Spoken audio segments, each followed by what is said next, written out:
Elijah, go ahead.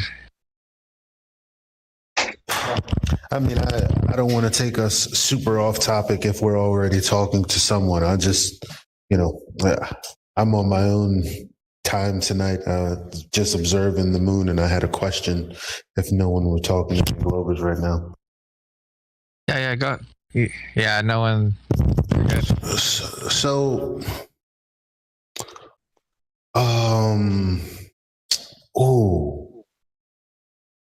never mind. I just never mind. I got My one. bad. What if I have one? What about that?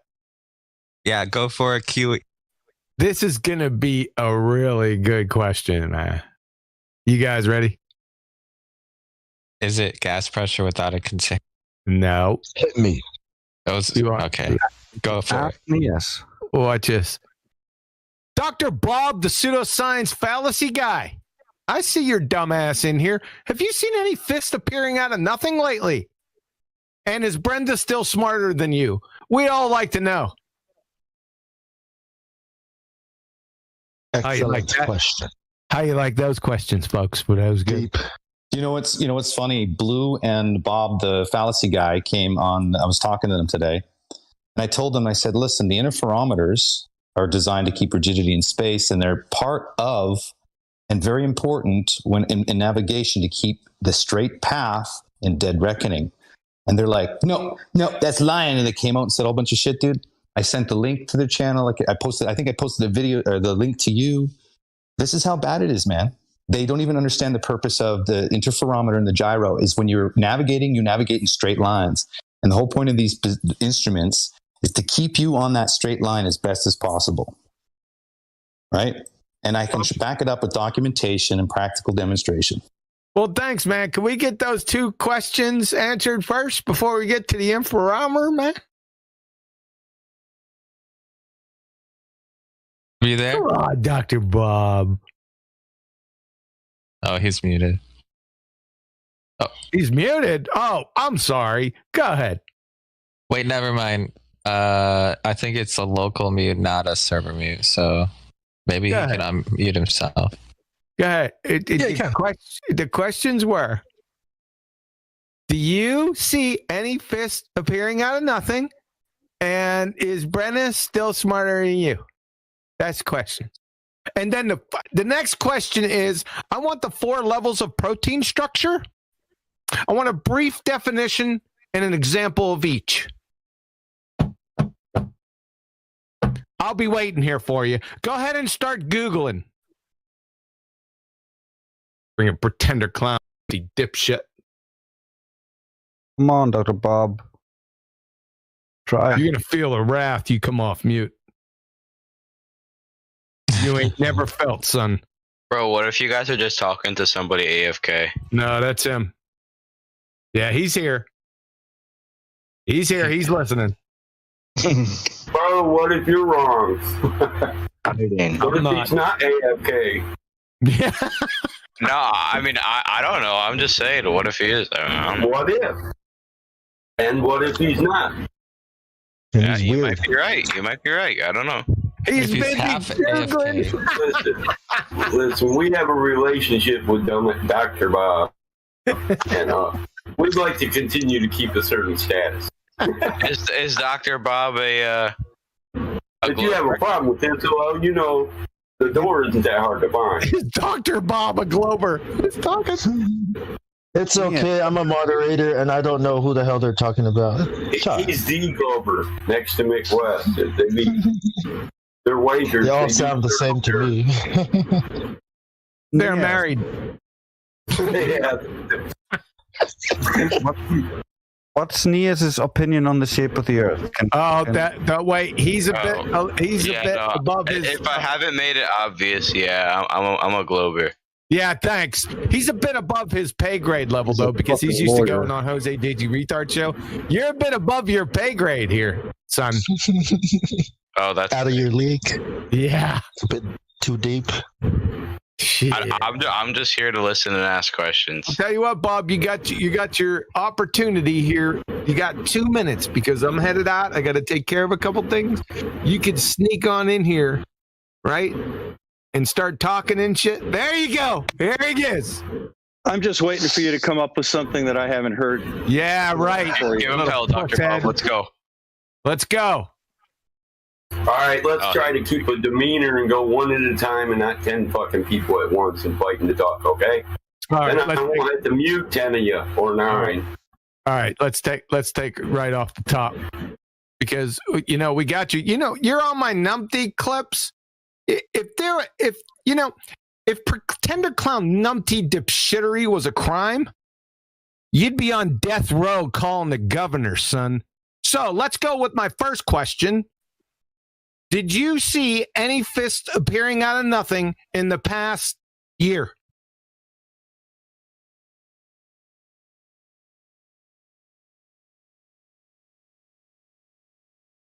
You said that was amazing. That was the craziest thing, the greatest thing you ever heard from Brenda.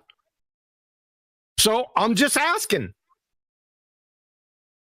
Dr. Bob, did you look up those 4 levels of protein structure yet, son? Interruption. For some of us new people, could you provide some context as to what's going on? For the new people? I can't give you 4 years of context, son. Right. Give us like 10 minutes. A summary. Summary, maybe. How about no? How about we just continue with Bob? How about no? Go to the numpty clip. I just don't think you've asked him the same question. I just don't think he's going to respond. How would you know? You want to play-by-play the last 4 years? How would you know? I never asked for a play-by-play of the last 4 years. Who is talking? It's a new guy. Big cheese. No. Wait. That's my bad. It's another guy. That's nice. Is this in cleanser? I just don't think if you guys ask him the same question. I don't really care. Shut up. You're making a productive conversation non-productive. Right. Well, he isn't going to do that anymore.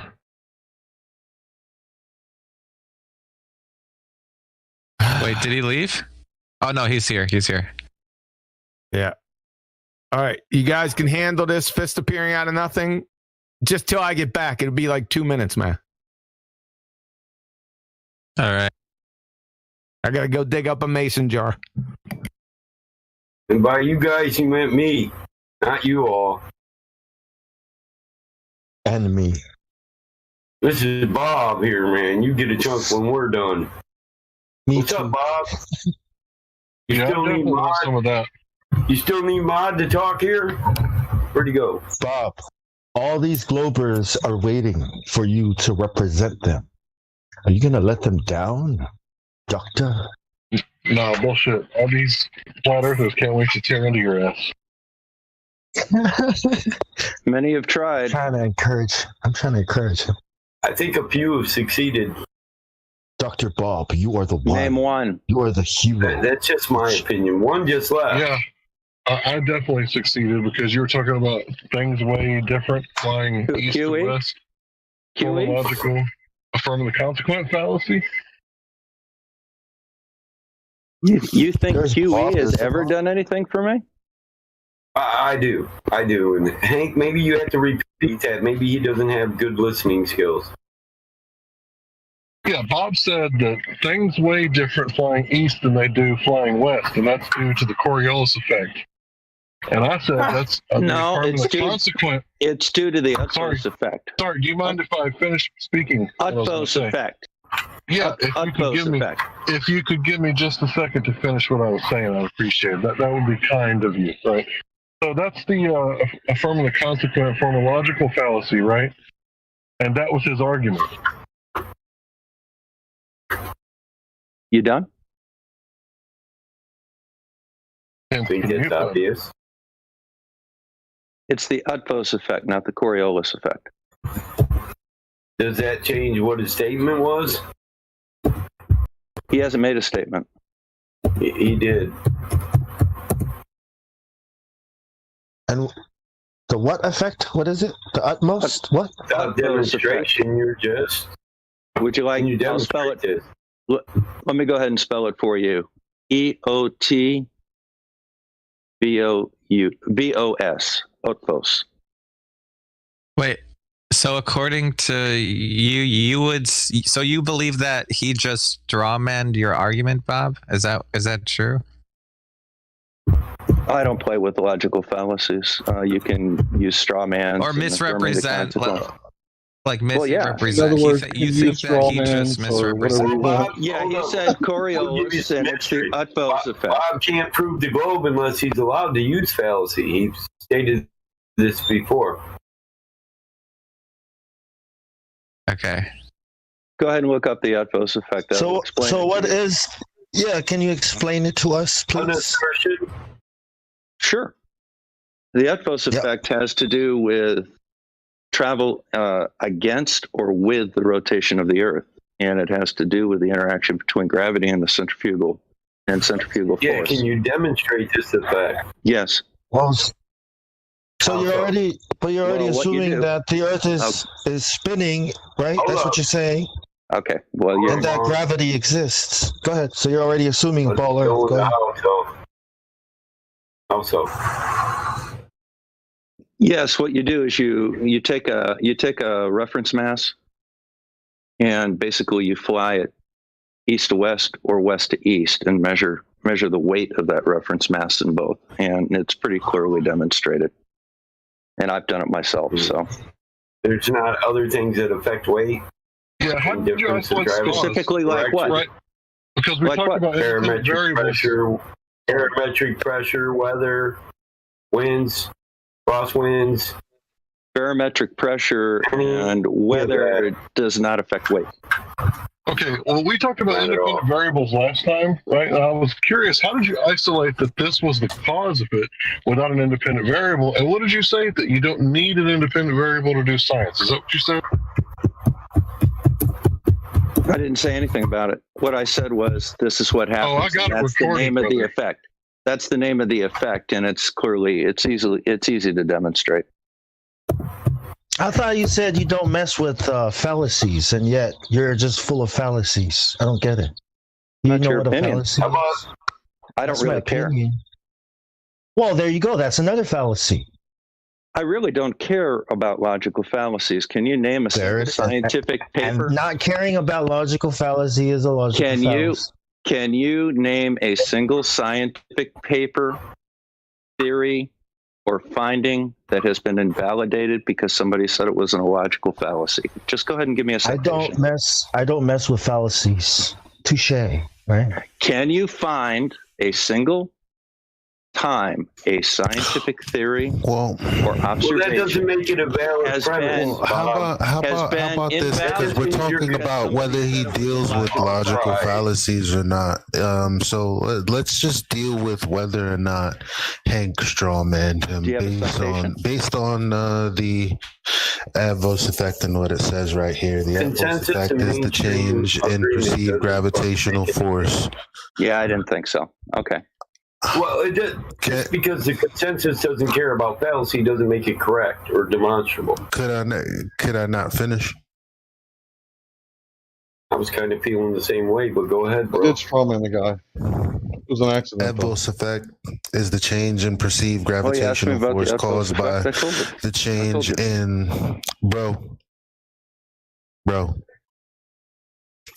The adverse effect is the change in perceived gravitational force caused by the change in centrifugal acceleration resulting from eastbound or westbound velocity. Do you accept this definition? Bob? Yes. Do you accept this? Do I accept a definition? What do we accept? What I've read out as a description for what we think the adverse effect is. I don't know why QE bothers with you, man. You're such a fucking troll. I'm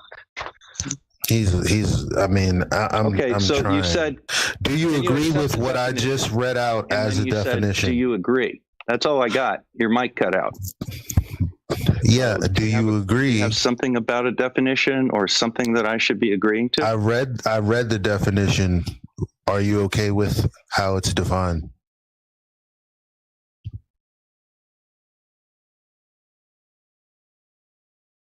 Hello. Did you hear what he just asked you? He just asked you another question. No, I haven't heard anything. Okay. Did you hear him read out the definition of the effect, whatever adverse effect? No. Okay. Okay. Repeat Can it. you hear me now? Bob, can you hear him? Can you hear me now? Now, how about now? This is a regular occurrence. No. No. Okay. I don't know. That's weird. I can hear you, Elijah. But Here, I'm gonna try saying it again, man. Let's let one person do this and not 9 or 10. Then I won't have to mute 9. Cool. One of you guys. I don't want people fighting over each other just to talk to Bob. If you want to do it, Elijah, then you do it. I don't. I'm just. I can't hear him. Let me check and see whether or not I've muted him or something. No, he's got volume. Well, we'll even come back. It's probably a glitch when you entered the VC. It didn't recognize him. Yeah, I'll be uploading our previous conversation with Dr. Bob and I that we had a few months ago on my YouTube channel tonight. So if anybody's interested in it, it should be posted tomorrow morning. Yeah, you read the definition for the word. You have a definition for the Utvos effect, so go ahead and give it to me in your own words, please.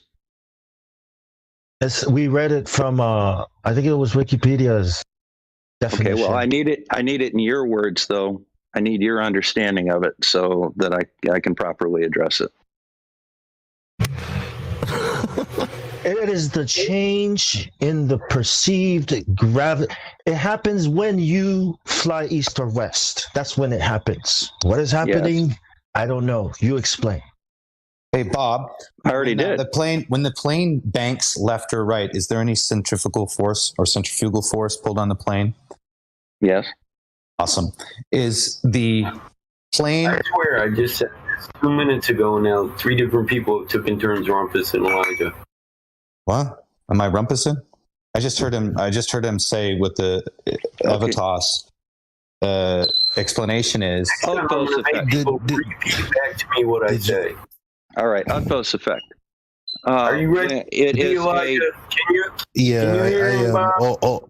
The only reason I was interjecting at all, the only reason I was interjecting at all is to identify whether or not he's going to have to get kicked and he's going to have to come back in if he can't hear me, because it can't be me because I've already left. Bob, can you hear Elijah? Bob, can you hear Elijah? He's talking. No, I can't. Can you disconnect and reconnect to see if that fixes it? Or Elijah, can you guys both reconnect? I already disconnected. Well, I mean, if somebody wants to ask me a question and can get through to me, that's fine. Well, you should be able to hear Elijah. There, I'll do it for you, Bob. I think he's pretending, because I'm just the thing that I'm doing is I'm actually liking where Hank started. So this is how you keep it on the rails. All I want to do is help him answer Hank's. Well, I don't know if it was a question or if it was a statement. I just want it addressed, right? And he said he was straw man, so I'm trying to figure out how, because if not, then I would like him to address Hank. Did somebody bring me out of voice chat? So Data, that would mean if you're going to talk in place of me, I would hope that you're also helping him address Hank, because Hank was the one who originally, he was the last person to actually ask a question that wasn't answered yet. I didn't hear Hank's. I didn't hear him speak. So, well, I don't know. Maybe you should ask what Hank was saying originally. Somehow I got bumped out of voice chat. Did somebody Dr. take me Bob, out? can you hear Elijah? No. So you still can't hear me? Why don't you? He's lying. Yeah, I can hear Elijah. I don't know why you can't hear him. I can't, and his volume is on my. I can't hear Bob. Man, is Bob talking? I can't hear that motherfucker. Click on Elijah's name and see if you have his volume down. Are you on the PC? I already checked that. Two can play that. Two can play that game, man. Oh, okay. So the point is, you agreed with the I'll be happy to definition. go on mute if you would like. No, you agreed to the definition that was read off. So now we know what you're talking about. That I stated. I agree to the definition I stated. Yeah. If you go left, if you go east or west, that's the effect happens, right? And the weight changes. Is that what you? Is that your? Right. And it's due to the interaction between gravity and centrifugal force. Well, there you go. You've already assumed gravity. You've already assumed gravity, and you've already assumed the ball. So. Oh, QE's back. Let's go. Yeah, I'm Go back. ahead, Keely. Yeah. Did he answer any of my questions? And no, I'm not going to, because they're irrelevant. Well, you made the I claim. do not wish to. He doesn't wish to. I didn't make any claims on any questions QE asked me. Now you asked. Yes, you did. You're recorded. Okay, well, QE, if you want to interrupt me, I'll just be happy. You're recorded. Shut up. You're at Voss effect. Let's go to something more fundamental. Your science acumen. Let's go there. How about that? Is everyone on board with that? Yep. I thought so. Can natural science be conducted without experiment?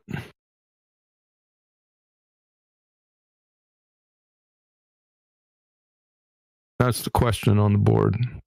Can you repeat the question? Can natural science be conducted without experiment? I don't know. What do you think, QE? I'm asking you. Wow.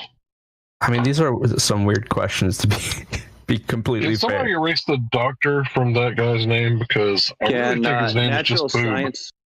Can natural science be done by observation, QE? Can natural science be conducted by experiment is my question. It's a yes or no. It can be conducted by experiment. It can also be conducted by observation. Incorrect. Says I'd like to direct everyone's attention to... QE, you can put up... I'd like to direct everyone's attention to 48 minutes after the hour. Bob said your answer was yes. From... Oh, that's the wrong one. Sorry about that, Bob. Why don't you go ahead and put up the... Sorry about that, Bob. Just hold on a second. You already had your say. You already said something.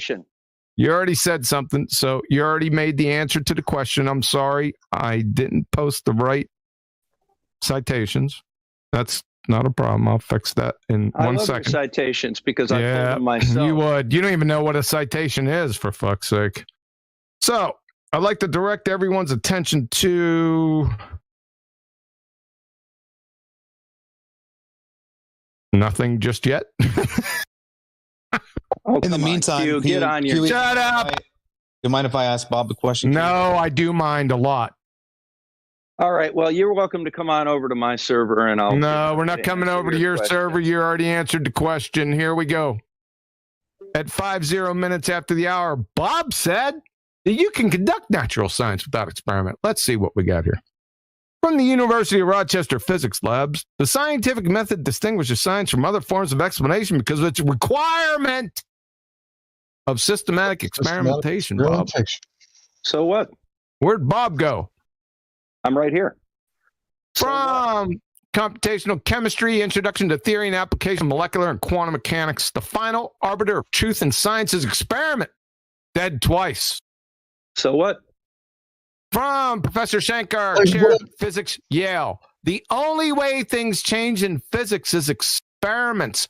Everything is based on experiment. That's the only way we change our mind. You're dead. Richard Feynman. If it doesn't agree with experiment, it's wrong. And that simple statement is the key to science. From Max Planck, experiment is the only means of knowledge at our disposal. Everything else is poetry and imagination. Bob, you would fail 5th grade general science. Game, set, match. Is he still here? Somebody took me out of voice chat. Somebody took you out of voice chat? No, they didn't. You've been sitting right there in the same spot. I've been watching. Yeah, he got renamed to Mr. Where's my Bob name? by someone. Where's my name? Where's your name? Check your Where's pockets. my name? Stream. Where's my name? Yeah, someone, Kiwi, just to clarify, he's just been renamed, but I don't know who to Mr. Bob, so that's why you might not see him. Mr. Bob. Well, he's still here. Return it to the original name. You just got the Well, let me just repeat. So your question, if I remember correctly, was, can you prove? My question, who the hell is that? No, keep going, Quantum. I'm muting all hecklers. Yeah. Okay, so Quantum, I'll tell you something. Every single time I've pulled one of your citations, it contradicts you. Oh, really? So pull one. Let's see it. Put up a citation. You know, I already debunked your pulling of citations, Dr. Bob. Go ahead. Don't fucking overtalk me. You know, I already debunked your pulling of citations, Bob. You already aware of that? Did you miss that? That was laughable. Fucktard. Yeah, it's all laughable because you have no science acumen whatsoever. What are the 4 levels of protein structure? And I want you to give me examples and a brief description of each right fucking now, or you're out of here. Take me out. For being a fraud. Take me out. 4 levels of protein structure, Mr. Bob. Yeah? Okay. Yeah. All right. You lost your doctor title. Then put it back and I'll answer. I ain't putting it back. I didn't take it. Well, then you're in a conundrum. You're in a conundrum. Then, you can't even fucking speak. You are in a conundrum. A conundrum. I've got a good idea. In a conundrum, huh? I've got a good idea. I'll give him his Dr. Bob back. Dr. Bob, if I do this, you have to answer Q's question. If you don't do it, I'll ban you. Well, let's go, Mr. Sigma Octaris. Do you agree? Are you threatening me? Let's go, Mr. No, that's Octaris. Oh, sorry. Don't pull that crap with me. I'm here as a courtesy to you. Okay, well, see you. All right. Oh, that solves that question. Wait, did he say he was here for courtesy? What? Apparently, he thinks that he's gracing us with his presence. Because that was us. I mean, the only thing I heard. By the way, QE? Seriously, the only thing I heard from him was ear trash. Okay, I don't know what courtesy he was doing. We don't want to hear anything. It was a conundrum. Conundrum. It's funny because everyone heard that I actually offered to give him his title back to answer the question, and he ran out. Like he took the first opportunity to run straight out the door. Is that Big cheese? Hold up, Big cheese. fallacy? I don't want to hear what you think about my moderation unless you want to go. So what? I maintain a civil, honor.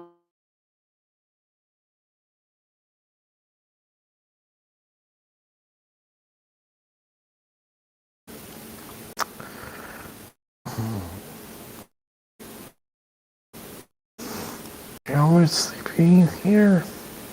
Or just me?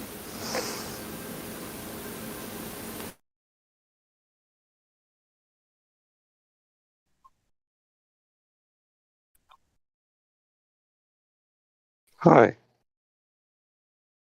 What's going on in here? Dude, I'm just like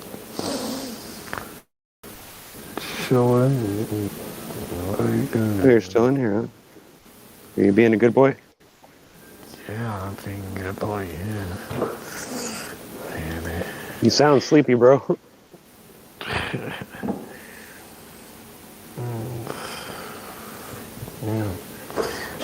I'm doing homework, so.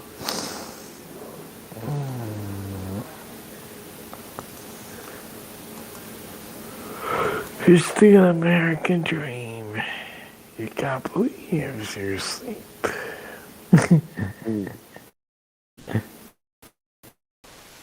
Yeah.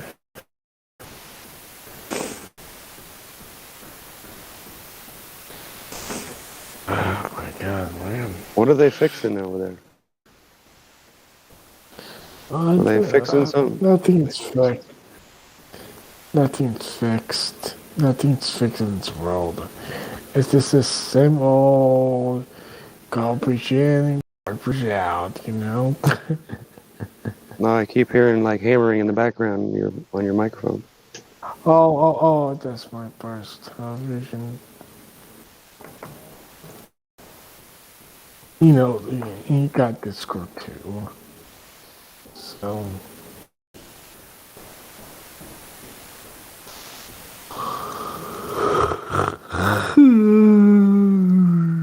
Sure sounds like somebody hammering in the background. Sorry, I forgot to mute my mic. Yeah.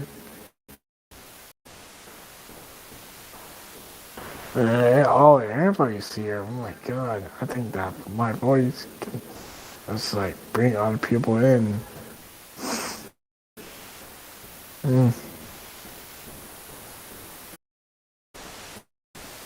Wait, what? Huh?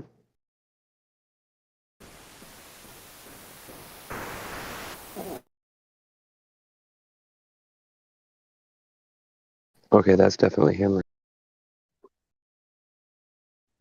Do we got enough people in here to hold a conversation now? Yeah, if you want to. So what are we talking about? Rookie? Well, we weren't really talking. Ben was, What are you talking about? I kept asking him why I keep hearing hammering in the background. It sounds like somebody's building walls or something. And he's like, it was his TV, and I was like, I don't know about that. The another thing, yeah, I think the pleasure watching the Give it a second, you'll hear it. in the room. So I live in a very safe community, so very safe. You know, Ben, I got to tell you, I really love your persona you got there. Ben Sniffing Glue. That's hilarious, bro. I love how you own it. No. Somebody else gave him that name. Some names. So you're not owning it? My original name is Intro Glue. So. Oh, I see it now. Intro. Now I hear somebody's signal going click, click, click. All right, who is? It's me. I'm about to take a left turn. I know, I'm kidding. I'm just messing with you. But I was just like, damn, you guys are making like background noise. Yeah, I got the good microphone. What does your name originally mean? Introvert something? Intro Glue? Intro Glue, yes. So is that like when you're in such an extreme introvert that you're like glued to your chair?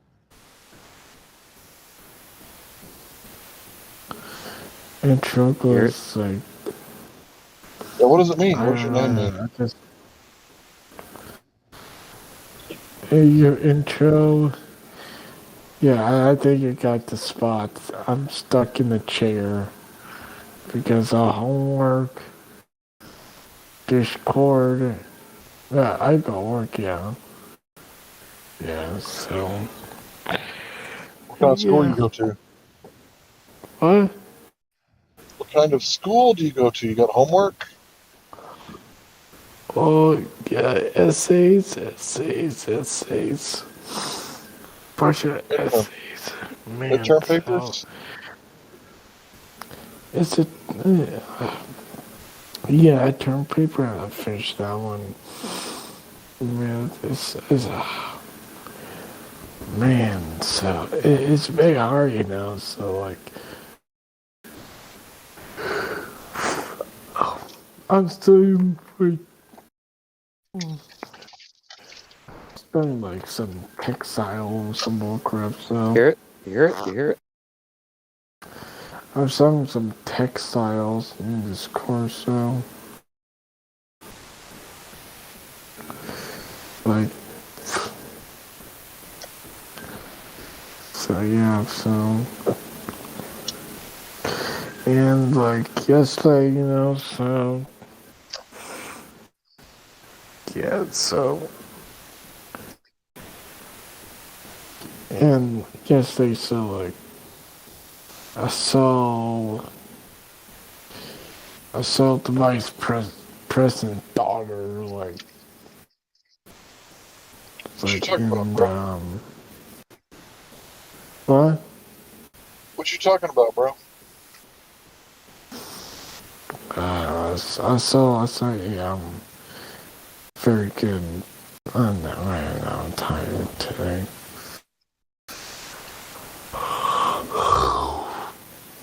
Sound sleepy. Hey, Flack open. Yeah, time.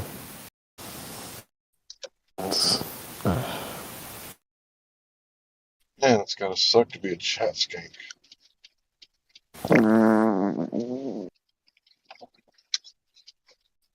Blowing bubbles, bro? I muted him. This guy comes a lot and just trolls. Whoa.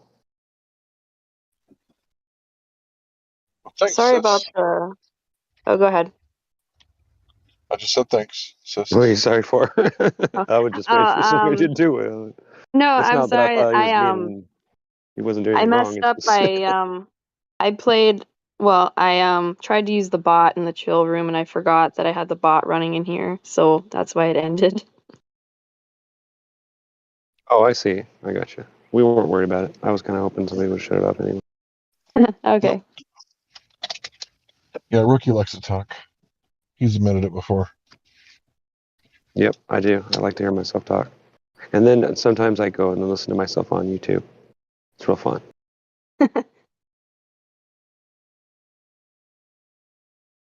Well, actually, I did it for the first time last night, and I was laughing so hard. I was like, man, you guys are wrong. This is funny.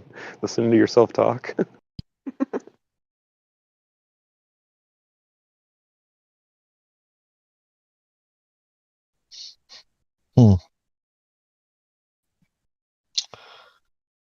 So what state are you in? California? Isn't that right? If you're talking to me, yeah. Yeah, Rookie, yeah.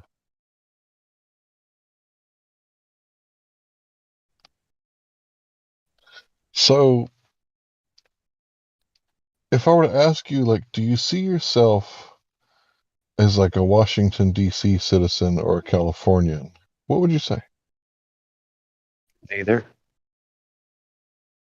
But what do you mean by Washington, D.C.? What do you mean? Like, do I believe in the country, or am I more in tune with people here in California? Is that what you mean? Where does your allegiance lie? With God? Good answer. So. But I would say I'm an American, but I mean, there's a lot of things about America I don't like, but I don't know if that's what you're asking. American or Americant? I believe in the can part. But I believe we could fix everything in one day if we all just put our minds to it. Good luck getting us all to think. All Good luck we have for to that. do is correct. California is a tough place to live. Let's put it that way. It's not easy to You live here. guys have But, May issued licenses, so they might not.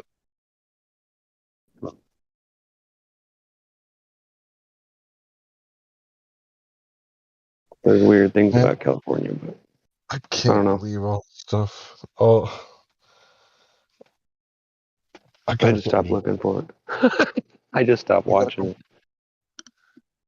How do you live without a job? Like, My wife how works, do I? and I've got Social Security. I paid into it. Yeah, but I don't want that. What are you talking about? What do you mean you don't work? On the real estate, man. I ain't got no money. If that's what you're wondering. You mean land that has been improved? Yes, sir. You got their game. No, you don't have to play their game. You have to play a game. Yeah. In the end, you play a fucking game when suited to theirs. I want to play God's game. Mm-hmm. Yeah. So, if I had a garden, would that be enough to feed a household? Not all year, no. You're gonna need about 50, 100 acres if you want to feed a family. And if you want animals, you're going to need more than that. You say how many acres? 50 to 100 minimum. No. You're going to grow wheat for flour, and you're going to be able to move your plants around so that they don't use up the land. Yeah, you want at least quite a few acres.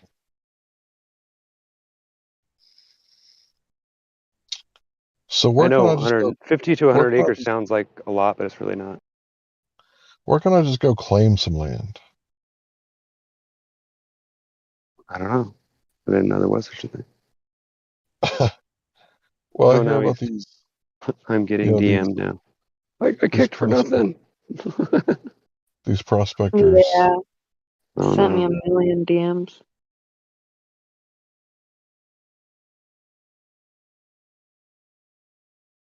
What are you trying to do? Trying to figure out how to get out of Babylon. Me too. Me fucking too. Federal Reserve System. I got some silver. I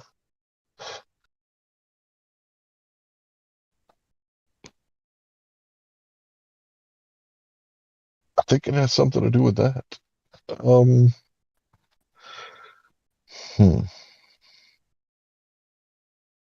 So how are you gonna do that? I'm trying to figure it out. What do you figure so far? I need to sell a bunch of shit that I don't need. What are we doing? I can help if you tell me what we're doing. Trying to figure out how to become a state national. When did you change your name to Larry? No, I've never changed my name to Larry. It's always been Larry. But this is my new account. I thought your name was not bad. Sorry. No more personas. I think you're fucked, bud. You'll be in Babylon for the rest of your life. In that case, hi Larry, nice to meet you. Enchanté. I don't know. I'd rather live in the woods. And I know that I could do it. It's just whose woods can I live in? I can't infringe on someone else's private property. So how do you contract with someone? Like, hey man, you got all that land. Why don't you let me work the land and make it better? I'll create some fields, grow some crops, drill some wells.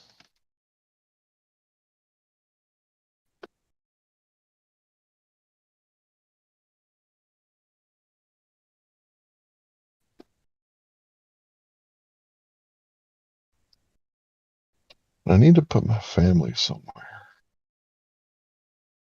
I don't think they would like the woods until I get the cabin built.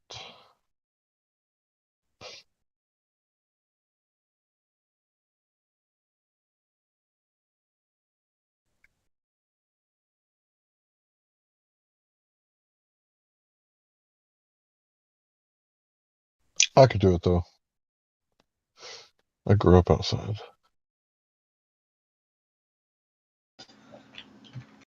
You could just buy some recreational land, put some tents on, get money from glampers.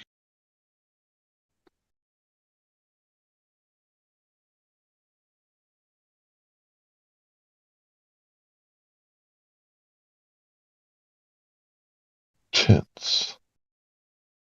You can stay 2 weeks on public land. Try to live out your car. I did that. It was fun. Very illegal. What is illegal isn't necessarily unlawful. Very unlawful. How? Whose law would I be breaking if I slept in my property on public land? I guess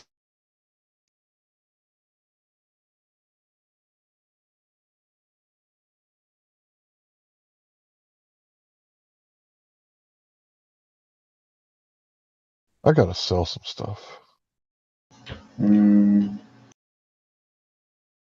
What's the best way to sell stuff online? What's the best thing to do? Let go. Have you used Let Go? You heard those ads? There's like tons of these silly ads.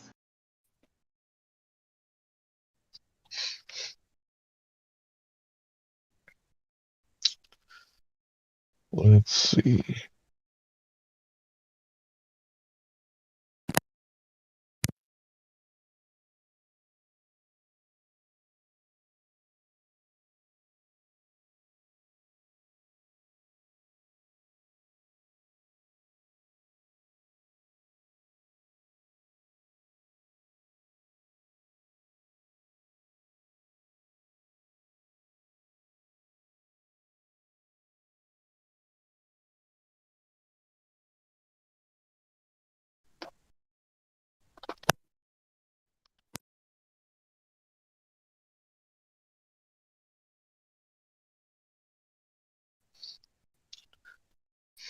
So let your yes be yes and your no be no. Don't swear any oath or any allegiance.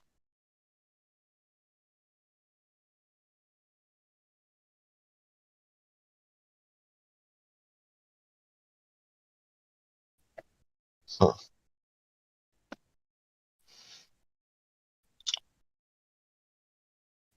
Diplomatic immunity.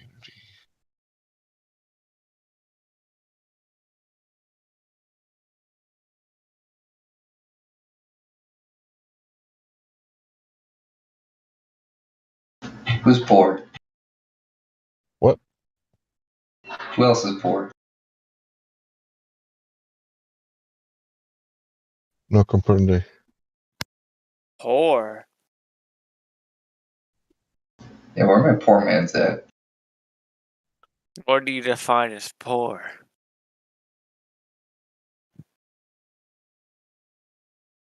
Where have all the men gone? I'm a man right here. Word.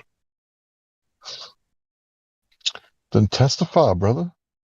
I testify. Testify on what, bruh?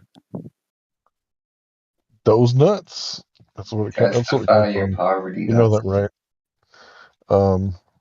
Testify comes from testicle because only men could speak in court at one time. Isn't that sorry as shit? Only men could speak in court at one time.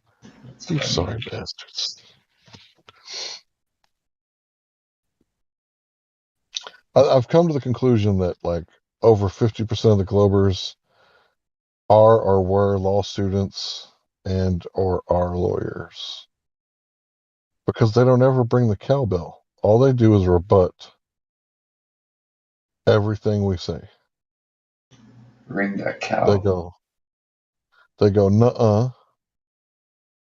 And it doesn't matter what we say. We could say the sky's blue and they'll go, nuh-uh. What's really going on is there's refraction and the sky is absorbing the red and putting it on the moon somehow. And we perceive it to be blue. Do you guys think if we sacrificed humans, it would all be clear?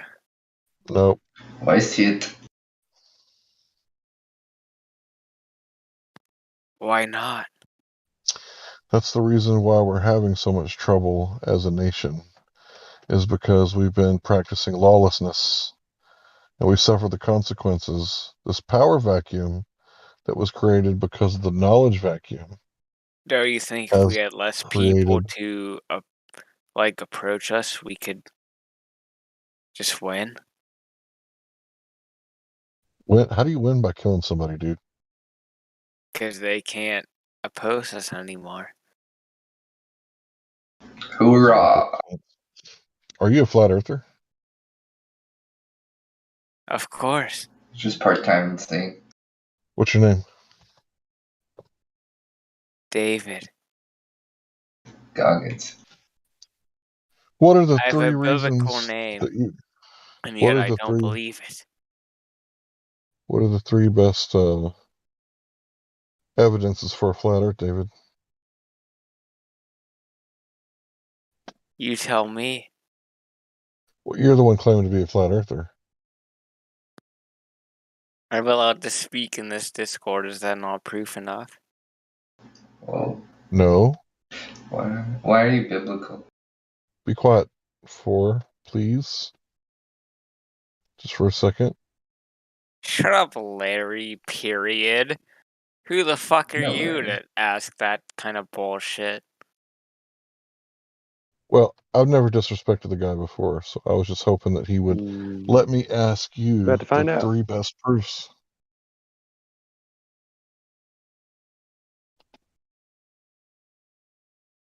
Because I think you're a pretender clown. Yeah, And go ahead and frame me then. Well, go ahead and tell me what's the 3 best proofs or evidences that the Earth is flat. Because I say so. Who died and made you king? Doesn't matter. Where does your I'm king authority 'cause I derive think from, I sir? am. Where's your authority derive from, sir? Are you going to, like, show you a fucking badge or some shit? This is a Discord. We're all equally worthless. Are you depressed? Authority comes from a badge, a shiny piece of metal. Are you depressed and mad? Is that what you're asking for? I mean, what do you want me to show you? Some fucking God-blessing gift or what? I want you to give reason for your claim that the Earth's flat.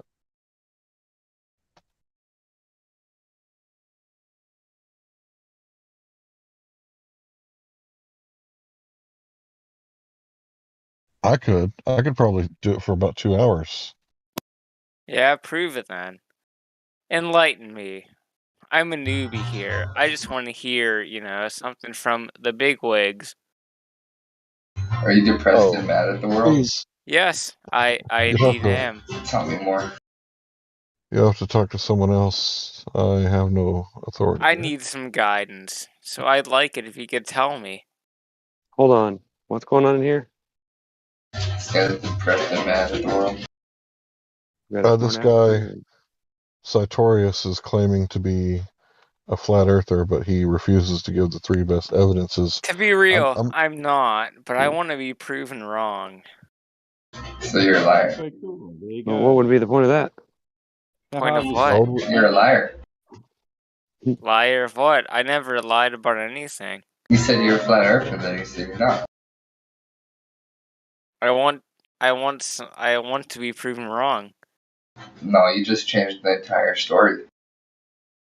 What was my story? Tell me. You said I'm a flat earther, then you said I'm not a flat earther.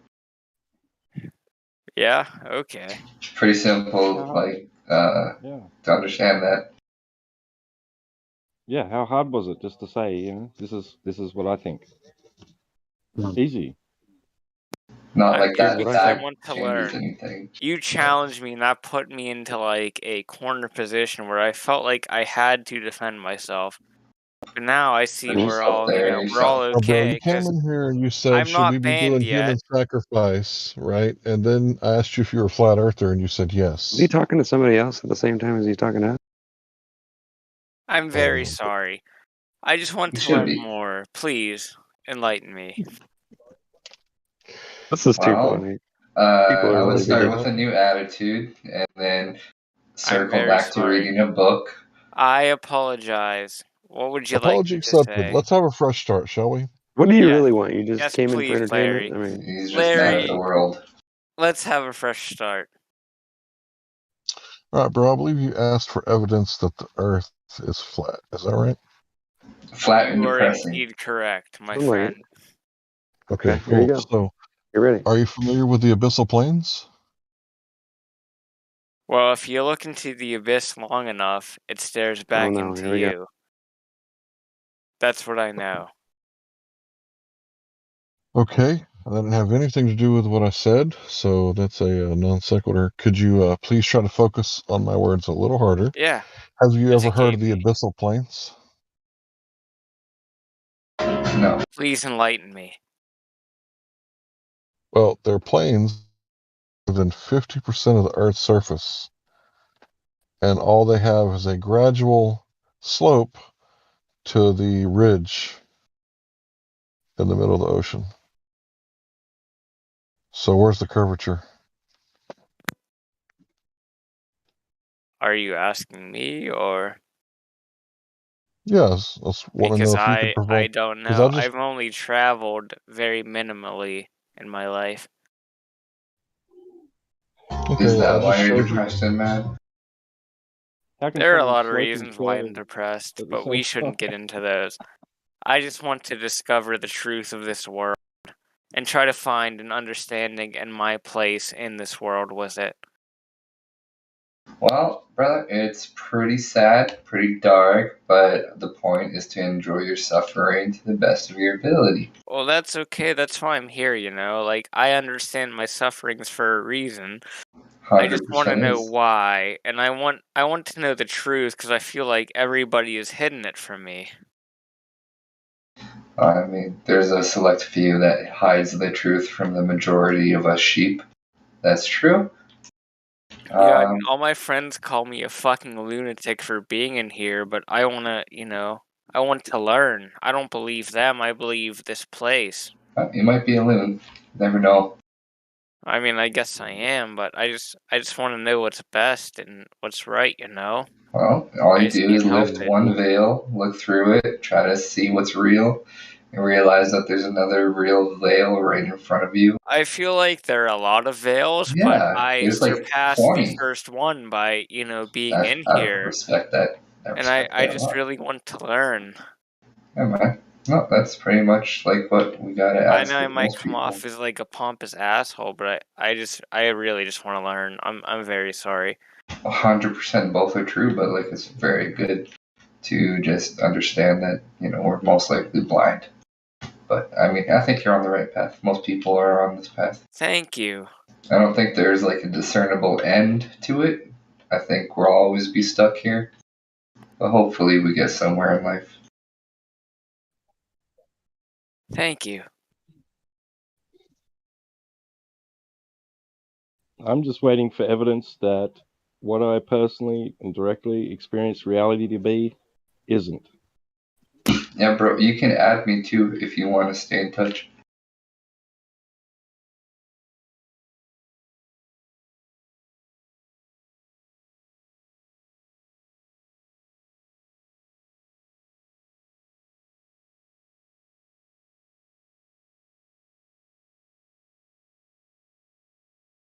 But what do you guys think? Like, I know we've been through a lot of stages, up to this point.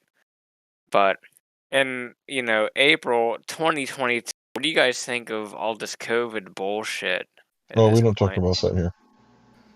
Oh, we don't? Yeah. Oh, It'll I'm get us sorry. kicked I off of. apologize. I'm sorry. We're talking I didn't about it know. in I chill haven't been chat. here in a very long time. I'm very sorry. I didn't know It's all that. right. You're forgiven. Thank you. Thank That's you. YouTube's algorithms. If we get caught, promoting fake news, and who knows what that is, because I certainly don't know what that means anymore. It's whatever they say it is. Exactly. It's whatever they say it is at the time that they say it, because, over and over again, conspiracy theorists have been proven to be correct. But, Right. do you ever hear the news come out and say, Look, I know it's really weird, but can I just come clean real quick? So, one of my friends invited me to this Discord, and he is like really, I don't really know how to say it other than racist, which, there are like justifications for that, but he said that a bunch of Jewish people like died to create the ice walls on the edge of the earth, and I don't know how true that is. I feel really uneducated just saying that, but I'm trying to figure out like what the fuck is even going on, because that just Total sounds garbage. like absolute lunacy to me. Well, it's really, I don't know. Sounds Like, sounds I out feel there. brainwashed even just saying that shit.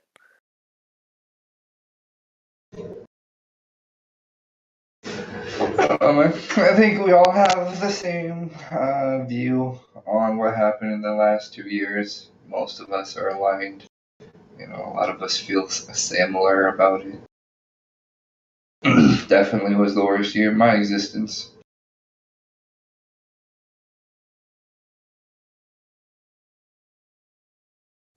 Well, he was right. A bunch of Jews did die. That's a fact. In the I last don't Why know. did they years? die? No. Just all throughout history, like Oh descendants yeah, of I mean, Yehuda have he died. claims that the But everything else, Holocaust was real. That's what he claims. yeah, we're not talking about that. Okay, that's fine. It's weird that you keep wanting to talk about weird stuff other than the shape of the Earth, because I gave one pretty good evidence, right? What about Great Plains? Then there's salt flats, right? They're tectonic plates, not tectonic bowls, right? If they were tectonic bowls, that's what you would have on a airplane. Larry, And then may just I ask your area of residence? do not believe I reside. I live in my body. Where else could I live? Do you live on the Earth itself? Like, what continent are you on at the moment? I live in my body. I don't know where else I could live. Oh, fair enough, man. I'm sorry. Look, I'm not gonna sit here and bullshit anymore. I'm a big newbie. I'm just trying to understand. I came here because I had some questions, and it's just really hard, My parents think I'm fucking insane. My friends think I'm fucking crazy. I'm just trying to learn. Most of those people don't matter. You might My be. parents and friends don't matter, Yeah, why would they? but they're all I have. Well, we don't got much when we come in the world. Ask us one of your questions. Yeah, as long as it's not about Jews building ice walls. Yeah, what the fuck is that? I've never heard of that. Ask us one of your real questions. Well, I mean, I'm not gonna lie, I'm really new here, so I feel like my question would be incredibly general, like, I'm not super into Go it. Like, ahead. I just want to know, like, what the basis of all of this is. Like, I'm really new, so if somebody could give me like the quick rundown.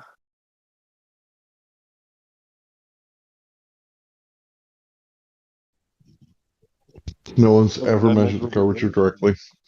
No one's ever measured the spin of Earth directly. Could anybody like link me something to get myself catched up on this, or like maybe a Can I like not be heard? documentary page or like a book or something? Can I not be heard? What? Am I audible? Yes, Yeah, we you can can. hear Yeah, you, Larry. Period. yeah.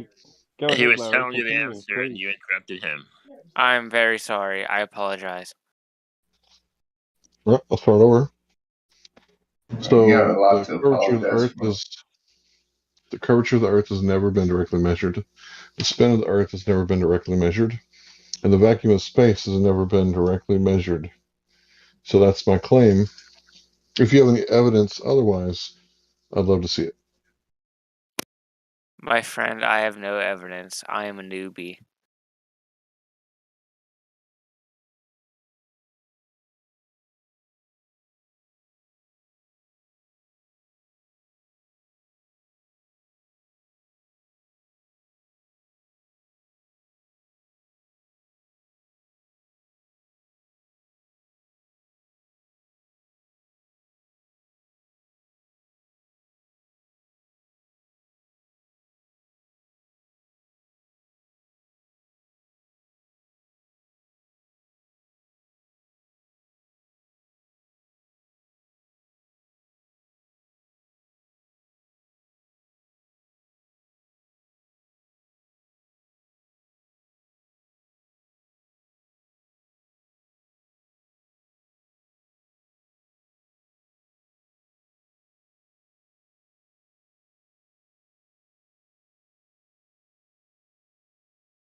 You understand the answer, Sartorius.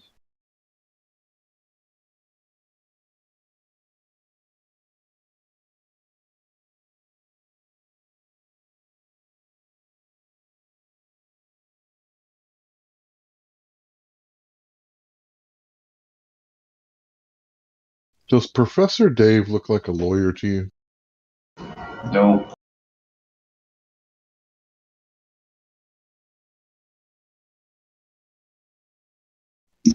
Does he look like a long line descendant from lawyers?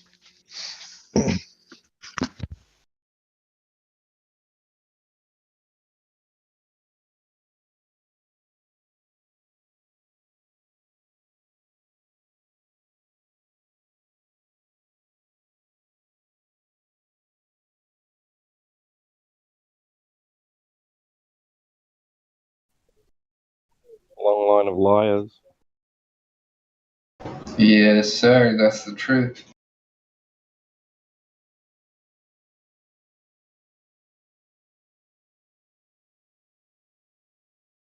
What's the difference between a lawyer and a liar? One gets paid a lot.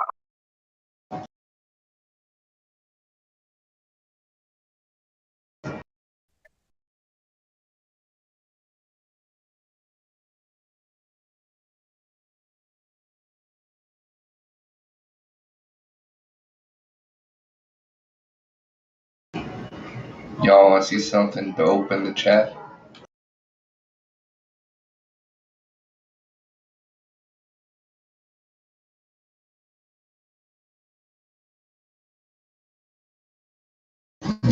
Get a look at that.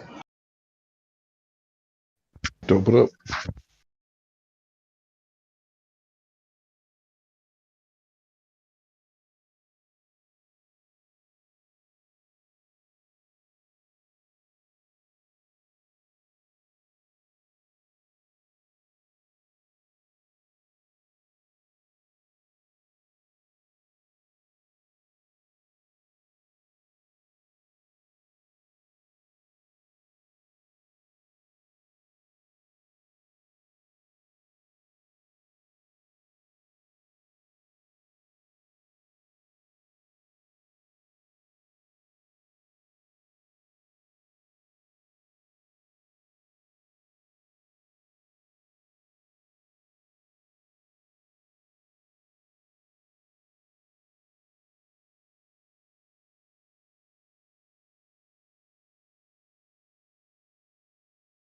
Good morning, everyone. Hank, you Top got of a the morning to you.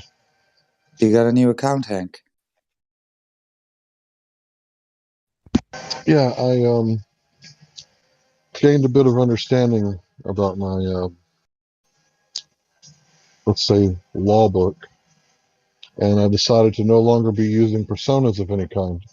Okay. I cannot afford to accept any titles or personas because I am only a man. Okay. Wait, what? So if I sign my name as not my name, that's illegal? I can't give any legal advice. I'm not a member of the bar. Okay, yeah, no, I don't want legal advice from you. What did you mean, though? I just mean that I'm a man. Same. In Okay. layman So you don't terms. mind? So you don't mind giving you the flat earther role? You had the administrator role, but I think that needs to be done by an admin. So Yo, can I get the Glover roll? you earned that. Did you earn that? No, I haven't earned it. I'll be right back. I'm stepping out.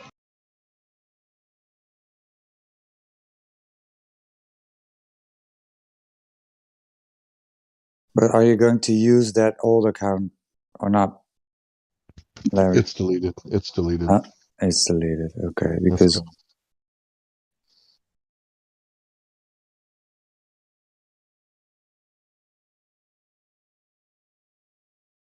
No, it still says it's, because you used it like 3 hours ago.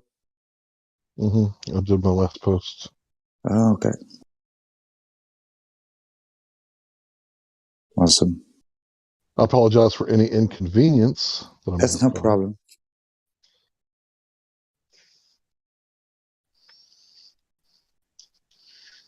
But yeah, no more labels, no more titles. People can call me whatever they want. I don't care. But I accept no labels, no titles, no contracts.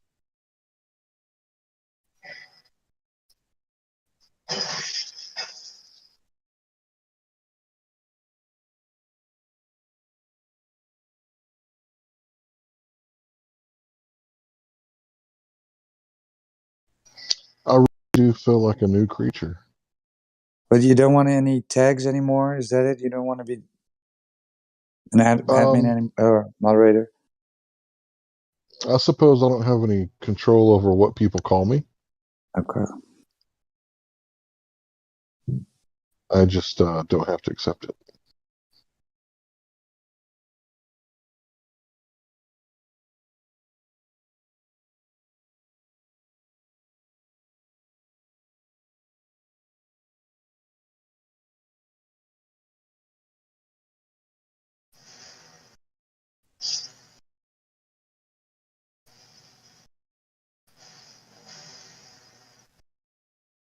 That was like a half a second wind up there.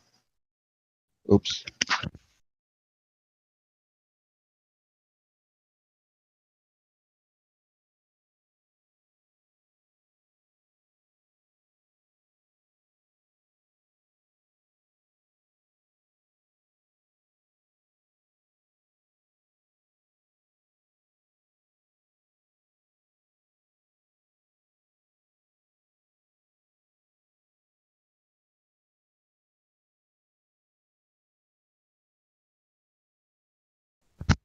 Yeah, man, the whole thing is, it's all about peace.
So, Roger, I remember one time you played a clip from Joe Rogan, which surprised me. And it was when he asked, why would they lie about space? And the dude gave the best answer I've ever heard. They lied about it to get everybody to, That believe was in the Eddie one world Bravo. order. Yeah, it That was was Eddie Eddie Bravo who Bravo. said it. Yeah. You got that? You still got that? Could you send that to me? What did he say? Can you post it in Livestream? Godric, I have to commend you on your thirst for hunger and knowledge. I always hear you speak up. Go ahead, Roger. I'm going to search it, okay? 1 second.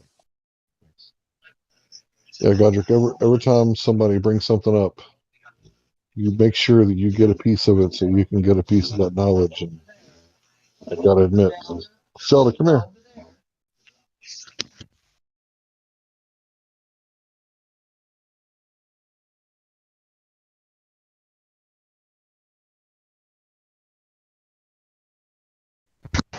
Yeah, you always seem to be hungry for knowledge, Godric.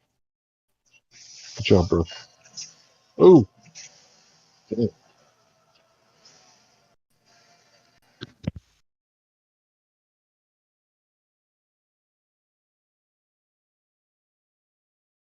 Well, you're gonna have him send it to you. What about all of us? Yeah, the fuck.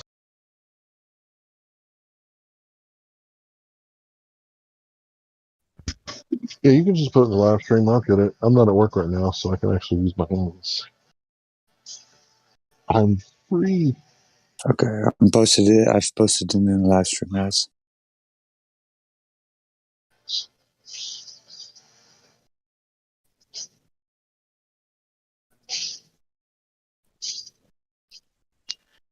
I'll make sure I like it this time.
Okay, guys.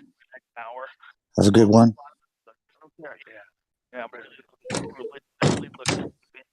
Talk to you later. Like what? What? Dumb motherfucker. Like, oh, you got it all wrong. You got it all wrong. Well, it's not very organized. It's not very organized. No, I swear to God, I will make some kind of crap to the end of time. What I'm saying is, you gotta think I couldn't have it all wrong. No way. Anybody that thinks the Earth is flat, they totally don't believe what we're talking about. What's up? Oh, the fake. What about the sun? They mean all the stuff, information we're getting. You're lying about that. That is not that it doesn't exist. Of course it exists. Right. Maybe we could get someone to play it on the bot. Look at it, and it's fake. That's ridiculous. That's not what it means. It means all the information we got about all the life from the sign. Yeah. They're lying. They're lying. They're lying. We want to hear with DJ Roll.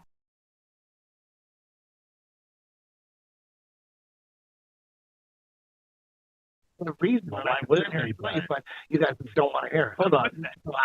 Can you give us the cliff notes? Or have you studied any kind of a? He doesn't need to. Let's clear the stuff too. The goal has always been the most powerful emperor is a one world government. They always wanted a one world government. All the Roman emperors, they couldn't figure out, they tried to do different combinations. And they were down, a new emperor would come and go, you know what? I'm going to fucking rule domination. I'm not going to let my soldiers get married. That way we'll have a stronger army. They have different philosophies. They'll be different. but they all wanted a one world government. No one ever wants a one world government. There's nobody who would do it. Right. Not even other rulers in small countries are like, one world government? That's going to put me out of a job. One world government. People that don't know shit about politics don't want a one world government. There's no way you're going to have a one world government. It's impossible. The only way to make a one world government work is to have the people embrace. They have to. Yo, Larry. Nobody wants it. So the trick is Yeah. to make people want it, to embrace You hear that voice? What? Do you hear that voice? Hear you? Okay. It's coming from Larry. Larry's watching the video that was posted. It was. Just someone said my name.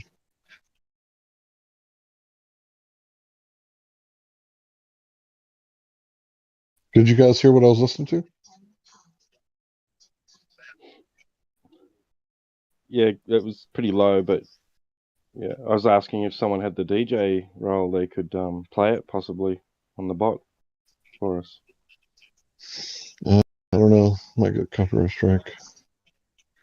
It's 12 minutes long, True. but it's the best explanation that I've ever heard because, you know, makes a lot of sense.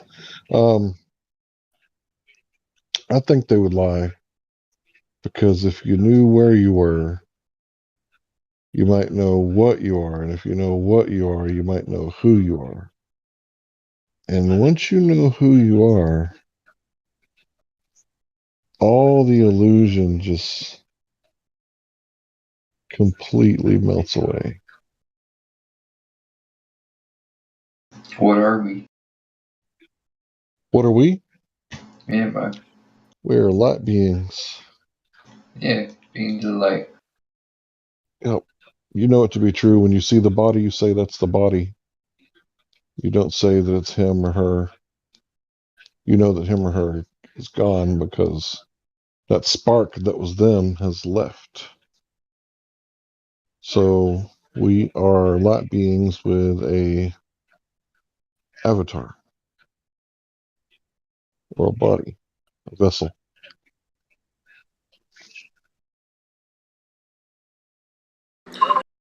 And we are sons and daughters of the Most High God. That's right.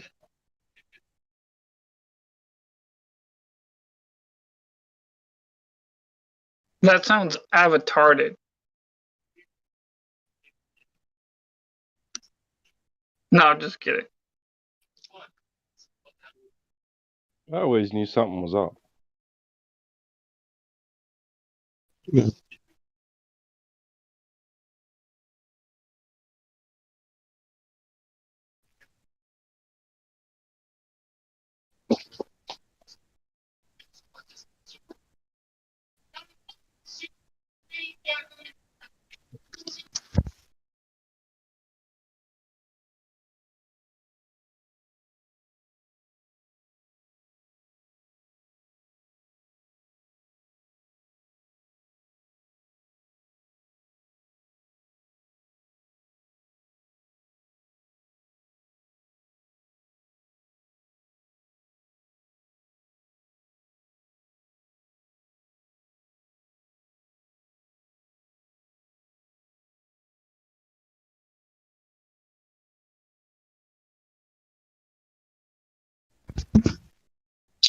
So this is Genesis 1:26, and God said, "Let us make man in our image, after our likeness, and let them have dominion over the fish of the sea, and over the fowl of the air, and over the cattle over the earth."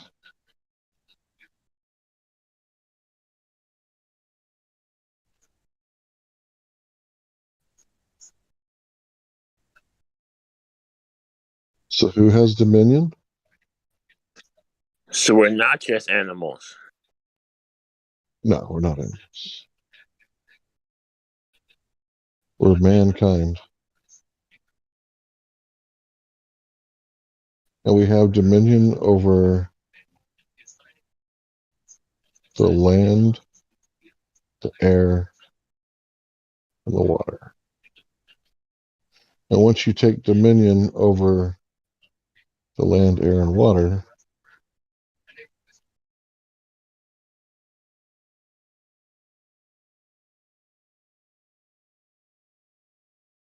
but if you do not take dominion, then you create a vacuum. And nature abhors a vacuum. So if you don't take the power, someone else will take it. Persons will take it.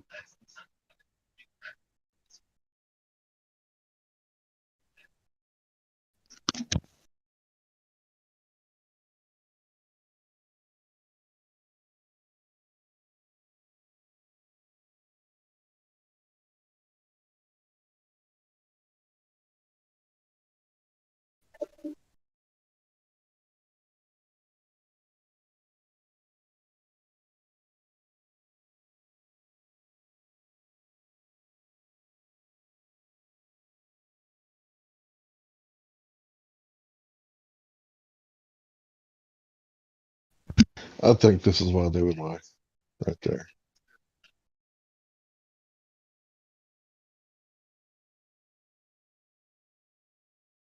You guys know what a lien is? Yeah, leaning on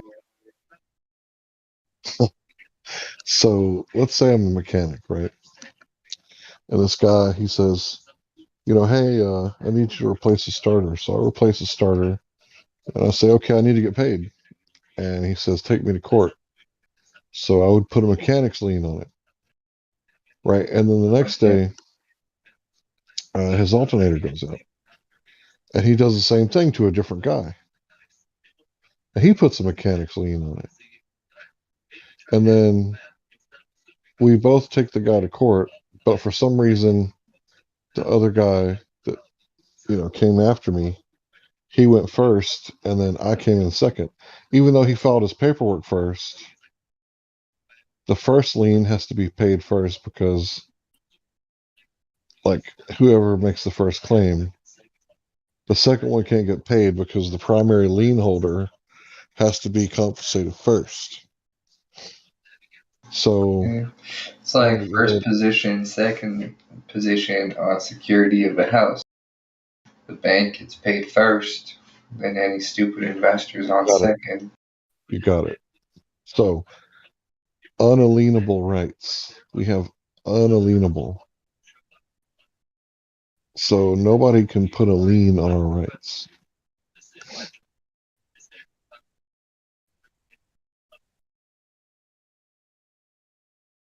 But if you don't know your rights, you don't have any rights. I mean, Canada takes away our rights just by adding it in the Constitution.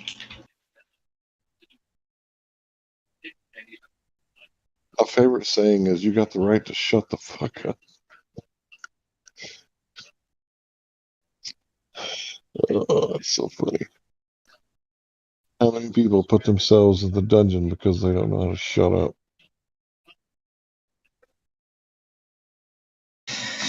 There's a lot of them. Oh, that's crazy.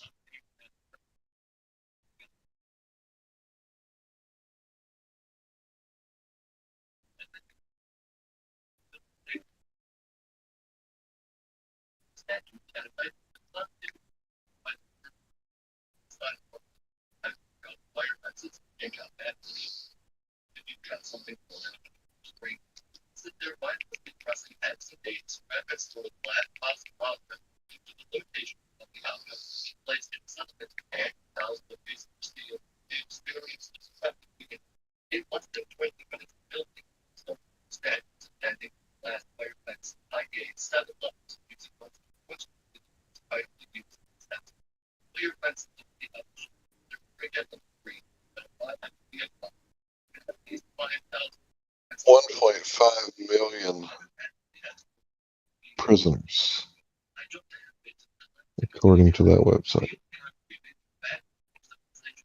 1.8. It was 2.3 in 2008. 1.8.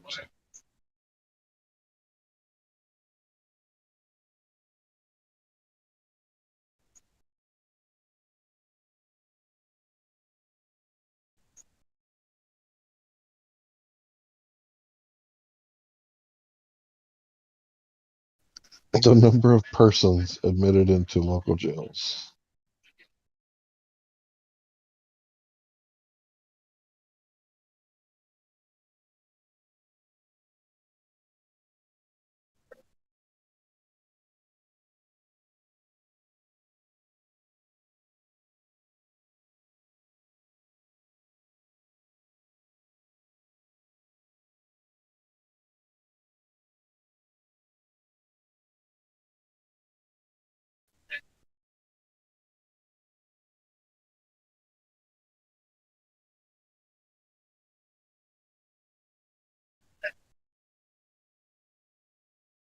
More than 5.6 million Americans were in prison, jail, or under probation or parole in 2020.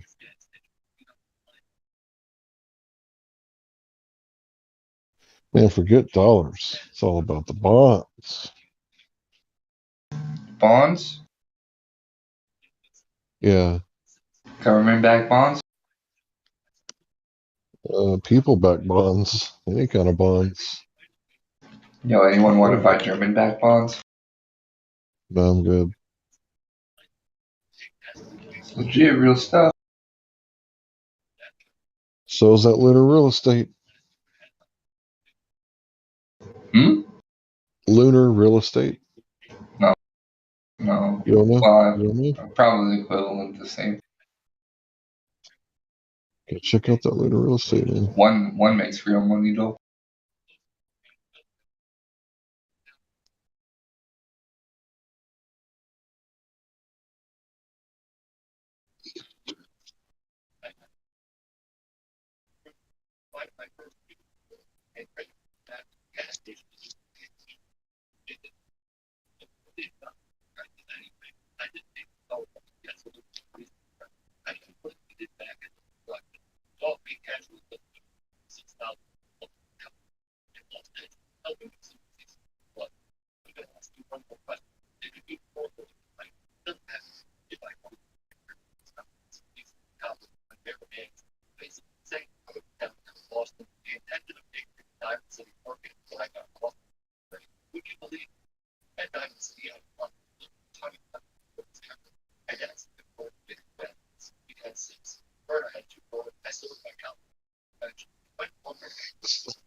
So, what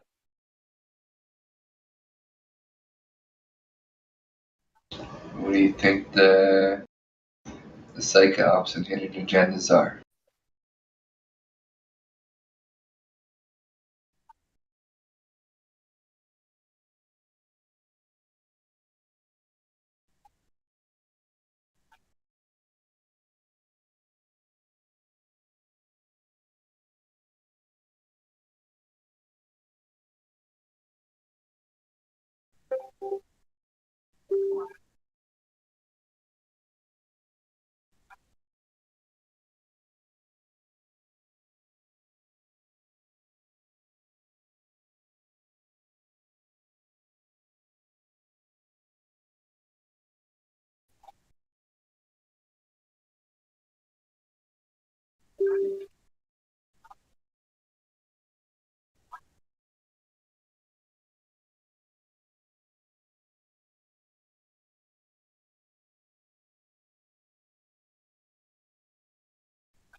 Ladies and gentlemen, the very word secrecy is repugnant in a free and open society.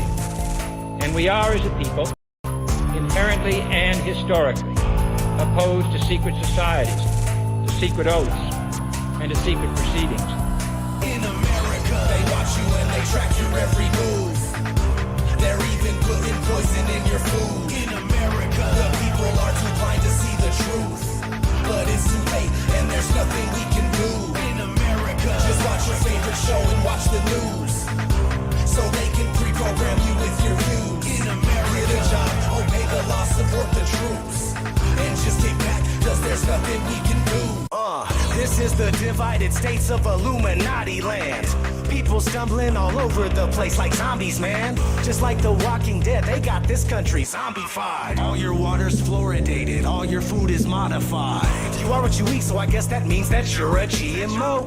And you don't even know, but you're too blind to see it though. You have to be asleep to have the American dream. Just how they need it, cause your freedom was never a thing. The best kind of slaves are the slaves that don't know that they're slaves. Stuck in a daze and they behave how they're told to behave. Good little sheeple people, always happy, always gleeful. No revolting, no rebelling, no uprising, no upheaval. The ones that rule us wanna keep us all clueless and weak. It's not looking so good for humans, the future is bleak. You think you are unique, but really you're a replica, created by the false education that they gave you here. In America, they watch you and they track your every move.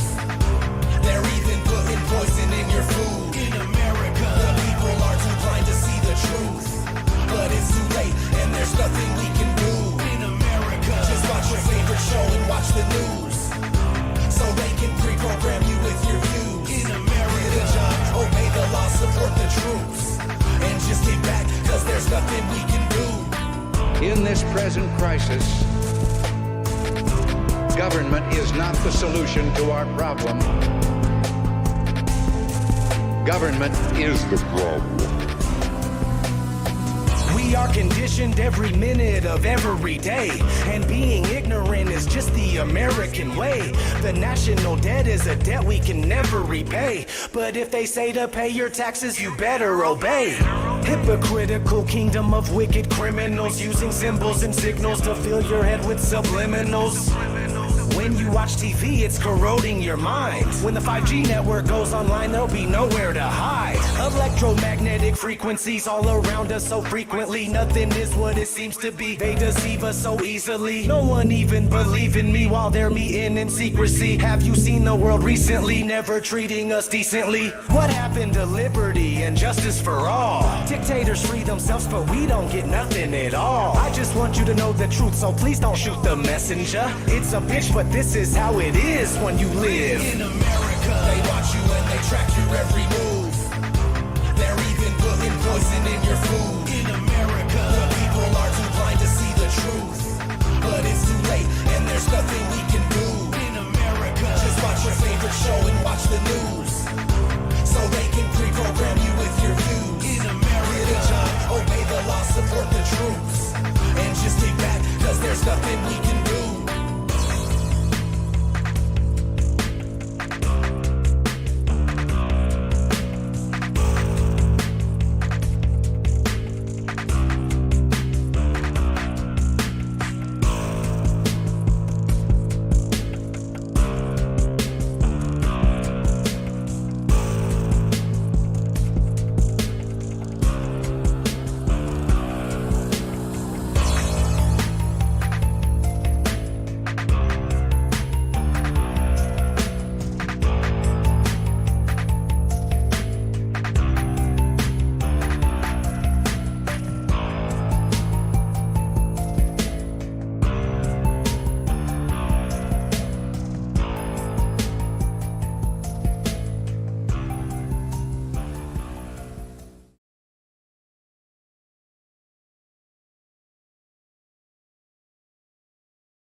It's not okay to think that the Earth is flat. Is the Earth flat or round? It's round. Okay, now let's see. How do we go about proving that? Earth, throughout its life, even when it formed, it was spinning, and it got a little wider at the equator than it does at the poles. So it's not actually a sphere. It's oblate, and officially it's an oblate spheroid. That's what we call it. But not only that, it's slightly wider below the equator than above it. A little chubbier. Chubby's a good way. It's like pear-shaped.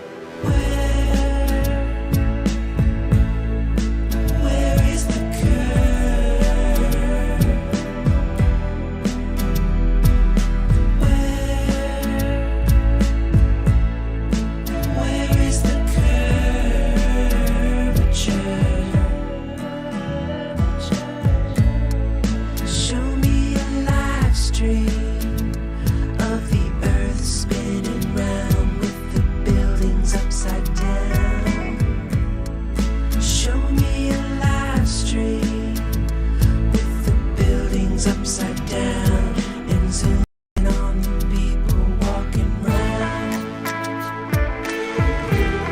The people walking round upside down. You got a balloon, I got a balloon. Boats reappear with zoom, they reappear with zoom. The horizon line is flat, center sky it looks the same. Of my senses at peace upon the plain. And what you're seeing here is a mirage.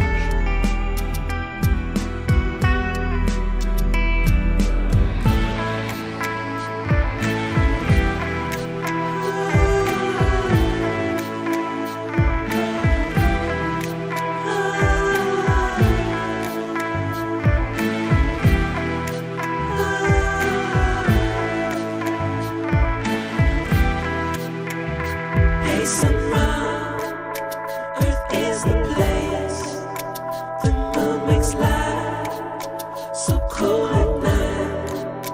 The luminaries, they all rotate around you. From the point of truth,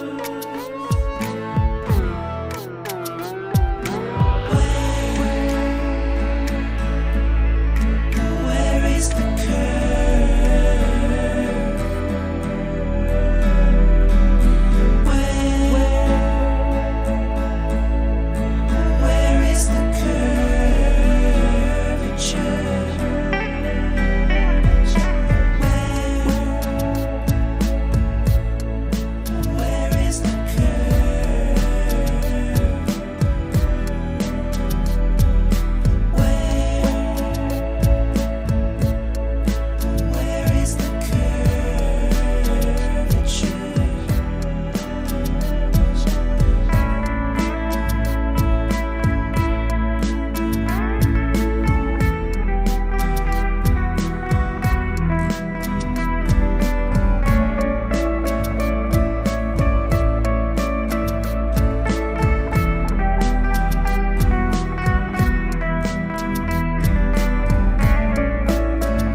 It's not okay to say that the Earth is flat. This is some sort of strange denial. I don't know where it comes from. And it's something where I keep getting this question. We really need to put this question to bed because we've known the Earth is a sphere for a long time.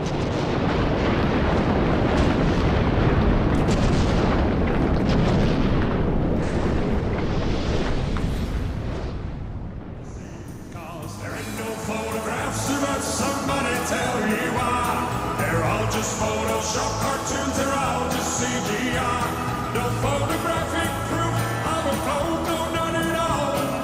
Why the hell can no one take a photo of this ball? There ain't no photographs, but somebody tell me why. They're all just Photoshop cartoons, they're all just CGI. No photographic proof of a code, no, none at all. Why the hell can no one take a photo of this ball?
A friend of mine once told me to do a search online.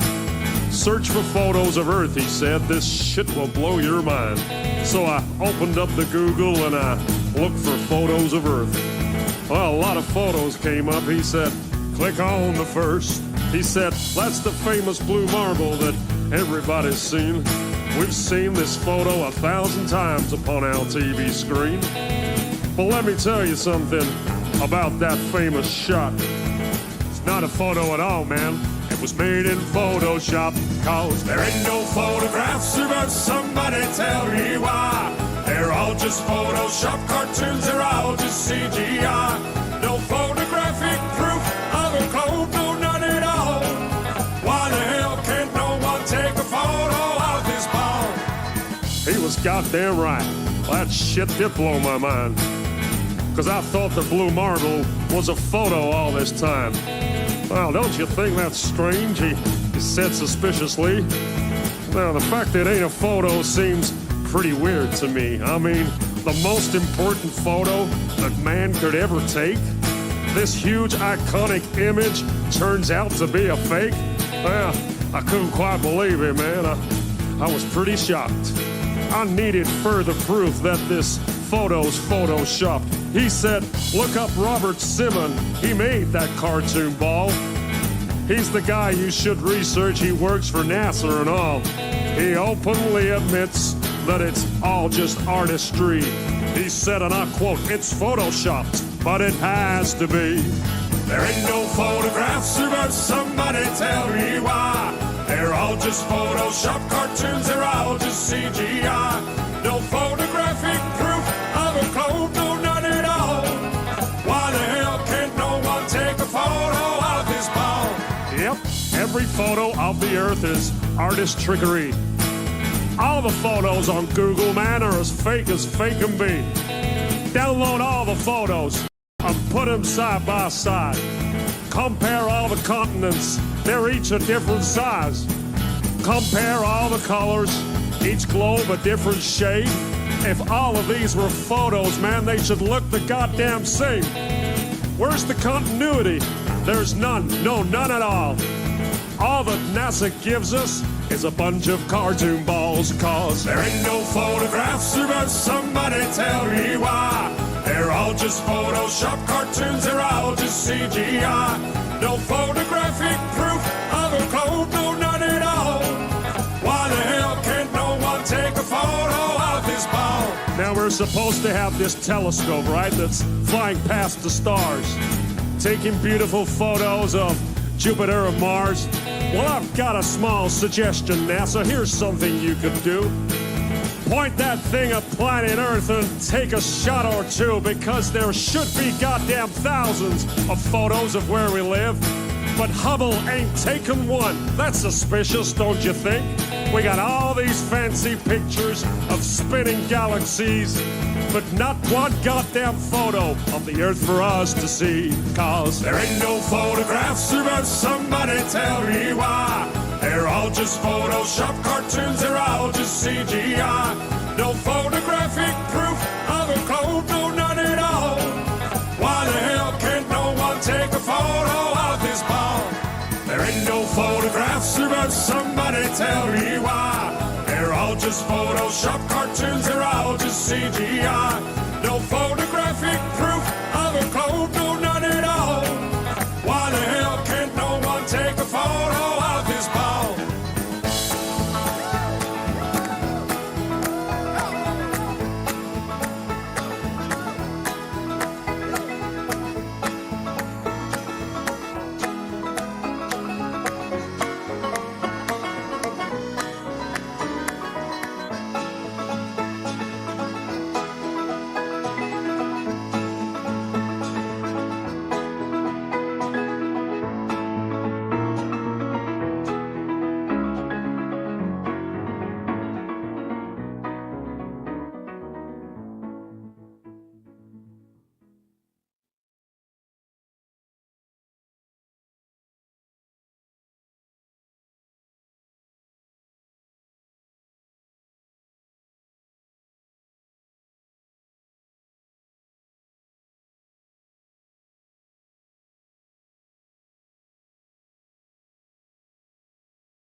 Astronauts to the moon.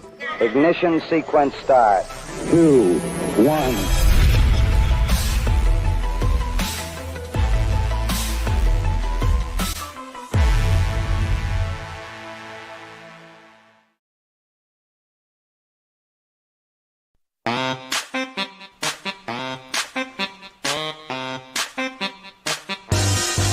You've had your time, now you gotta go.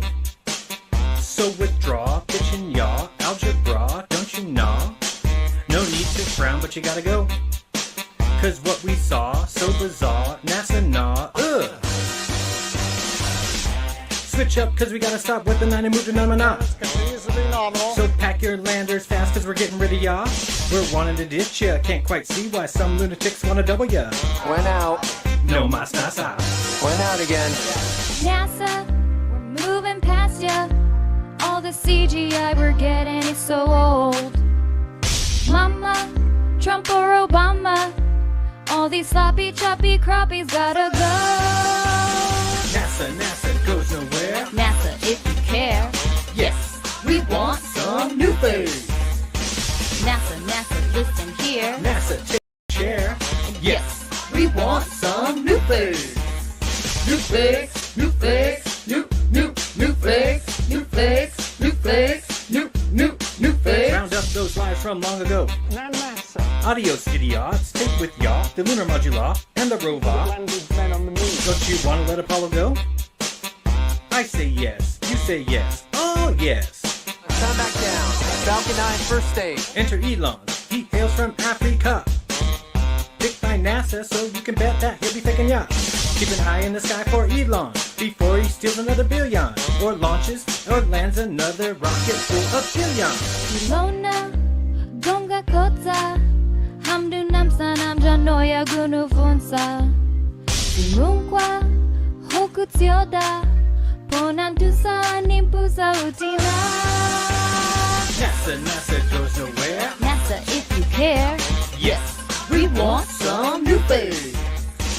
NASA, listen here. NASA, take a chair. Yes, we want some new face. New face, new face, new face, new face, new face, new face. Hey, we want some new face. Hey, we want some new face. Hey, we want some new face. Hey, we want some new face. NASA goes nowhere. NASA, if you care. Yes, we want some new face.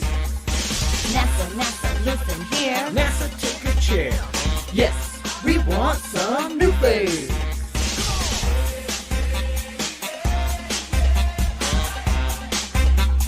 New face.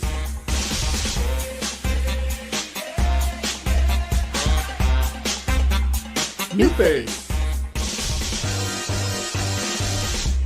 New fakes. The fakest fake ever faked. Sedun katsa. Sí, por favor. Porque yo necesito ir al baño. And now look at you, you're all wet. How'd you know that? The pool, you fell in the pool. Oh. Wow.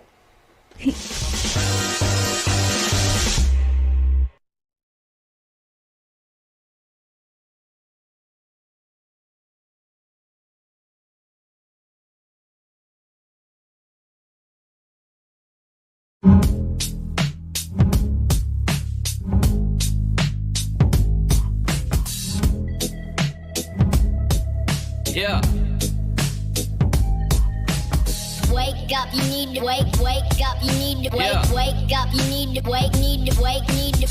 We used to play pretend. Wake We up. would build a rocket ship and then we fly far away. Wake up. We used to play pretend. Used Wake up. to dream of outer space, but now they're laughing at the face, saying, Wake up, you need to wake up, you need to we would build a rocket ship and then we fly far away, saying, Wake up, you need to wake up, you need to wake. We used to play pretend. Wake up. Used to dream of outer space, but now they're laughing at the face, saying, Wake up, you need to wake up. Yeah. Wake up. Land of the thieves, home of the slaves. 19 billion, that's 50 million a day. That's what NASA gets, just to lie to the human race. Pretending to go to space, but they fake it right to our face. And they say they moonwalk, but that just wasn't the case. Trying to tell us there's a rover on Mars, but it's a fake. Ay, CGI satellites, but I don't see a trace. People everywhere waking up, we're shaking up the place. So if you let me, I can shake up the thoughts that you tend to think of. Cause I fell in love with truth and I don't ever wanna break up. Let's take a look what's underneath the Hollywood makeup. So much that gets put in our face is straight made up. This place they call a planet that they lied about the shape of. They can play pretend, but me, I'm calling for Wake up. Freemasons and Zionists, the ones that put the eye on it. Try to say they scientists, but I can't say I'm buying it. Do you know what science is and how that they decided it? They just keep rewriting it to keep us from enlightenment. Knowing that they lie in it, stay promoting violence. Knowing that we're gullible products of our environment. No, I can't be silent, and nor will I be compliant. Not reliant on the tyrants to fall if we're not defiant. I can't seem to find the curvature. Total social overture. The sun is small and local to the earth as it encircles her. Nothing like the lies of elite sun worshippers, but up against the Bible, I don't even need interpreters. Earth is flat and motionless. Open up a scope and see a boat across the ocean mist. Chemtrails clogging up what used to be an openness, and fluoridated water come in concentrated doses. I'm conscious of the brokenness. People all over the place deceived. I hate to see. Space is not a place you see. It's fake. It's only make-believe. Constellations prove that the earth doesn't move, but the liars on wires wanna take away the truth. I'm screaming. Wake up, you need to wake up, you need to wake up, you need to wake up. We used to play pretend. Wake up. We would build a rocket ship and then we fly far away. Wake up. We used to play pretend. Wake up. Used to dream of outer space, but now they're laughing at the face, saying, Wake up, you need to wake up, you need to wake up, you need to wake up. Wherefore he saith, Awake thou that sleepest, and arise from the dead. Christ shall give thee light. See then that ye walk circumspectly, not as fools, but as wise. Have you ever wondered why, when you looked up in the sky, exactly how the sun and moon ended up the same size? It's 90 million miles and 250,000. Y'all can beat my poker face, cause that defies some odds. Yeah, I'll tell you this is gambling with every dose of Ambien. You're managing the trance you're in, so let me be your wake-up call. Let me be your wake-up call. You ever been to space at all? Who's above us? One that loves us or aliens that hate us all? Man, I used to catch some Z's on this flat plane. Then the alarm clock rang and all that changed. Like, motionless. Please tell me you see how flat this ocean is. The devil lied to us, lied to you, lied to me. Tried to hide my creator, made me play some hide and seek. But he speaks that if I seek him, that he won't hide from me. If I knock that he will open it and show me what I need. That greed is the enemy. Forked tongue of the serpent as he dangles from the trees and trying to keep us all far, far away from obedience. Trying to take our will and our next of kins. Had us living for the sun, not the S-O-N. So good morning, beautiful. Time to rise and shine. Time to breathe this morning air. Open those sleepy eyes. Yeah, good morning, wonderful. Time to shake them dreams. Feel a savior's love for you. This world ain't what you think, man. Good morning, beautiful. Time to rise and shine. Time to breathe this morning air. Open those sleepy eyes. Yeah, good morning, wonderful. Time to shake them dreams. Feel the savior's love for you. This world ain't what you think. This world ain't what you think. It's time to wake up. You need to wake up. You need to wake up. You need to wake up. Used to play pretend, used to play pretend. Wake up. We would build a rocket ship and then we fly far away. Wake up. We used to play pretend, used to play pretend. Wake up. Used to dream of outer space, but now they're laughing at the face saying, wake up. You need to wake up. You need to we would build a rocket ship and then we fly far away. Saying, wake up. You need to wake up. You need to wake. We used to play pretend, used to play pretend. Wake up. Used to dream of outer space, but now they're laughing at the face saying, wake up. You need to wake up. Yeah. Wake up.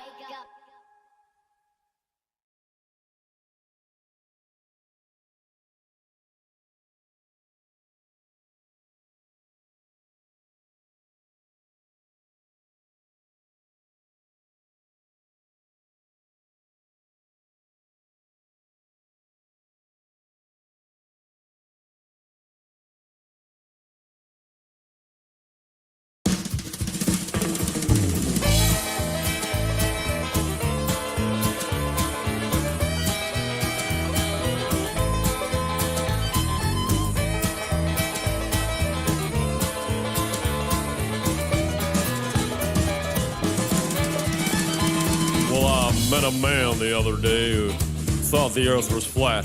I said, man, you must be crazy. Where the hell is your tinfoil hat? But he spoke with such conviction, and he believed the words he spoke. And something deep inside me knew this couldn't be a joke. But why would he believe this? And why believe such things? 'Cause everybody knows the earth's a ball and that it spins. Well, you must be pretty crazy if you think the earth is flat. 'Cause we all know that it's a globe, and that's a simple fact. So I said, what about the photographs that NASA takes from space? He gave a knowing smile and told me, man, those things are fake. But what about the videos that I've seen with my two eyes? What about them? He replied, have you heard of CGI? Oh, NASA's faking everything that you have ever seen. And as for flying to the moon, well, they ain't never been. Indeed, my friend, their lying scum is there for you to see. Just take some time, look into it, and the truth will set you free. Well, I was kind of skeptical, but I have an open mind. And what he said was interesting, and I've got a little time. So I grabbed myself a doobie, and I started watching vids. 'Cause if NASA's really lying, then they're lying to my kids. And as I watched, I got angry as I learned of the deceit. The global Earth deception was right there at my feet. Well, holy shit, this could be true. What if we're not on a globe? The more I learned, the more I yearned, the more I started to probe. I upturned every rock of information I could find. I started to unlock the truth, the war upon my mind. I had 1,000 questions I just couldn't understand. I had to meet that man again, that flat earth man. Oh, NASA's faking everything that you have ever seen. And as for flying to the moon, well, they ain't never been. Indeed, my friend, their line scum is there for you to see. Just take some time, look into it, and the truth will set you free. Well, I called him up that evening, and he agreed to meet. He was very welcoming, and he showed me to my seat. He said, I see you've done some research, my open-minded friend. I know you'll have some questions, which we'll get to in the end. First, take a look at what's on these walls, paintings of a globe. I painted every single one of these, don't you know? You see, back in the day before computers, I was in demand. An artist painting everything I saw upon the land.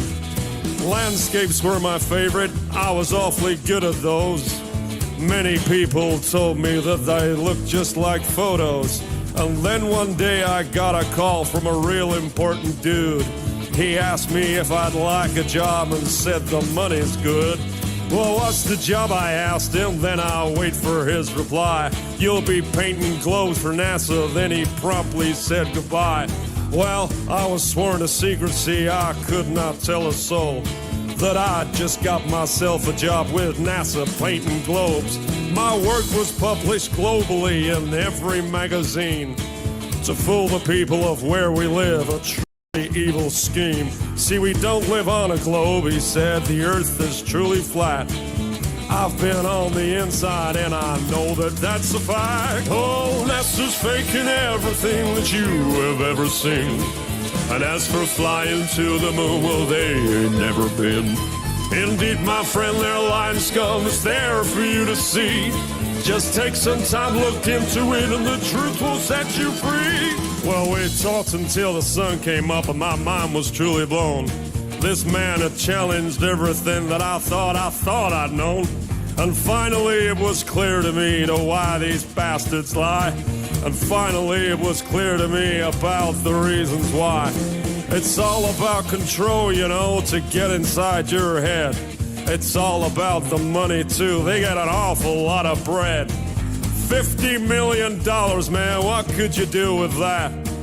That's what NASA gets a day, to hide the earth is flat. You see, if they can get you to believe that you're on a spinning ball, well, things like God and creation just make no sense at all.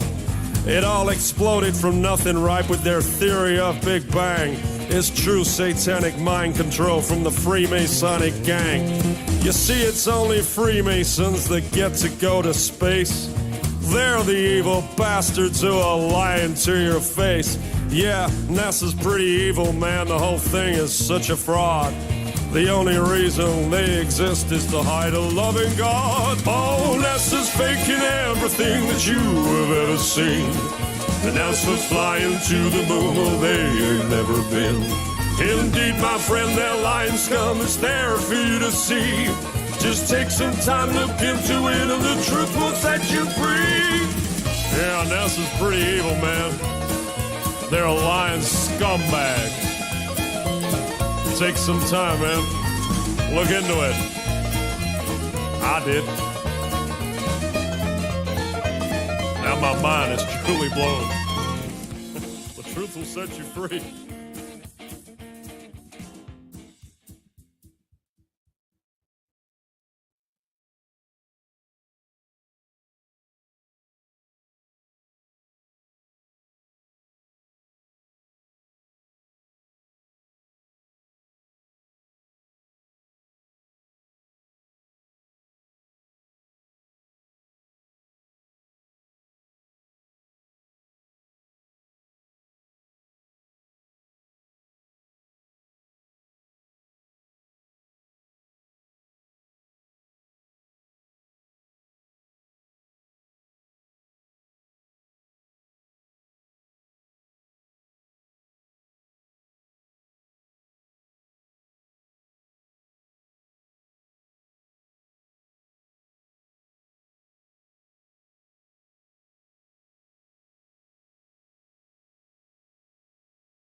must now tell you why, as you awaken from this global lie. Despite what they have said, Earth is not a globe spinning, but instead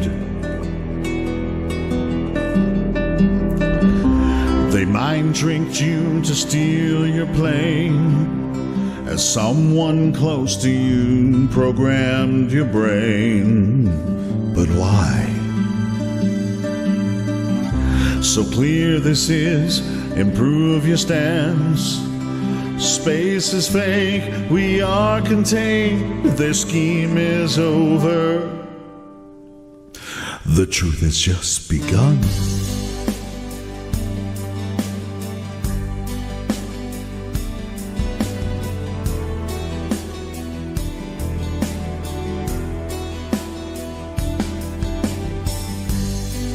There's a place up in the sky, a pathway for the moon and stars at night. No parallax view of them, we're only using real lies, and truth is shared. Earth's a place that doesn't turn, so face your fears, believe your ears, no emotion do they find. I'm handing you this lovely world, promise me that you will seek this logic with devotion.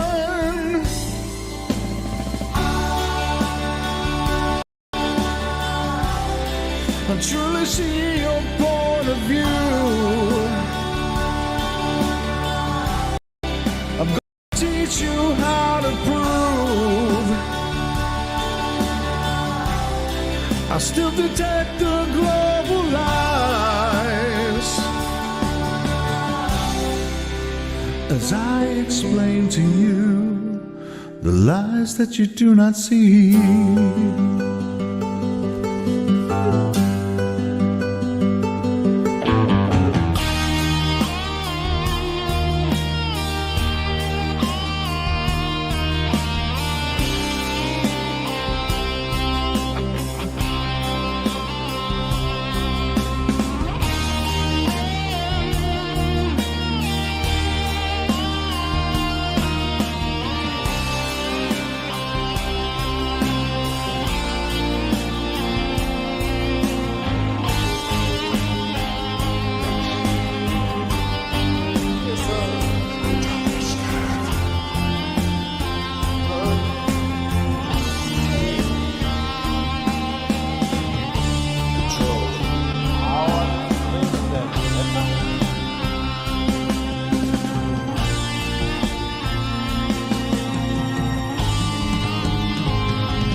If you're blind, I will help you see.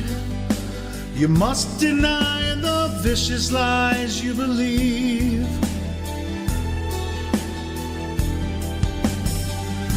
What draws you here, my friend? Come listen now and let's fly to truth end.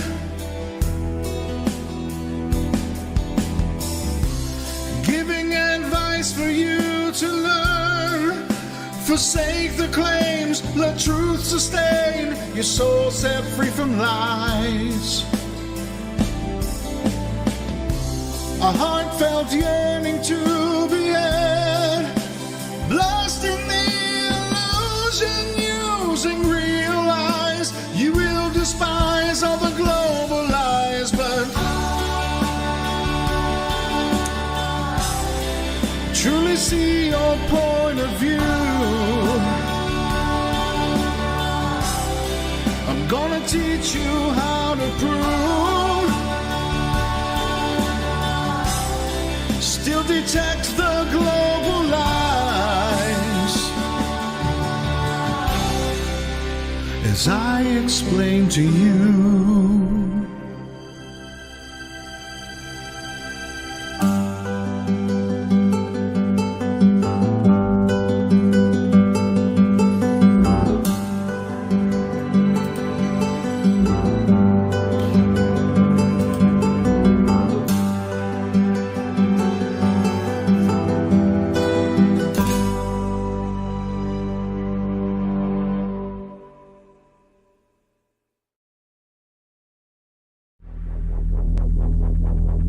And ye shall know the truth, and the truth shall make you free. Welcome back to Smarter Every Day. Now, a lot of the pictures you see from the International Space Station come from the cupola on the inside here, right? So the cupola is on node 3, is that correct? Node 3. Node 3. All right, so this is astronaut Don Pettit. You may know this guy. You've done all the city tracking. Yeah, I've done a lot of cities at night, and then the nighttime aurora and time-lapse sequences of Earth. Many of those that you see have been done in this module when I was at the helm of the camera. He's the junk. Let me just say it that way. You're the junk when it comes to space photography, right? Can you say that? Say I'm the junk? No, I can't say that because I get too embarrassed. I'm going to meet you on the other side, okay? So, seriously, he's the junk. Like, all the really cool aurora stuff, Don's the guy that took it. Now this is a cover. Okay. So we call it a shutter, and it protects the windows from micrometeorites. Okay. The shutters are closed, the windows are protected, and also thermally insulates the windows from the radiation environment of space. So can you shut these things from the outside? No, you can open and close it from the inside. Oh, okay, wait. On the inside, you're throwing a lever or something. Yeah, you're turning a knob. And it's open.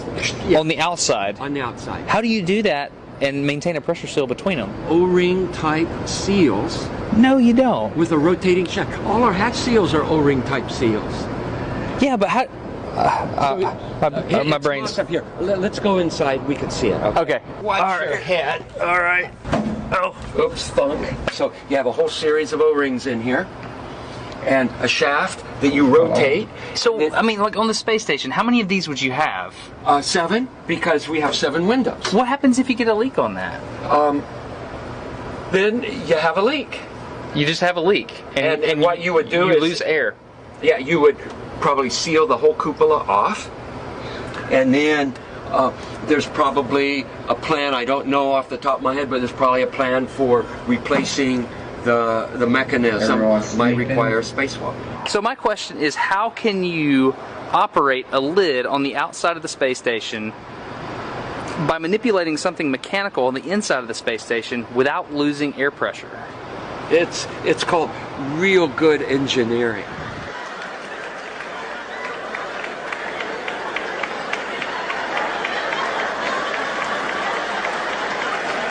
It's called real good engineering.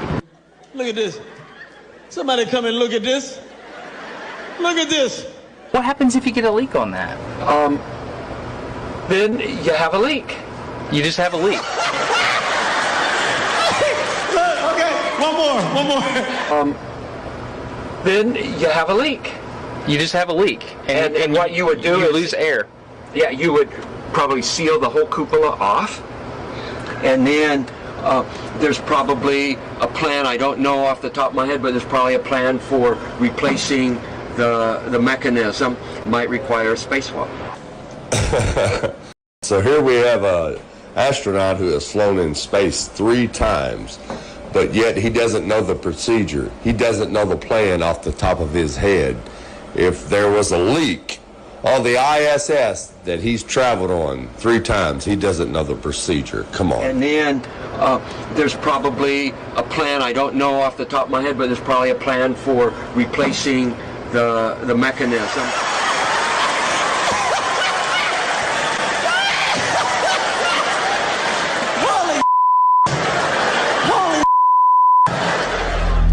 The reason he don't know the plan is because it's all fake. He was caught by surprise with the question.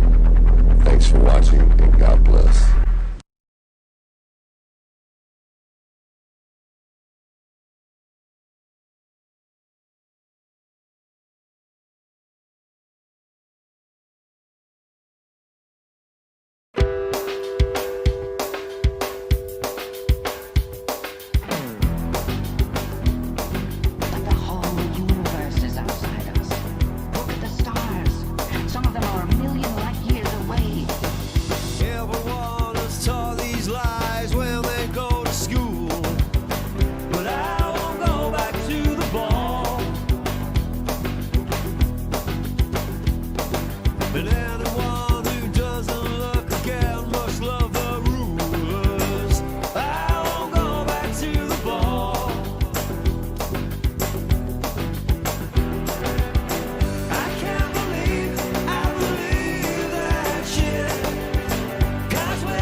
don't have time for a meeting of the Flat Earth.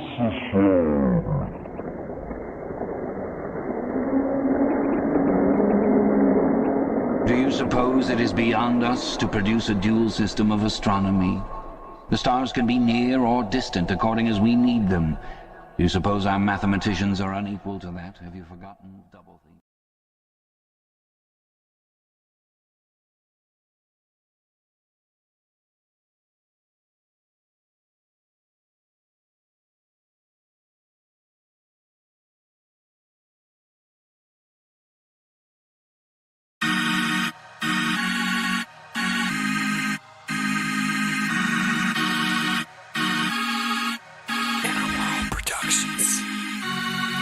Nobody that I know of in my field uses the so-called scientific method.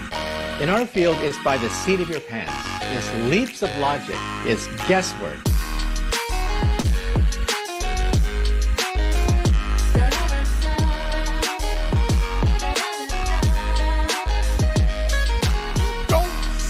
You don't see the curvature of the earth.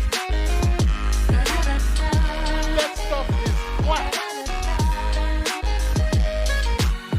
Globusters taking over. Bye bye moon man and rover.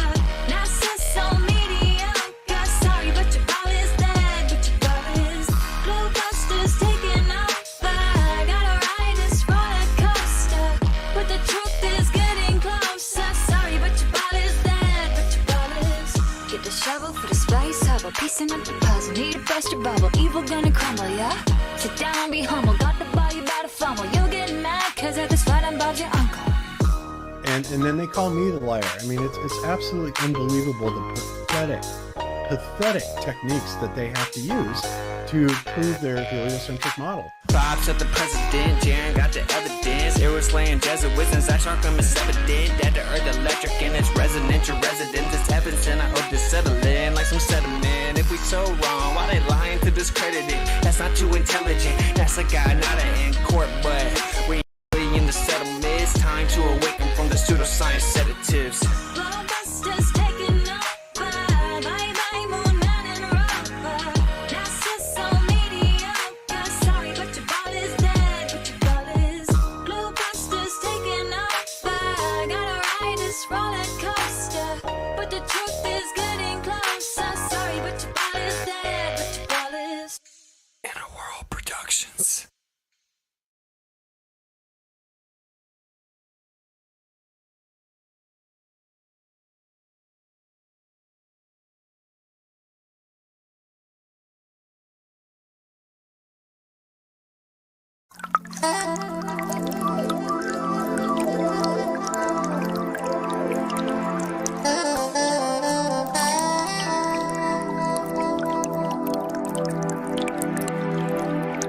It is part of the natural physics of water and other fluids to always find their level and remain flat. If disturbed in any way, motion ensues until the flat level is resumed. If dammed up, then released, the nature of all liquids is to quickly flood outwards, taking the easiest course towards finding its new level.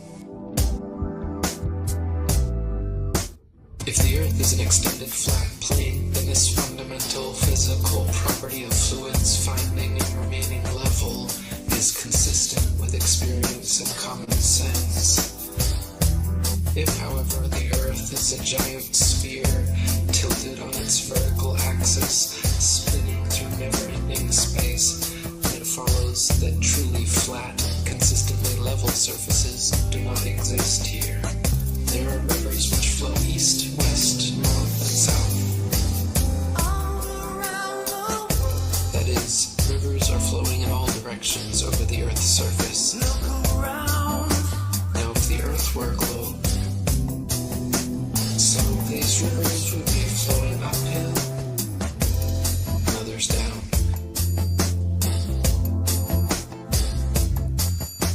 Some of these rivers would be flowing uphill,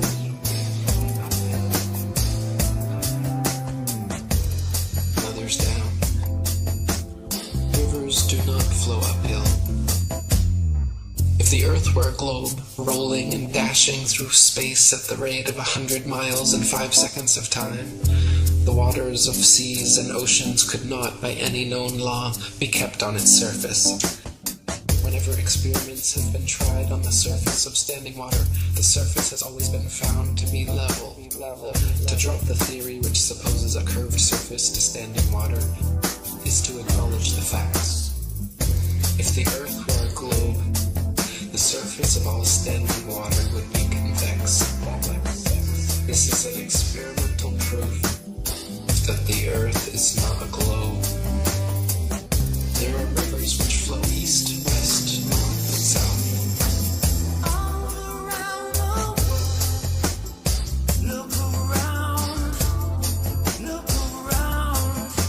Now, if the Earth were a globe, some of these rivers would be flowing uphill, and others down.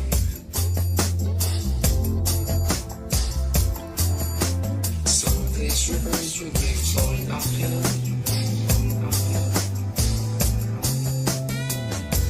and others down.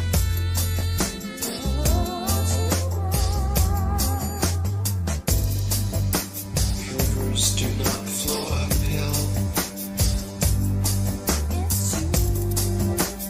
Rivers do not flow uphill. There are rivers which flow east, west, north, and south.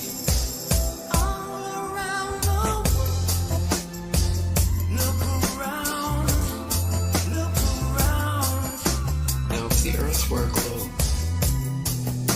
some of these rivers would be flowing uphill, and others down.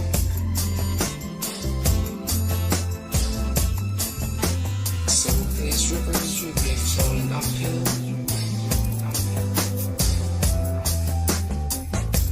and others down. Rivers do not flow uphill. Some of these rivers would be flowing uphill, and others down. Rivers do not flow uphill.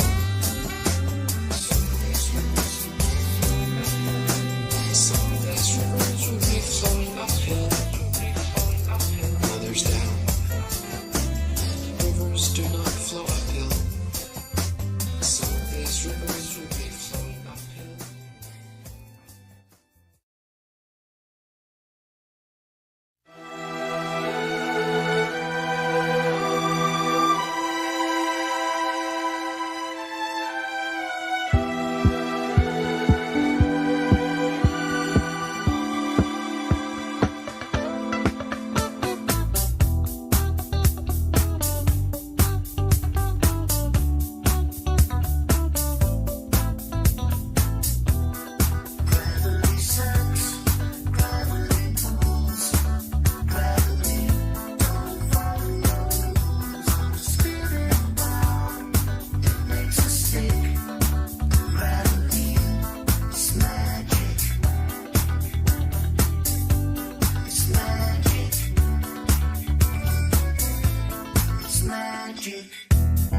Light things rise up.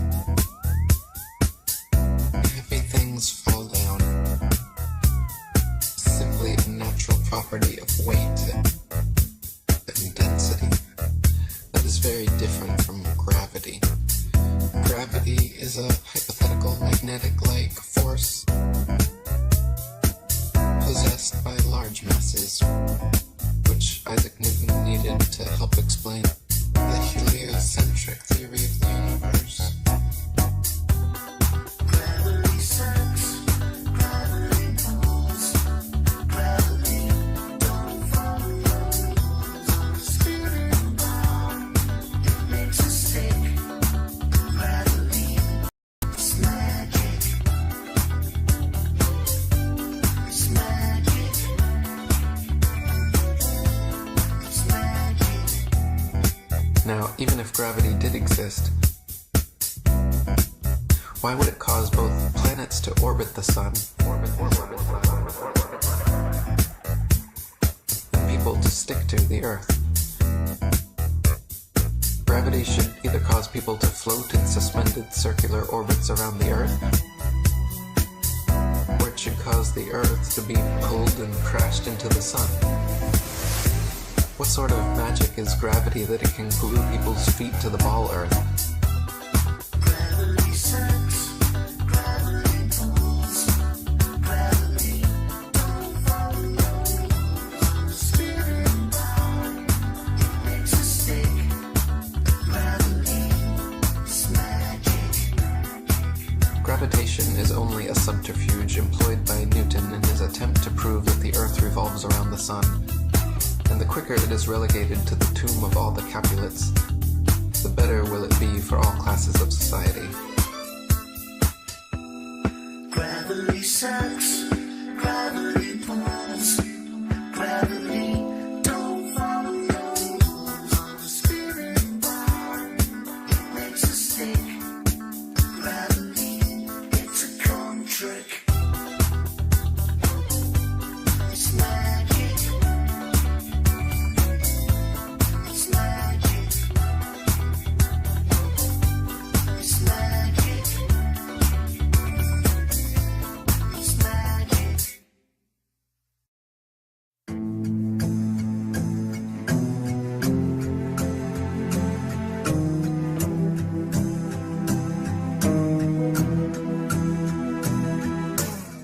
I confess that I cannot imagine how any human being in his proper senses can believe that the sun is stationary when, with his own eyes, he sees it revolving around the heavens, nor how he can believe that the earth on which he stands is whirling with the speed of lightning around the sun when he feels not the slightest motion.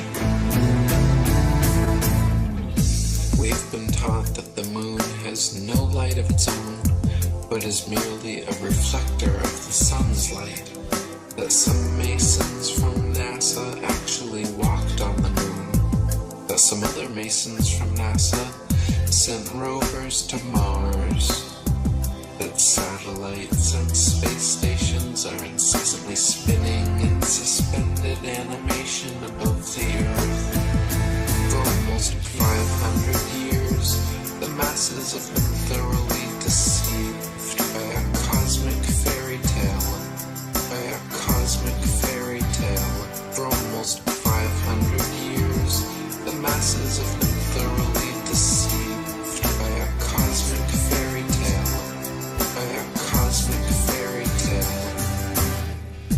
We have been taught that a mysterious force called gravity, a magical magnetism responsible for keeping everything from falling or flying off the spinning ball Earth, is just strong enough to hold people, oceans, and the atmosphere tightly to the surface, but just weak enough to allow bugs, birds, and planes to take off with ease.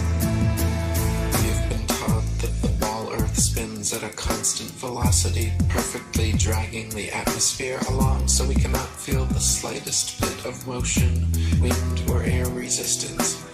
They say we cannot feel any of this motion because the magical Velcro of gravity pulls the atmosphere precisely along, and we cannot measure any of this motion because the stars are so incredibly far away. For almost 500 years, the masses have been thoroughly deceived by a cosmic fairy tale. By a cosmic fairy tale. For almost 500 years, the masses have been thoroughly deceived by a cosmic fairy tale. By a cosmic fairy tale. A sphere where people on the other side live with their feet above their heads, where rain, snow, and hail fall upwards, where trees and crops grow upside down, and the sky is lower than the ground. For almost 500 years, the masses have been thoroughly deceived by a cosmic fairy tale. By a cosmic fairy tale. For almost 500 years,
that spinning ball.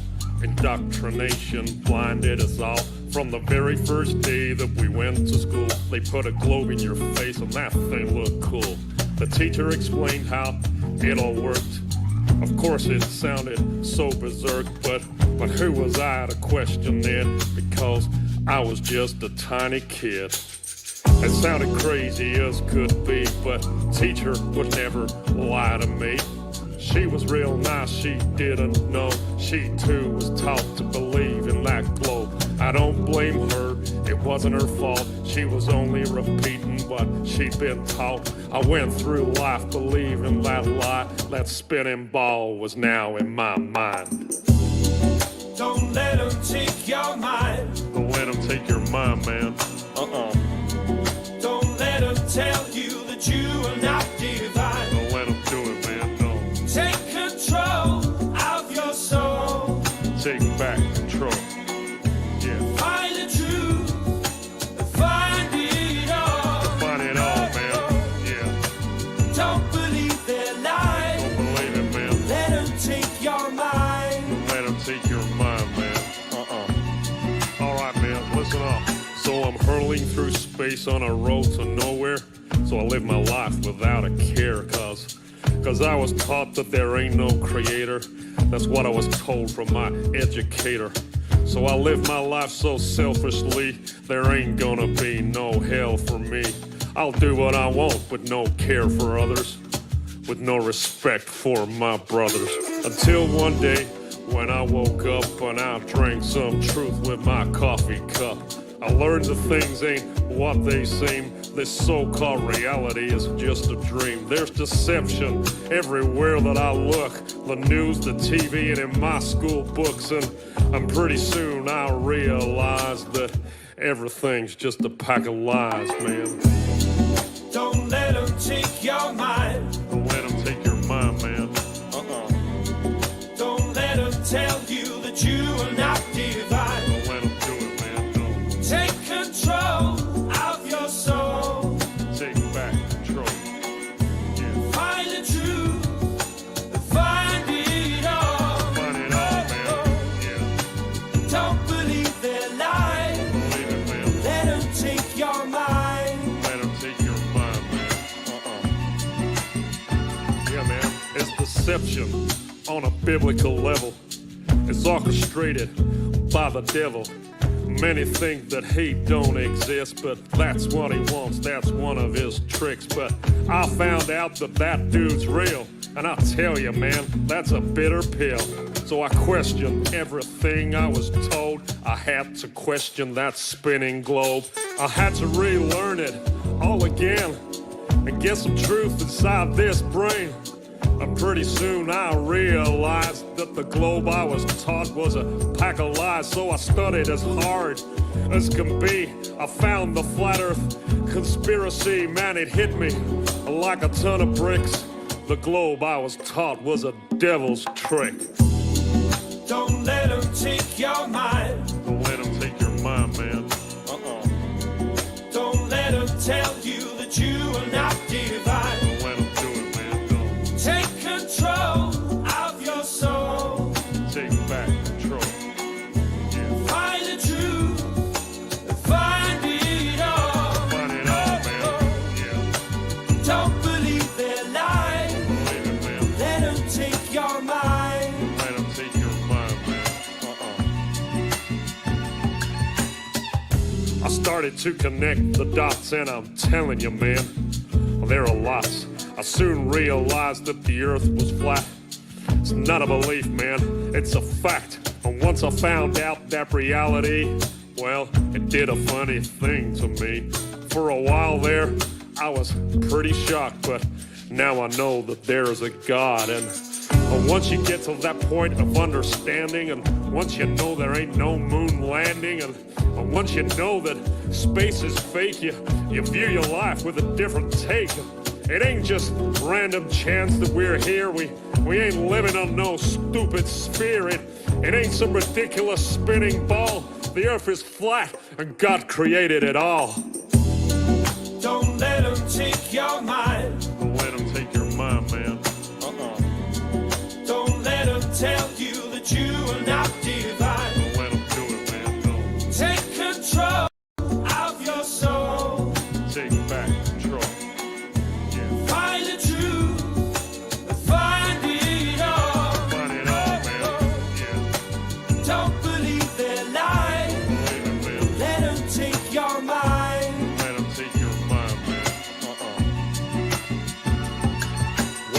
I found out about all these lies. I live a completely different life. I stopped reading the news and turned off the TV. That thing is evil as can be. I started being a nicer guy, and God forbid I tell a lie. I treat people with more respect, and I've got me a wife that I'd never neglect. Yeah, being good's working out for me. Now I ain't blinded and I can see. I know that there is a God above, and if I'm good, then he'll show me love. I try to live life selflessly to be the best that I can be. I treat people how I want to be treated since my indoctrination was defeated. So don't believe in the devil's lies because it's God he wants to hide. That's why they teach that spinning ball to make you think you ain't special at all. Don't believe what you're being told. Don't believe that you're evolved. It's all an accident and you are too. No, you're someone special and God made you. Don't let them take your mind. Don't let them take your mind, man. Don't let them tell you that you are not divine. Don't let them do it, no. Take control of your soul. You gotta take back control. Find the truth. Find the truth. Find it all. Find it all, man. Don't believe their lies. Don't believe it. Don't let them take your mind. Don't let them take your mind. Yeah, play that guitar.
Good morning, family.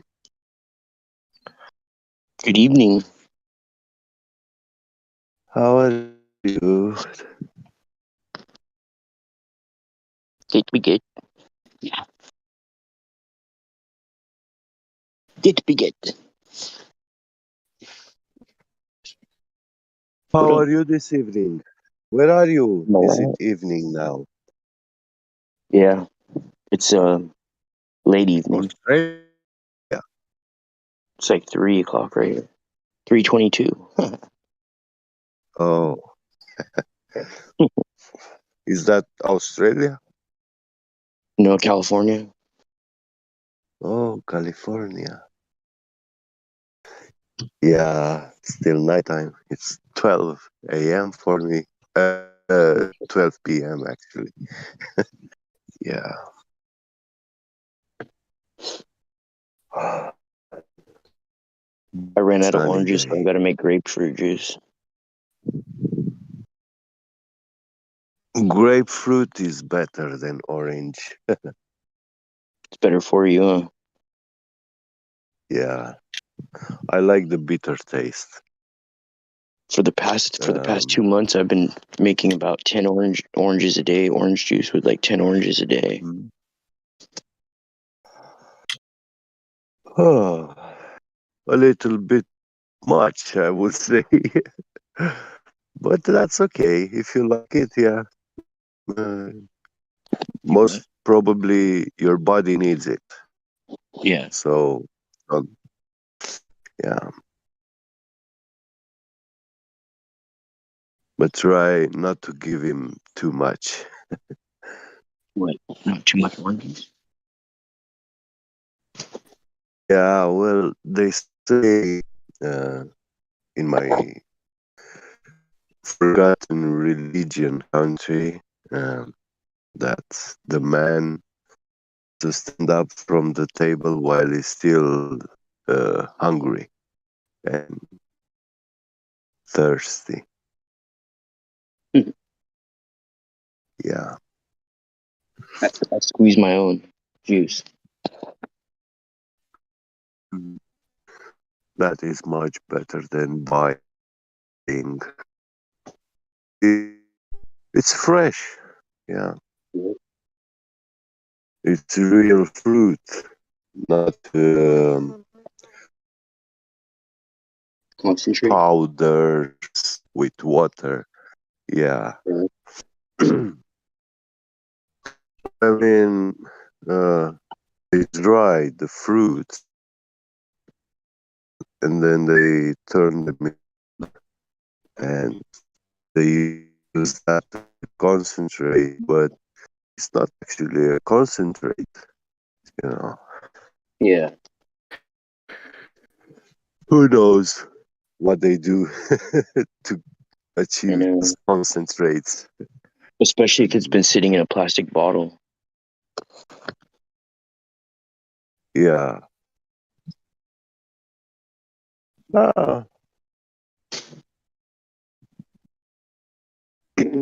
It's a good storage. If you don't have, if you don't afford like silver bottles. For what? Glass.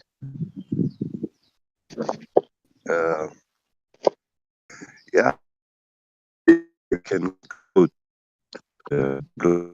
silver inside, and they become holistic bottles.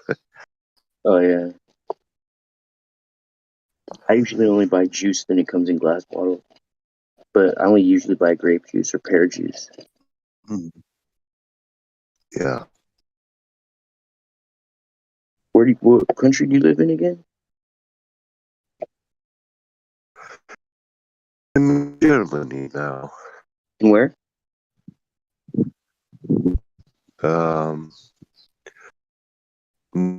Frankfurt, about 100 kilometers from Frankfurt. Okay. How much is a bag of oranges over there? Like with like 10 oranges or something like that.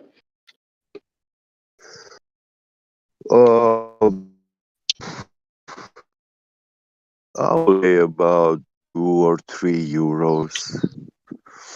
Okay. $2.50, $3.50. Yeah, it's cheaper than here. Something like that.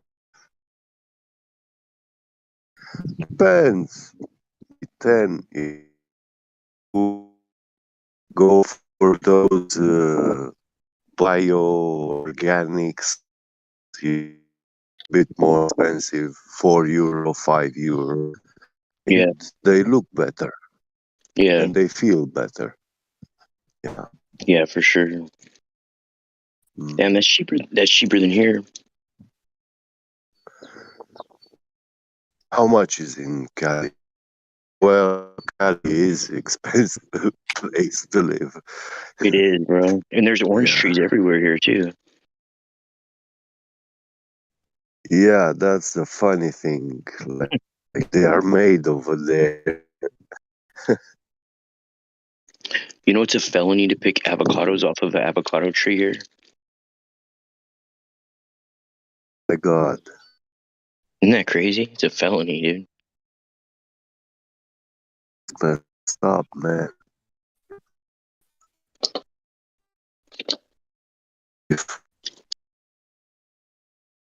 And get everything that God. What? Then I mean that it can be on someone's property, on a farmer's property.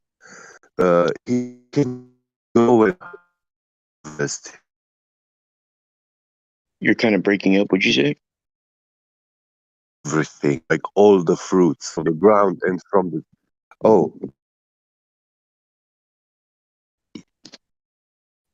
my signal is a bit dodgy here. Yeah. You're breaking up a little. Is it better now? Yeah. Yeah, I was saying when a farmer has land and trees, he's not supposed to pick all the fruits and from the tree and from the ground. He should still leave some of them, you know, Yeah, I know. there. And if someone comes and picks a fruit, that's not a crime, you know. Yeah. I know. Dude, where my dad lives like an hour away from here, and there's Yeah. acres and acres and acres of avocado trees behind his house, and they have like barbed wire Yeah. fence and signs that say it's a felony to pick them. Wow. Crazy, huh? Yeah, that is proof that you are next to Satan, to a Yeah, business. Yeah. for sure. Your neighbor is Satan, and Right? he doesn't appreciate nature, life, nothing. I mean, those people who put that sign there are equally guilty Yeah, the way for sure. Satan is. Yeah. Yeah. Can you imagine getting a year and a half or 2 years for picking avocados? Oh my God. Yeah. I saw people in my country being 7 years in jail. It was a young guy, like 24, 25 years old. He had like two daughters and two sons, small children. He was in prison because he picked some hay from Damn. the field. Hay, yeah, for his animals. And they accused him that he stole the hay. Yeah, and it was like how much? 1 cubic meter of hay? It's not that much, you know. Yeah. How much that hay? You steal off of my hair. He was serving 7 years for that. Damn. But a politician who dilapidated funds, you know, hundreds of millions of euros from European funding in my country, those people get nothing. They are free. That's very sad, brother. Yeah, they get a trial and they don't get to make prison because it's the first time when they commit a crime and they are left That's very sad. outside with a warning. Yeah, you know. Oh, well, fuck. I mean, we all know what happens, right? Yeah. And imagine this guy was working in prison. He was going out and making roads and paving the streets and stuff like this. Have hard work, and he was getting paid like It's like the about Tinder swindler being free, right? hello. He was getting paid about $100 a month, and he was sending those money to his family, man. Like he was literally living on the food that he was getting from the prison, and that's such a shitty food, you know, miserable. Yeah. It's sad to hear.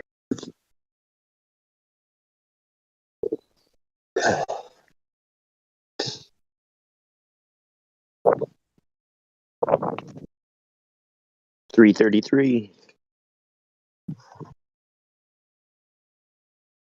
3 times 3. 333.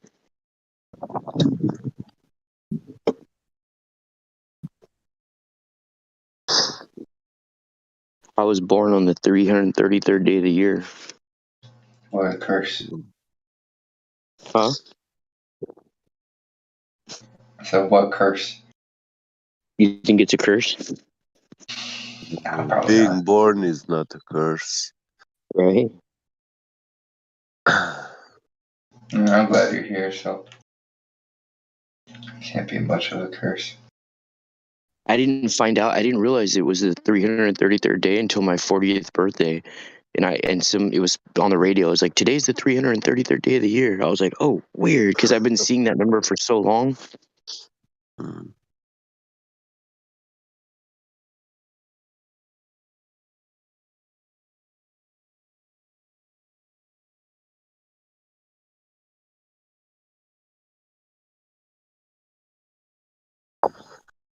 Who else is on here? Forex memes?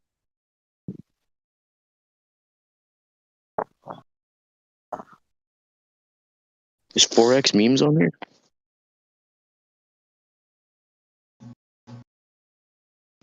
Probably not.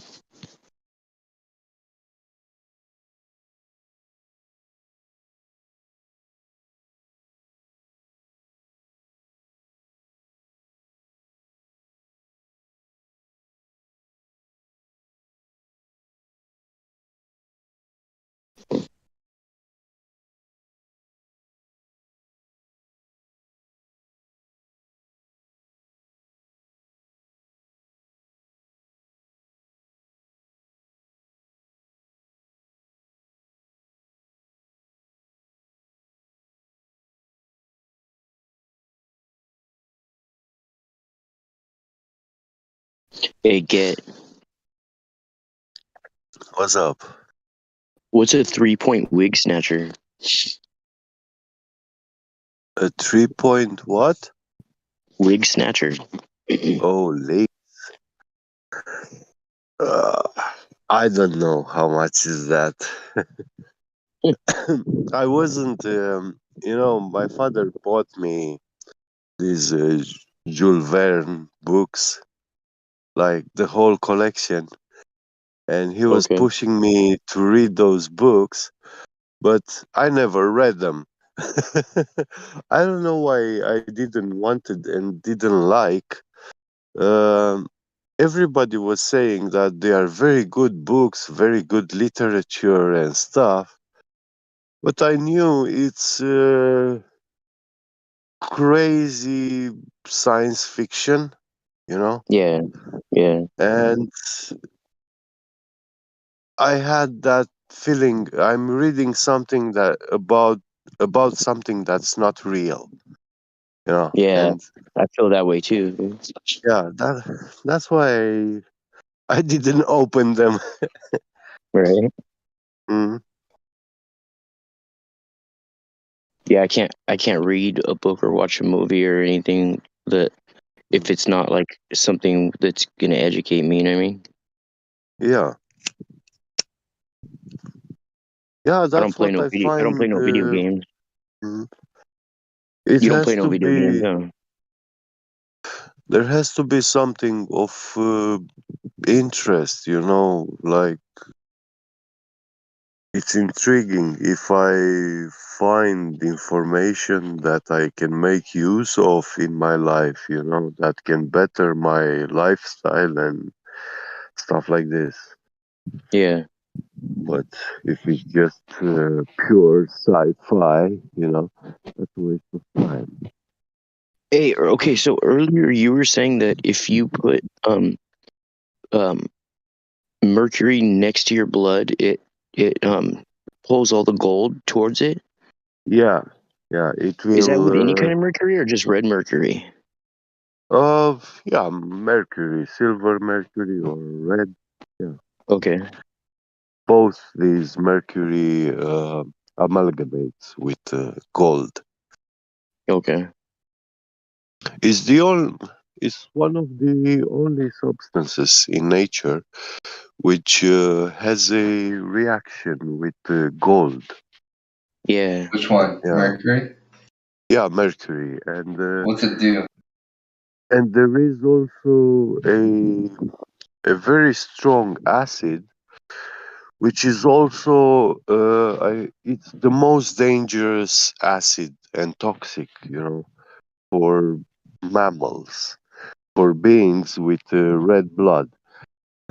Not us. We carry around vats of acids in our stomach all day. Mhm. Yeah. Beasts. Um, Mercury literally destroys the neural cells once in the brain or in the stomach. What the fuck? Yeah, it literally destroys them. And if it gets in your blood, um, amalgamate with the gold from the blood. So it will make your blood useless, lose all its properties. Um, It'll I pull all from the gold to right to where it's at. uh, well, the atoms of mercury will amalgamate with the gold. It will make it will dissolve gold, just like when you put sugar in water. That's what Oh happens to shit. gold when you put it in mercury. It Damn. dissolves, yeah. And it loses all its properties, you know. Yeah. Yeah. And the funny thing is, those nanoparticles of gold, which are in the blood cells, they are a very, very precise size and shape. Not any particle of gold is actually can be used by the living, you know. Yeah. Yeah. So and uh, when it dissolves, that particle of gold, it's deforming. You know, it changes shape, and Okay. it mixes with the mercury. It forms amalgam.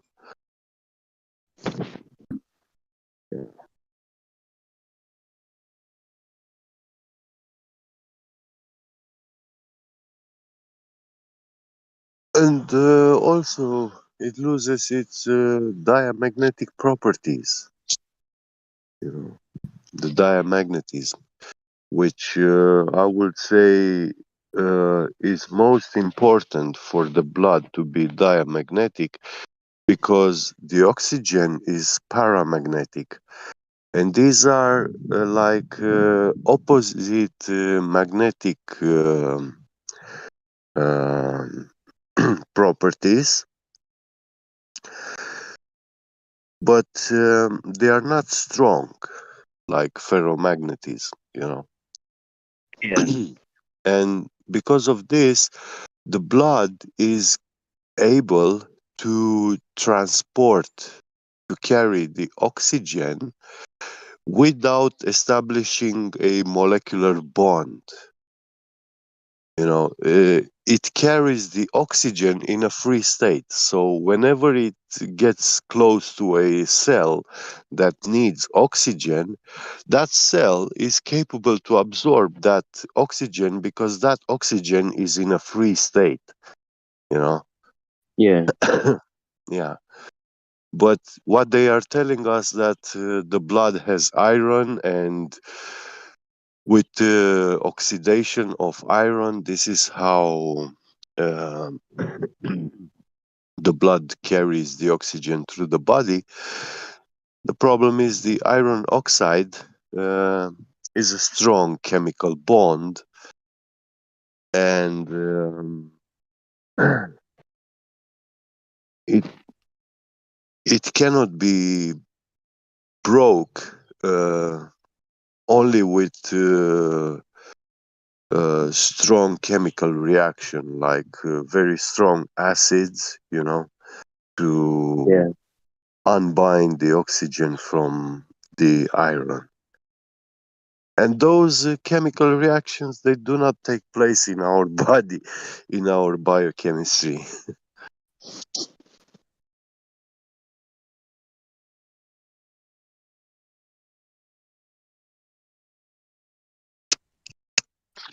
So if we ever had mercury inside of our body, how much would it take for us to be done?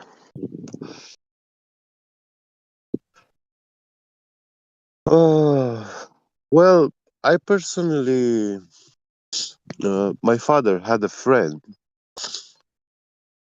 who was a scientist working in laboratory, a chemist, and he was working with mercury all his life. And when he got retired, the doctors established that he had about 300 grams of mercury in his Damn. body.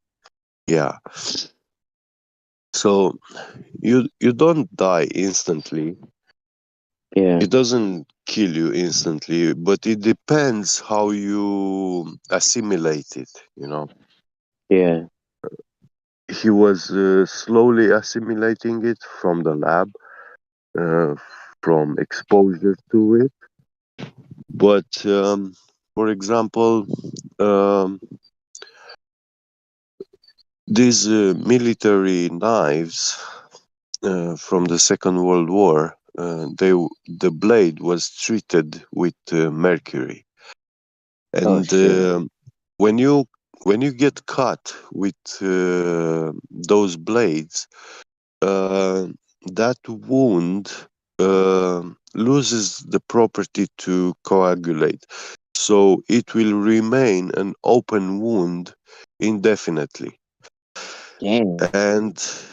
And that leads to infection and all sort of issues, and it will be deadly if not Yeah. treated. Yeah. Yeah.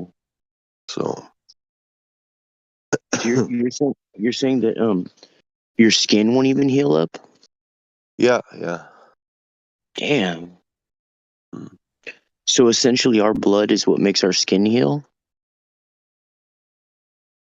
Pretty much, yeah. Yeah. That makes sense. So because when we get a scab, it's like the dried blood, and then it like forms back into like a scar, huh? Yeah, the first thing that is required on a wound is for the blood to coagulate, and also lympha, the lymphatic system is a colorless fluid in the body, but it's not being pumped, it's not being circulated by the heart. Um, this lympha is um,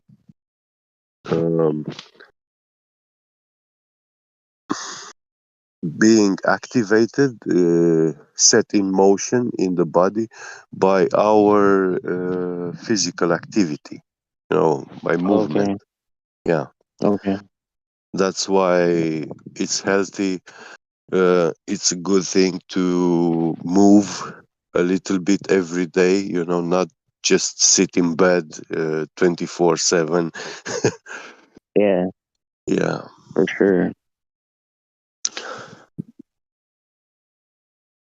Get that piezoelectrical Yeah. going, huh? Yeah. That liquid is, how do you, it doesn't reaches your body parts because it's being pumped by the heart. It's not. So you have to contract the muscles on all your body, and that's how it starts flowing in the body. Okay.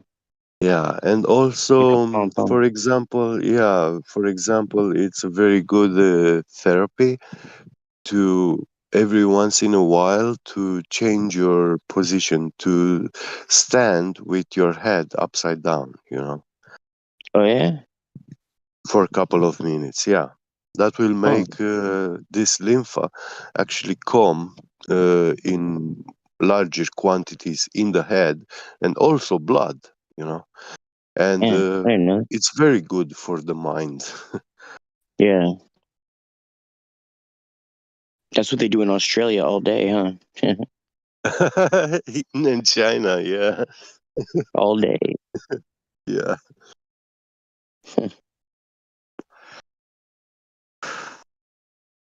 Do you go barefoot a lot? Not as much as I should. Like this year, right now, it was the first time Oh really? I'm outside on the grass. Yeah. Yeah. I think going barefoot has changed my whole life, dude.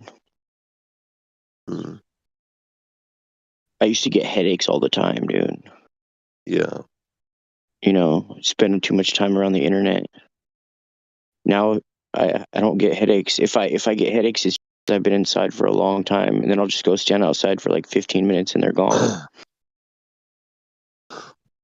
I tell you, um, you have your years. You've been with more than one woman, right? Yeah, In your yeah, lifetime. So yeah, you had blood contact with yeah, many people, and not just blood, but also fluids, or you ate in someone's house that you visited, yeah, and you didn't know everything about that person that you visited and sit at his table.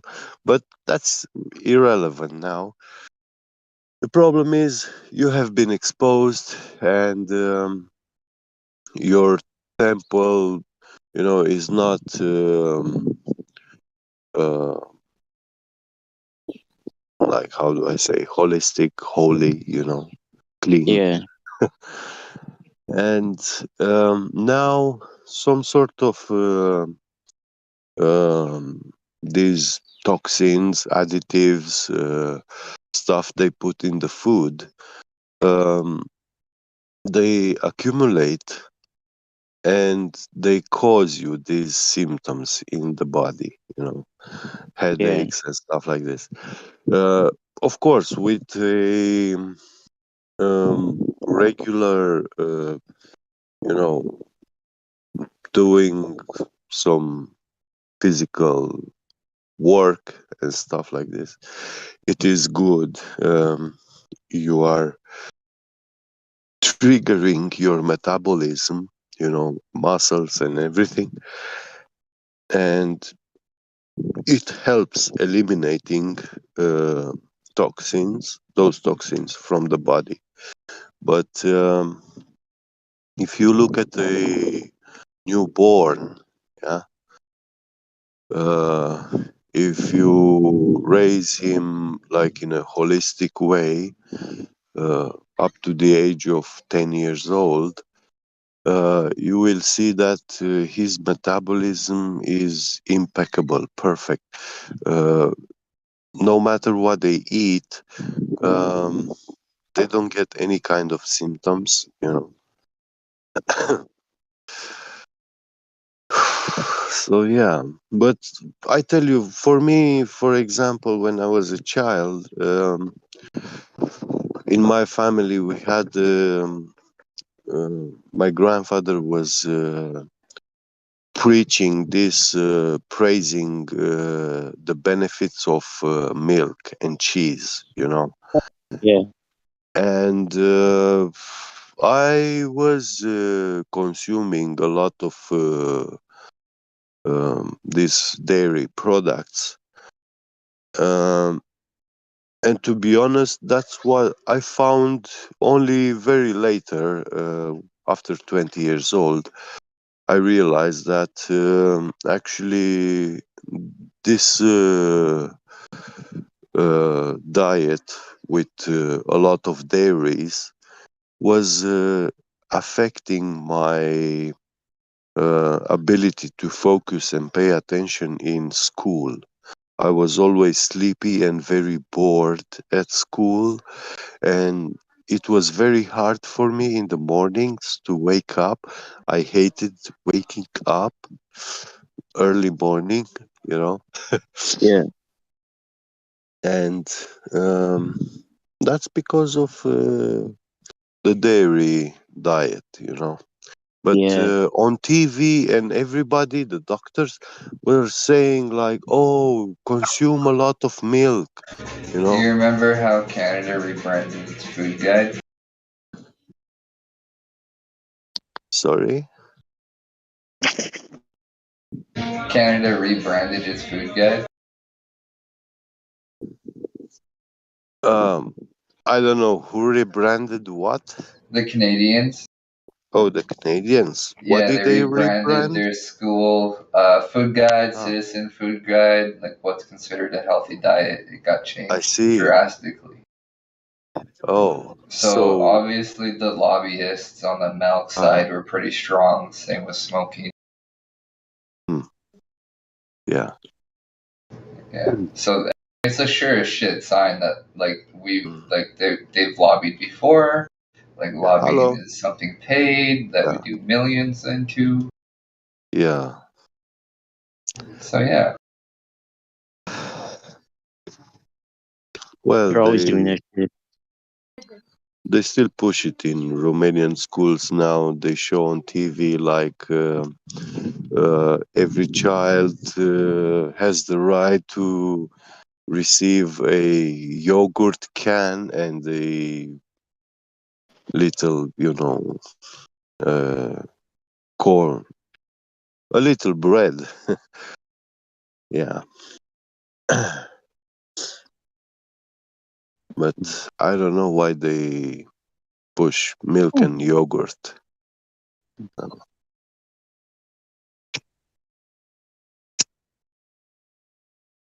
Because that is something which it's a food for babies to grow, and once they are fed with milk, the next thing they do is sleep.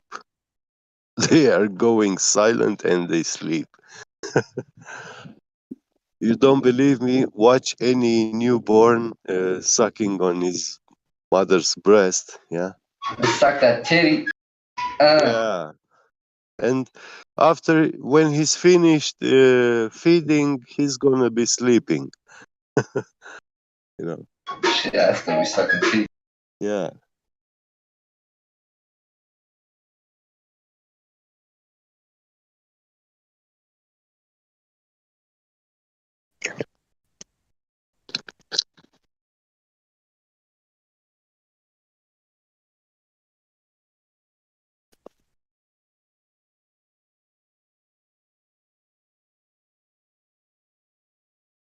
And everyone should sleep couple of hours after his eating, consuming dairy products. If you don't sleep, then you are miss. You are not eating the. You're not doing the right way. You know.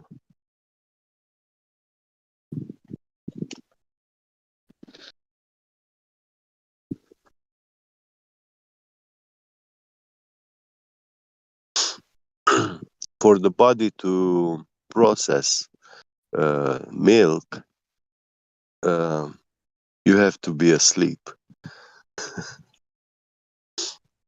That makes sense. Yeah. And if you don't sleep, then your body will not metabolize correctly that milk. It won't do it the way it should be done.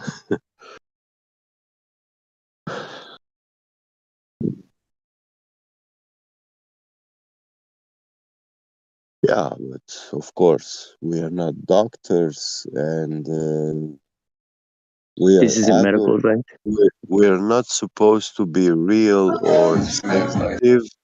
You know, we are adults. We have to be strong. We have to be capable to torture ourselves and not cry about it. You know, that's manhood.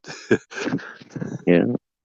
That is strength. Like doing all the harm to your body without ignoring everything that you feel, you know. And of course, yeah, even the horizon, you see it flat and straight, but you have to believe that it's curved. Right. Yeah.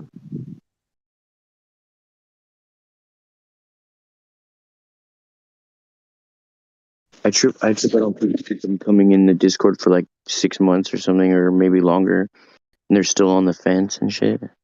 Like, dude, is that possible? You know what I mean? Yeah, it's weird.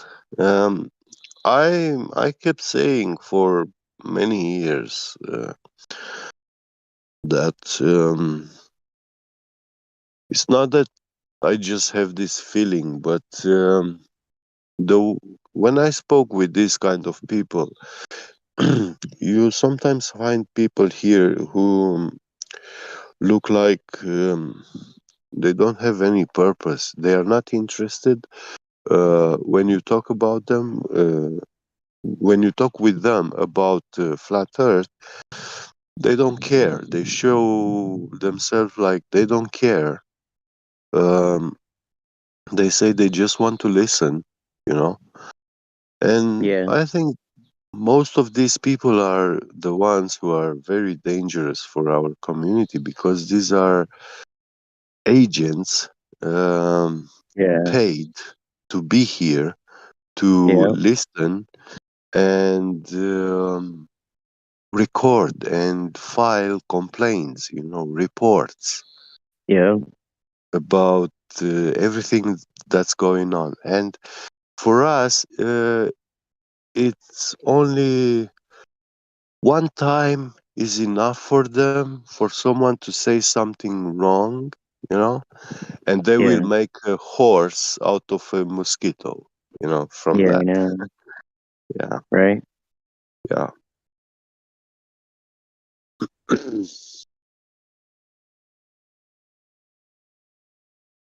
I mean, have you noticed as time goes by though, like things you couldn't say about certain things now it doesn't matter. Do you know what I mean? Like as time goes by, people, but they'll have new things. You know what I mean?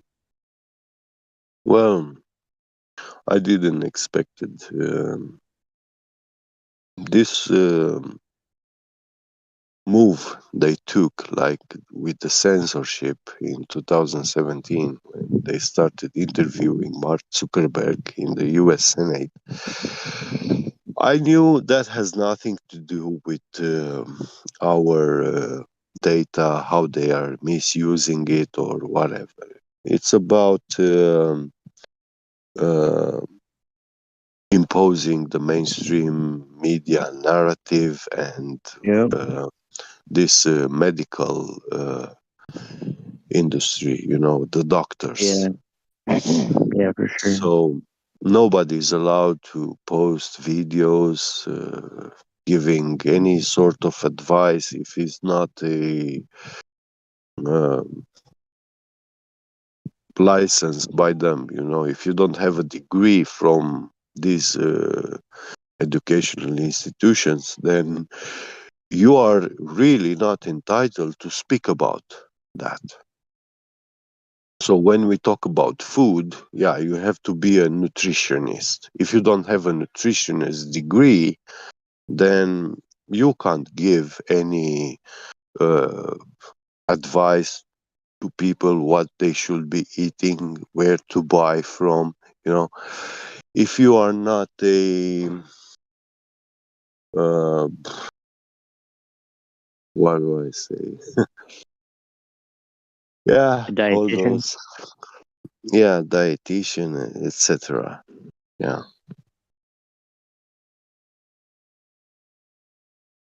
Yeah.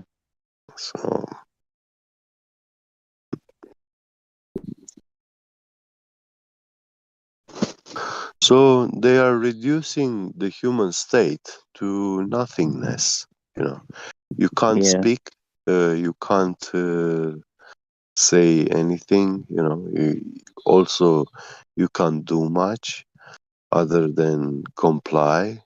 You know, if you Yeah. see the sign, it's a felony to pick avocados. Then you're supposed to understand that message. You know, Yeah. that Yeah. law, but you have no right to debate it. Yeah. Yeah. So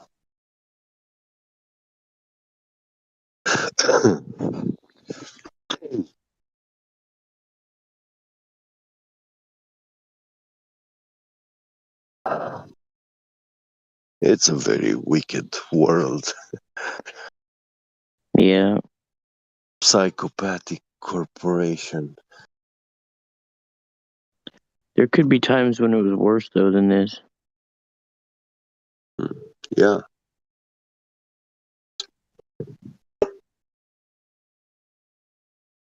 But we're getting close, you know. Well, it was worse in the two world wars which we had. Before the world wars, people had much more freedom Yeah. and also educated. They were much more moral than we are. So,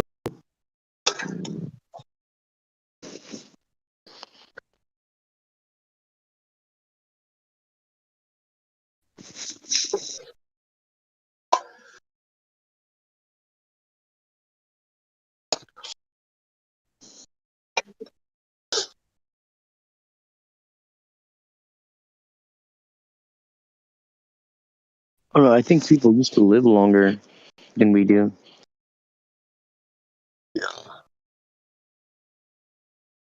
that's the thing. They don't. It's against the insurance companies. It's not beneficial for them, for people Yeah. to live long. Right. You know. Yeah. Imagine how bad it will be.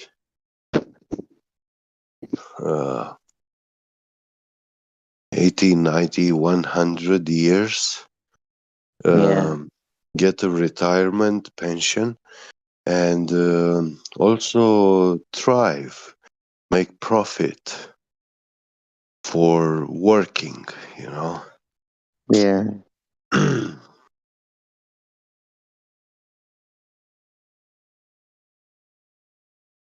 They had to find a way, means to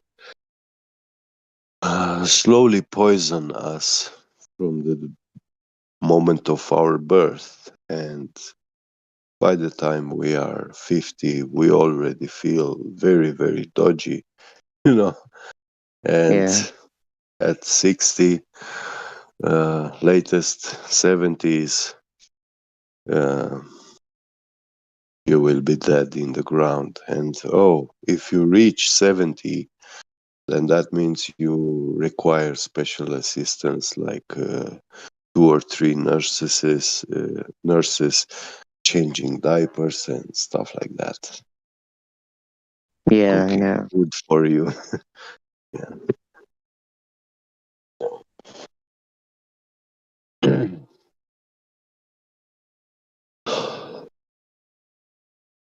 Yeah, my great grandmother, she lived 97 years. I had 2 from my father's side, and they both lived above 90. Yeah. Yeah. My grandfather also lived 84, 86. I'm not sure. Yeah.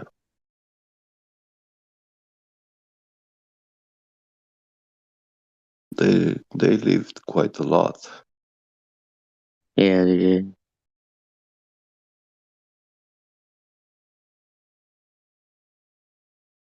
Yeah, when I was a child, like 5, 6 years, 4, 5 years old, running in the village, barefoot and all dirty with my nose running to my ears. And she was running after me throughout the whole village. She was like 70s, something like that. And she was running for a child of 4 years old. And man, she was always catching me. Yeah.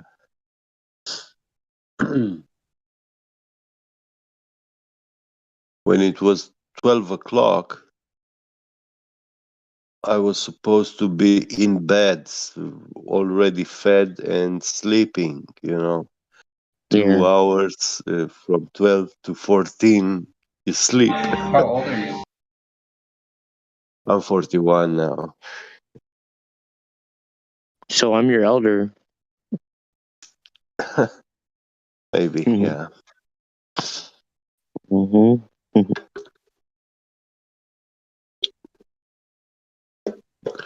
But she Whenever wasn't Flatterday raised. says that, I always come in and say, "Well, I'm your elder, Flatterday." Right? You are. Can I even do VC check-ins? There's a few people waiting up there.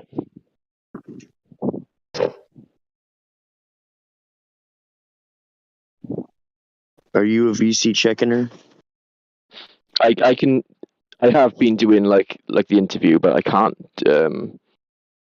give them the roles. Yeah, yeah. I don't have the power. What do you You can what do you unmute tell the an people? interview. What do you tell them? Just ask them basic questions. Yeah, it's not really an interview. Just kind of just feel them out to see if they're troll material, if they're genuine or whatnot. Yeah.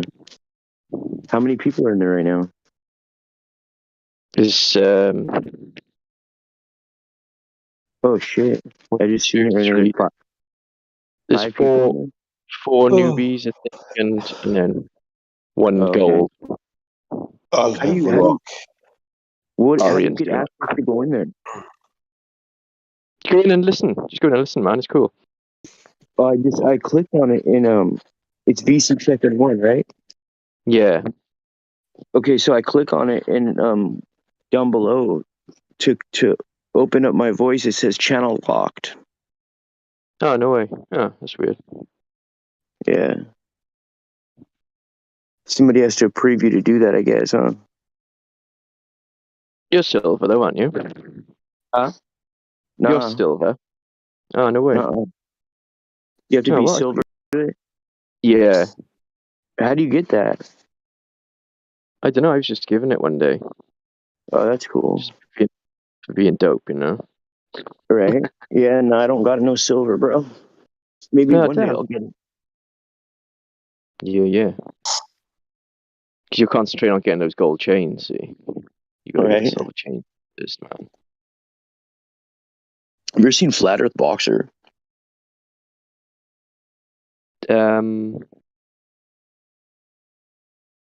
Is he the British guy that comes in here and tells us to like his YouTube thing? Oh no, Was it he's never been on. He doesn't go on Discord. Oh, okay. He walks around the yeah. street and dude, he's great. It's funny though. He's always telling people like, he's always pointing out the gold chains that people are wearing. I don't know what the significance of that is though, but.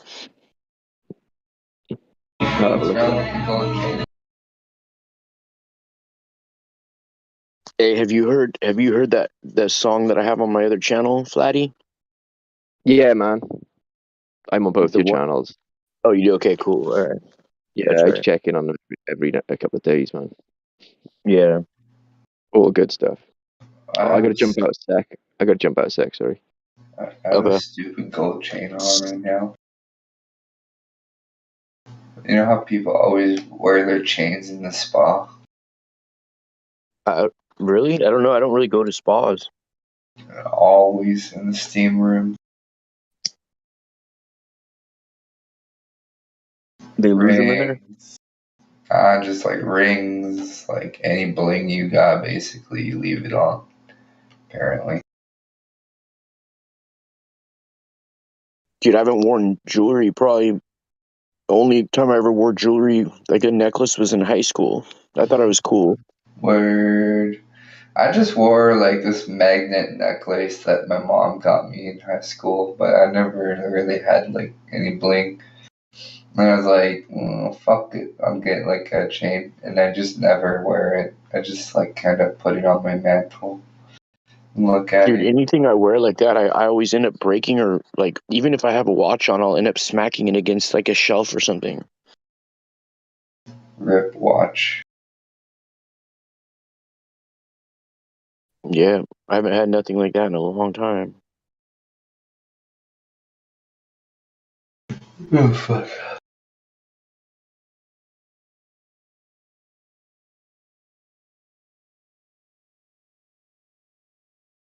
I try to get clothes that don't have any synthetic fibers in them, but it's really hard.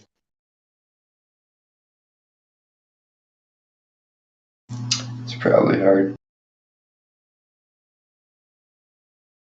Don't got much options. Dude, I got these shirts from Amazon that say Flat Earth on them, and the whatever they use to print that, it's like a rubber material that they printed on the shirts with. It's coming off in such a weird way. I'm like, oh, these are weird nanofibers. Probably the people who made these shirts put like whatever, synthetic nanofibers on these because they like hope that they get inside the people who wear them. I still Is that wear what them. you think? Yeah, sometimes I think that way. Fuck, maybe. Probably some way we're getting cancer, so I think it's like a little bit in the water and I think mostly people in the mostly groceries. I think people get cancer. The two main causes of cancer are from EMF and RMF signals and from wearing shoes. I think those are the number one and number two causes of cancer that go together intrinsically. And Why then number three would be shoes? food. Huh? Why shoes? Well, from wearing them, because your body has all this dirty electricity in it from EMF, right? You're bombarded with signals wherever you live, right? So that is trapped in your body and it's bouncing around trying to get out. So once you ground yourself, the same amount of dirty electricity that leaves your body and goes into the ground, it replenishes with clean electricity that goes inside your body. It's a two-way street. So when you've been in your shoes for a long time, and then all you do is take your shoes off inside the house, you're not really getting that grounding you needed. You know what I mean? And so that dirty electricity is still in your body. You ever like touch something and you can like you get shocked from it and stuff? Our bodies are electric, bro. Just like any machine needs to be grounded, to run properly.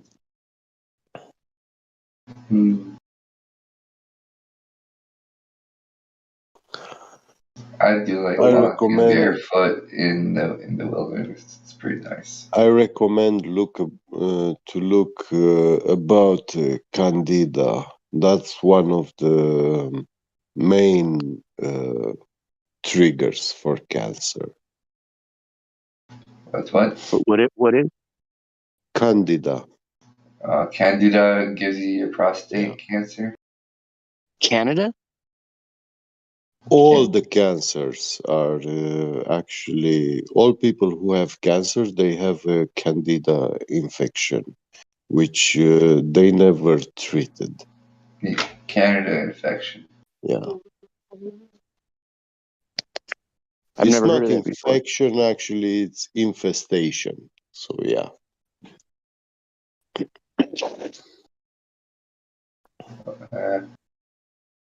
Yeah. So, anyways, I think like, yeah, gotta get cancer somehow. But you eat too much of it.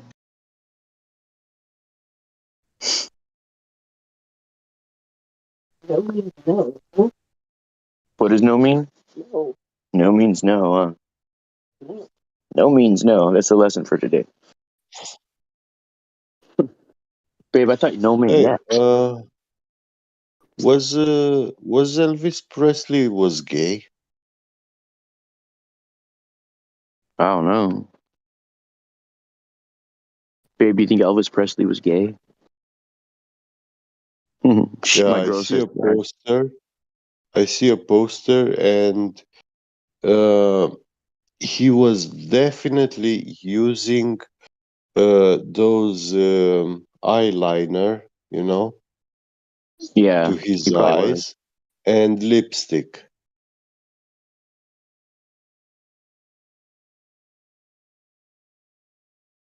So that is gay. Yeah. Using lipstick and doing the lines with a crayon, yeah, to your eyes. That is gay. And I trip out on how also, many rappers. Huh? yeah, eyelashes.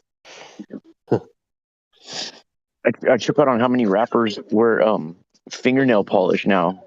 God, that's Oh crazy. yeah, yeah. That's also gay.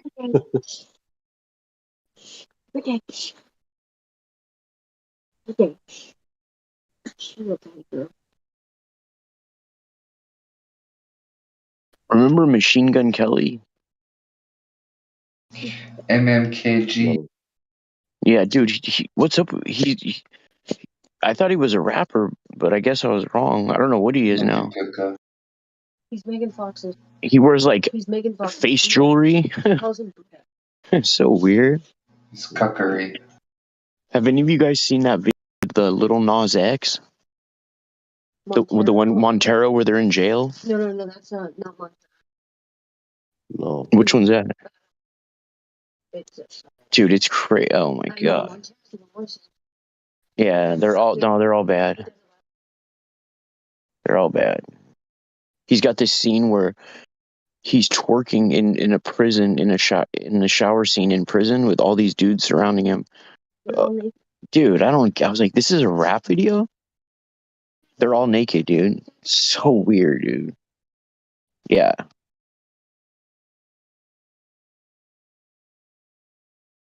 They're trying to take over the rap game. It's funny because he started out with that one song. It was really catchy and everyone liked. But really, now that you know that he's gay, it only makes sense. That like He's probably not even a real person. Probably not. He could be a what do they call it? Robot or a android or whatever. no. You guys seen those robots? They look so realistic. That's why they show them without hair. Because if they showed them with actual hair, if they had hair, they would be realistic. Whatever. How do we tell they're robots? Well, because they don't have hair. Whatever.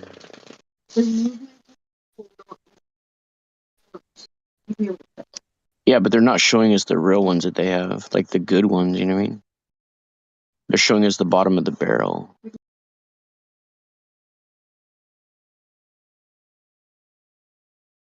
Give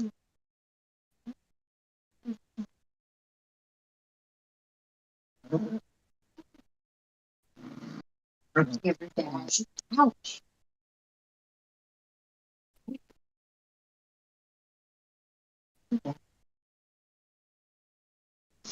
We need to take her for walks more because she's got so much energy, dude.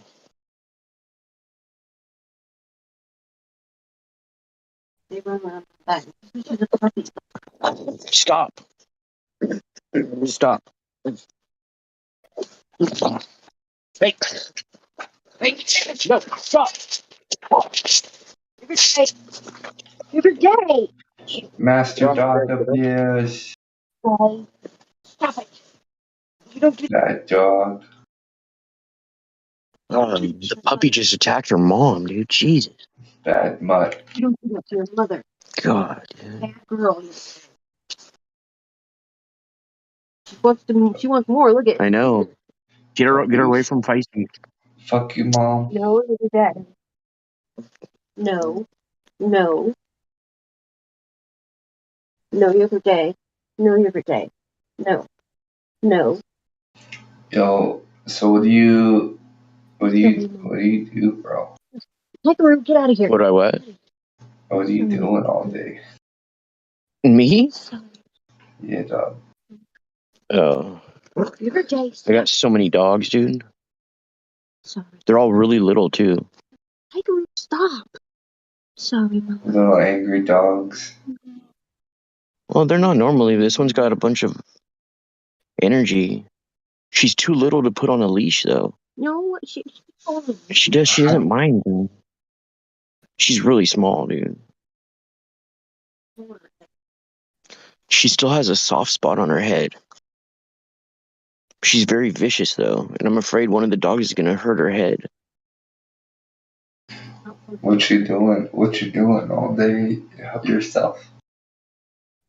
What am I doing to help myself? Sure. Or like just every day, but yeah, that too. That's like a question. I try to at least flat smack 3 people a day. Oof. You're doing some kind of achievement daily quest. Right? But when I see Mormons, I stop whatever I'm doing and head out you for in 'em, Utah?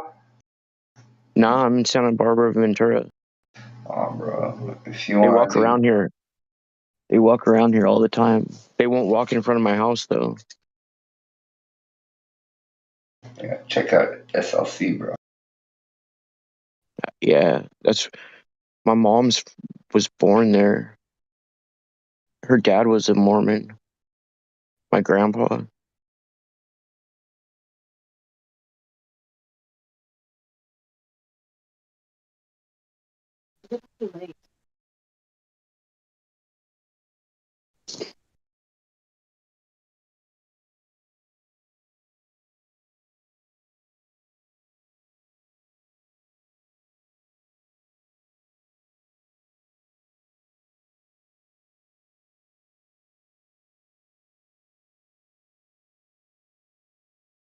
Is like the Itchy and Scratchy show, starring Feisty and Mamas.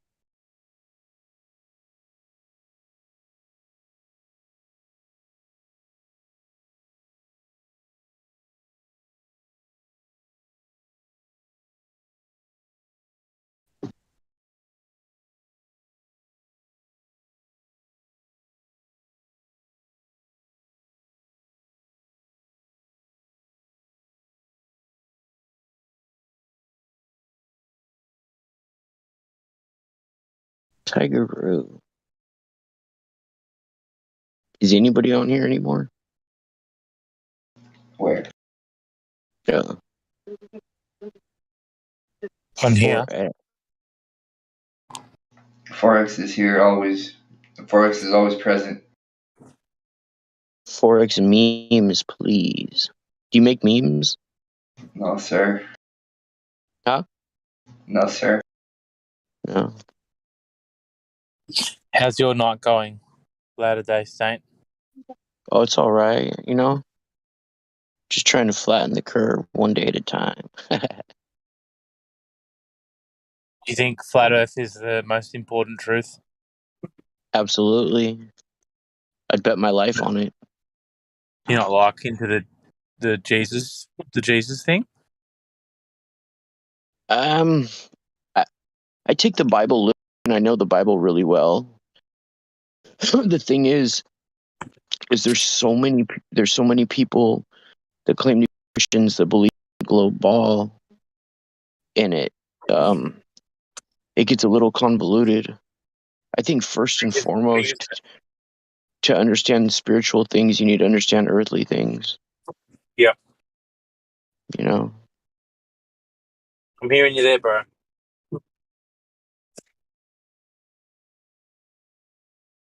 Oh. It's been one of the most frustrating things about Flat Earth was, well, then my wife and I, we originally thought that the Bible was some sort of book of control, but then we looked back and then we were like, well, if it was a book of control, it probably would have been globe smacking us. And then, so we Right. realized, gosh, geez, the Bible is like a pretty powerful book. So then we started going to all these churches, and then we were very disappointed to one by one realize that every single one of them was just complete and utter garbage. And they were all Utter. Yeah. freaks. Yeah. They're garbage, bro. Yeah. And a lot of the churches have a globe symbol in their logo, dude. It's crazy. Yeah. Yeah. Man. We got probably most ostracized by Christians when it came to Flat Earth. Oh, absolutely, yeah. I remember having a Bible study with this guy. He was like in his 70s. We were going over to his house and doing Bible studies like 3 nights a week. He was a pretty nice guy. And you know, just every single Bible study night, in the earth, in. And we're like, why does he keep saying in? Why does he keep saying in all the time? Or we're on the earth. Why is it saying in? And then we like eventually got to the Bible study time when we were, you know, reading the first friggin' page. And like I just mentioned, like the Hebrew word for firmament was rakia. And just went off the handle straight away. You're not one of these flat Earth nuts, are you? He had he'd been like sort of brainwashed by Answers in Genesis, who have had an article. They've had an article on flat Earth since the mid-90s. Answers in Genesis. Yeah. I'm pretty sure some dude from Answers in Genesis comes into this Discord. Like Danny he's been in a Faulkner. few times. Yeah, he's been in a few times. Yeah. That dog. I can't wait to talk to him. I want to talk to him. Yeah, man. Well, I'm pretty disappointed in Danny because if he's been in this freaking Discord, then he would know that we don't think that it's some sort of disc floating in space. Yet the cover of his book is a freaking disc floating in the vacuum of space. Like, what a lying dog.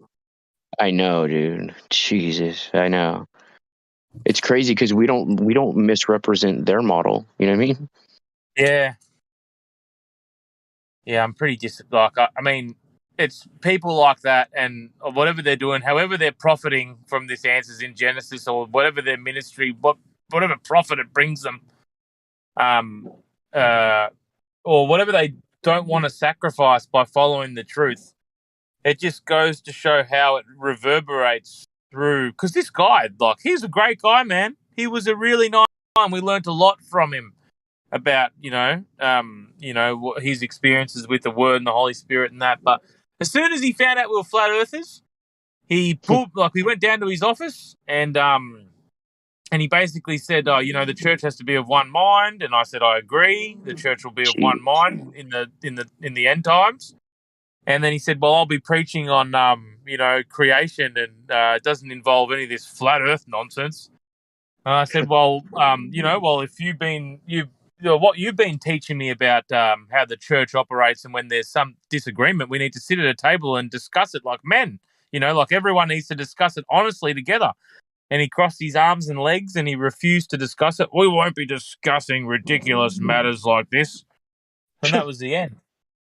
Damn. That was like the last church, bro. We tried every single stupid denomination But then we found like these home churches, Pentecostal, old school Pentecostal guys that disagree with all the other churches and was onto everything, but just couldn't grasp this realm. Yeah, I know what you mean, bro. It's crazy. Try flat smacking some dudes who are AA people who've been sober like 10, 15 years. Phew, talk about a difficult task. Phew, man. Yep. Yeah, I've had the same difficult task with my wife's estranged father. Yeah, he was like in Boys Town, which is this famous Catholic Oh yeah, I church know where that. thing. I heard of that. You've heard about Boys Town? Holy shit! Yeah, yeah. Yeah, so rape and all that sort of stuff and torture or whatever. That's the original Delancey Street. They start off as Boys Town. Now they're called Delancey Street. Okay, wow. Yeah. Yeah, anyway, so that ruined his life, and then he didn't raise my wife or anything like that. He just went alcohol and, other drugs and stuff. And then eventually, wanted to reconnect with her and stuff, but he's obviously like an ex AA junkie. And Yeah. I was for what the system and the world had done to him, I felt like, oh, here we go. There's a chance he might actually understand that everything's a lie. It was the complete opposite. He held on to the lies even more than anyone else. It's so crazy, huh? Yeah, it was really mind-blowing. But I guess it was a lesson in, human psychology, I guess, moving forward.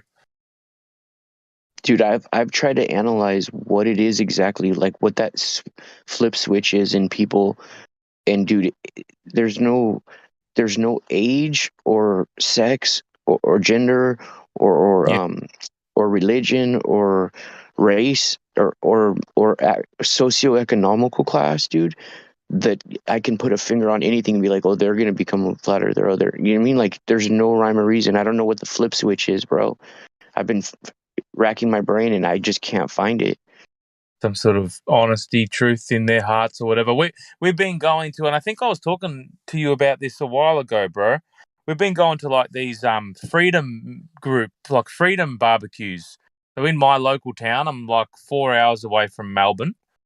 I'm in a small town, probably 30,000 people. And there's been this, gathering because of the convert or whatever we're not allowed to call it. Yeah. On the live stream, but people are gathering together, right? So I've been going to these barbecues for ages, and then eventually one of the older ladies, big woman sitting there, always feeding everybody. She comes up to me and says, "I think you should run for council." And I said, look, that's really I'm really happy that you've thought that about me, but I think you might be surprised. I believe in some things that you might shake you up a little bit." And she goes, "Well, try me. Go on then." And I said, "Well, see the sun up there?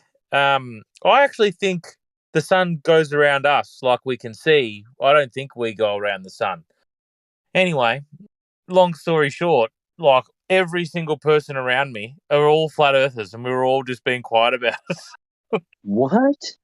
Yeah, man. Really? Every single, not every single, I tell a lie, not every single one, but the ones that weren't were completely open to it.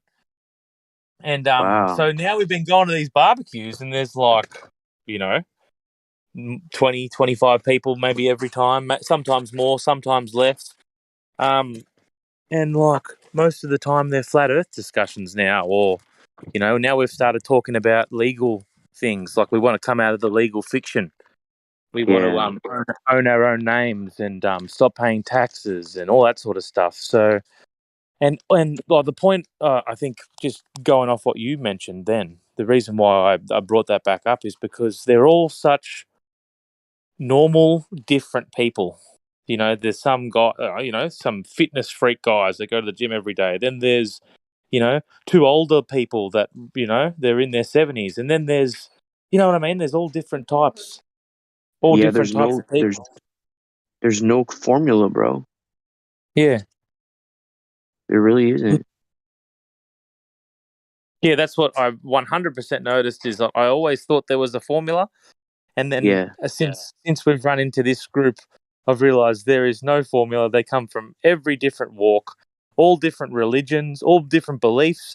At first I thought, it's going to be all Christians. And yeah, we met heaps of Christians that were flat earthers. But Yeah. I mean, I've actually even met. Would you believe it? I've met an atheist. That's a flat earther. Yeah. There's a lot of flat earthers that are atheists, though. I couldn't believe it. That was the one where Yeah. I thought, that's the one person I won't meet. Someone who claims to be an atheist and Yeah. and believe and and knows that the Earth isn't a spinning ball. But what do you know? I can link you to his Facebook page right now. Yeah, I believe it. I met a Muslim who's a flat earther. Yeah, plenty of Muslims as well. Yeah. Yeah. Apparently, the most common flat earther would be a Brazilian. Really? Apparently, there's like 12 million flat Earth Brazilians. What? 1 in 10 or something like that. Or What? Really? Brazil, yeah. Haven't you Damn, heard that? No, I never heard that. I'm really surprised you haven't heard that. Uh-uh. 1 in 10 or 1 in 8 people in Brazil, are like 100% flat earthers. Like they did like a poll or something like that. Hang on, let me see if I can find the info. Damn. Might just be utter bullshit, but Yeah. usually it would be utter bullshit against flat Earth, wouldn't it? You think so, huh?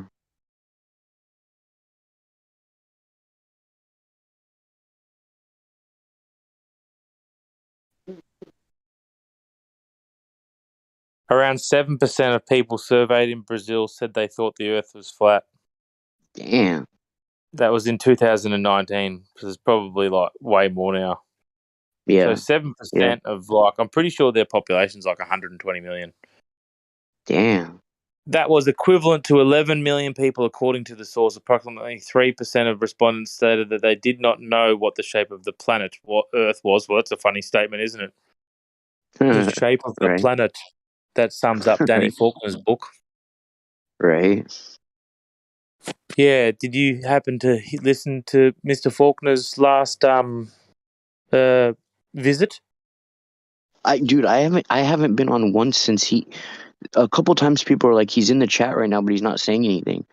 But I've never heard him talk in the chat, and I've wanted to, dude. Yeah, twice he's spoken in the chat. The first time was with Miggy. You remember Miggy? Yeah, yeah. And Miggy did the 3-question thing and completely dominated. I mean, it was an amazing. It'll be still on his channel if you want to listen to it. It's a really good listen. Okay. Miggy tears him to shreds. You know Miggy's YouTube channel? Can you put the link? Can you send me the link? I'll see if I can find it quickly. My Okay. wife is going to crush me in T-minus 60 seconds. Let's have a look here. Miggy. And then just recently again, and I believe most of the discussion was with one of the ladies. Okay. And apparently she did pretty well talking with him. Mickey. For some Level Up reason. spoke with him on the last one. Sorry, who was that, mate? Level Up. Level Up? Paula spoke with him on the last time he was here. And how did she go, mate? I haven't listened to it as yet.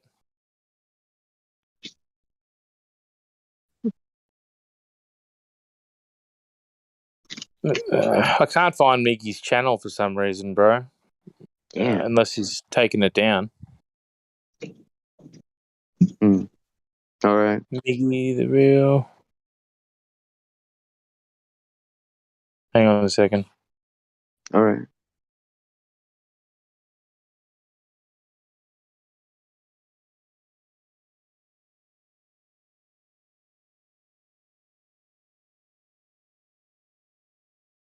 Does anyone know what Mickey's YouTube channel's called?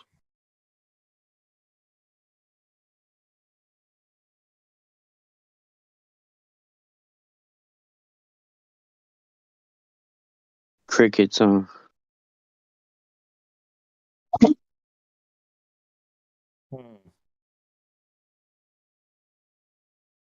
They played it like it was that good of a clip that I remember like the next couple of days they just kept on playing it on the Discord. How long ago was it? I reckon it's about a year ago now. It's been a while. Oh, okay. Okay. Yeah. So Danny Fox has been coming on here for over a year? Yes, that's what pisses me off, is that he's been listening. It's like he doesn't. I feel like he's not interested in the truth. He's interested in knowing what the truth is so he can combat it. Yeah, for sure. Absolute freak. Absolutely. All right, let's I see mean, he's probably not the only one though. I'm hoping the Mickey clip is on the podcast feed, the 24/7 podcast feed. I can have a look for it later. We should be able to play it through Spotify onto here. Look, I'm going to go inside, guys, and but I'm going to keep on searching for it. And if you're just hanging around flat a day, I will send it to you when I find it. All right. All right, thank you, bro. I can't wait to listen to it again as well, to be honest. Right. All right, I'll speak to you later. Peace out.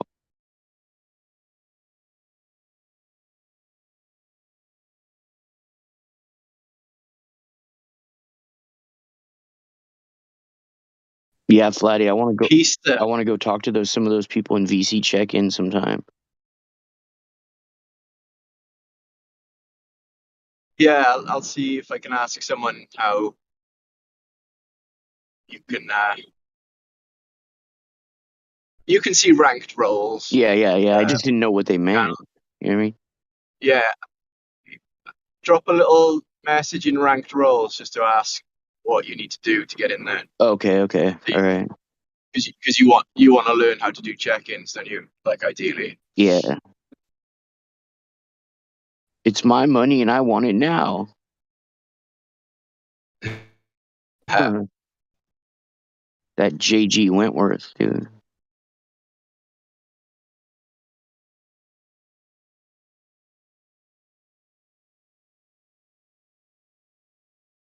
My chick's gonna give me an iPad tomorrow.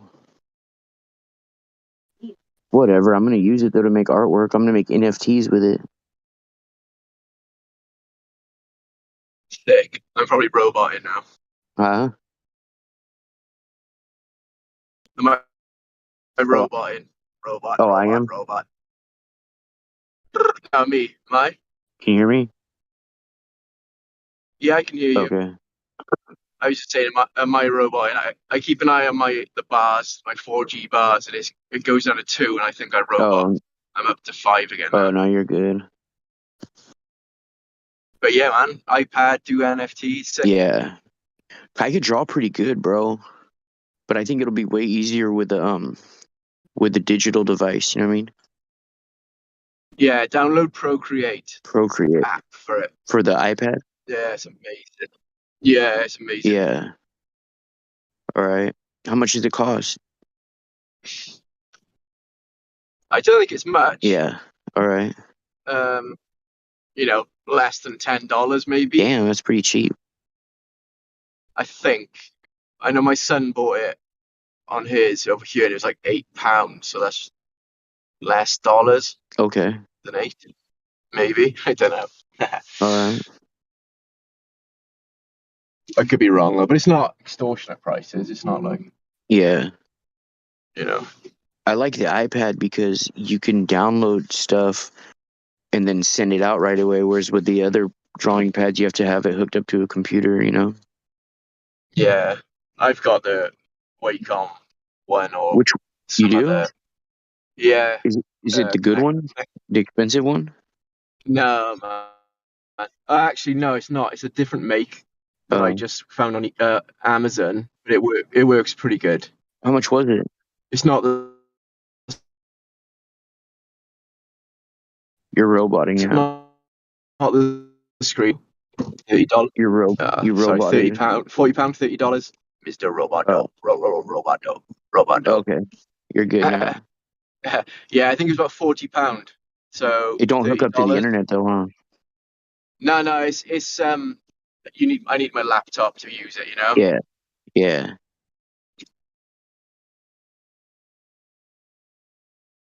I guess that's a benefit of getting like a Samsung tablet or the iPad, huh?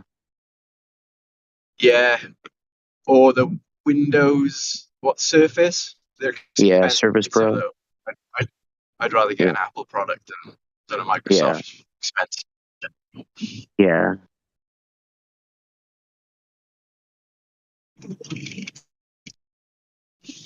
I got this camera that I just can't sell. Like I want to, but I just can't bring myself to get rid of it, dude.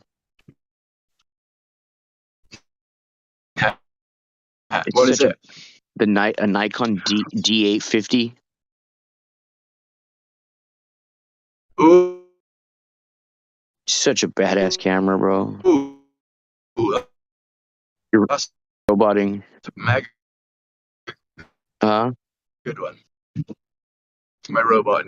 Yeah, you came back though. Like, I'm my Yeah, you're roboting really now. bad now. You're roboting. And it's like, I can't hear you. I still can't hear roboting you. still. Oh, now you're good now. D850 is an amazing camera, like industry standard. Dude, it's yeah. Beast. And I got the the QXD card for it, you know? Yeah, super fast. So I just shoot on RAW. Every picture I take's RAW. The Yeah, pictures are they're amazing, dude. This camera is amazing, dude. Yeah. The only thing is, I miss my P1000, dude. I had a P1000 and I dropped it and I messed it up. And so like that's the one thing with the D850 can't do is what the P1000 can do. Like the lens you'd have to buy for the D850 to be able to see as far as the P1000. I mean, you'd probably have to drop like $5,000. Yeah. 5 or 6 10 grand, bro. You know what I mean? grand. Yeah. Yeah. It's because You know? they're because it's full frame. You don't get the magnification on the lens as Yeah. much. Well, So even I have a D850 too, though, and it's a crop sensor, and you still need like there's the type of because I had the 150 to 600 the lens, and I've tried the 200 to 500, and it still doesn't even come close to the P1000, dude. Yeah, no, the P1000 sensor is quite small, I think. So, It is. The sensor's small. It's just the focus and like the zoom capabilities like off the charts, dude.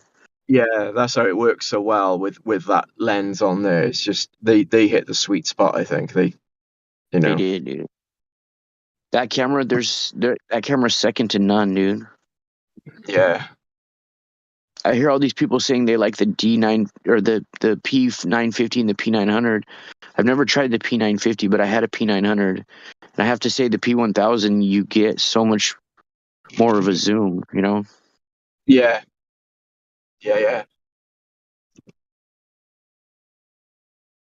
It's a trip because it picks up sound too. And like, I swear when I'm zooming in on the stars, I can almost hear like a frequency from them. It's a trip, dude. Have you ever had a P1000 or no? No, I'm looking for one. But, yeah. So the sound it makes from the stars is like like that. No, it's it's hard to describe, but it's almost like a I don't know. It's hard to describe. It's like almost like a hollow sound. Yeah. I don't know. I mean, I don't think it is from them, but it's just such a strange. You only pick up these sounds when you're zooming in on like stars or the moon. Sometimes it's really strange. It's like a sound you can hear when the camera's in your hand, though. I mean, you know, you can hear it coming through the camera. It's really strange. Yeah. Am I roboting still? No, you're good, dog. That's good. Cat shit just said they've been discontinued. I hope they replace it with another good one. Well, they were discontinued, but now they're selling them again. Okay, sweet. But now they're charging more money for them. Now they're charging almost $1,100 for them. When they first came out, they were only $999. I know because I bought when the first week they came out.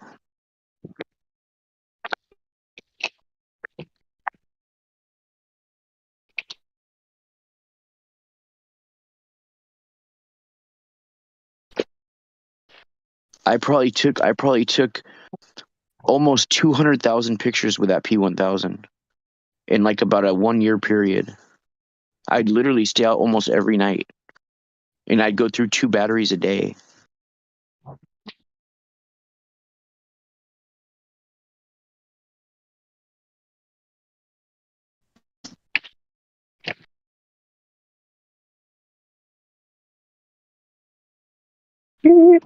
Hello?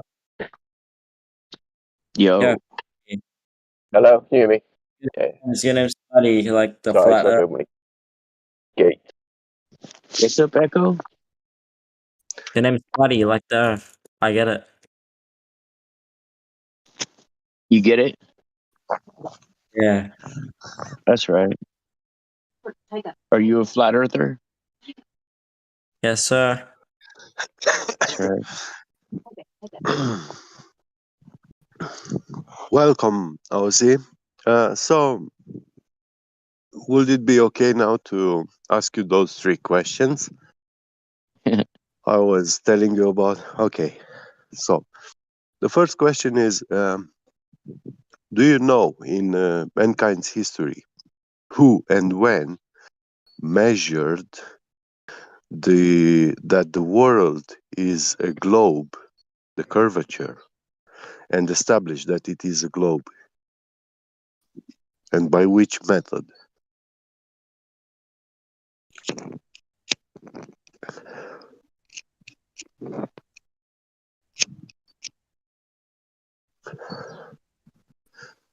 Mic check.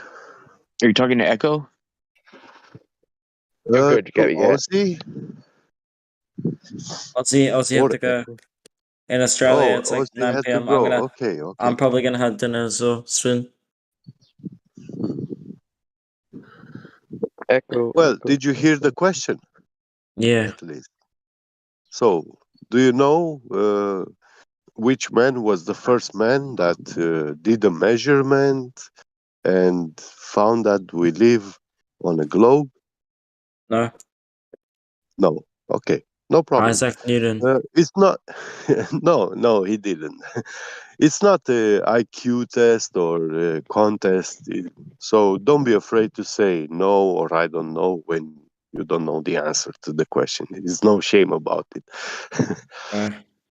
The second question is, do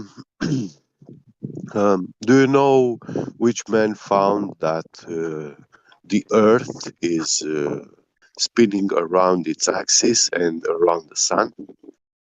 Isaac Newton. No, he wasn't the one. So like an apple fell on his head or something like that. Yeah, he was into Don't stress if you theory do, I of don't care. gravity. That's something else. Yeah, it's not related to the I think I might have found it. rotation. Yeah. I gotta have dinner. I'll be right back in like 10 minutes. Be Okay. back. Bon appetit and take your time. Yeah. Enjoy your meal. Dinner. Hey, Flat a Day, are you there? Yeah. I think I found it. Oh, cool. Just chucking it in the voice text now. Okay. Wait a minute. Yep, found it. Okay. Falling flat? Okay, cool. Okay. Yeah. If we've got no one on, get, and no one's talking, let's play it over the stream. Can we do that? Sure. Yeah, 100%. You want me to put it on? Do you know how to do that? Yeah. You want me to put it let's do on? Get? Sorry? Put what on? You want me to play it? Do you want me to play it? Yes. Go ahead, play it. I don't mind. Give me just 1 second then. Hold on.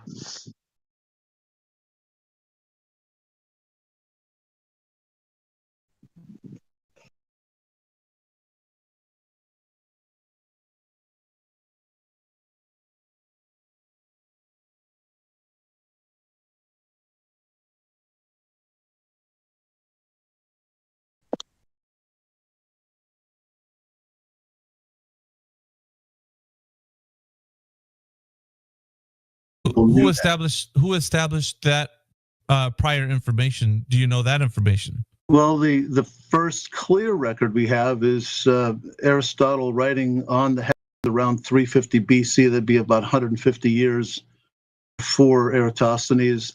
There may have been other people, but that's the only one that the earliest real clear record we have. And he gave in On the Heavens 4 arguments, 2 of them very good, one not so good, and one just outright wrong. But, well, which one do you think of those arguments we can actually apply to the example of what he would say, hey, man, I know that it's a globe because of this. Like, I mean, which one of those would you consider being the best argument for that? That Aristotle gave? Right, guys, I've just paused the bot because we've got a new guy in. Bot, are you here? Yeah. All right, welcome. I have the bot muted. So Bob jumped in with a few people. I'll turn it off. Want me to? No, I've paused it. It's all right. Oh, okay, cool. Thank you. So I guess we can just start, Bob, with anything you've heard about Flat Earth. Have you heard anything? Not much. Okay. So when someone says Flat Earth to you, have you seen any of these images of like a disk Earth in space with like water falling off the side and stuff? Right, okay. Yeah, I've seen that. So that's not what it is, okay? That's not what anyone is actually saying here. That's essentially a troll that gets put out by the mainstream to make people new to the subject go, oh, well, that's retarded. I'm not going to look into that. Okay, so take that out of your mind. Also remove the whole heliocentric space idea. Yeah, you know, you're told you're flying through space at millions of miles an hour. So you need to get that out of your head too. I've heard people say you can walk off of Earth, like where you see the waterfalls. Yeah. That's people who are trolling, right? Like that's like globe Earth believers trying to make the idea seem stupid. No one's saying that you can walk off an edge or that water's falling off an edge. Have you ever seen an edge of Earth? Like, have you ever found a place where Earth just stops? Nope. Yeah, no one has. So that isn't a possibility. So don't worry about that. You're not going to go falling off an edge. You're quite all right. You're on the ground. So do you know, I mean, I know you said that no one's told you that you live on a ball, but obviously that's just being a bit silly. You've been in a classroom where they have like a plastic spinning globe. You've seen these globes that people have in their houses. Yeah. Yeah, in primary school, they like showed us videos of people in space. Yeah, so people, like videos of people in space, but then you can also see videos of Bigfoot and unicorns and things like that, right? If you're watching it on a screen. Yeah. So movies is there any way for you to tell whether that's real? Or Bigfoot or a unicorn? And people in space? Nope. The people in space. No. Yes. So all of those things is just something that you've seen on TV, but it doesn't really tell you what the Earth is. Because when you're on Earth, right, you're in the UK, so you've been to the coast, right? You've been to a beach. Yeah. And when you go to the beach and you look at the horizon, right, the horizon is a flat line. It's not a curved line, is it? Yeah. Have you ever thought about the horizon before, Bob? No. Right. Well, it's called the horizon because it's horizontal, which is a flat line. And when you go outside, you don't feel the ground moving, do you? No. No. So what you experience when you go out into the world is a flat and motionless Earth. But you go to school and they show you a TV show that tells you it's actually a spinning ball. So what we're doing here is we're trying to figure out whether the TV show at school about the spinning ball is real, or whether what we experience in reality when we go outside is real. Does that make sense? Yeah. Right. Cool. So, do you know anything about the ball that they tell us we live on? Its size, how fast it's supposed to move, anything Yeah, like so that? it's a ball that like spins and the sun spins around it. And Yeah, it's but like, how big? how big what the ball is? Yeah. Yeah. Do you know how big it's supposed to be? No. It's like Okay. smaller No, than the that's fine. sun, I think. I don't know. It's okay. Okay. Well, that's It's something okay that you not to can know. Google. So what about you said that it spins. Do you know how fast it's supposed to spin? No. Okay. And you said the sun goes around it. Is that what you said? Yeah, like the planets No. all spin. Wait, get. Not spin, but like they move around the Earth. Okay, so you think it's a ball that's spinning and the planets and the sun and things go around the Earth? Oh wait. No, I think they I go think the around planets the go on the sun. sun. Yeah. So Yeah. Okay. right, so Bob. So what they actually tell you is that the Earth is the one going around the sun, right? Yeah. Yeah. But what you experience when you see the sun, you only see the sun moving, don't you? Yeah. Yeah, so you see the sun moving, you don't feel the ground or the earth moving, but they tell us it's the other way around, right? You're the one moving. I've also seen people say if the Earth stops for like 1 second, bad stuff would happen. I don't know. Yeah. And what do you think of that when someone says, hey, if the earth stops, we'd all go flying off and die? Does that make sense to you? Well, I mean, if it was actually like spinning and we stopped, then yeah, I guess. But if it isn't spinning, How would, then Wait, how's that make sense? Spinning?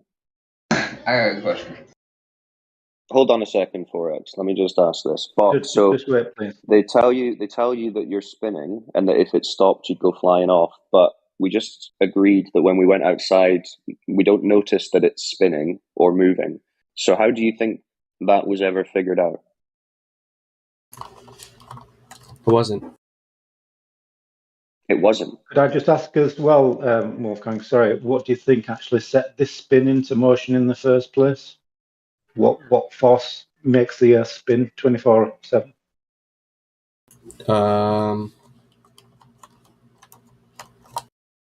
What started it? Imagine a spinning top. Someone has to like physically turn this top at some point. What started that motion? No idea. Oh. The space continues to rotate. Sorry, Wolfgang, carry on. No, it's all right. Well, I mean, it sounds like you're kind of like a lot of people, especially a lot of young people who just kind of, they're told that they live on a spinning ball, but really they don't know much details about it. They don't really know how it was figured out that it was a spinning ball. You've been shown images and videos on TV, but beyond that, your teacher never really told you, okay, this was the person that measured the size of it. This was the person who measured how fast it spins. Is that right, Bob? Yeah. Okay. Are you curious about that? Do you want to know how they figured out it was a spinning ball? Or how they claim to have figured out it was a spinning ball? Yeah. Well, what interests you about this discussion, right? What do you want to know, if anything? Do you want to know if Earth isn't a ball that spins? Would you want to know that? Yeah, I would. Why would you want to know that? Because there's a lot of proof to go against that. The Earth isn't round. What kind of proof? Like when I see videos of people in space, they don't show anything around them. What do you mean? Yeah, like they don't show the planets or anything. Okay. So you think the videos from space look fake or don't Yeah. look convincing? Yeah. Okay. Well, see if you scroll down the channel list to like 3/4 of the way down, you'll see there's an alphabetized additional information section, and it's got a channel called NASA. Can you see that? NASA. Once again, finding it. Yeah, so just scroll down to like 3/4 of the way down. You'll see all these different channels. Got Antarctica, circumnavigation, curvature, eclipses. You see those? Yeah. Okay, so under NASA, But where's NASA? Is it like next to Antarctica somewhere? no, it's under N. So scroll down until you get to N. Underneath moon and moon landing and motion of the Earth. See that?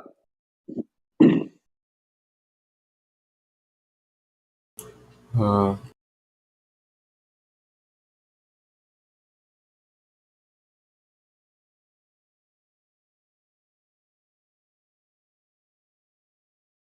Do you see the channels with all the different names? yeah.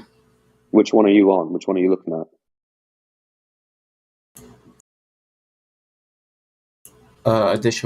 Additional information. Is that A to L? Oh, or M M to Z? Z. NASA. Yeah, okay. I found it. So okay. So NASA.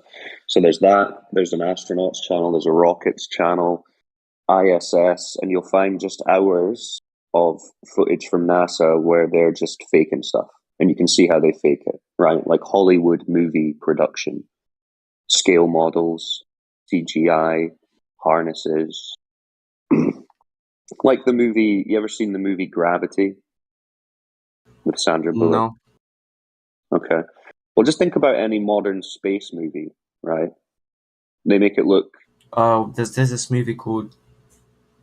Shit, what was it called? 1 sec. I'll find it on Netflix. Oh yeah, it was Lost in Space. Okay. So yeah, like any space movie, they're using special effects to show things like weightlessness, right? Floating around, doing all this kind of thing. Yeah, So that movie NASA, was retarded because it was some guy floating down. Like he wasn't able to. It wasn't no gravity. right? Yeah, because they say when you're in space, you just float around, right? Yeah, that guy was falling down. I don't know what they were thinking in that movie. Right. But either way, they do this through special effects, and NASA does the same thing, right? Which is why you only ever see it on a screen. Yeah. Yeah. Okay. So, what questions have you got? I mean, at this point, we could just talk at you and give you a lecture on why the Earth isn't a spinning ball, but it's probably better if you tell us what areas you're interested in, what questions you have, and then people can answer them for you. You got any questions? A good question would be, how do you know Earth isn't a spinning ball?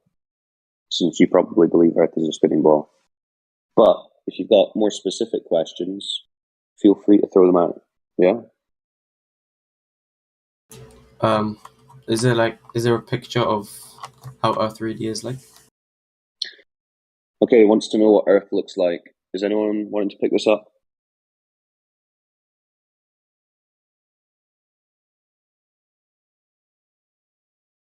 I'm not Yeah. sure. I think for me, the main thing is the motivation seems to be lacking here, because if you I really know, want that's this why I'm telling information, him. Yeah, that's why I'm just telling him, right, well, whatever is going to remotely interest you, ask about it, and we can talk about that. There's no point just I just talking. don't hear the desire for, wanting more and more. It's just like agreeing to what we're saying and Yeah, nothing more. well, Do you know what I mean? he's asked the question, what does Earth really look like? So we can go through that a bit and see if he's more interested, but it's up to you guys. Right, I'll give you the VC verified role so that you can see the channel that people are posting in. Right, so Bob, look just above this voice channel. Do you see a channel called Livestream Voice Text? Yeah. Yeah, right. Okay, so in there. So this is a quick GIF montage of how we see Earth, yeah, from Earth and from above it. This is what Earth looks like when you send a high altitude balloon up to 120,000 feet. Do you see those? Yeah. So all of those is just showing essentially a flat horizon, which we discussed earlier. We don't observe curvature of the Earth, and the globe side will tell us that. They'll say it doesn't matter how high we go in a plane with a balloon, it's only ever going to look flat. So if the balloon was to go higher, it would just show the same image. But well, that's pretty much as high as balloons can go, right, before they pop. But what they will say is there are people in organizations like NASA, which is part of the US military, that can go higher, and they can see that the Earth is a ball. But they've only said that the people who basically went to the moon have seen that, and that's less than 25 people. Because they even say that the people in the ISS aren't high enough to see curvature of Earth. Right? So they're basically saying the story is it will look flat no matter what you do or where you go, but we can go to a place where it's actually a ball, trust us. That's essentially what they're saying. So when you're asking what does the full Earth look like, we're not claiming a shape, right? Saying that it's flat is just a description of the surface. It's how it measures. It's how water is. Water's level. But that doesn't mean we're saying it's a circle, it's a square, it's whatever, right? It's just saying that the surface is flat, yeah? yeah. Wait, so if you were to go in a straight line throughout the whole Earth, what would happen? You just end up at the same spot? Nah, no one does that. No one's traveling in a straight line. So if you look at the channel again, this is how people circumnavigate. You seen that? What's that? So that's people traveling port to port around the continents, right? And they'll get back to where they started from, but they're just essentially going east to west in a big circle. So in that conception, the very center is north, right? Every direction away from that is south. And if you go in a circle around it, that's east to west. And I've just posted a little GIF of a compass as well, right? So the compass is always pointing north. North is the center. So people are going around it. And this is what they tell you is someone going in a straight line and ended up where they started from. People are going in a circle around north, east to west. What they're not doing is going south and then ending up back in the north, and vice versa, right? So this concept is like the world's oceans are like a giant lake and the continents are like giant islands in the middle. Okay, but it's all a level surface, right? Everyone has the same up, everyone has the same down. There's not people upside down in Australia playing football with rain and snow falling upwards relative to us. Right? Yeah. So does the sun move around the Earth then? Yeah. So just like you observe, the sun moves overhead over its courses throughout the year. And it's smaller and closer than they tell us. Right? So it only lights up a specific part of the Earth at a time. And when it moves away, it becomes nighttime there and daytime somewhere else. Okay, I'm going to post you another concept just so that you can get an idea. But this isn't a model, right? This is just a way for you to visualize how it could be, right? But what you do know is that the sun is moving overhead every day, right? And this gives you your time zones, your day and night. And when it moves between the tropics, that gives you your seasons, like when it goes between the north and the south. Oh. So north is closer to the middle, south is further to the edge or the outside, right? in this conception. That part's always lit up though. In the middle. Always has sunlight there. So do you understand what we're saying there, Bob? Yeah. Any questions?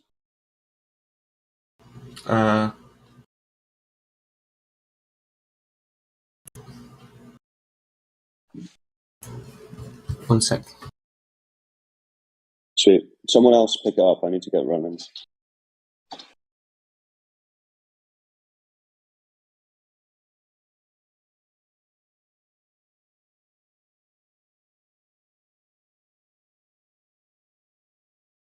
I'm around.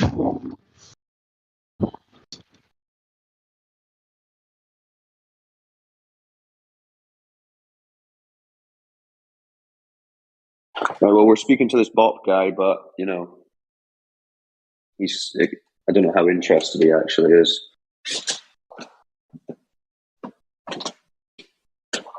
So, bot, you still there?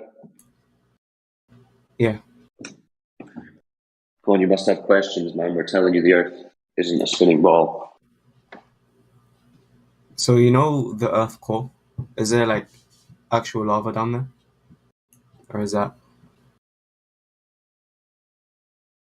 Earth 'Cause core. you know how in the globe, when it's circle, you dig down and there's different layers, and in the middle there's lava. Yep. That's the story. Is that true? Well, it's not that's not lava, right? So there's this concept of magma under the Earth's crust. What we experience as lava has nothing to do with that. And that's according to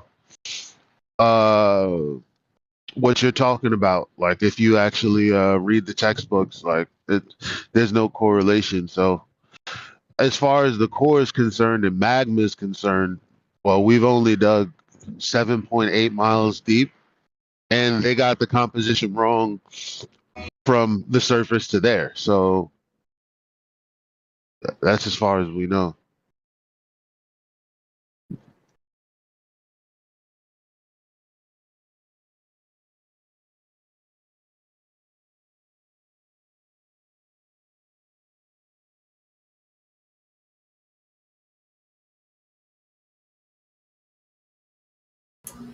It might be a bummer at first, but it gets really cool, especially when you realize that it's almost hard to believe that there's any other thoughts out there. But for me, like when I watch anime, yeah, there's a lot of heliocentric imagery, but at the same time, when they go through the stories, they talk about the vast other ideas that people have had about the skies, about underground, about the cosmology itself, and you begin to see, oh, okay, so here's what other people think. Well, then I've already heard about that. I just never put two and two together. And so you realize, like, it's not so much of a bummer. You been watching that One Piece show, bro? One Piece? No, I haven't watched that show, but my daughter loves that show. Pretty epic. Yeah. Also, if you reach like, wait, is that an actual picture of the world? Can you reach the edge of the circles you get sent? That's not an actual picture, no. Oh. It's like Wolfgang said, it's to try to get you to visualize like what it could be. I mean, and it could be anything. Because the thing is, if we knew what it was like outside of this frame of reference, we would just be telling you what we know. But since we're uncovering that hasn't been the case, we don't know, unfortunately, what the entire Earth looks like.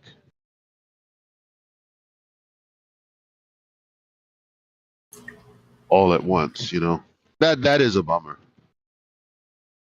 but it is what it is.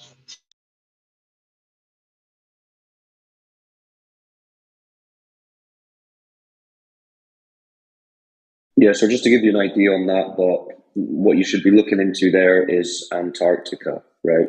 Because in this conception, Antarctica isn't the icy continent that they tell us about that's on the bottom of the ball, right? It's like a shoreline to the world's oceans. And if you've ever kind of looked into Antarctica, you might be surprised to see that it's like this, right? So it's like a massive ice shelf, hundreds of feet high. So when you get to Antarctica, according to people who've traveled there, this is what you're going to find, right? So you're going to be on a boat and you're going to have like 100, 200 foot ice shelf in front of you. Do you see those images? Yeah, I see them. And they didn't get onto the top of those ice shelves until the 1950s. And it was the US military that went there under Operation High Jump. And pretty much after they got up there, they enacted the Antarctic Treaty, which now makes it illegal for people like you and me to go there without permission under that treaty. And they invented NASA at the same time, basically, locking down the upper atmosphere. Right, so you can't go a certain height and you can't go a certain distance south legally. So people are essentially confined to what would be the middle area, the continents, on those concepts that we showed you, yeah? So you're restricted from travel. So you can't go down there because they're afraid of people proving NASA wrong. Well, you can kind of speculate on why you think they don't want you going there. But yeah, the Antarctic Treaty says you can't go there. You can't go beyond the 60th parallel south without getting permission under the treaty. So what Antarctica is just a wall of ice. It seems to be. And I mean, this is what the likes of Captain Cook and Magellan, have you ever heard those names? Like these old explorers. So Captain Cook is the guy who they say discovered Australia.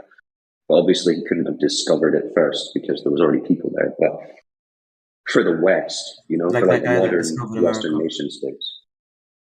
So say that again? So that guy that discovered Australia is like that guy that discovered America.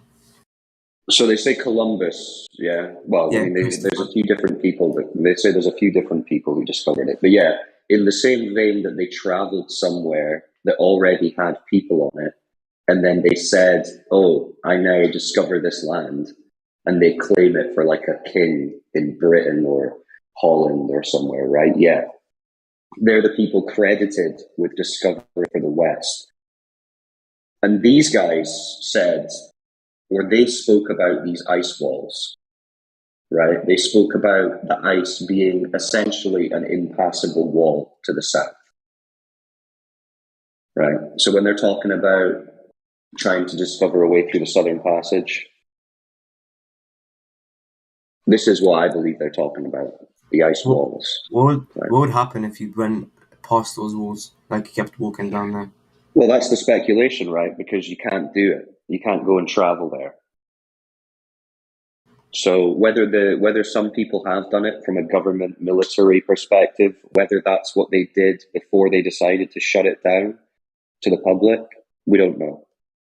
So what's beyond there is speculation. Some people say there's more land. Some people say it's, you know, there might be more ocean beyond it and then more land beyond it. Some people say otherwise. Again, we can't know because we're not allowed to travel there. Has no one successfully done it? Like went past that? Or has no one tried? Well, again, it's speculation. I mean, according to the history that they give us, the Admiral Richard E. Byrd from America, there in the 50s, he came saying that there was land the size of North America, untouched, rich in coal and resources and minerals. But then after that, they shut it down so no one could really go there. Whether he was telling the truth or not, we don't know. There's been a small handful of people maybe who've tried to go there without permission.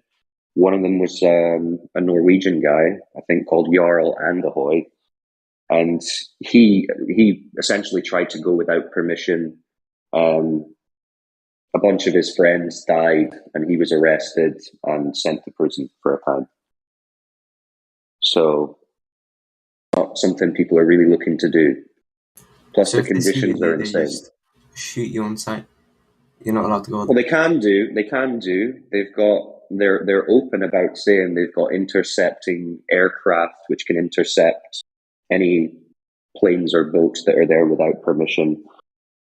But yeah, essentially they could sink you if they wanted to. What happened to Jarl was that they were on a boat. He had a crew, and they took a smaller boat off of that boat to go and explore further in towards Antarctica. And when he came back, the bigger boat that he was with was sunk, and all his friends were lost, and they've never been found. So they're just presumed dead. And he was arrested and taken back. Oh, you see what get sent? The iceberg. Someone could probably go under the ice walls with a submarine, maybe. Well, again, that's kind of speculation. I mean, we can't do that. I don't know if you know a guy who's got a submarine, but we don't. That's essentially for militaries of the world, or maybe some ingenious narco dealers, but not flat earthers. From a psychological standpoint, I'm beginning to reason that all of these questions are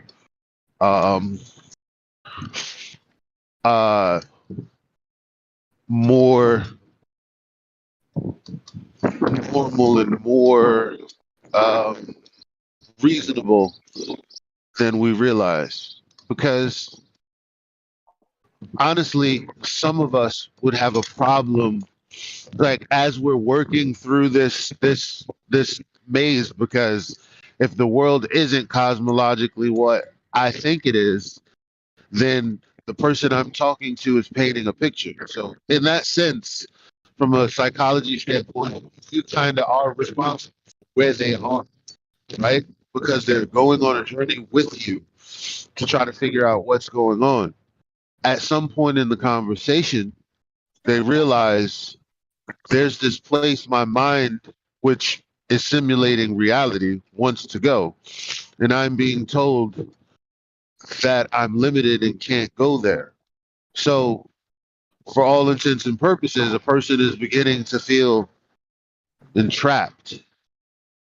So, it's reasonable to see why someone would try to come up with different ways to say, well, maybe we could get around it. Maybe we can go, because they're not trying to reason that they're stuck here. Yeah.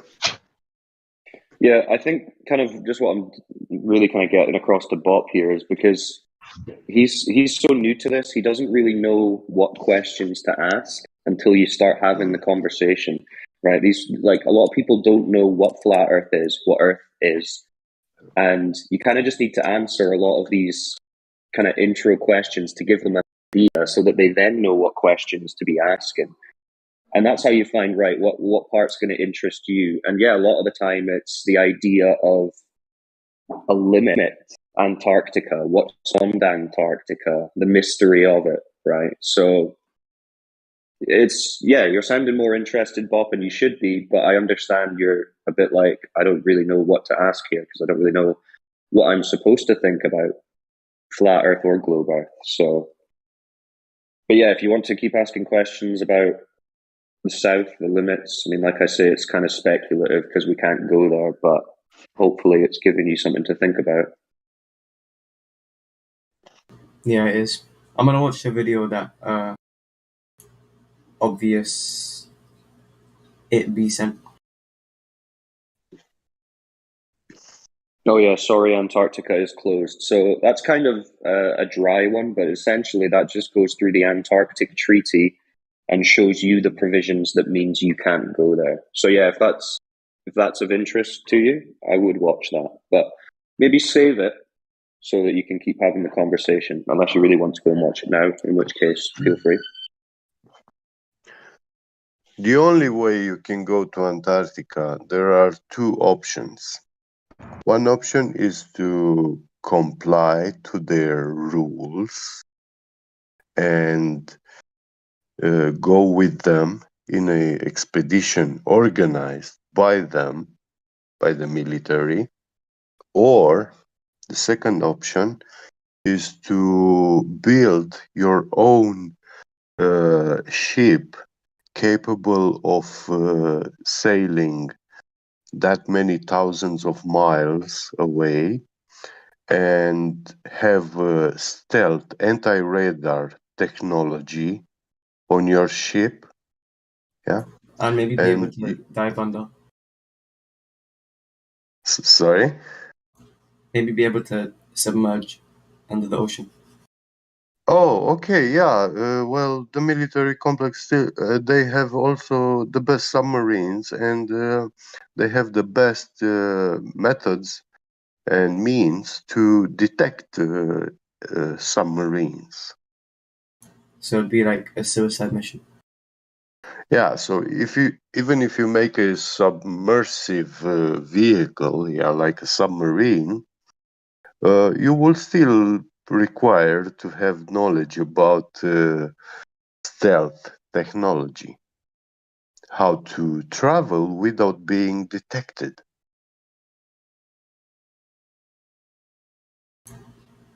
Yeah, so it'd be possible, but really hard. Well, for me at least, it's impossible because I do not know much about anti-radar technology and paint. The anti-radar paint that they use on ships and airplanes is secret technology. So it's So unless out you were of to my get your hands reach. on one of them, you'd never find out. Well, if I get my hands on that kind of technology and I'm being caught using it and I'm found using it, then you're fucked, bud. Yeah, by definition, you're fucked. Yeah. Buff Joe can't have this. Yeah. Too cool. Too much fun. Yeah.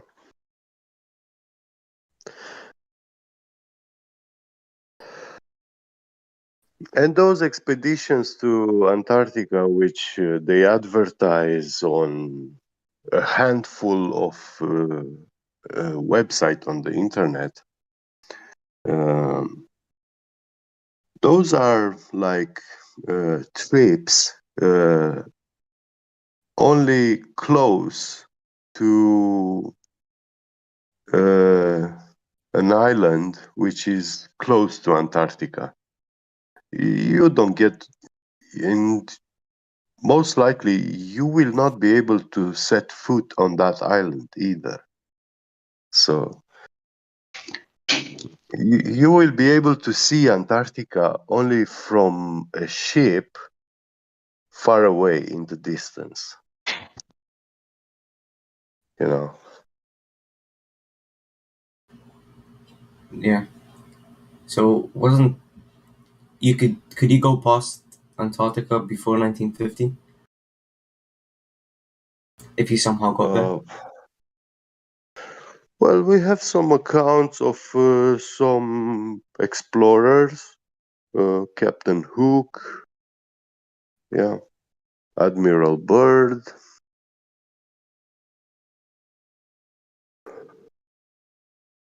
But that's all we have. The stories of those people, you know, a logbook, things that they wrote in a book, and we read that. But of course, that is not like experiencing that journey, you know, being in that medium environment. And Antarctica is a very cold place. It's not designed for maintaining life. Yeah. Unless you are a penguin, I don't know how a man could be surviving over there. If you go with a tent, yeah.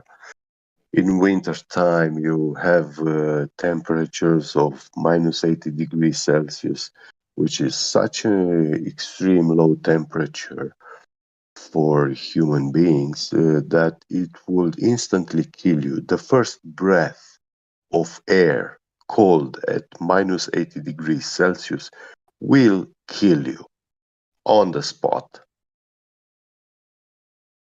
You know those movies So, that have yeah. Antarctica in them? Like they record animals and stuff? Yeah, the penguins, yeah, okay. Yeah, how do they like use a camera that zooms in super well, or how do they do that? Well, they have bases, installations.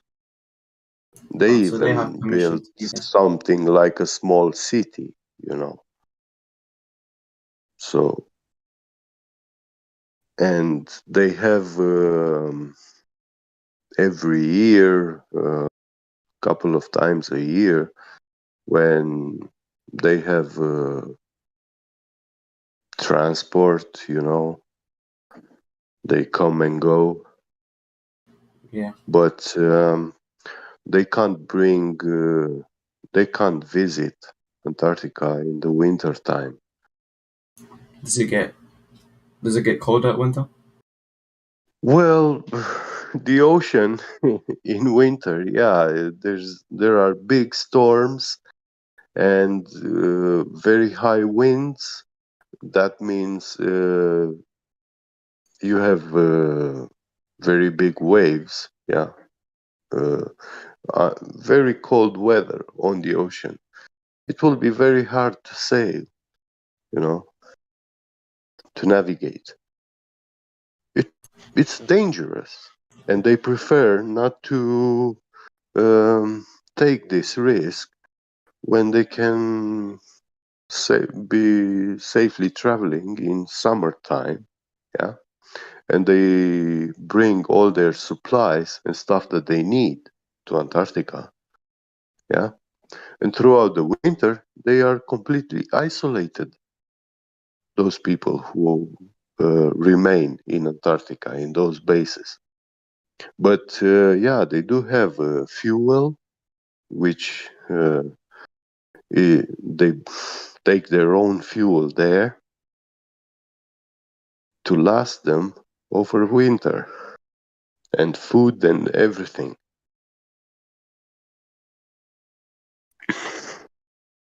So they stay for the winter, and then they're active during the summer. Yeah. In winter, when you have temperatures like minus 80 degrees Celsius, everybody is inside, and they have a special machine to keep warm, yeah, and air pressure inside the houses, you know. Yeah. But if you were to go outside in a suit, if you are exposed to the air pressure from the cold air of Antarctica, minus 80 Celsius, then you need a special breathing machine, which will provide you a 7.5 psi air pressure, so half of the air pressure that we normally breathe.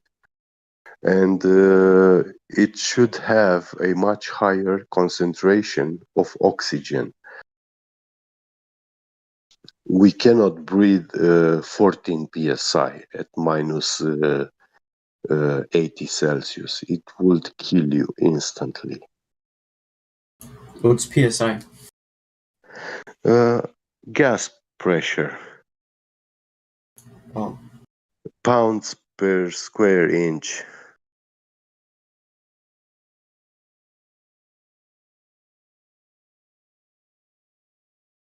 It is a measuring unit.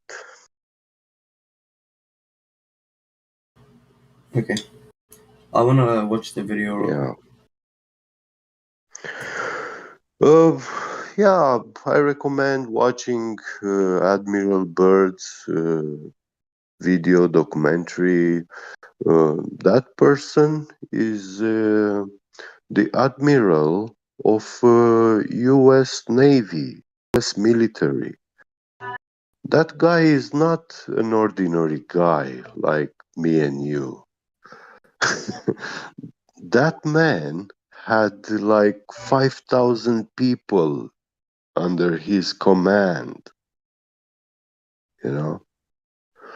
When he went to Antarctica, he had like 5 or 6,000 people. He had airship carriers and battle cruisers and submarines in his command.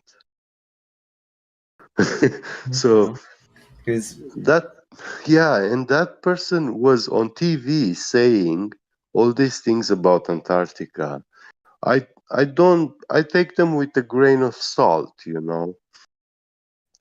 I don't believe everything he's saying, you know, but that man said something totally opposite and different than the today's mainstream narrative. And what they teach us today about Antarctica is totally different than what Admiral Byrd says. Well, the story goes apparently that he was Yeah. attacked, or his planes were attacked at the edge when he was coming to the edge of the firmament, and his men actually retreated. I think they were like attacked by Foo Fighters. You've heard of the Foo Fighters that were prevalent in the World War I, World War II, so sort of unidentified airplanes coming in. So he actually suffered some heavy losses and had to retreat. And since then, they tried nuking the firmament, and that's also roughly the same time as the Antarctic Treaty came in, and NASA is it Project High Jump? Operation High Jump. Yeah. What are the other operations? Get the other operation. Yeah, also the Operation Fishbowl. Fishbowl and Dominic. Yeah. Dominic. Those were very powerful bomb detonations in an attempt to do something there, you know, to break Literally just something trying to or blast to the way out test. of Yeah. Yeah. Because apparently the firmament or whatever's encasing us or keeping us in here is resilient to any sort of man-made technology, and it's kind of a self-healing entity. And I think personally the sun actually passes through it. I mean, that's just my own opinion. I think it goes straight through the firmament. Guess what? Those powerful bombs were not capable to do anything against that thing that they wanted to destroy. Well, yeah, the push thing is, through. if you have a child and if you take your child to, say, nursery or crash or whatever, you're not going to leave that child in a playpen with enough toys to actually violently make their way out. So sometimes I think we're enclosed in the system, or people are preventing us from going to the edge because somebody is sort of looking after us or looking out for us to a certain degree, and they know that's the edge of the playpen, and anything further than that is danger. But what they realise is that we're not adults. Well, they're treating us as children, but what they don't realise is that some of us, like flat earthers, are adult enough to sort of take it upon themselves to try and explore these outer reaches with, given the right sort of tools and equipment and resources. But the sort of stance at the moment is you will not go because we say so, and that's the law because we say so. And we're kind of trapped in here like some sort of experiment.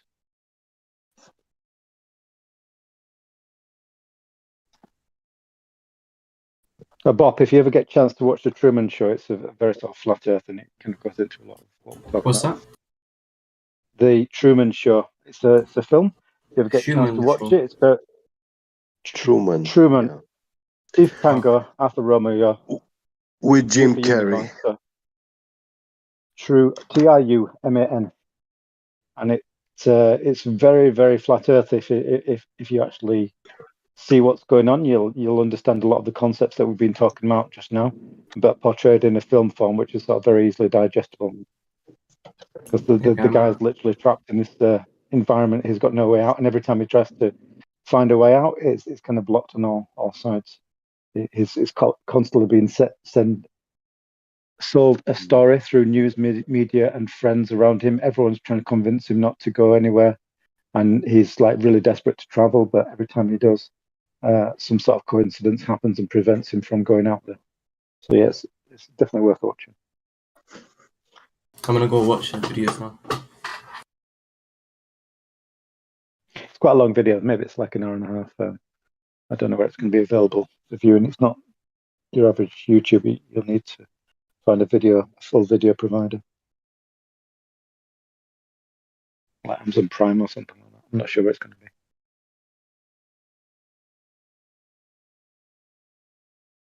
I don't got much going on. I could throw it on in the cinema if you guys wanted to watch.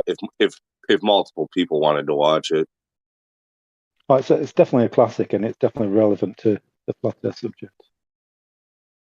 So there you go. There's an offer if you wish to join us. We've got a movie room where sometimes we just chill out, watch a movie, and talk about the movie. I can give you the popcorn roll if you wish. Yeah, I'd watch it. Anybody else feel like watching it? Hasn't seen it before or wants to watch it again?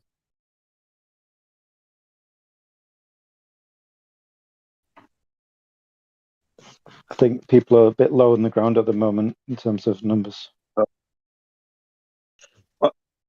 I just came in. I'm not quite ready to put it up, but maybe in a little bit. So you guys continue your conversation for a little while. But yeah, if you still want to in a little while, I'll put it up. I've given Bob the popcorn roll. He's kind of come in a little bit unsure of flat Earth and what to think about it, and a bit unsure of what's up. So we're kind of guiding him through those kind of things. It's that sort of first day at school feeling. Do you know what I mean? It's kind of a bit nervous and a bit afraid. What to do that situation. So yeah, we're just going easy on him.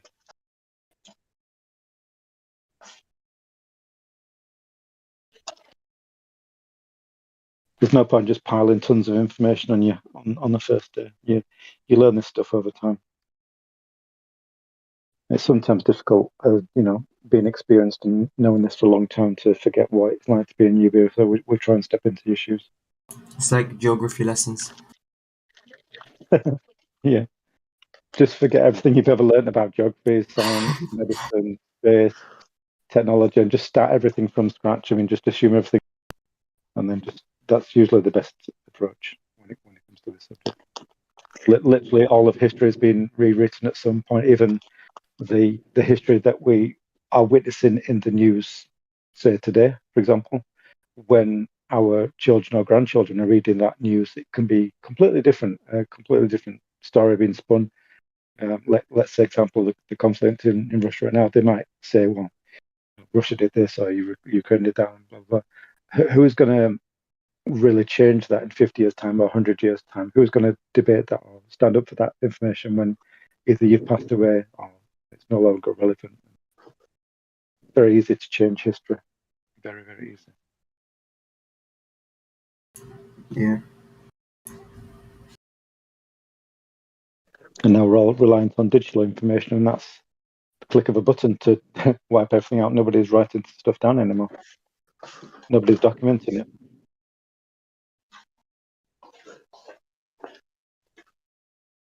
Just imagine if everything that you've ever known could be deleted. We'd literally be in the Stone Age tomorrow if they got rid of the internet or electricity. They talk about having Stone Ages in the past. That's what we would be in within a couple of days. Yeah, I wouldn't be here. No one would be. Tools together and. Sorry, I shouldn't interrupt. Karen.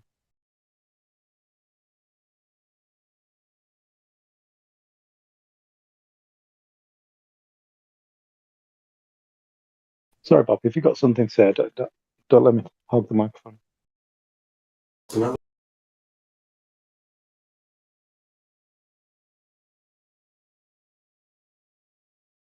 So one thing I did want to say, and I was going to say this earlier, I forgot to mention, is that obviously we don't have all the answers. We're not going to claim to have all the answers. We have some of the answers.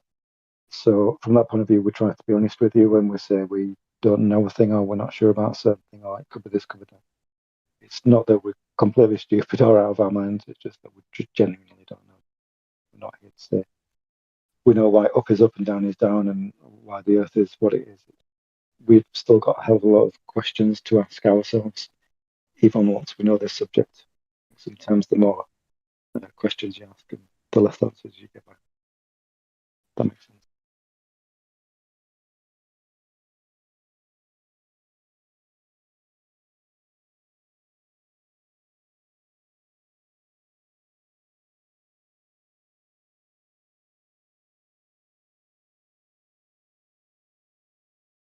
Are you still with us?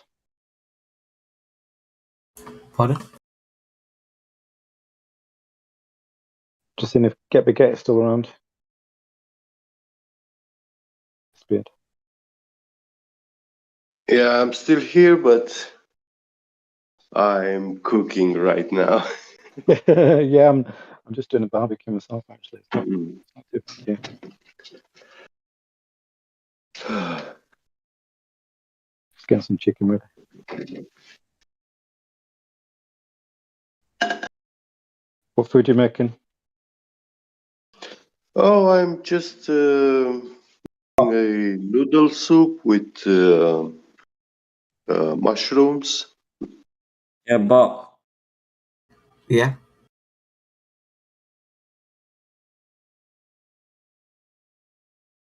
Hello.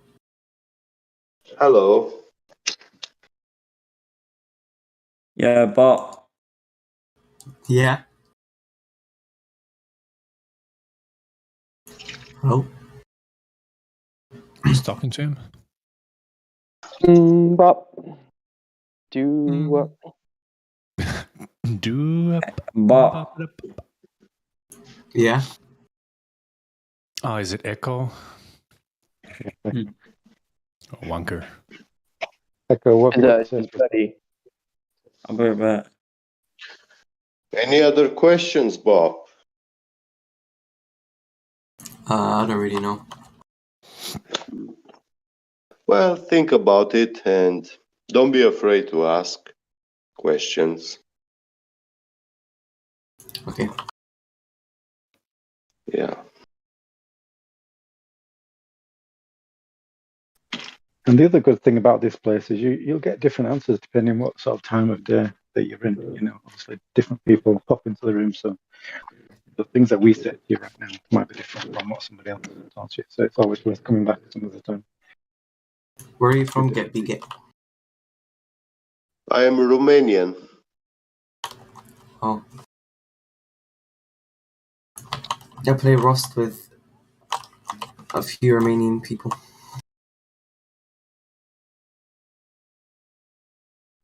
He lives in Castle Dracul. Vlad Tepes. Yeah. His ancestor.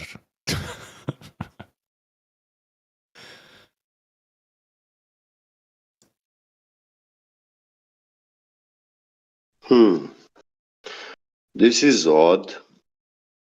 When you put water in a pot and then you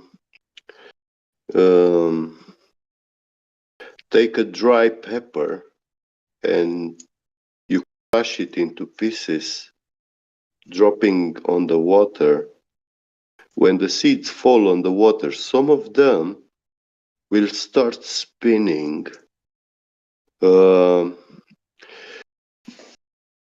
But they are not wet yet. They are floating on the surface tension. So they don't have yet a direct contact with the water. And it's funny how they spin for a little bit and then they stop. When they touch the water, they will stop spinning.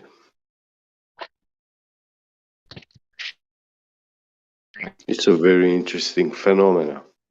Scientists cannot explain.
Yeah. Well, there were two that he gave that were pretty good. One of them is the shape of the Earth's shadow during a lunar eclipse. And I know you're probably going to dispute whether that's the correct understanding of eclipses. And we can take some time to talk about that a little later on. But I've observed more than a dozen total lunar eclipses and a number of other partial eclipses. And every eclipse, the shadow is whatever's covering the moon is circular. Mm-hmm. It's the only shape that casts the circular shadow, regardless of orientation, is a globe. Now, the other argument that he used, which I think is very good, is as you travel northward, stars in the northern part of the sky move higher in the sky. Stars that were below the horizon farther south you can't see, and at the same time, stars in the southern part of the sky get lower in the sky as you travel northward, and reverse is true as you travel southward. For instance, where I used to live for many years, I could see the star Canopus. It's the second brightest star in the sky, and I could see that on winter evenings. It didn't get very high. I could only see it if I had a good exposure to the south, and only briefly. Where I live now, about 4.5 degrees farther north, I never see Canopus because it never gets above the horizon. Meanwhile, stars in the northern part of the sky are higher here than they were where I used to live. And I've observed this at many different places as I've traveled. I've been doing this for a half century, and it's a very robust sort of thing. In the 9th century, I believe some Muslim astronomers used this kind of visibility and surveying to remeasure the size of the Earth, getting something similar to the measurement that Eratosthenes got. So, but we're relying on where Eratosthenes understand his foundational understanding, which he already knew. We call it the presupposition, right? But with your example, what was already established. Yeah, with your example, you're saying that he's actually building off of somebody else before him, which was Aristotle. Is this correct? According to you, that'd be a big name. All right, so he was building off of his work, according to what you're claiming here. All right, so and he was using the idea that the sun, the eclipses, right, the moon, the lunar eclipse, because of the shadow, then he was saying, well, we're seeing this shadow on the moon. What else can it be, right? But the Earth. Is that correct? So with that information, he's moving forward to say, we already know that the Earth casting a shadow on the moon is a globe doing that. So we're going to go ahead and now do this test with sticks and well in a shadow, and then apply that to this with this presupposition that we have that the Earth is a globe because of that previous information. Therefore, moving forward and doing these tests, we're going to figure out that we can measure the the radius of the Earth, or get information that we could understand we're living on a globe. Eratosthenes, not Aristotle. Yep, that's correct. Okay. Just because of that, like I would say, how could we establish with just what Aristotle has done that the Earth is a globe just based on that information, looking up in the sky and seeing something happen, some type of phenomena in the sky, like what, be it a lunar eclipse, a solar eclipse, whatever it is, stars moving from east to west. That to me, it sounds like you were making a grand leap of logic to then say we're using this as information to guide us into this next example, Eratosthenes, and then saying we're going to base ourselves on a presupposition that we think the Earth is a globe, and then use that to kind of validate this test. Well, I think can you they see call it there like being standing on the flaws with shoulders this of whole giants. foundational kind of understanding where they started from? Because of course Eratosthenes did have to presuppose, as you said, and everybody understands that he had to have a presupposition coming into this. So it wasn't like he just established that the Earth was a globe. There was an understanding he had going into this. Yeah, your original question was about measuring the curvature of the Earth, which is what Eratosthenes did. If you should ask the other question first, establishing that the Earth is a sphere. Because of what he did. Yeah, because of what he did, it's important for us to get as much information. Remember, because I said be very specific in what, and you're doing that, right? You're telling me a bit of background information of what Eratosthenes, how he came about understanding the information that he did when he was applying this test, to the places he was using it at. So as much information as we can get, and I asked you, is there anybody that helped him? You said no, not that we understand, because of course this information we're getting about Eratosthenes could be not complete, or it's some bits and pieces are missing, whatever. I'm more looking at the information that gets us from the understanding that the Earth is definitely a globe. So okay, I misunderstood your question. I thought you meant assistance in someone helping him make the measurements. No, well, not that. Like he could tell somebody, "Hey, go take this, stick to whatever place and measure it at that point while I'm over here." You know what I'm saying? Like an assistant or assistance, that kind of thing. But that's I digress. I want to get back to the point where we're looking at how we're measuring the curvature of the Earth, right? Okay, well, I think you may have misunderstood one of the things I said. Go ahead. Go ahead. About the visibility of stars, you mentioned east and west. That's not what I'm talking about.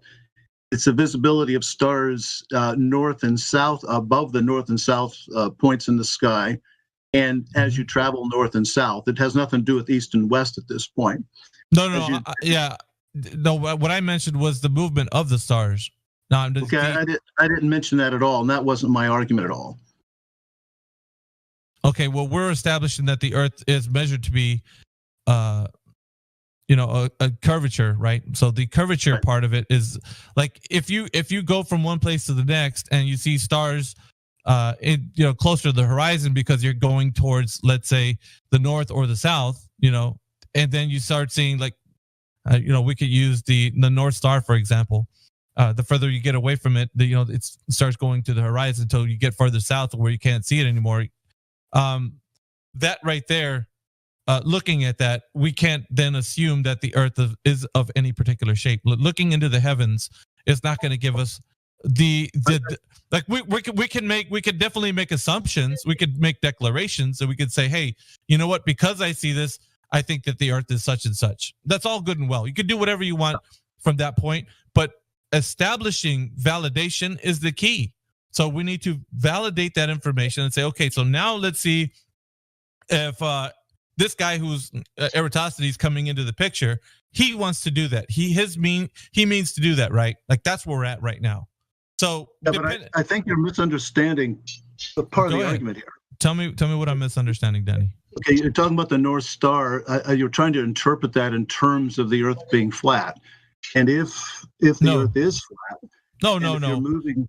No, I didn't. I'm not. See, now you're kind of not understanding what I'm saying.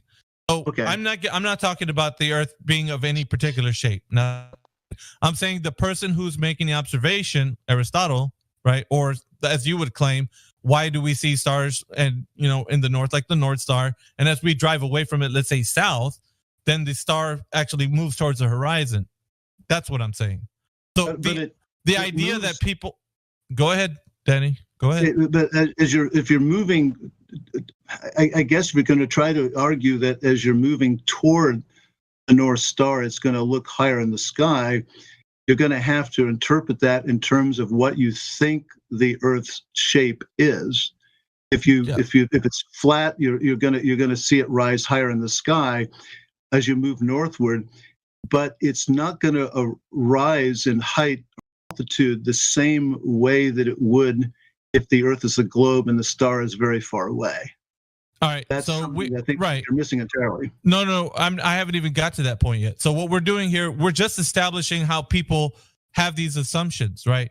So we're establishing why they think what they do when they look at certain phenomena in the sky, or like they see things happening. They're just like, okay, this is what I'm thinking about. So they could think whatever they want. You could see the stars and say, okay, I'm going to say that the Earth is a globe. You can do whatever you like at that point. I don't care about.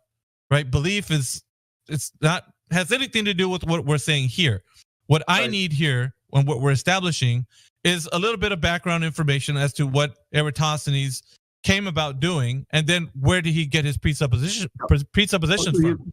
So you mentioned the North Star, and if you were to observe it at the same sidereal time, every 69 miles you travel northward, it gets 1 degree higher in the sky. And that's consistent over a very great distance. And that is exactly what you would expect to see if Polaris is far away from us and the Earth is a globe. Yes, that sounds like it's consistent with the idea, right? As you put it, but we haven't established the validation portion of it, and which we're getting to that, right? Because Eratosthenes seems to be like the man we need to look at, right? According to Aristotle, he was making declarations as well. I see something happening on the moon. It looks to be like the shadow of the Earth. Therefore, we're going to use that idea that the Earth is globular, some type. So with that information, this presupposition that Eratosthenes was using, of course, because he didn't come up on it on his own and say, hey, the Earth is a globe. He was using information just as you said before. Somebody else established this beforehand. So he's using that information, but it's still, he's working on an assumption, see.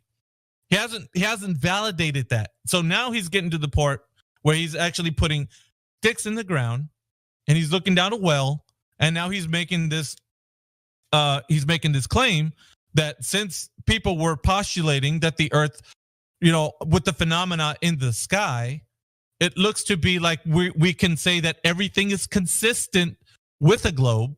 Now we're going to put that to the test, right? We're going to put sticks in the ground, look down a well, and know what's happening in noontime, so that we can say that, further down the line, we're going to look at another stick and then measure its shadow and figure out if we can't see that if the two time frames that we're using here, same time of day, if we can't come up with a shape of the ground in which we're standing on. So now what's happening is that we're moving from the part of assuming that the Earth is a particular shape, then to start to validate it, right? So that's I disagree. Yes? I think you keep reiterating that you think it's an assumption. I think it's an inference. No, not what Eratosthenes did. What he was backing up the information of what the person he was getting his presupposition from. Not what Eratosthenes. We're not getting there yet. We're establishing what he did before. Like he had to have this presupposition of what he was working with, the idea anyway. Just like you said, everything is consistent with the Earth being a globe because I see the stars doing something. It's consistent. So he could have thought in his mind, hey, we're going to do something that sounds like it would be consistent with the idea that Aristotle, who was before me, right, looked up in the sky and saw a lunar eclipse and said, well, this can only happen if it's a globe interfering. So using that information, then putting it on sticks in the ground and looking down a well, then he's going to say, aha, now we could measure, right? We're going to measure the Earth being a globe. Are we there? Are we on the same page, Danny, or am I losing you here? Because I don't want to. I disagree with your belief about this. Okay, go ahead, help me. There was an inference made, and science works by inferences. It's inductive reasoning, and the observations, the two good ones that Aristotle offered, are very good conclusions based upon what was observed. I'm sorry, but they're not conclusions because he didn't establish that the Earth was measured to be a globe, Danny. That's what you're missing out here. You could look up in the sky and make declarations and assumptions and say, hey, look, I'm looking literally at the Earth covering the moon. It's casting a shadow onto the moon. That's okay because he's making this declaration, right? But now Eratosthenes is going to be the guy to validate that. He's putting things to the test. He's putting sticks in the ground, looking down a well and saying, now that we're using this presuppositional information, we're going to actually test it. We're going to check it out to see if it's not true. That's where we're at right now. What am I saying that's incorrect? Because you're saying that now Aristotle was correct in saying that the Earth is a globe because that's a conclusion he can have? No, Danny, that's incorrect. He can't have a conclusion. He can't have a conclusion. No, he can't have a conclusion. That's where the information you're getting, there's wires being crossed. You think that because you see something in the sky happen, you can make a declaration and that's okay. You can't. You're going to have to validate that information. That's where we're at right now with Eratosthenes. He's going to do that, but I can't get you there because it seems like you're still hung up on what Aristotle did, and he proved the Earth is a globe. Now, are we going to have to go back to Aristotle, Danny? Or are we going to move forward we just have a fundamental disagreement about Aristotle's work. He reached a conclusion based upon inductive reasoning. All right. So when is looking up at the sky and then making a declaration about what you see, validating information about what the shape of the ground you're standing on is, Danny? It's an inference based upon. It's not valid. It's not validating. I think we have different understandings of how science works. Then no, you don't. I don't think you understand how science works. First of all, science doesn't work on a what is based question. It works on a how why question, right? No. Cause and effect. Well, no, you can disagree with that all you like, but the part of what you think science is and what it really is a fundamental difference of what you think science is. What you're describing is not science. It's pseudoscience, in fact, because you are making all these claims to what we're looking up in the sky. Aristotle is where I'm actually talking about, and then making a declaration and saying, aha, we know the Earth is a globe. That's what you're saying. And because we see, yes, Danny, that's what you're saying. And everybody hears you saying that, and it sounds kind of odd that you're not saying, hey, wait, all right, so guys are talking about what's happening in the sky. That doesn't matter because we need to now figure out how to measure the ground which we're standing on. And I thought we were getting there with Eratosthenes, but it seems like we're not. We can't get there right now, Danny, because you think there's a fundamental difference in what you and I believe and the way things are being validated. You think people can make these inferences and then say, okay, I'm going to infer that the Earth is a globe because this shadow, it looks pretty logical that it's being cast from something that's, globular. Well, it's a fundamental difference we have between what constitutes evidence, how we interpret evidence, and what inferences we can draw. And science is an inferential sort of thing. We draw conclusions based upon experiments and observations that we It's not an experiment. You didn't do an experiment with looking at the moon. Did Aristotle do an experiment?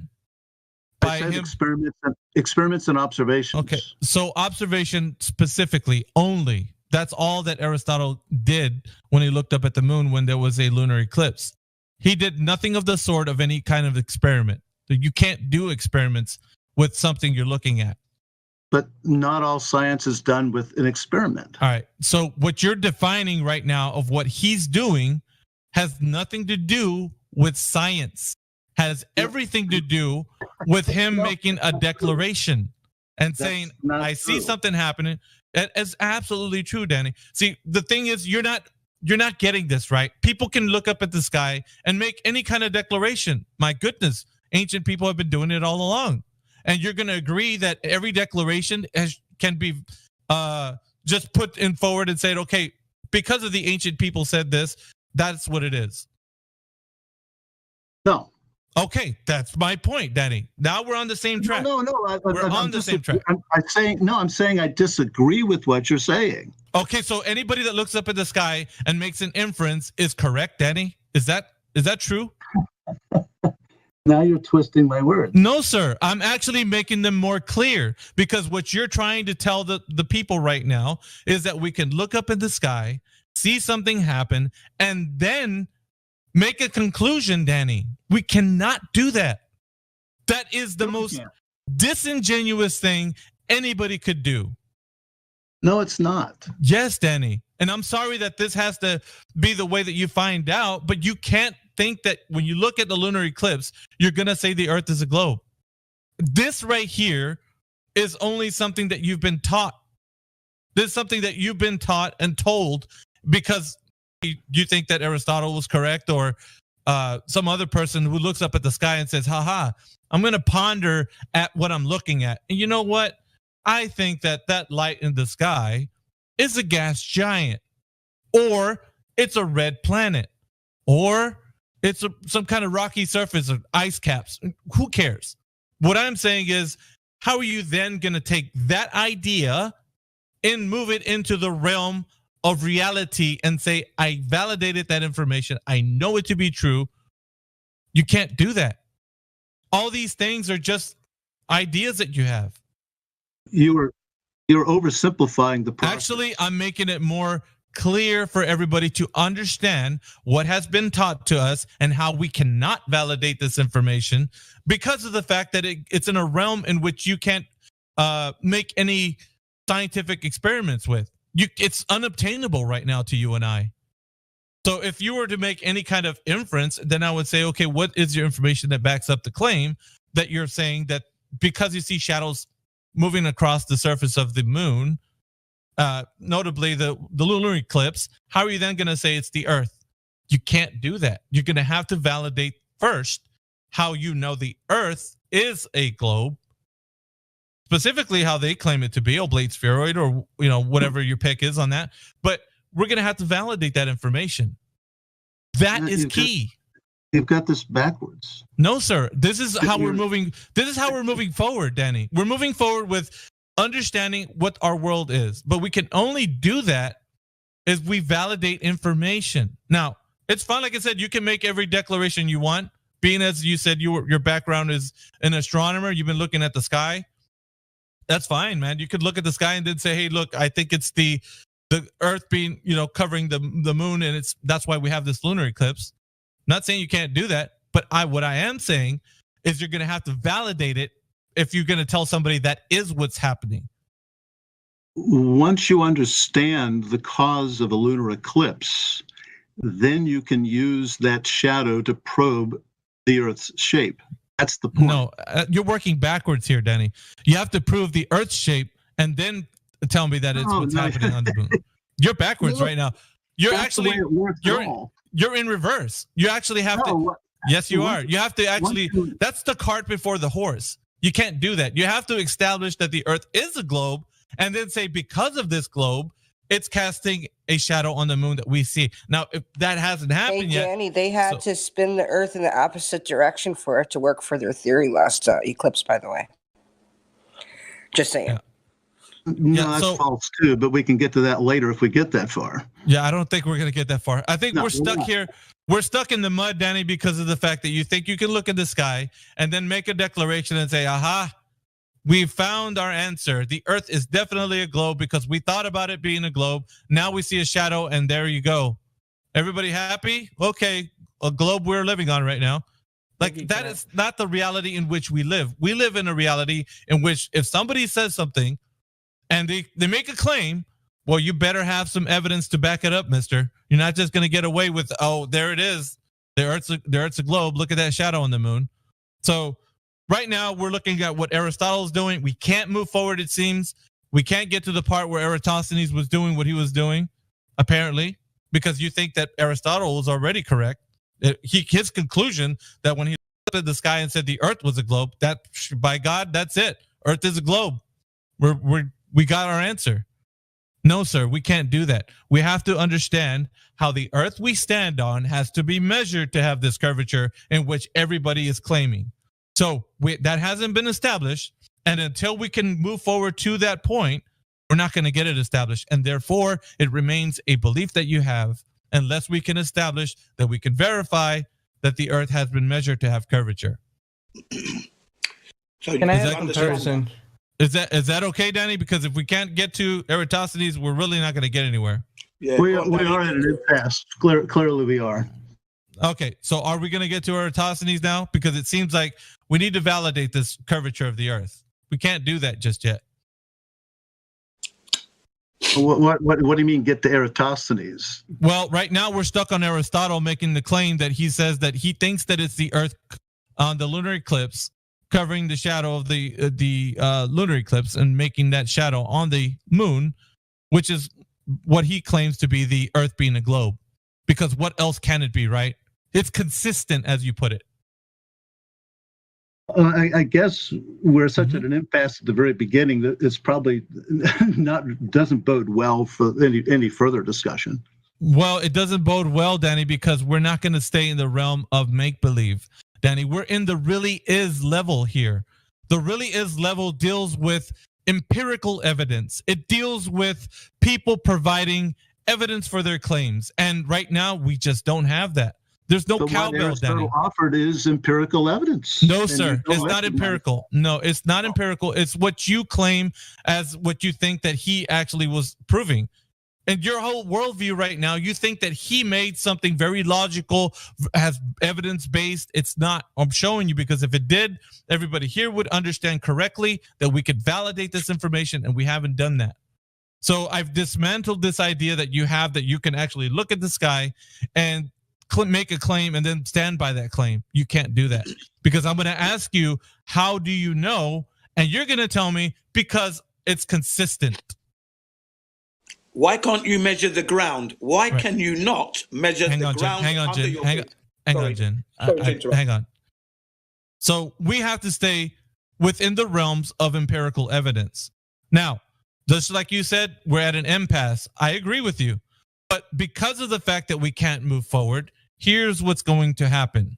Now, I give people the option to be honest within the conversation. If we cannot be honest in this conversation and say that it is just a belief, then we're going to have to either remove you from the server. I don't want to do that, but I'd rather you be honest and tell me that you don't know instead of making these claims. Now, we didn't get to Eratosthenes, which is not something I wish we could have, right? But apparently you just want to stay in this belief realm. We're not going to have people in here preaching to us about their beliefs and then trying to justify them with their ideas and thoughts and feelings. We need evidence. This community is based on empirical evidence. Show me the evidence, everybody would say. Don't just tell me what you think you know. Show me what you know. Now, if you can't do that, it's fine. But I will give you the option to concede and say you don't know. But being as that you're an astronomer, it sounds like, Danny, you're not going to do that. Am I right? We have a fundamental disagreement at the very beginning. That's what the problem is. Well, it's not a disagreement that we should have based upon evidence. It's a disagreement we're having because you don't want to let go of your belief. that you think that the Earth is a globe.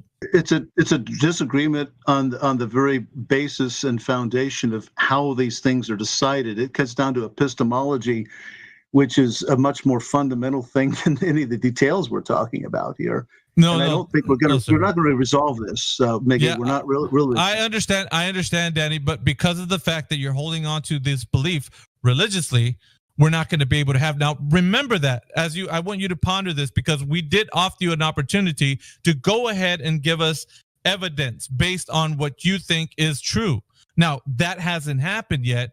We didn't get there, and it doesn't seem like we're going to, Danny. And unfortunately for you, this might mean the end of your stay here. But I'd like to at least leave you with that. To next time, remember, when you come into a place that, especially this one, we demand evidence. We demand for people to be honest, because that is what we want. We want people to be having great discussions with us, so long as they're honest and providing evidence. So, yep, this will be the end of our conversation, Danny. I'm sorry about this, but we're going to have to remove you. Thank you very much, and adieu. Wait, other people wanted to talk to him. No, he's there's nothing to talk to about him, Jibsy. Yeah, there's nothing you can get from that guy. Bye-bye. Yeah, we were all chewing at the bit. So, I mean, there's no point. I thought Gene wanted to talk to him. Yeah, well, if somebody claims by looking at something that they know what it is, man, you're lost. Yeah, you're lost, man. His staunch globeness is not. You're only gonna do it. It's just gonna be spinning the wheels here, and the people here are gonna be frustrated. Wow, but I really was dreaming about like people like Quantum and stuff talking to him. Yeah, I was kind of like hoping for that. No, you can't. He's already in this like religious state, so he's not going to be able to let go. He's talking. Look, we didn't even get to Eratosthenes. How bad is that? No, that's right. How bad is that? And ye shall know the truth, and the truth shall make you free. Welcome back to Smarter Every Day. Now, a lot of the pictures you see from the International Space Station come from the cupola on the inside here, right? So the cupola is on node 3, is that correct? Node 3. Node 3. All right, so this is astronaut Don Pettit. You may know this guy. You've done all the like city tracking.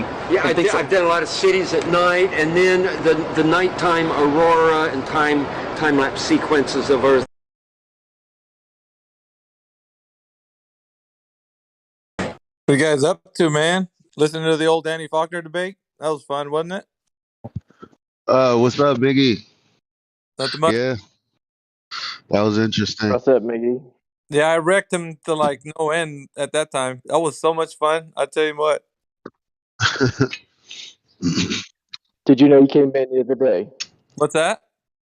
He came back the other day, a couple of days ago, and spoke to Paula. And Gospel. He talked to Paula and Gospel Bear, is what he's saying. Oh, he came in here? Yeah. Nice. Came in here dragging that old tattered, dead, battered, flat globe. Yeah. Yep. I would love to watch this series with you, man, because I'm on a whole nother level, a whole different angle with these people, because they have you know how they used to go to the horizon, can't go to that. They used to go to field to lunar eclipses, can't go to that. Even when they say why did they lie, and we're like, well, that's up for interpretation and speculation. Nobody really knows. No, you can't go to that either, because we know why. So when they say why would they lie, I asked them, who? Why would the Roman Catholic Church lie about heliocentrism 500 years ago? Because that's their claim, isn't it? That the Earth is moving around the sun. It doesn't have anything to do with Aristotle or Eratosthenes, because I don't know about them thinking that we're moving around the sun. I don't know what they thought about the cosmos, or that it was a vacuum and this, that, and the third. Nah, you can't borrow that for your belief. We're only going to focus on 500 years up to now because we're still under that same old calendar that they changed back then when Copernicus said we was moving around the sun and the Pope pushed him to publish that. So that being the case, why would they lie? Well, they wanted to change the calendar and they wanted to take people away from truth. How do I know? Because ironically, you're an atheist coming here asking me, why would they lie? That's the irony of it all. Yeah, there's a lot of other beliefs that kind of come off of that one, which is also geocentrism. I mean, they're so incorrect that there's no admitting to like wanting to, there's partial truths, I should say, like partial truths where people are still hanging on to bits and pieces of the globe belief, but they don't want to let go, like space, or they don't want. There's a cosmic, there's these other ideas. See, they gotta let go of space because the cosmic egg don't have nothing to do with heliocentrism, so you can't borrow that. You know what I'm saying? So when it comes to geocentrism, heliocentrism, that's like this false dichotomy or this argument that we're not arguing for. No. We experience not moving, and you experience moving. It ain't about one model versus two model. It's about someone at some point made a claim that the Earth was moving. How did they justify it? That's all I want to know. No one has told me how they've justified it. No one. They want to say, oh well, no. It's just like the presupposition that the Earth is a globe. Tell me why they claimed it was moving, because 400 years after that, Einstein, he said, well, you can't look at the sky and tell that we're moving or it's moving. Yeah, I had a lot of fun with that whole Danny Faulkner debate. I know I had a lot of upset stomachs afterwards because they wanted to tear him down, and it's like, dude, I just took him through the gauntlet, and he basically failed on every level. Like, what use is it going to be to you to sit here to have more conversation with somebody who's talking religiously about a belief system that he has? You're not going to get, if you think you're going to get farther than me by having him budge from Aristotle, you're not going to get anywhere. You're basically going to get a sermon, right? Like from this guy, and you're not going to have anything useful that you can actually dive into, because it's going to be him preaching his beliefs. No, the problem is he doesn't have Aristotle. He's not arguing for anything Aristotle. Like what? That he looked at the moon? Okay, that's not a conversation that has to take an hour. No, his argument is that the cosmology is what he learned in school. That's what he's arguing for. That don't have nothing to do with Aristotle. That's non sequitur, or at the very best, a red herring. So that could be pushed aside. It's like, no, you think we're moving around the sun in a cosmos that is a vacuum of space. How the hell do you justify that? Yeah, but this guy was backpedaling all the way to, because he knew Aristotle. Here's the thing. That because the thing is, it's a false dichotomy again when it's like science versus pseudoscience or whatever they think. No. Actually, this conversation that we're having is off of the back of theists having the conversation about whether the Earth is moving or not. So your belief in heliocentrism, what you were taught in school, everything that you believe as a professor or whatever you are, actually revolves around that universe. And in that case, that was passed down to you by the Roman Catholic Church. How do you justify it?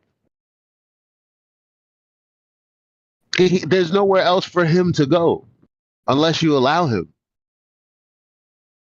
This isn't some atheistic belief. No, this is a theist worldview. How do I know? Well, we're still working off of that calendar, so you can't deny it. But he wanted to establish his belief system, and I didn't let him. So he was like, "Well, we reached an impasse." You damn right, we reached an impasse. There's no way you can establish a belief and then have everyone listening be like, "Oh yeah, I'm on board. Go ahead, continue." No, you're not going to talk about what you believe. I mean, if we're going to talk about beliefs, then you can talk about anything you want, right? And he didn't have anywhere to go, so it's great, man. I enjoyed that conversation, like I said before, though. But other people wanted to see QE come in there and give him an old wallop. But there's really nothing there with that guy, and everybody knows it because was it Nathan Thompson had approached him at one of the conferences? I don't know what he was doing there. Was he at one of the Flat Earth conferences? I think Danny Faulkner. I think he was, or he was somewhere, and Nathan approached him and asked him a hard question. He just looked at him like deer in the headlights. It was funny. Yeah, I think he doesn't have anything to bring to the table except the belief system that is already washed up. I don't know, guys. What do you think about it? Is there anybody else in here? Because I feel like me and Elijah. Lou, what's up? I see MJ in here, kind of in the background. Flatty, what's up, Flatty? What's going on, Miggy? Good morning. Morning. Oh, fuck. What's up, man? I'm probably roboting, but hi, Miggy. How's it going, bro? Yeah, good. Hi, Lou, Elijah, everyone. Nothing much, man.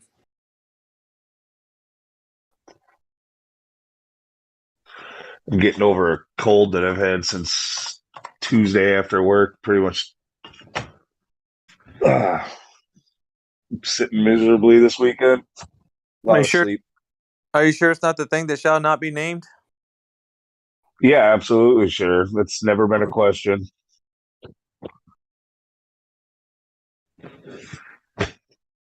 We have Jim CBR join us. Jim, what's up, man? Is Jim here? I see his avatar. I'm here, man. Yeah, thanks for the big shout out. How you doing, guys? Yeah, really well. Great to hear it. Yeah, I've had a great weekend. Just spending time with the kids, really. Football, basketball, cycling, that kind of thing. Playing cards, blackjack, and the like. And I reunited my kids with the stuff they threw out. Now, they threw out some stuff. TVs, okay, games, CDs, CD players, various electrical goods. I thought, okay, you don't want this stuff? You sure you ran it out? Okay. So I cleaned it up and I put it away in the shed. And then today, this was 3 months ago. So today, one of them, the eldest boy who had a birthday yesterday, he's 22. He started talking about the music and stuff he threw out. I've still got it. It's in the shed. I cleaned it up. Really? Oh, right. He went back and got it. He was trying to make a bit of room in his room. But now he realizes he's missing the stuff. So I reunited with his stuff. So it's been one of those kind of weekends, Nice. Yeah, understanding the value of things and that. I said I was preparing to take them to the recycle shop. That's what I was going to do anyway, So I cleaned them all up 3 months ago. He threw it out in the rubbish, and I thought, now this can't be rubbish. Fucking hell. I mean, look at this stuff. This is you having a laugh, ain't you? So I brought it into the school, cleaned it all up, and then put it to one side. And then today he saw it, right? Because I put it in a corner where he couldn't see it in the classroom here. I said, yeah, that's your stuff. What, I'm going to throw it out. I'm going to actually take it to the recycle shop. He goes, no. I'm going to, okay, then, right. There you go. So he's taking it back now. So it's just been one of those kind of weekends, family stuff, which I've enjoyed immensely. Oh, and I've joined the architects and engineers for 9/11 Truth. Okay, I've subscribed to them, so I get regular updates. And then they have this. They've got a chat channel as well. And there was this idiot on there yesterday. Reckons he was in the military, but yet seemed totally unsympathetic to those who have died on that 9/11 event and those who have died since, and then those who died in the illegal war. So I had about a 2-hour debating and throwing in videos that he needs to watch. If you claimed you're in the military, then you'd know about this. Iraq for sale, the war properties, for example, or Winter Solstice, the soldiers who killed innocent people in their testimonies. You know? So I bombarded him for 2 hours non-stop. You know, and then he gave up in the end. He goes, well, I'm going to block you now. I go, well, you can block me much as you like. Good luck. The fact is, you need to clarify yourself. He reckons Donald Trump and the military have captured and killed those who are responsible for 9/11. I said, really? You don't mean the innocent children in Iraq, do you? Or the men and the women, or the reporters that got shot at and killed by the American Apache gunship, yeah? You don't mean them, do you? Fucking ass. So yeah, it was just one of those days. Today. Trust that Trump drained the swamp, basically. Yeah. What's a worry? And you reckon he was in Iraq himself? I said, I don't believe you. After that, he decided to block me. He showed me, he popped a video in, a short clip, 46 seconds, of all the American aircraft carriers on the Pacific Ocean, and then you got the Air Force One flying above head and all that. And I said, you know what? You seem to be a right patriotic scumbag, a sellout to the human race. All right? That's what this clip proves to me. You're just a sellout. All right, mate? You shouldn't be on this server or this channel. It's for 9/11 stuff and those who are actually sincere in pursuing the perpetrators of the crime. You don't seem to be that type. You're begging the question, mate. Yeah. So I trashed him. I dragged him through the shit. Dragged him until he fell apart. And then he said he's going to block me. Yeah, you block. You better. Because this is going to be unrelenting. I also put in flat earth stuff. Oh, yeah. And he started saying, this is a 9/11 channel. So can you stop posting the flat earth stuff? Because it's all related, mate. All right? It's all related. Because 9/11 indeed happened on the flat earth. And if you're in the military and you've got, and you know of the railgun, you know the railgun? It fires a projectile out of the muzzle at 7.5, Mark 7.5, yeah? Destroying the target 120 miles away at Mark 5. Now that can't happen on a globe, can it now? You know, really, I laid into him thick. Kept saying this is a 9/11 thing. It's all related, mate. All right? It's all related. Your weapons of mass destruction, if you're in the military like I was, can't work on a globe, can you? Yeah? Yeah. And then there were others chiming in.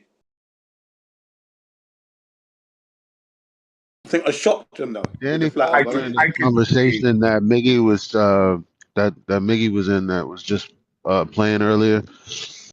When they talk about the degrees and it can only work on a globe, that's highly ridiculous. Because when you're talking about the degrees, you're talking about the angle which comes from having a flat base. Like that's where the angle comes from.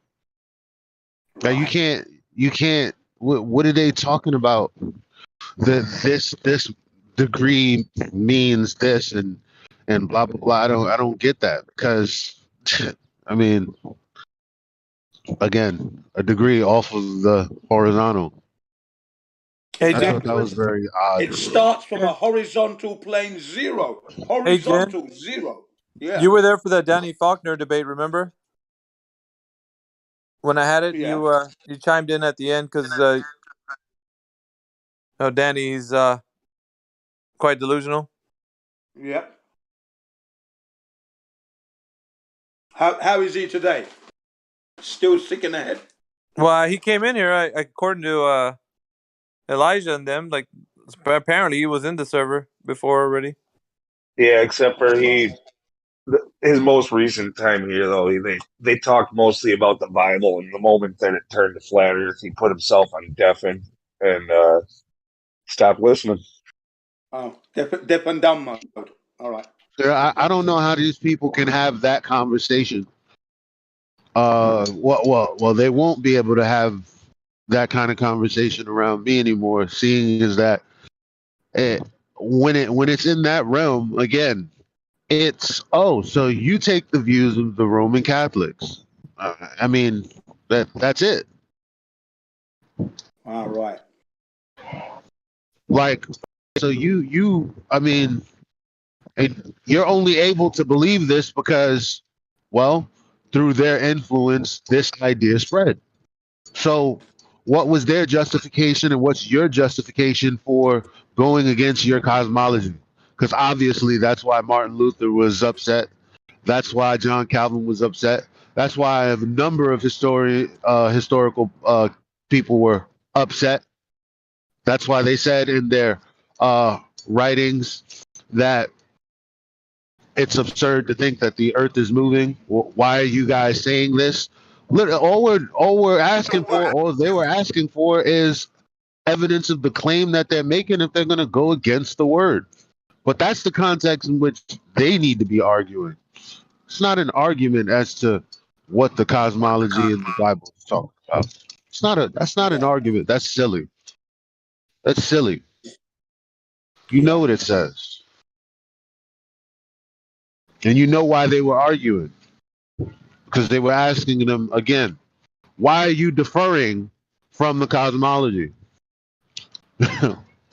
AKA, they're moving away from the cosmology. So you can't sit here and use the Bible for anything. Yeah. Because your worldview, by nature of what happened in the past, the story tells itself. That's right. It's true. You can't forget, you can't dismiss your natural experiences that you've lived. You can't do that. You know, they'd like to devalue that very quickly. Oh, anecdotal, that's nothing. Oh, really? Really? Yeah, well, it's something, mate, because it's my experiences. I'm not gonna dismiss that for something that I cannot see, measure, or experience. Thank you very much. One of the quotes, they have killed God.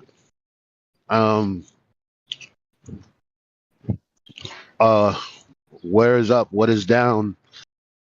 I can't remember the quote specifically, but it's some poetic way it's that a guy from back in the day said that. Which way is down? Fucking and hell. The thing about that is, like, because that's what they're talking about when they changed the calendar, when they began to share Copernicus's views. And then after that, after they pushed it, after they published it, after they sanctioned it, because the people were so confused at that time and so upset at them, they banned it from the church after the fact, after they put it out. Yeah. Like you said, they didn't understand it. I remember Copernicus didn't want to release it because he wasn't ready to push it out himself yet. He wasn't ready for that yet. Right. Yep. Then there's that. So, is there a justification for him saying that?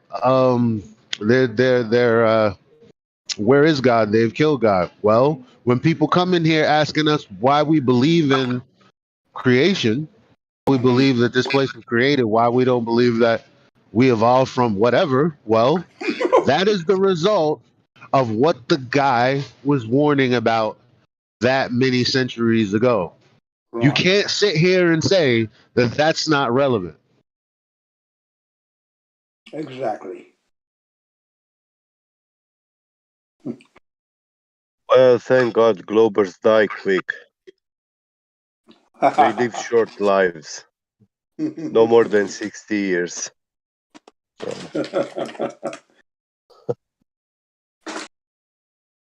Yeah. Sick idiots. I know some people don't like it, but I mean, don't have the conversation. They don't even know what they're talking about. They don't even know their model. They don't know what they don't even understand what they believe in. It's just a trend with it. Because everybody else is believing in that. That's it. No, all of them, they understand only the basics. Like, people can live with their heads upside down. Actually, when you tell them that, they get very upset. You don't understand the model. Yeah. That's a straw man. Oh, really? Let me tell you something. The fucking globe is a straw man. Thank you very much. And it debunks itself. All the time. Yeah. Excuse me for eating. It's Bon Ramadan. appetit. It's Ramadan now, you see, so I have to be careful and eat at the right time so I don't starve during the day. Yeah, may it be in good health. Oh, yeah. So I've had some oranges. I've had some fruits, granola. Oh, God's sake. Yeah. All the vitamins and that. And I'm just having a few potato chips is what you're hearing now. And the reason why I'm eating them is because my son bought them a couple of weeks ago. Well, I made... I mean them. Yeah, go on. Yeah. I boiled some noodles in a superfluid quantum vortices. Right.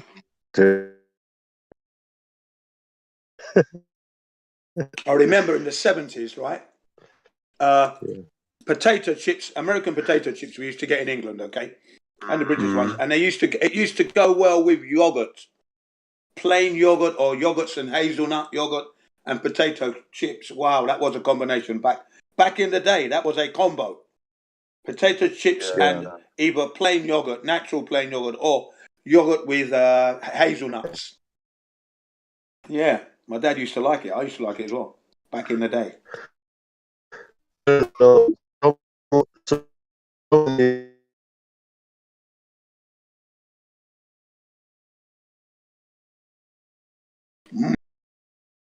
1970s fad, yeah, it was cool back then.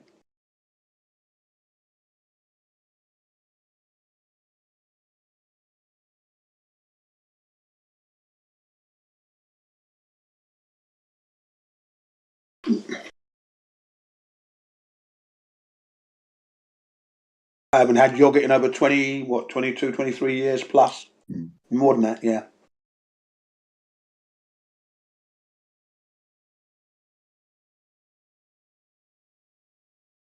Mm.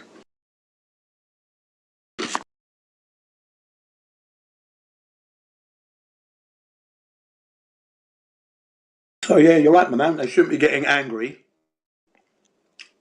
because we choose to follow our senses and what we experience, what we can actually measure tangibly, put our hands on, and we can actually know this.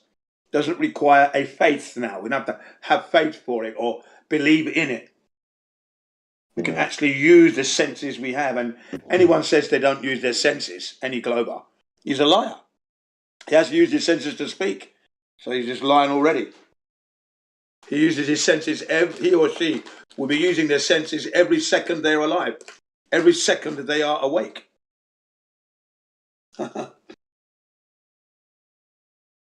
Hoy es el maratón. Mañana.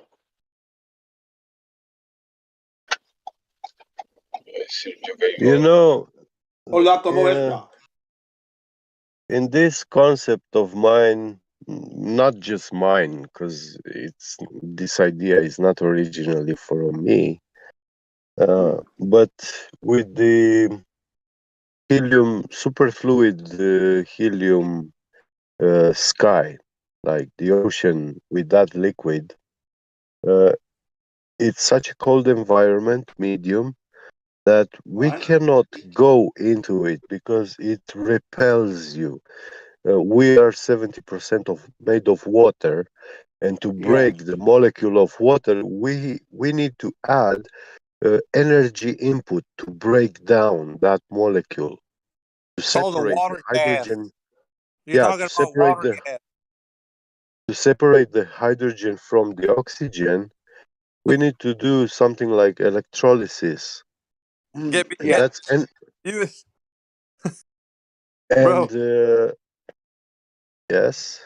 No, it brings up another concept, man. It's like, have you validated? Like, it's great information, man. But have you validated this? Like, this is all ideas. I think. I don't know. Are you speaking from a place of validation? Because I'd like to know how that was done. You know, if you did. No. I'm speculating here. There are some laboratory experiments and known facts about superfluid liquid helium. Right, but you said sky, meaning that you're looking up and saying that that's what the sky is made of. Correct? Yeah. If it's made of this liquid, then it will be physically impossible for us to enter that medium, because liquid helium happens at 5 Kelvin, minus 273 Celsius. Is very cold, and at minus 250, oxygen liquefies. But if you try to add water into a medium of minus 250 Celsius, it will turn into ice, and then it will be repelled by that medium. The ice will be repelled because that molecular bond cannot be broken. You know, oxygen cannot separate itself from the hydrogen. It means to break the water molecule. Yeah, and water molecules cannot exist in a medium that cold. So it will be like magnetic repulsion, but it's caused by the difference of temperature, not by magnetic forces or electricity. And this makes, for me, it makes sense because, God said nobody enters the kingdom of heaven without his permission, It makes sense for me in this regards. But it's pure speculation. That's pure correlation. Yeah. Mixed in with a biblical reference, it sounds like. Yeah. So I mean, it's something to throw out there for people to look at, but I don't know if you want to hold those kinds of conversations in this particular room, because this room is designed for people to come in here and bring show me the evidence. You're talking about the sky is made of super fluid helium, then I need to know. They go crazy. Yeah, I know. So this is not for speculation. This is for hard evidence, And so if there isn't any of it, then it's almost like, isn't there rooms built for that? Like, to take this conversation into that. And I'm not saying speculation is a bad thing. I'm just saying, if you're gonna have people in here talk about what really is going on the really is level, then you're gonna put them to the test. Everyone, every single one, flat earther and globe earther. Of course, yeah. Important, right? We got. They invoke, for example, this perpetual motion around the sun, of the planets around the sun, and that cannot happen and exist physically. It's impossible. The only physically perpetual spinning things that we managed to observe were the quantum vortices, which happen in superfluid liquid helium below the lambda point. And that is a very important threshold in quantum mechanics, in physics, in the physics of quantum mechanics. it says that all the known elements, they change their natural state when they go below that threshold, below that temperature. They are no longer what we actually know about them. They transform into different things,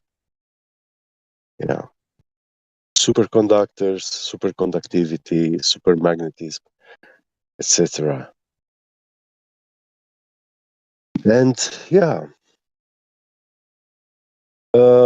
we don't have a demonstration of perpetual nuclear fusion reaction, which they claim it's taking place inside the stars, but Neil deGrasse Tyson is coming now recently, and he's actually replacing the perpetual nuclear fusion in the stars with an idea based from the Big Bang Theory, coming from the Big Bang Theory, where he's saying that energy has the ability to transform into matter, into physical matter. And the other way around also. Which again is a phenomenon we don't observe it, like matter being created out of nothing,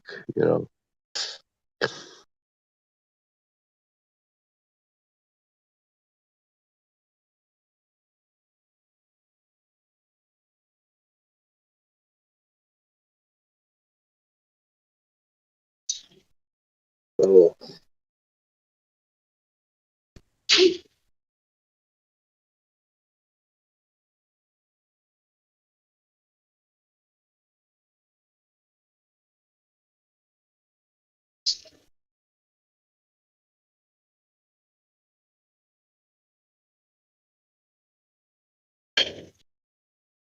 Oh.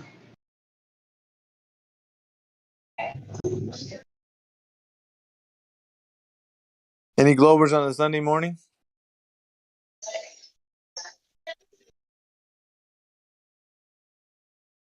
Not many of them.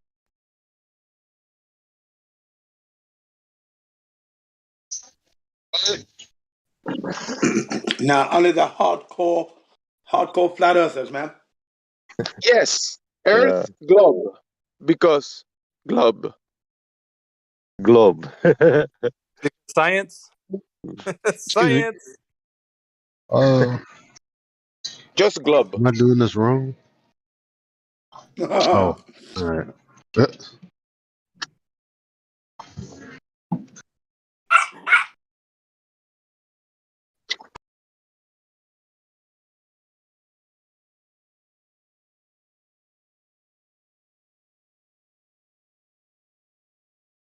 Yes, Elijah, you're doing it wrong, bro. You have to mute yourself before you do it. Why are you interrupting? There is a feminine word to the word globe in Romanian language, but it has a totally different meaning other than globe meaning. Sounds like you're smirking when you're saying that, man. Like it means something derogatory. Yeah, globa I could hear is you the smiling word. back into what you're saying, kind of like it means something. It's something like 13. it means something like a handicapped horse. Hey, that might be an accurate description for globers. Handicap horse, you got to put him down, huh?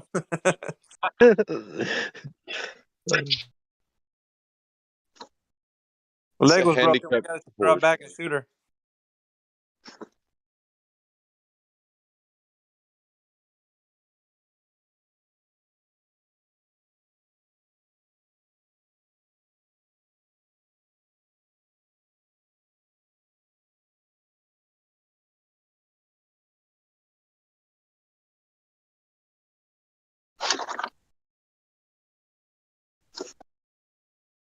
How long have we not been listening to the video clip for?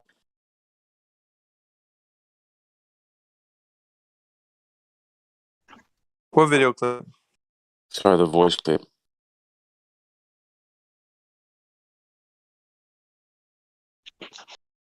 Beginning.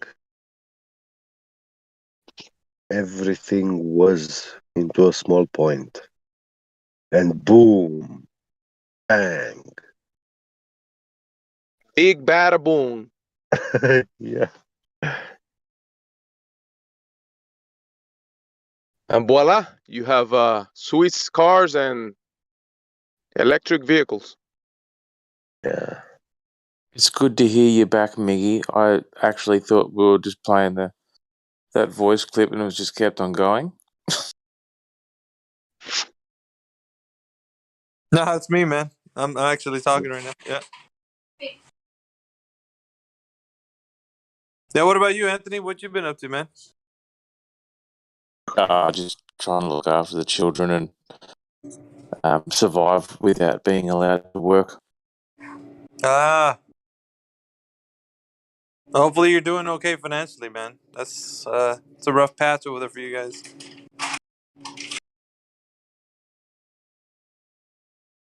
The father always provides. Yeah, but just take all that quality time with your children, though. Yeah, you know, you don't always need the money to have a good time. Yeah. And that, So someone has to carry the suffering also. Hey Lou, you're gonna need to get your snow boots on, man. No, snow now in April. Where is he? Yeah, where I'm at, it's snowing, and I know where Lou's at. It's gonna be, or it probably has been snowing over there where you're at. No, it's not snowing. Well, if it's not, it'll be on its way to you because I'm you get it before you get it. Let me take a look at this. Louis, There's gonna be a big. Where are you? You're getting snow now. Where are you? Yep. Oh, it's definitely possible. Yeah, it's not out of the. I saw it on the forecast that there was a chance for like light snow or flurries or something, but it would probably be the last of it for the year. Well, I sure hope so, man. We don't want to see more of this, and that'd be that's climate change, man. You know that climate change. Global warming is serious issue. Yeah. Global cooling. Global cooling. Yeah. Global cooling in this case. Yeah. The globe is getting cool. Global freezing. Yeah. When I was a kid in the late '80s, I remember a year where we had the leaves were all on the trees. It was like I think early or mid June, and we got 10 inches of snow overnight. It can happen. Yeah, the Pope at Rome, the Vatican, cannot talk about Catholic priests blessing the children instead of addressing serious matters like global warming. Yeah. Nah, he's too busy kissing babies, man. Today it's Easter, you know. Yeah. The Vatican is full of them now. Yeah, I'm seeing a chance tomorrow for some light snow. They just seem pretty sure of it. 75% chance it gets up to, or 80% chance. Just when you thought you put that snow shovel away, they pulled you back. I didn't shovel the last like 3 times it snowed. It's gonna melt within hours when it hits the ground. Ground's too warm for it to worry about that. Hey, you can be early and catch the snow before it falls to the ground, so you move it away. Hey Anthony, how come you scared off all the Globers, man? Oh, I scared off all the Globers. Yeah, they don't want to come in here because they know they get wrecked when Anthony's in here. Oh yeah, man.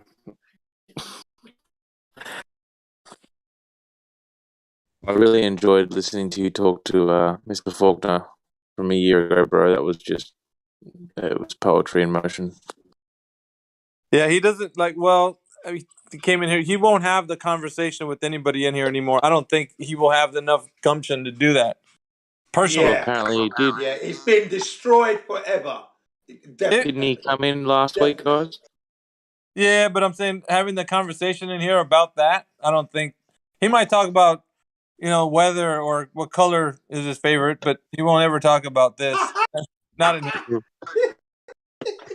No, he won't do that. Not unless, he wants to take up that Pepsi challenge, which, yeah, it's not going to go bode well. Not unless he becomes a flat earther. That's all that's left for him. Well, what else? I mean, he doesn't have anything in the tank, man. His thing is on E. He's stranded in the desert, and Yeah, exactly.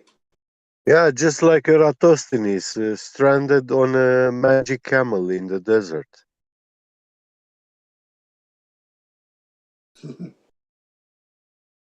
I still think it's hilarious how often. I mean,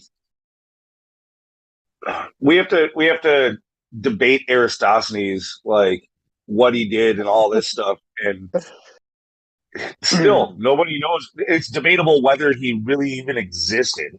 Like, how could this guy that may or may not have existed, have done these things? And even if he did exist, how would it have been possible? How do you make sure both people are looking at the same time of day? How do you know that they're this certain distance apart? How do you know? It's so asinine.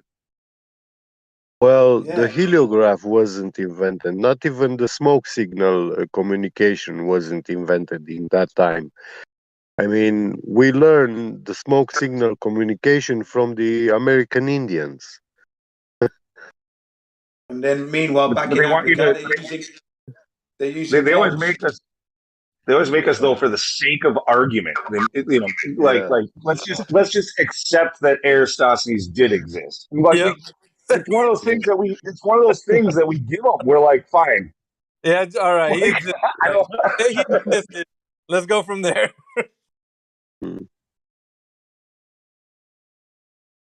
Yeah, you're right, Lou. See, that's what I'm talking about, man. He thought he did something when he was there talking to me. If he comes back in there again with that conversation, then he's gonna have to get questioned how he even know that guy even existed in the first place. Yeah, exactly. The man that never lived. Changed my mind. When I was listening to you, because you kept on saying Sticks and Wells, it's like, which one was it? One or the other, maybe not both. Or did he do both at different times? What's the story? Somebody get the story straight, please, so we can presuppose that it's true. Yeah. And before you give it to him, make sure the story's good, and then we'll give it to you now.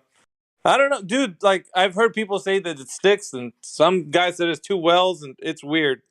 It gets really. I mean, the story. Yeah, I've heard both. I've heard it both ways. Yeah, it's either Sticks and Shadows or it's Wells and Shadows. Wells and Shadows, yeah. Or there's a combination of both in one of them, I think. There is one. Yeah, there is one where it's a well and with a stick. Yeah. Dealer's choice, I guess, when it comes to doesn't really matter. Just like you said, take it all the way back to him and like, hi, prove to me he existed. Change my mind. Like. Yeah. Lou thinks out of the box, man. I don't think you guys were thinking about that, right? Like challenging him on the actual guy's existence. He was also the first man who accurately measured the distance between Alexandria and Syene, 800 kilometers. Well, I mean, yeah. I mean, I've heard with the magic camel. Yeah, magic. I've heard it's probable or theorized or whatever that the Aristophanes, that it's like a pseudonym, which was pretty common for these guys to do back in the day, especially if they weren't sure on something. Like they were kind of going out on a limb, it wouldn't necessarily use their real name or whatever. They just kind of write it off or write it as somebody else. Can you imagine? It's just like two guys thinking something up and like, I don't know. What do you think? Good to me. Maybe they'll believe it. Maybe they won't. Let's try it. Like then, the whole world adopts this as their logical way of concluding that the Earth is a globe. Isn't that crazy? Yeah. Even if that was the story of how it went down, because that's how it was. Like people talking about it. Like, what do you think? I don't know. Maybe we can convince them. Maybe not. Like, who knows? Like. But like in those days, wouldn't you have to be somebody of a high stature for you to actually pass this off as any type of like studied information? You'd have to be some kind of priest or pope or someone in order for people to look at you like this is something credible. It's like. Well, and wasn't it? Well, I mean, I guess I don't know what the climate or how it exactly was in that time. Again, we don't even know exactly what that time is, but when you hear the stories about scientists or whatever, like when they go and do something, try or come up with a new idea, and then they get stoned to death because it's heresy or whatever else. Like, yeah, that's one reason why it could be that if this guy existed, that there's not a lot of history on him because it could be under like a fake name. Because he would be afraid of being wrong or people not accepting it.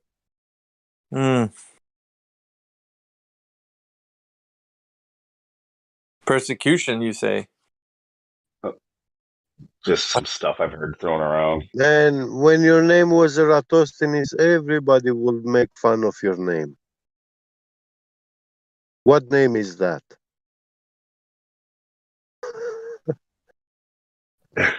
It's funny because we hear things being said about people from a long time ago, and we accept them as truths because they're why would they lie kind of idea. But then again, like, do we really know the story of our history, or are we just built on this whole? Is the foundation of our knowledge built upon people who have just created or fabricated, I should say, a world that which we live in? Like it's all fabricated. It's the idea of like how history went down. Because there's books that are written and people are reciting them as like, yeah, man, this is how it happened back in back in the old days. You weren't back in the old days. How do you know what the heck they were doing back then? They had their stuff in the history books, but like people don't know the motives that people were thinking about back then. Only what's written in the history books that you claim. I mean, I don't know. You know how I'm with conspiracy theories. It's like, yeah, you can accept something as being for it what it is, but if you can't provide any evidence for it, then you're really just believing. Isn't it what that is? Just a belief? Falls back to that. Not unless you can change my mind and tell me that there's a certain definite way we can know that that guy was saying that at that particular moment in time and convince the whole entire community that this is the truth. I should have finished that by saying the whole truth, nothing but the truth. How would you answer the question, don't you believe in gravity? Gravity, what's that? So, yeah. Gabby, get you funny. Thank you. You and your baboon picture and your water gas in the air. Baboon. Oh my always God. talking about your water gas. That's all you're talking about. You get Water gas. That's Lou's favorite. That's Lou's favorite character in this server. No. That's yours, clearly. I had other ones. The one that sounded like Kermit the Frog was good. The guy. It's not what it says on Wikipedia. It's not what that guy. What's funny is that you don't mean to like. You're being nice, and you don't mean to like be rude or like anything like that. It's just his voice is so freaking unique, man. It's like, well, it's all back in the Wikipedia, and like it's. You can't help. I ran into that guy on a different server a couple of months back. I hadn't seen him around forever, and it was an unrelated thing too. I forget why I was there. It wasn't really a flat Earth topic or anything. And that same dude just happened to be there. He still didn't like me. he told everybody in there not to listen to me because I was a dick, and I just. You rubbed him the wrong way the first time you met him. That's fine. Because that's all he would say when he jumped in here, man. Just like, it's on the Wikipedia. It's like, dude, they can't base everything off of Wikipedia, man. Like, many people go on there and like change what it says. It's like, how are you gonna? Jeez, man. I don't know. He was literally basing his information, his facts on Wikipedia. Yeah, as if all information, all truth is found on Wikipedia. If it's not on Wikipedia, it's not true. That was he looked at it like as a collective coming together. Right, from his standpoint, I guess, was everybody can't be lying all the time, so someone's got to put the truth in there. Like, so that's how he was. That's where he was coming from. It's like somebody's gonna correct the thing that's incorrect in Wikipedia, so it's gonna be right. Like, that's what his mind was like zeroed in on. Like, oh man. No, we've got some new characters coming around here that top them all. Yeah, have you heard anybody else that's animated like that, like Dallas Dave or? Oh no, we got new problems. Freaking schizophrenics coming in. Like some of them are pretty funny, man. The pee drinker, he's hilarious. Okay, here's a weird question, a silly one. Does he really drink his pee? I don't believe anything that he says necessarily, but I wouldn't put it past him. He claims to do like between a half gallon and a gallon a day. Oh,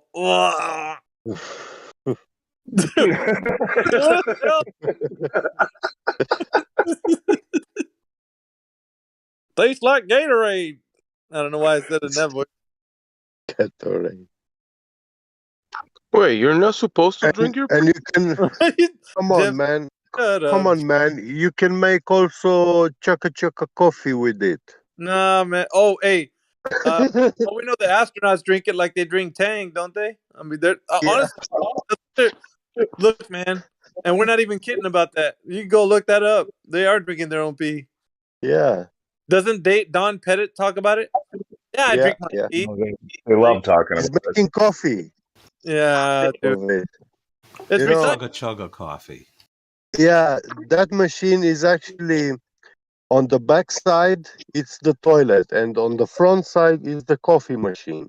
Hey, Can you imagine when the pee output? Yeah, it has an input output. Can you imagine when the that space station, their filtration system for that pee runs out, like it breaks? They're gonna be drinking raw, unfiltered. Yeah, it's gonna be only unfiltered. It's much healthier. We have Elon Musk is always sending replacement filters to them. So yeah, why does this taste like this, man? I take your first sip. Yeah, I take your first sip. Coffee seems off today. Hey, I want a strong cup of coffee. It's a bit tangy right now. What's going on, guys? But guys, they do it like that because it has to be done like that. Yeah. They have no option. The retard genius. It's a painful process to build it back again. That's what it is. Come on, guys. You destroyed it. I'd make coffee in a nanosecond. Somebody's got to replace that video with that one. Yeah.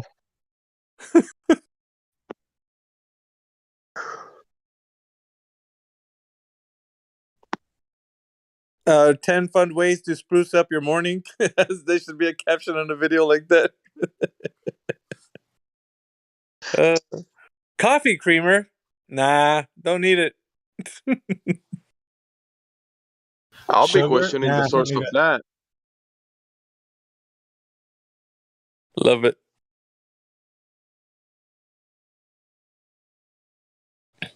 I make light of it, dude, because like this is the kind of stuff they're passing to the masses, and everybody's just like, Why would you not like to see scientists playing with balls of water, floating balls of water? Yeah, what is wrong with you? Yeah. Yeah. So the most expensive coffee bean in the world, they feed it to like, or an animal eats it. I think it might be a bat. I forget what it was exactly. An animal eats it and then poops it out, and then we collect it and we make. That's our most expensive coffee bean in the world. Guarano. So now, yeah. But couldn't they? Yeah, astronaut coffee now.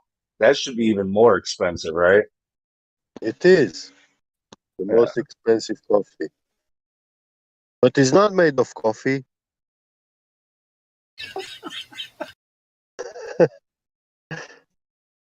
Made of urinal cakes. Yeah. It's got to filter that stuff out somehow, man. It's a concoction, you know. They should try eating. They should try eating coffee beans and then see if it makes their coffee better. Dry helium. Oh man. Dry helium, not liquid.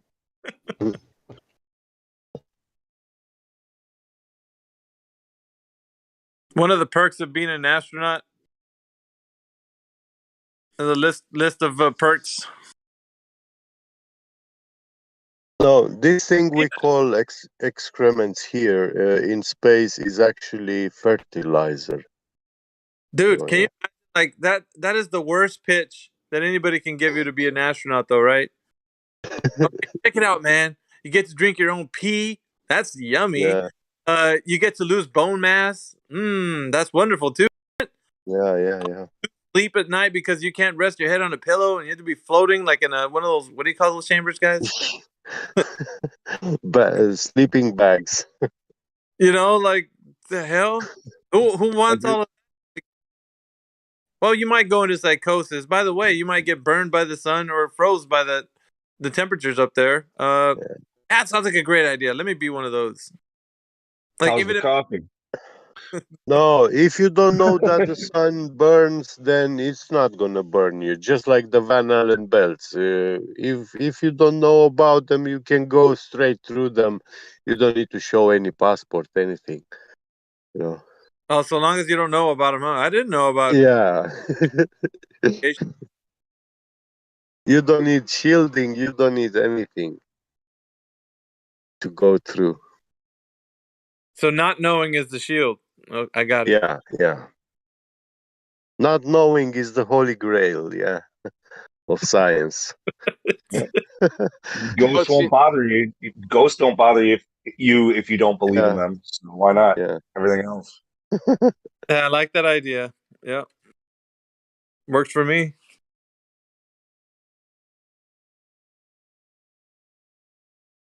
That's like when you were a kid, you'd cover your head with a blanket so the boogeyman won't get you. I used to shut off my. I was afraid of like monsters under the bed, and I would shut off my lights and then go running and jumping from across the room to get on top of the bed so that they wouldn't grab my ankles. That's fun. I used to do that when you didn't want to fall into lava because the floor is lava.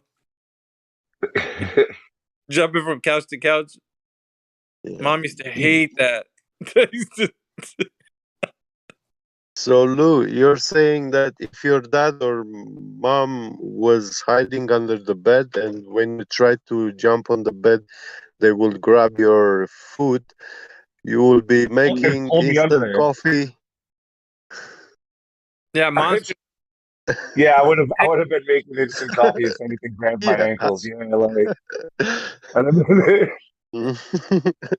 chugga. That'd be a special.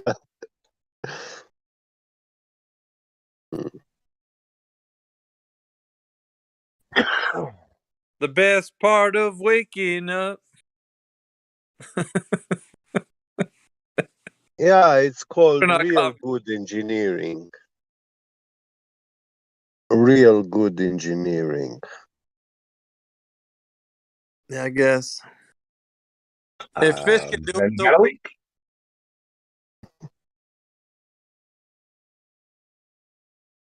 what a bunch of yahoos.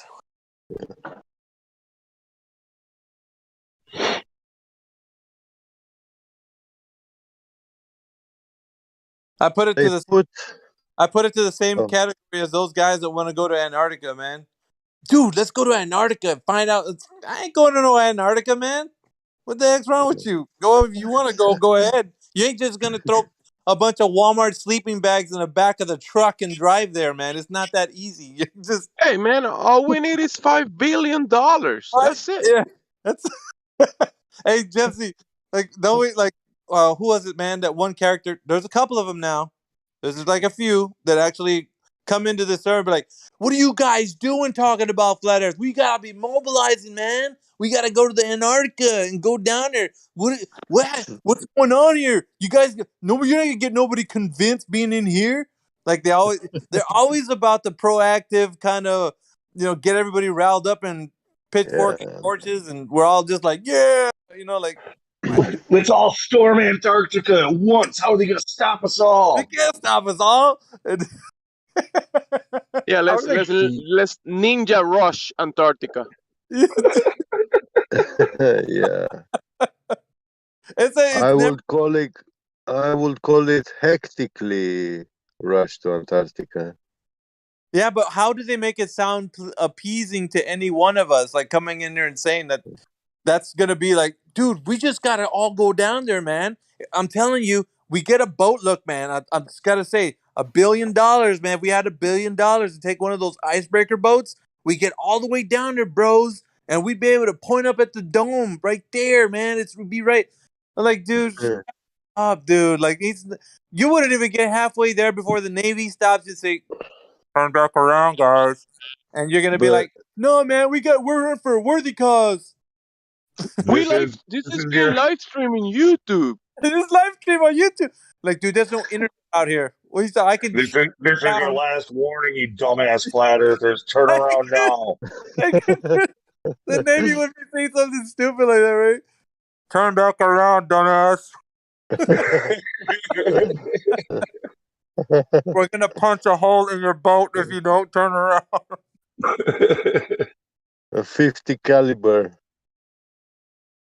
It'd be the most fruitless endeavor, I think. But mind you, if somebody wants to get Elon Musk's wallet and go down there, happy trails, man. Hopefully you find what you're looking for down there, because I don't need to go down there, man, to know the truth. I mean, Elon now's bought Twitter, so truth is coming out now because Elon bought Twitter. They're bucking the system, Jemsy. They don't want to let them have it. They're talking about, oh, dude, I got this clip from I think it's MSNBC, and they were like, Elon Musk wants to own Twitter because he wants to control speech, and that's our job. Like, I was like, what? MSNBC just said that they're the ones that control it. So nice. How dare he try to do our job? Yeah, exactly. I was thinking of that. I was like, they were basically saying that. So I was like, well, shit, that's par for the course. I mean, I already know you guys are what you do every day. You put spin pieces on national news and then have the people of the world believe you're garbage because you're the main source of information, right? Everybody turns you on in the morning while drinking their coffee and be like, oh, didn't know that was happening around the world. The best part of waking up is Folgers in your cup. This message. There you go. Astronaut coffee. Freeze dried crystals. Oh God. The other day someone was talking, exploring Antarctica, doing that, and to discover whatever. I was thinking, like, I think if there is any region of this world that we could access, let's say if we have the means, it's been done already by whatever the administrators and the militaries of the world are. It's been done. If there's a corner of the world that can be accessed by people, it's been done already. That's already accessed. Yeah, I can. Will you ever get there? Probably not. Will I? No, I don't think so. I don't want to go there. First of all, like it's not appealing, dude, to go down there and go to frigid temperatures where you could die. No, definitely. All for the sake of what? Touching the dome? What do you feel like you're gonna do when you're down there? Ah, I see now. I can see clearly now. The rain. I don't know, man. Touching the Yeah, dome, you right. might lose an arm or maybe more than that. Man, here in Germany, when it's winter, yeah, people cry when they see the utility bill. Yeah, they start crying. You know, they don't like it. It's expensive. Oh, the And these, yeah. It almost sounded like utility belt. Get. Oh, utility bill. I mean, yeah, Oh, yeah. the heating. Yeah. Nah, man. Like, yeah. But I'm just talking about like these activists that come in here with this like pie in the sky idea, thinking that we can just all hop on a plane and go to the North Pole or Yeah, let's be explorers. Yeah. and just be in here, but like, dudes, what are y'all doing? Kind of speech. Yeah. Have you ever read The Elusive Curve, You Mickey? flat earthers, you have no explorer spirit Yeah, inside you. what are you doing in there, anyways, man? Yeah. At the same time, I think it's funny when these guys do bring that up. If Helio's around, it's hilarious how angry he gets. He's like, "What the fuck? What do you think you're gonna do? Going to Antarctica? You can't. You can't." Get in here when call Helio up. Tell him to be in here when those guys are in here, because when they make the military makes this battleship expositions when they are docked into the port and stuff, and civilian people can come and see them. I am very skeptical about going and watching those ships. I know those are battleships, and any time an accident can happen, and that's the last accident that will happen in my lifetime. So I don't want to see those kind of ships. But now they want me to go on the sea and have my ass followed by those ships. yeah, that's what I'm talking about. It's like the biggest gunships in the world, and they're telling you to turn your dumb ass around, and you're over here like, with a little paddle boat, and a freaking inflatable life raft. Inflatable, yeah. What do you think you're gonna? What are you gonna accomplish, sir?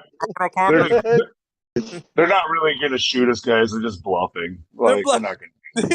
Hey, that would be in the boat, Lou. That would be happening. Nah. These guys ain't gonna do this, man. Like, come on. Look, They ain't gonna do shit. They ain't gonna do nothing. You're all talk. I actually could see that happening. That'd probably be the case. Oh man. Actually, a giant inflatable duck could actually work because it's not detectable on radar. That rubber plastic, it's not detectable on radar. See, that'd be get in the boat. He'd be saying, he'd be the one, look, man, you'd be the main instigator in that boat. Look, man, we got this stuff. It ain't detectable. I'm telling you, man. 100%. The main thing they would be announcing on the intercom, guys, we know you're there because we detected your life raft. Well, it will be like the astronauts on the rubber duck. Looking right at you. We can see you. You're not invisible. We see you. On the rubber duck, but on the rubber duck, I don't have a radio station. They don't have radio station, like the ships have.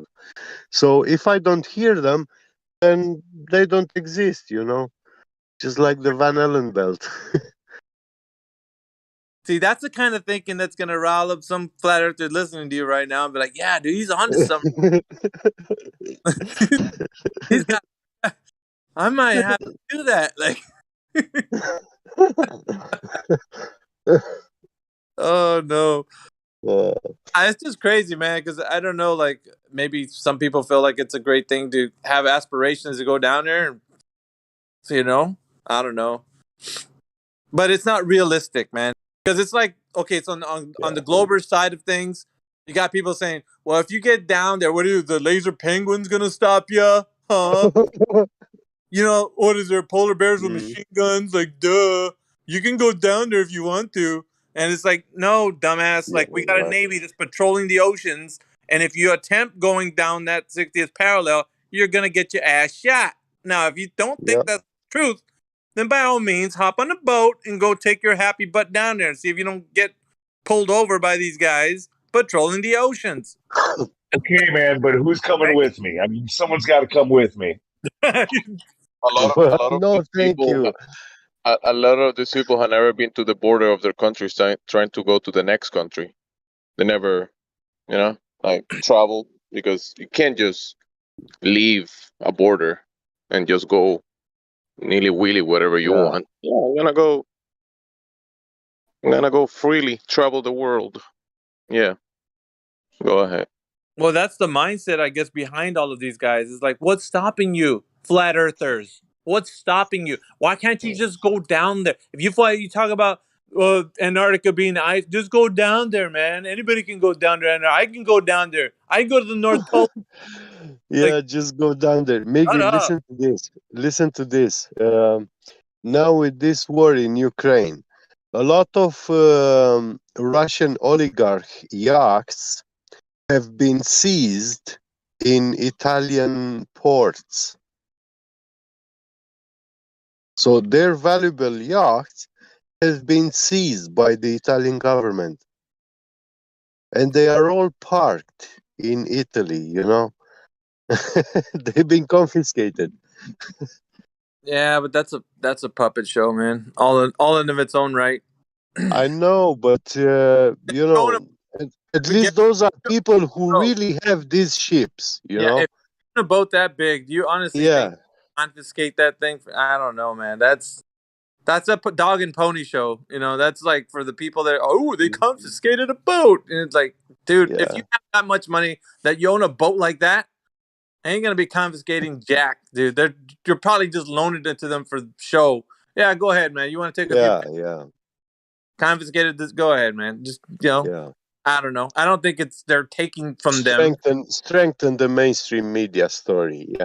Yeah, bring it back with a full tank and make sure it's clean. Like, as long as you bring it back with a full tank, I don't give a damn. Go ahead, man. Like, bring it here, keep it in our port for 6 months. We assure you maintenance, service, stuff like this, renovating.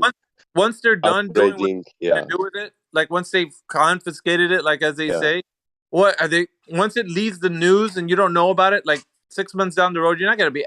Where's that boat they confiscated?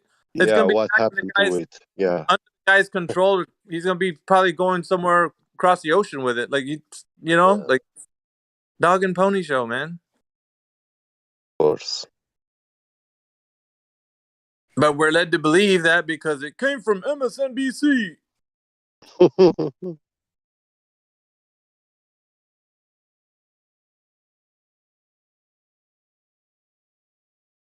Well, they're gonna. Well, even that story, even that story tells them that you can't freely travel, And well, yeah. Look, man, if they're taking that dude's yacht that was worth billions, what do you think they do with your life raft that you're trying to get on Antarctica? Yeah.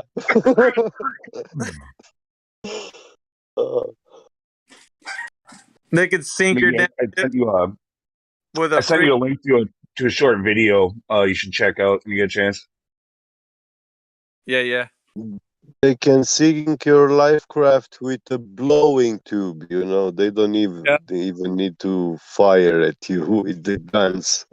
Yeah, you'd be the laughing stock of the gunship for sure. Yeah. You'd be like, hey, Fred, get a load of this guy. You'd be with your little boat chugging along. I'm going to Antarctica. You ain't going nowhere, man. That's my boat, punk.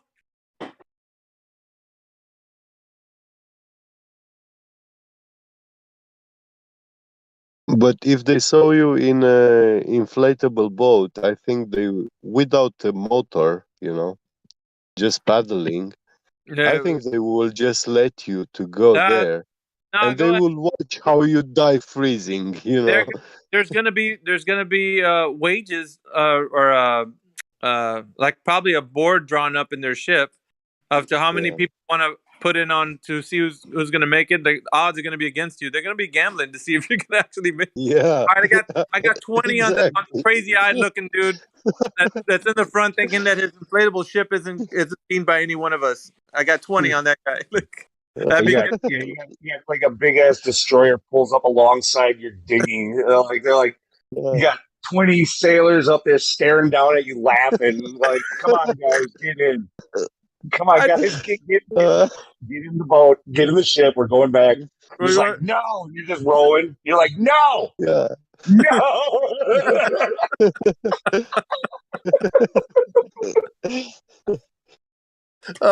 Dude. And to be sailing on an inflatable boat at minus 20 degrees Celsius without almost any resources, nothing, and to see those sailors with hot coffee making bets about myself, with hot coffee in their hands, that would be like the worst insult to my state, Yeah. Yeah, they won't. I agree with you, man. They'll probably be like, "Nah, man. Well, we just want to see how far you're gonna get." Honestly, like, Yeah. how many tanks you got in that backpack? Buy like 3 more. Yeah. That is hilarious. Let me know when you're tired. We're just gonna let you go till you're tired. Just let us know. We'll go back. Yeah. We will be waiting you here. Just come back. It's just like when you were a little kid and you're like, "I'm gonna run away from home," and your parents are like, "Go ahead." Yeah. You walk out the door, you go down the block, and you're just like, "I can't do this." Come back. Yeah.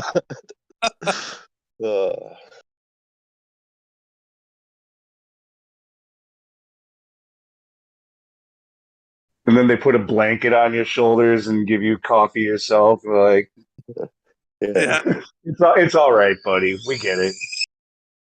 And that's when he knew he was a dumbass. Yeah. And when they bring you back, they don't bring you home. They say, let's go re-educate you. We have specially designed facilities, prisons, re-education, Yeah.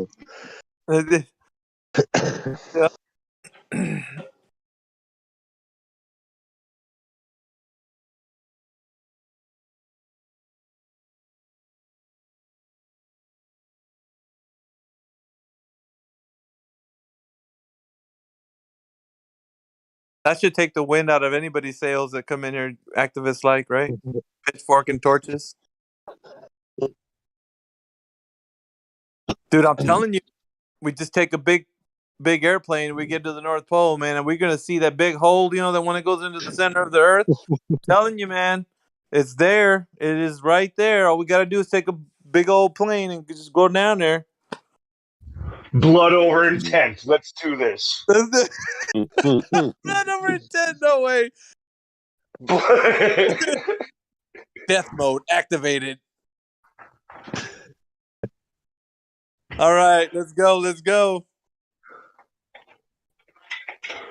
Can you have God mode in an airplane? I don't know, man. But, I mean, people are going to continue to do this. It's not going to be something new. And they all do it because they learned something that they didn't know before. And they're like, oh, the Earth's not a globe. It's flat. All right, let's figure we got to do something. Or why are we sitting here not doing nothing when we can do something? And something means we can just go over there, and then we can see for ourselves. And you're like, okay. Yeah. Great idea. It's a little thing called the military, though, that all the countries of the world have. Have you heard about that? Even the icebergs don't want to stay there. They break away and they try to come over here.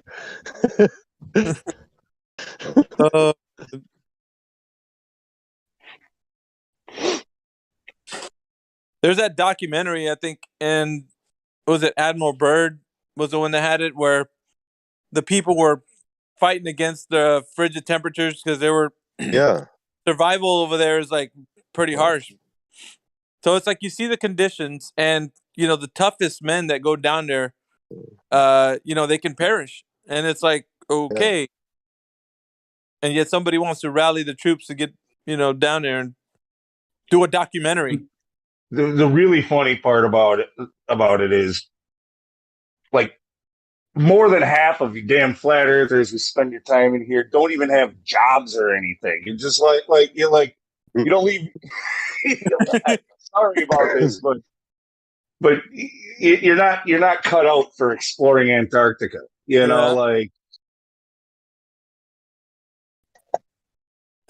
Well, I would say before attempting to explore Antarctica, I would advise to just go and experience a little bit of Siberia.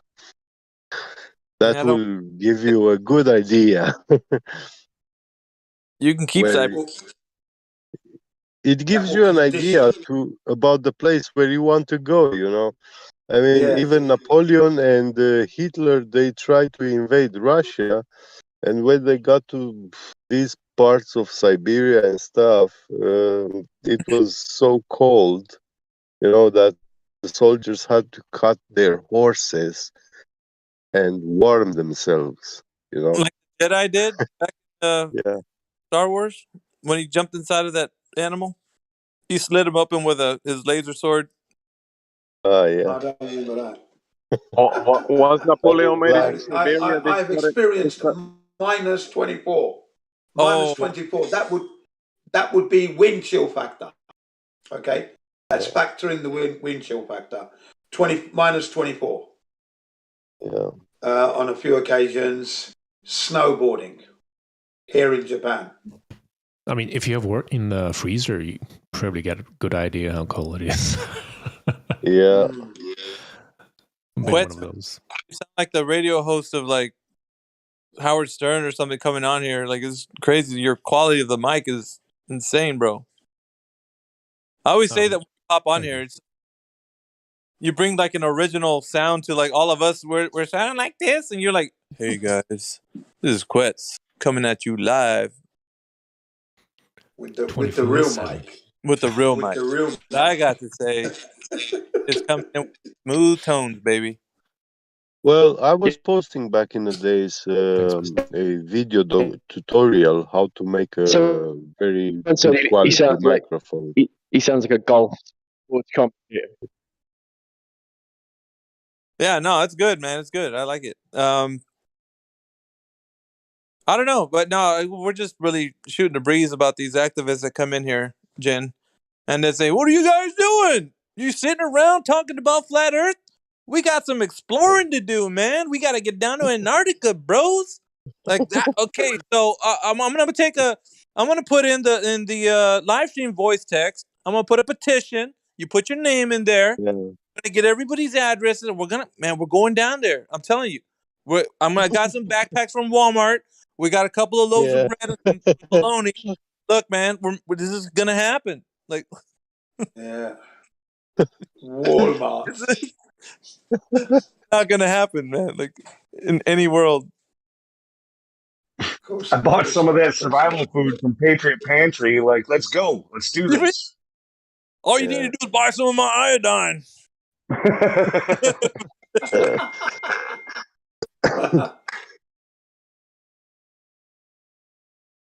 Yeah, it's just, I mean, the whole idea of being an activist, you actually take the idea that you go into a place, make a documentary, and then film touching the dome, like some kid that puts his tongue on the damn pole of a frozen, he sticks his tongue on a pole and it's frozen and he's trying to get it out. Like, you're not going to do something that is impossible, that humans die from this.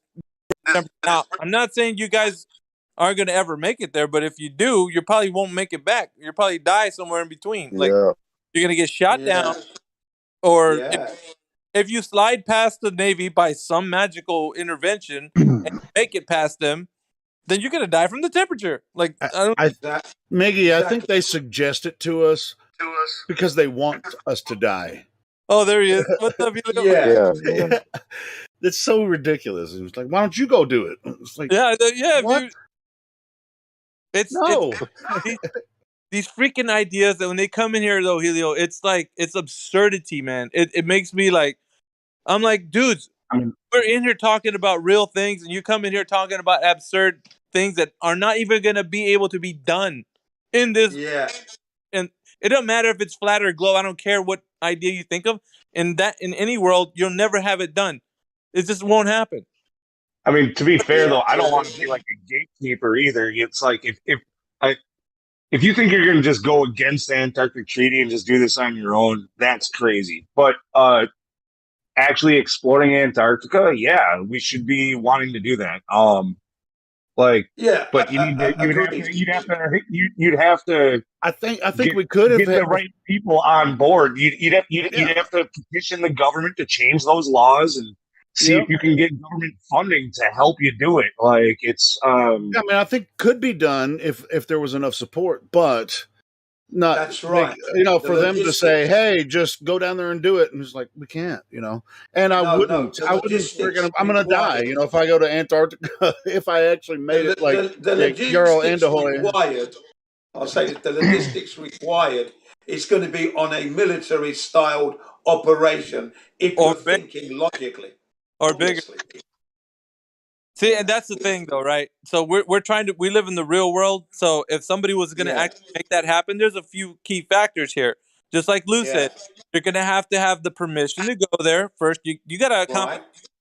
Once you get accomplish that hurdle, then the Jin's hurdle. You're going to have a huge campaign to get down there. That's another thing. Logistics is a real thing. And then once you actually get all of that together, and once you head down there, then you're going to have some sort of media or some type of way that you're going to document everything that you're doing. So there's so much involved here. It is such a huge thing that you have to encompass everything. You also need a VIP pass, a multi-pass. Well, we might have an idea for that, though. I mean, Elon Musk is full of surprises. Like, who knows? Maybe if we just ask him, like, dude, could you help us out? We want to go to Antarctica. $500 million. Like cowboy up, be like, I got you, man. No, you're not even able to send an email to Elon Musk. His email is filtered, so you send him a Twitter. Your email is never gonna reach him. Yeah. He responds to Twitter tweets, so I don't know, man. Maybe. Hey, he's gonna be like, yeah, let's go, and we're gonna go, and then we're gonna make it to a corner of a sea place, and then there you go, Antarctica. Yeah. I mean, you could use some of his own recent words against him too. Like, I mean, he was talking about censorship, and even though like that he's against censorship, like even if he disagrees with people, they like he made a pretty bold public statement about that. Like, well, we're a bunch of flat earthers, and you probably disagree with us. However, just for this, maybe you'd like to settle this. Like, yeah, why don't you settle it? Get them interested. Because you're a lying scumbag anyway. Jim, that's a good way to why don't you fucking try and do it then? Put your money where your mouth is, yeah? Put your money where your mouth is, yeah? A lot of people claim that Elon, he's an alien. He's not from this planet. He's an alien. Yeah, we need to have a more like ass-licking approach to him, Ass licking? We'll yeah. We'll have get. If we tell him put your money in your mouth, he's not gonna look at the information. The term is ass kissing. Ass licking is taking Yeah. Oh shit! What the hell? That somehow gave me a sour taste in my mouth for some reason. I've never done. Oh, you don't dream becoming an astronaut? You totally twisted that stain all around, man. That's yeah. Someone pass me a bottle of the original Listerine mouthwash, please. One that killed everything. That stuff melts your tongue, you know. You know the old saying: "I lick your ass, you lick mine." That's so gay. Oh my god. Yeah. No. We can't This is send you to get this is to that Helios' job, fault. man, 'cause I think he'd do it so well. We'd probably wind up going to Antarctica and the North Pole. Like we'd be, we got booked for 2 places, man. Good job, Get Me Get. I don't know what Well, we may as well do it. It's a ball, isn't it? was a 2-for-1 special. Whatever At you least think, we don't will tell have me. his Keep support. doing it.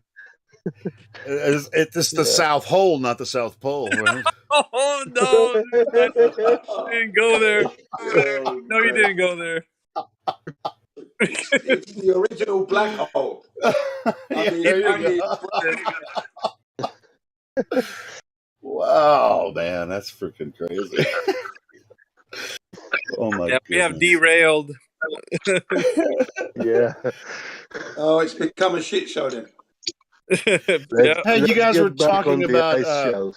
you guys were mentioning that blood over intent thing. I'm trying to remember the guy's name that had the Spear of Destiny. That you know, when I started first looking into Flat Earth, who was that guy that carried the Spear of Destiny? Yeah. Can't remember his name. David something or other, huh? No, it was David. Was it not David? David something? no. I can't. Allegedly, I mean, not Dave. that it really matters. I mean, he was like the guy that started the blood over intent thing. Yeah, no, he had a cult following. No. Yeah. These They would post videos, Mhm. you know, following him. And Now, if I'm not mistaken, he was with the concave Earth theory or the hollow Earth theory. One of those two. It was concave or hollow Earth. Let me see if I can find it. I feel like his name was Dave, though. David. David. I'll just type in Spear of Destiny, and I don't know if his channel's still up or whatever. But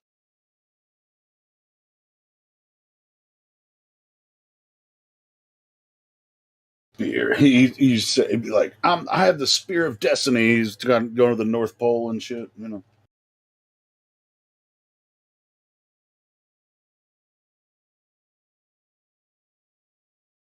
I did like Mr. Moot. What happened to that guy? He's not doing his videos anymore? No, it's a shame. He had a few very good videos.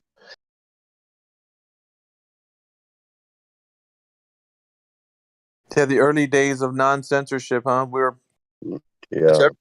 Now it's crazy.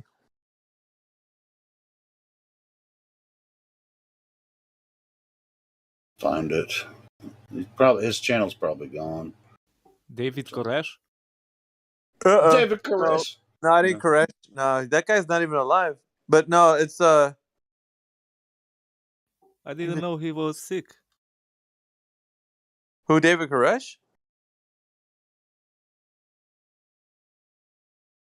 Yeah, I didn't know that was the freaking either. That was the compound in Texas, was it? Yeah, Waco, Texas. Yeah, that guy's not even alive.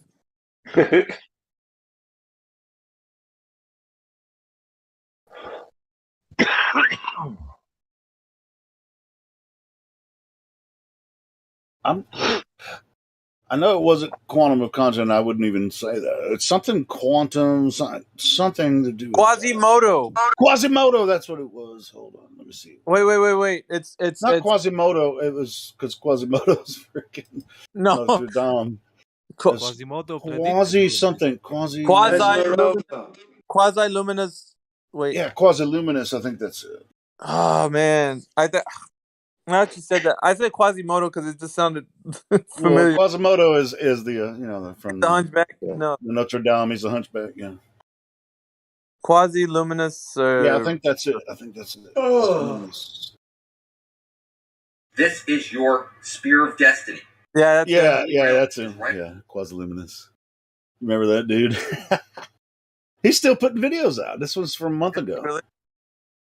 Over there. He said, "This is your spear of destiny." Oh, yeah, I guess he's still doing his thing. So how long's he been going then? How long's he been going? Dude, as long as I remember, I made 5, 6 years, yeah. Wow, that's good. Well, it's not the content that people should be looking. Yeah, I'm not sharing. I don't even know the guy, but there you go, you know. The idea that the moon is the map of the world is another. There's this whole other movement too. And you have these adamant people that come into the group. They're just like, I'm telling you, man, it's the map of the world. Look at it, everything. And they superimpose the map and just like, yeah, I saw that. Yeah. I just didn't get How many times are people gonna watch a video and then go, "I like how that sounds"? You know, the things that I'm saying today, like and the things that I've been saying this week. When I first heard it, I didn't say, "Let me run to everybody and tell them the truth I found." I said, "What? Copernicus was a priest? Who? What? Yeah. I don't say that on Google. Where is he getting this information? Let me dig this up." Yeah, that's what I And said. then it's like, oh, okay, this is where this is coming from. Okay, hey guys, look what I found. Not here's this cool idea, and then someone asked me, how did they know that? How did they prove that? Yeah, you're right. Like, let's stop doing that. That's why we be running around thinking that the moon is a map of the world and all this. How you do that? In reference to what? You seen the Earth to say, yeah, that's that? I believe it because I saw it and I like it. well, what map are they actually superimposing on top of that? Because I was going to ask that question. Yeah, every map is not the map that you're going to be as far as like the map is the land. Because if that's the case, then you have the original map that is the land. So what map are you using so that we can adhere to that one? Because what happens to that map would mean that we discredit all others. We'd be like, no, we got the right one. This is the one. And all the other ones we don't need for any use, purpose, or for any kind because we got the right map. Most maps are projections. They're not accurate. In the sense that, I mean, of course, you can use the map to travel from one place to another. Doesn't mean it's the map of the world, and that's still the question. Yeah, which is the quandary that we're going to have whenever people are superimposing a map on over the moon and saying like, "Oh, it's the map of the world." Well, okay. So what map are you using to superimpose over that on the moon? Because if you're picking the Mercator, then we're going to find flaws with that. If you're picking some other map, then we're going to find flaws with that. So there's nothing you can superimpose on top of the moon and say, we've got it. The moon is the map of the world because it's not. What map are you using? Right? And then we're going to examine the map and then see if that's the correct map. Then let's toss all the other ones away because you've just found the holy grail of maps. Well, see, the thing is, the people confuse map with snapshot. Thank you, snapshot. So you're saying, well, let's find a map to match with a snapshot, which we will never have. So let's compare a map to a map. Okay, let's compare relative values with relative values, which is like not possible. I mean, well, there's no. That's not what you do. Because each map is used for different things. It's specific for its use case. Yep, that's exactly right, Elijah. You're exactly So trying to use one to compare to another is like a category error or something. That's exactly. Which is the whole point of like why people make these videos, and not just that video, but any other video that is in relation to what they think the Earth could be if it's not a globe. So any other idea that somebody has, they're going to post it and say, "Well, check this out, guys. I mean, let me just throw this out there." Or Yeah, I'm just throwing this out there, sharing the truth with the community. No, you're not, bro. yeah, exactly. That's why I like what we have going on here. We expose, we're not all here. All of us flat earthers here. That what we do here on this server is to show that we don't agree that that the flat Earth is the AE map with a dome over it and all that kind of shit. That's not. There's something to that, but it's not the Earth. You know what I mean? We're not making those claims, and if you do, then that's your claim. I mean, you better stick by it and get ready to defend it. Yeah, most of the times that happens, even the flat earthers get kind of sidetracked with the idea that they might have some kind of truth that they're going to be able to propagate. That doesn't get, like in this forum, it doesn't get anywhere. So that's kind of why people, and I know Get Beget was speculating, but he came up with this super fluid helium sky that he's talking about, and I'm like, well, in this particular forum, if that's what you're saying, then we're gonna have to be able to validate that if it's something that you're bringing to this forum. If it's another like speculation or something, then I think isn't that conversation? Because when you're in this room, it's kind of like a war room, right? Because all we get is people with their ideas come in here. They're from the globe side, basically, and they're posting their globe ideas and saying, "Yeah, of course, gravity, right?" And we're like, "No, what makes you say that?" And so it's more of a challenge for the person to actually validate that claim. So any claim that's made here has to be validated, and that's the tough part, right? And if they pass the gauntlet and people actually like, okay, you said everything, and I don't think that's ever happened. But if they pass the gauntlet and people are satisfied with the empirical evidence they provided, then it goes into the realm of the really is, right? We're all okay. This is how it is, guys. You can't debate it because there's, but nothing usually when it comes as far as ideas go can actually pass that. So sure, but I'd like Jet, and I think him. Well, did you get that from Robert Bassano? Because when he was talking about that, Robert Bassano, you remember him talking about the superfluid helium? And now I remember I saw that video so I too. was like, that really kind of makes sense. But that's that's because the helium rises to the top, so there must be But a that's barrier. the point I was making Yeah, about I people posted saying, that the "Oh, I other saw a day. video that makes sense." Yeah, I just posted made that the the other day, point. that one. Like it's almost like it went right over. I don't. He was discussing that with Quantum Eraser on it together. They were discussing that, and I posted it to someone the other day. That one. To me, that makes sense, but at the same time, we can't prove it, and you definitely can't make a rocket work in that superfluid helium environment. I want to say something. Whenever I bring this into discussion or something, I do say that this is a personal speculation. It's not something that has been proven or that I can prove. Yeah. But it is fascinating. I do point people to the real science, what we know, the physics of superfluid Can I ask a study. question about it? Yes, of course. Anytime, Elijah. Okay.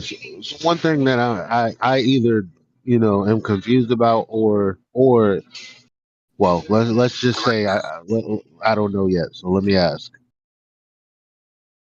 When you say the superfluid is so viscous, well that's kind of what it is, right? It's like super viscous that essentially there's no drag when materials pass through it.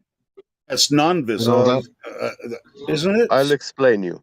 It was kind of okay. Go ahead. Yeah, at 5 Kelvin, the helium gas starts precipitating, raining. It condensates into liquid, and it will rain.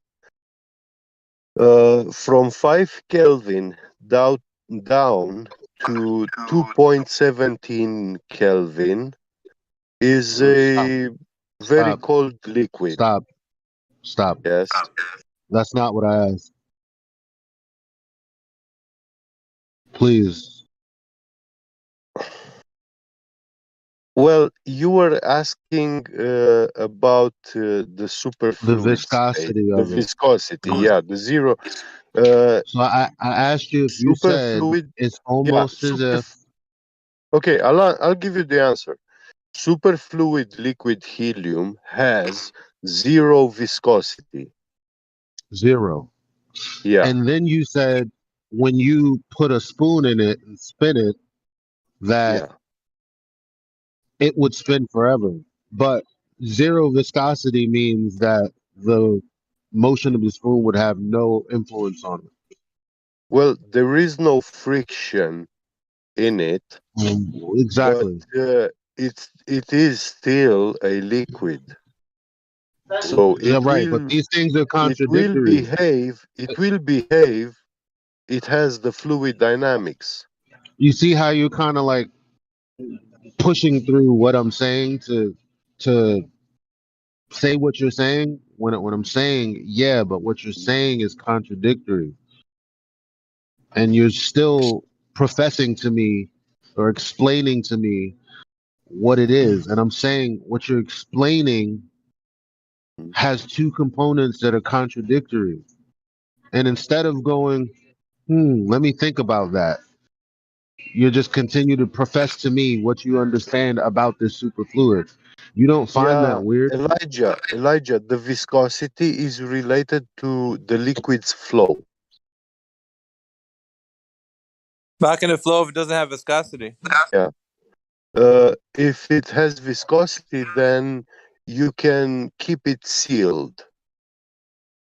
But you If can't it has but you can't manipulate it because it has zero viscosity, which means any you can interaction manipulate you it with try to. temperature. You can manipulate it with Okay, but temperature and manipulating it with material movement of any kind is not going to be effective because there's zero viscosity.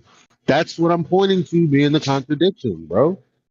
Like, no, sure. how could there be pushback on something that is obviously a contradiction? Exactly. That's Elijah. what I think you're Elijah. saying the same thing he's saying. Superfluid liquid helium is not a ghost. It is physical element. But it is a liquid. The rhetoric. It's a physical liquid. But the It rhetoric. has- Listen, now you're doing it again because apparently I've hit something sensitive. Yeah, you're saying it's not a ghost, but your rhetoric is explaining to me that it's zero viscosity. The Yes. end. Do you know what this zero viscosity means? Meaning no material will have an effect on it, period. No, that's not true. That's not what Well, it I means. mean, unless you change the control variable, which would be the temperature. Right. Yes, it is. Once helium is a gas. So then, Helium yes, is a it is gas. true. When you Helio, make it you're cold not enough. helping. Helio, you're not helping. Helping what? I mean, I don't really understand the argument. I guess. All right, go ahead. So all things being the case, you have to control the temperature. Otherwise, it's not going to be superfluid liquid helium, right? So if that's the same, then the only other manipulation you would have to have is from some material creating some kind of friction of some kind. But you just said that there is zero viscosity. So there's a contradiction in the rhetoric. No, it's not a contradiction in the rhetoric. You misunderstand the meaning of viscosity. Did you not say? Oh, yeah, I did what is say that it has zero viscosity, but that does not mean that if you move a spoon through the liquid, you will not be creating a current, a liquid current inside it. If there's no The friction, how would you create viscosity- a current? Hold The on. If there's viscosity, no friction, how can you create anything? Now there's little. I don't even know if I would call it friction with air, but you know how you take a shower and then you move your hand and your mind listen, intuitively says, I was in the middle of saying something. Yeah, okay, Because I'm Elijah. trying to paint a picture. When you Because put your spoon, yeah, why is let this me give you an happening? example and Why explain is you. this happening?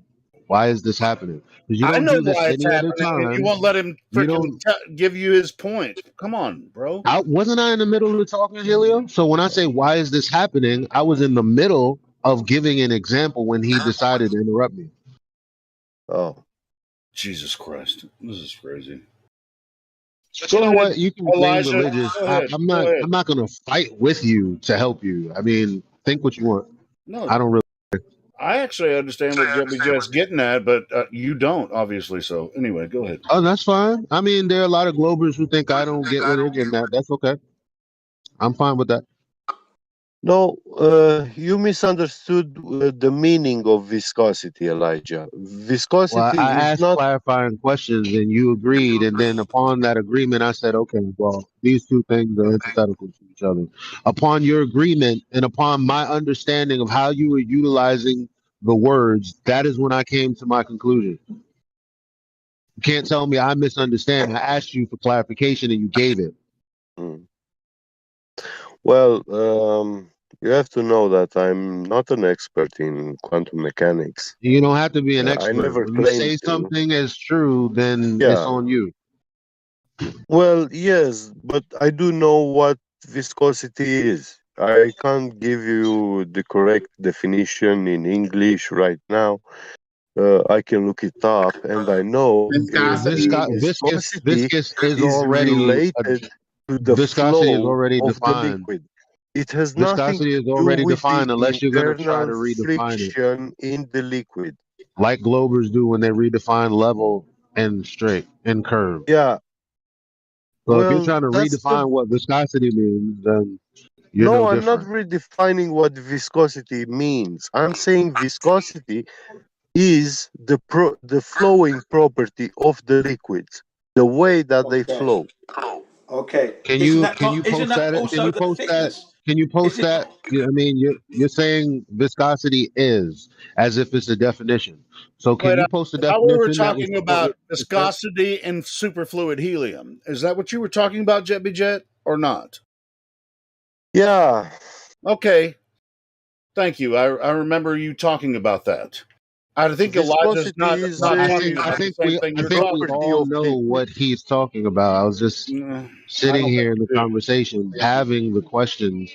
Why would I Look, be talking about something I don't know anything about? The only thing I know is what he's elucidated to me, and the only reason I've asked for elucidation is to understand. Upon that understanding, I'm making the determination that it makes no sense. So if only way I'm going to be wrong is if he's allowed to redefine what viscosity means. So me asking him, you know what? Why don't you go give me a definition that supports what you're trying to say? If he doesn't have one, then I'm correct. He's trying to redefine terms the same way that the heliocentrists do. And I don't know why he would do that. okay, So let come me on, put bring your the money where your mouth is. viscosity definition. Put your money where your mouth is, and I'll put my pride down and say I was wrong. Go ahead. We're Here's talking your about chance. viscosity and superfluid helium. You can't talk about viscosity if you're not willing to define it. We're talking about gravity. What's the problem? Viscosity, Define it. it's easy to define, depending on the Yeah, okay. medium. Okay, So so we're define talking it. No, about but viscosity and he's talking superfluid about helium. flow. He's talking Viscosity about is a flow. measurement. So The Anyway, viscosity is a measurement of Can't we all liquid. just get? Can't we all just get along? Can't we all just get Viscosity along? is the measure of a liquid's tendency to flow. How thick or how sludgy it is. There's like a mathematical formula for it based off a density or something like that. But that's the general definition: it's tendency to flow and or its resistance to flow or whatever. Thank you. Thank you very much for that. Can't we all just get along now? I guess we can't. okay, okay. Okay. Can I Something read that is the more viscous tends viscosity not to definition? flow. Should I read the viscosity definition?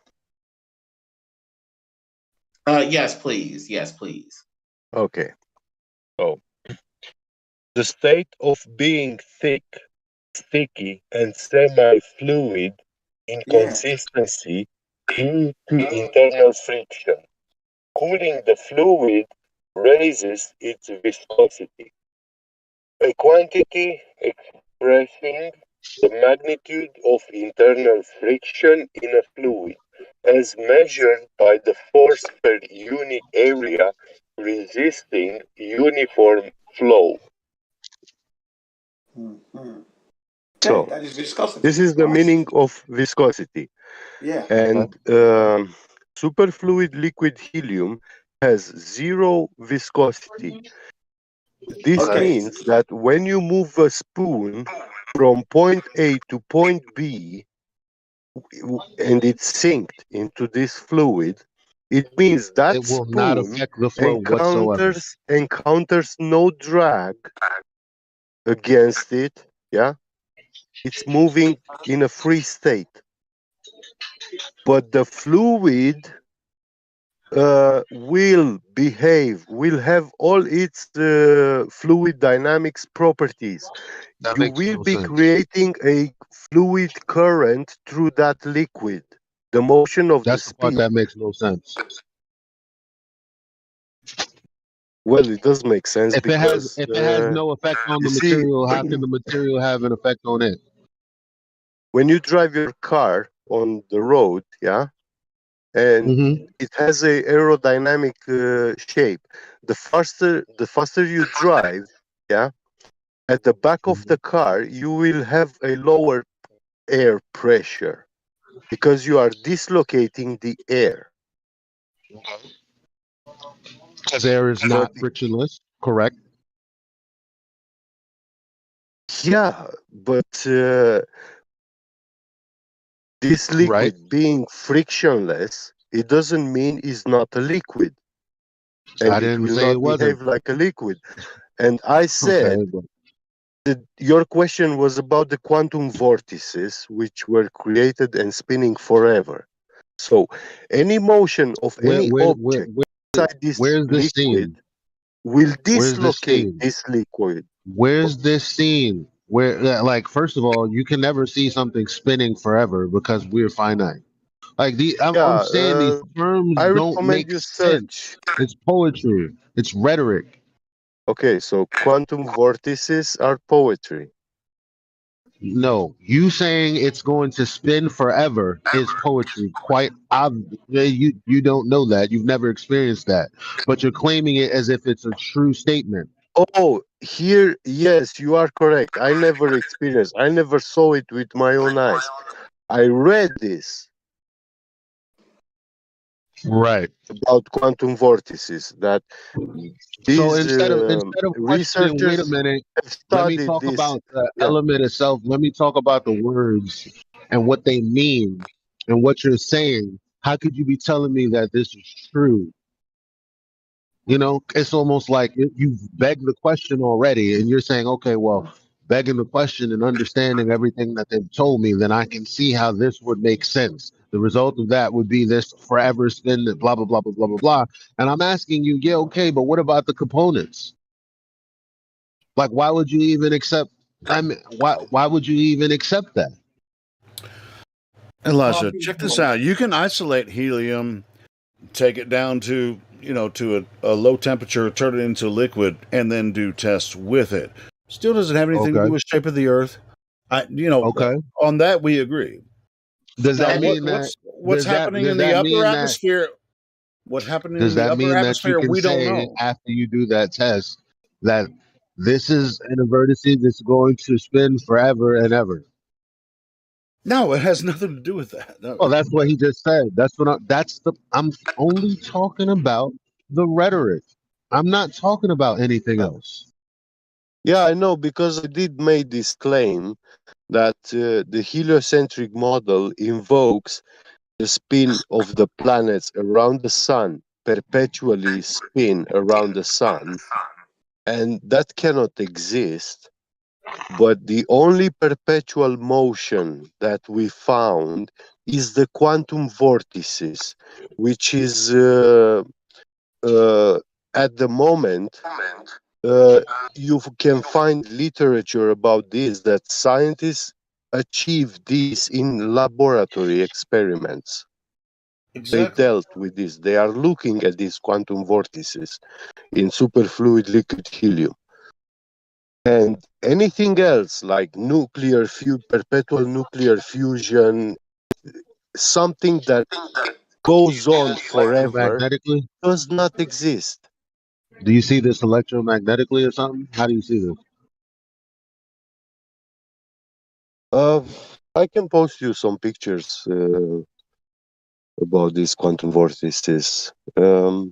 Most of them, they are black and white images. And what's a quantum vortice again? Vortex, Quantum plural is vortices. One vortices vortex, several vortices. are a vortex is when you spin your spoon inside your coffee I didn't cup. ask what a The liquid vortex was. starts. I didn't ask. Yo, Okay. I'm getting. What was the question? What is a quantum vortice? Yeah, it's a vortex. I know what a vortex is. I just, you know what? Forget it. That's what they call these liquid vortices. I don't care what they called it. I'm asking if you question what a quantum vortex is like, okay, didn't you think, okay, I know what a vortex is. And then they've tied this other word quantum to it. I don't know. You're telling me. So I'm asking you. The fact that you're not answering the question makes me feel like you don't know, which upsets me. Well, actually, they create these quantum vortices in superfluid liquid Is helium. it? What is Let me. it? Not what they do. What is it? It's the liquid spinning. No, that's what a vortex is. Yeah, that's what vortices are. They are Okay, but what is the tiny. quantum bit about it? That's I'm asking. What does that mean? Yeah, I know what a the quantum part about it is that that spin keeps forever. It never stops. Oh, you know what? I found it. It You're never hard. You're stops. hard of. You're It hard will of. stop I googled it when myself. you A boil the definition of liquid. quantum vertex algebra, which is deformation of a vertex algebra, was proposed by Eddinghoff and Kasdan in 1998. In a nutshell, a quantum vertex algebra is a braided state field correspondence which satisfies associativity and braided locality axioms. Elijah, this That is why we tried to that define doesn't it. sound like what it is. Vortex with an E, Elijah, is different with vortex with an O. Vortex with an O, we all know, is basically a whirlwind in a fluid or in gas with an O. VORTEX. Vertex, VERTEX, is like the edge of an angle, the edge of a triangle. We call that a vertex. These are two different things. That's We were trying to specify the difference just in case there was some sort of ambiguity here as to the meaning. Vortex with an O versus vertex with an E are two different things. Okay, in physics, a quantum vortex represents a quantized flux circulation of some physical quantity. In most cases, quantum vortices are a type of topological defect exhibited in superfluids and superconductors. Yeah. It's basically a whirlwind, like circling the water circling a drain. That's a vortex. A quantum vortex in the superfluid helium would be water or the helium itself circling like a drain or like a tornado. That's basically it. Now, because of how common these definitions are, we can infer what they're saying generally without having a textbook dictionary definition of what they mean by a quantum vortex. They're basically swirling the superfluid helium in a whirlwind and making whirlwinds within the medium, basically. Wait a minute. A vortex is a rotation, and it's like what is see this what the pnas.org. Remember, I'm just going off the top. So it's not like I'm validating or verifying any of these sources. I'm just trying to figure out what's going on. Therefore, a superfluid cannot rotate like a normal liquid. In fact, the superfluid remains stationary.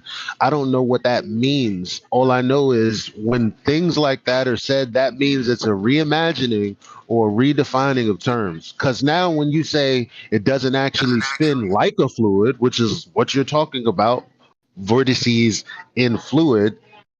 Why are they saying it's not like that? The thing that you're saying it's analogous to, because when you said what you said, you were giving me an example of actual vortex, like one of these videos I found when somebody threw like a frisbee in the pool or something like that. As far as I can tell, the difference is a vortex in a regular liquid like water tends to dissipate and stop swirling after a while.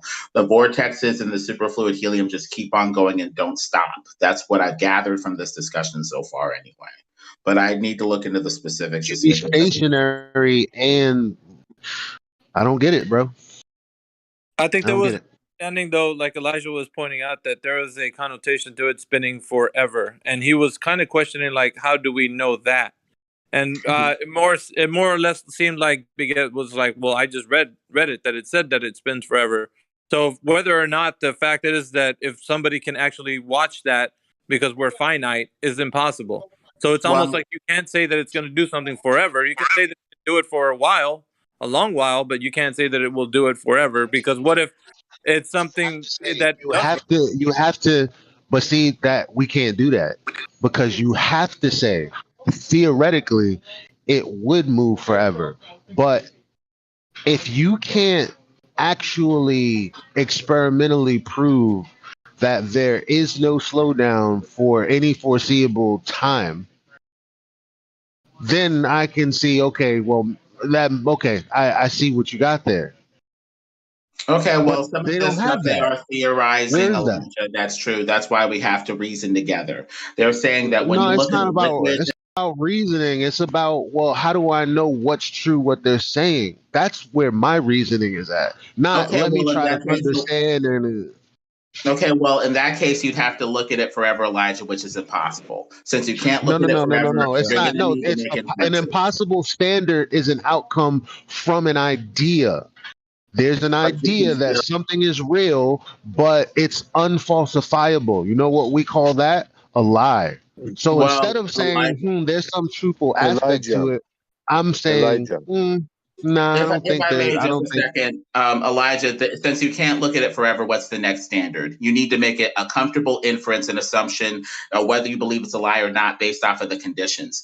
A lot of times with these fluids, if you're looking at water swirling in a whirlwind, you can see the rest of the Questionable, fluid aren't they? That's the flowing point. toward that whirlwind. If you're not seeing this in superfluid helium, you effectively have a still fluid, a still liquid with a localized spin in the middle of it, where you don't see the rest of it moving. They're saying that because of that, we don't see the rest of it moving. We don't see heat. We don't see shear. We don't see friction. Theoretically, it could spin forever because none of the conditions are here for it to stop. For it to stop, there need to be friction. There would need to be shear. You need to see one part of the liquid over here flowing toward the whirlwind and the vortice or something like that, or the vortex. They're not seeing that. We're not. One But moment. see, but that's what because it's called superfluid liquid helium. So it's not liquid. You know what? It What is is it? liquid. Is it okay? So it's a liquid then. And okay, fine. It's Yeah. a liquid. It's a gas that has been cooled down to be a liquid. Superfluid Yeah. liquid helium. Okay. Um. I'm still feeling. What do they use? Where? How would you? How? Okay, so you would have to Yeah. put How helium they in a chamber. establish? You would I have to know put your helium in question. a chamber. You would have to put helium in a chamber, and then Yeah. you would have to create the conditions to cool it down.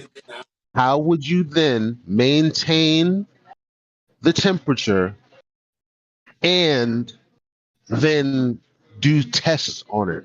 How does that process work? If you Yeah, by refrigerating liquid hydrogen. And when liquid hydrogen is boiling, that's actually a process of cooling by vacuuming.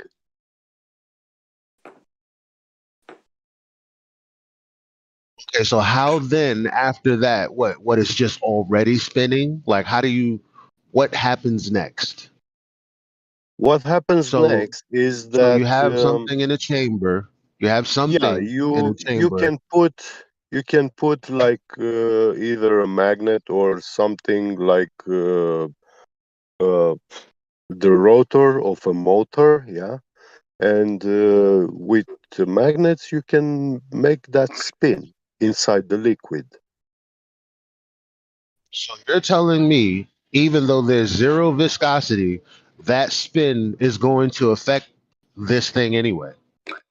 Well, you can see that blade, it's spinning, yeah, inside the liquid helium, and it's encountering no resistance.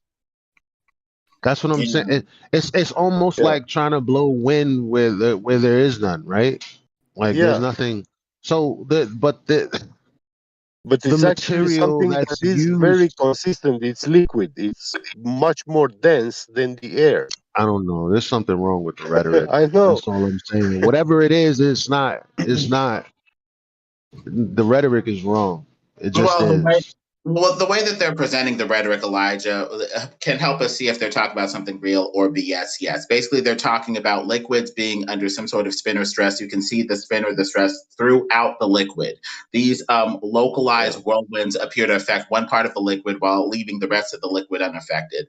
And they call that some sort of quantum, flux, a change. Flux is just a fancy word for change, a random localized change that doesn't reflect itself in the rest of the liquid. And they're calling that like a quantum flux or a quantum vortex. And it's a physical liquid that's not affected by anything physical.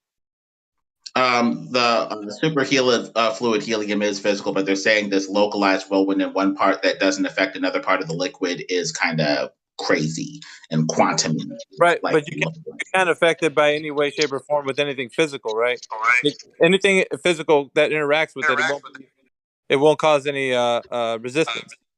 Well, it's interacting with the magnets, I guess. Like what's his name says, they put magnets in this fluid, and then you get a localized tornado or something. That would be something. Yeah, but that would be more like energy, or it's not something physical. Like you're putting your hand in there and waving it around, or the most physical thing would be like the magnet. Yeah, that would be the closest thing to something physical, quote unquote, affecting the whirlwind, making it swirl this way or that way in this fluid. Right, a magnetic field. Then again, that's not something that's physical. Like I mean, the magnet's physical, but not the actual thing that's making it move physical. So, I mean, I guess I can see what Elijah's trying to say. Like the rhetoric needs to stand for, if it's going to be affected by something physical, then it needs to be, if it's a physical fluid, then it needs to be able to be affected by something physical. If you're saying it's physical and not being able to be affected by something physical, then there's a contradiction there. So not that it's not being affected by a magnetic field. No.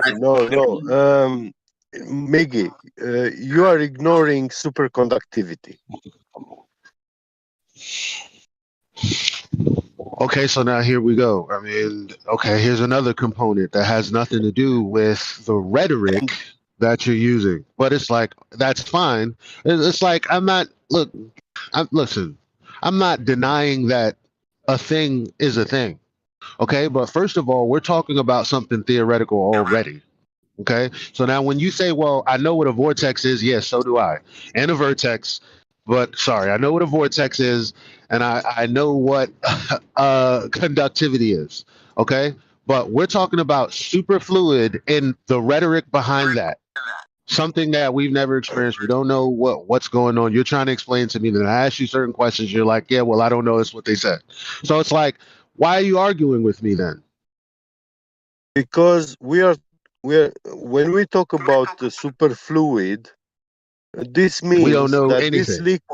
this liquid, but what they said has other properties, unlike anything else. No, it doesn't mean anything unless their initial supposition is true. Like that's the whole point. Like they're telling me, well, what would be true if this was this? And I'm like, yeah, but that's if this was this. But what the rhetoric you're using to get there is having me think, well, that can't possibly be the case. And then I'm like, okay, well, where's this experience? And you're like, well, this is what they're saying, which is what you said out of your mouth.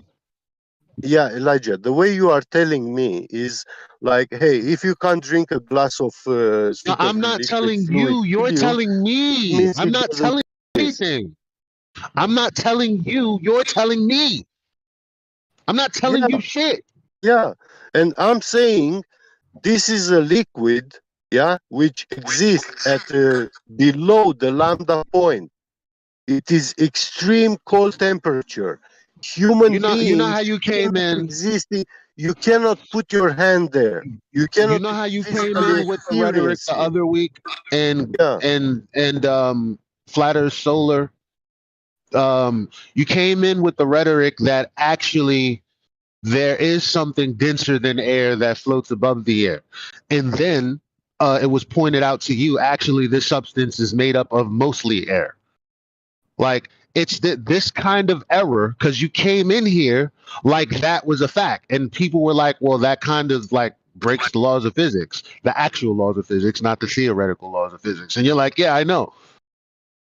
And then it was explained to you, "Oh, okay, the rhetoric is wrong because it's not actually true. What actually is true is that there's actually mostly air. So why would they call this a new substance that's lighter than air but is physical?"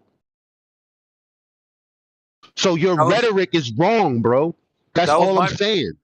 Yeah, that was my point. I was talking to him like a while past when he mentioned it. That's why I was like, What is wrong this with y'all, yo? this room has to be a place where we examine what we say and and put to the test. And this isn't something like where Elijah's like, oh, just pick on Get Beget. It's anybody that comes up with anything that challenges the thing that we know to be true, and it's coming up with this rhetoric that it sounds contradictory. I mean, why not? Let's put it to the test, right? Let's talk about it. And that's where we're at right now. We're trying to hash it out. We're looking to see if what Get Test Beget. all things.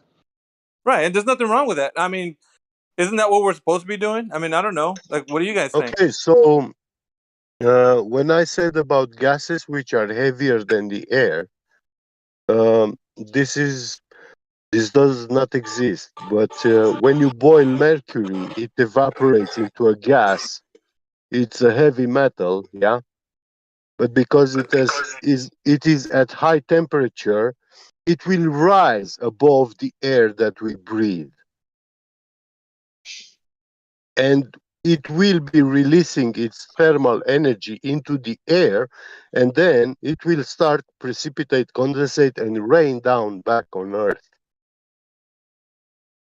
Is this happening now in the But sky? We understand this. We yeah, understand what so is how is that relevant? well, because these are the claims that I made, but you guys are saying that I'm making opposite claims to what we actually experience, and that's not really true. Well, that's a lie because you're saying you said one thing and we said another thing. That's kind of a straw man, my man. No, All I did was ask you questions. yeah, of course. So I was hoping to be given the chance to also explain the answer I give you to the question you asked me. Yeah, and the question I asked is why you working off of presuppositions, and you said because that's what they said. Well, it's not presuppositions. It's the The scientific facts. presuppositions based off of the rhetoric. Because when I say okay, a vortex and liquid, that we know what that is, and I ask you what is superfluid helium. Okay, and how is this affected? What are we talking about in the context of that? And you try to make that analogous to like something moving in liquid. Now, but you also said, but it's not like that because it has zero viscosity. And I said, that's a contradiction. And then you tried to tell me, no, well, we're talking about the flow and yada, yada, yada, yada, and this, that, and the third. And I was like, okay, well, explain it to me. And then one of the things that was stated was a magnet. Another thing that was stated was a rotor. And I was like, well, how would that rotor affect anything if there's no effect? Well, let's reason together about what they appear to be trying to say with this scientific. Elijah, it looks like when you move from your home to the shop, you are moving through air and you are stepping on the ground, and you are in constant friction with the air and the ground. That's friction. And Yeah, that but we allows already you explained how to that's get not to analogous, move from right? point. I I didn't get that finish. already. But I get that already. Because that's what I just explained to you. Yeah. I just explained that to you about 15 minutes ago. I explained that to you and how that's not analogous to what it is you were trying to say. Yeah, it is. Now you're sitting here telling me what I told you, but I'm not asking about that. I'm asking about the superfluid helium. Yeah, in the superfluid helium, if you try to swim, you will not be able to move from point A to point B. You will be sitting in place right where you are. Any motion you cause in that liquid, yeah, any way you move, you will be moving, but you will not be pushing yourself from the liquid. If you reach the walls of the chamber and you push yourself from the walls of the chamber, then yes, you will be moving into that direction, and you So will like be 2 minutes moving. ago, I asked you, how is that You will not analogous to the lose point that you're any trying to of make? that kinetic energy. Yeah, but we're not talking about what something we're Yeah. talking about the superfluid human, the superfluid human. We're Helium. talking about the superfluid.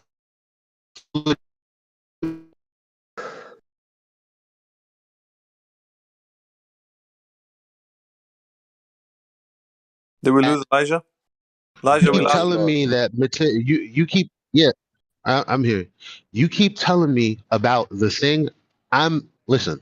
You're saying, you're giving me a long-winded example of material cannot affect this medium.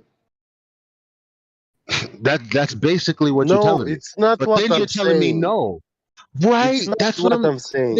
Isn't Yeah. that okay? So if I move through a medium and Yeah. it has no effect on me, can I still have an effect on it? Yes. How? How? Other than in rhetoric, how can that physically be possible? How is that a contradiction? Does kind of sound like a contradiction. Because it has zero friction. Yeah. Yo, you're a And robot, bro. it will not take that energy from you. It will not stop you. So there's no energy exchange then. Something like that. Yeah. So But the okay, fluid, so there's no when an interaction. There object, is no interaction then between you and the medium Then that's a because different it's follow-up. impossible. it's not holding you back. It Could doesn't have absorb the any drag. energy. Yeah. It could True. absorb the energy so much, Elijah, that you have no appreciable effect on the medium. Because normally, Okay, so let's move forward. So mechanically, how do we utilize this substance?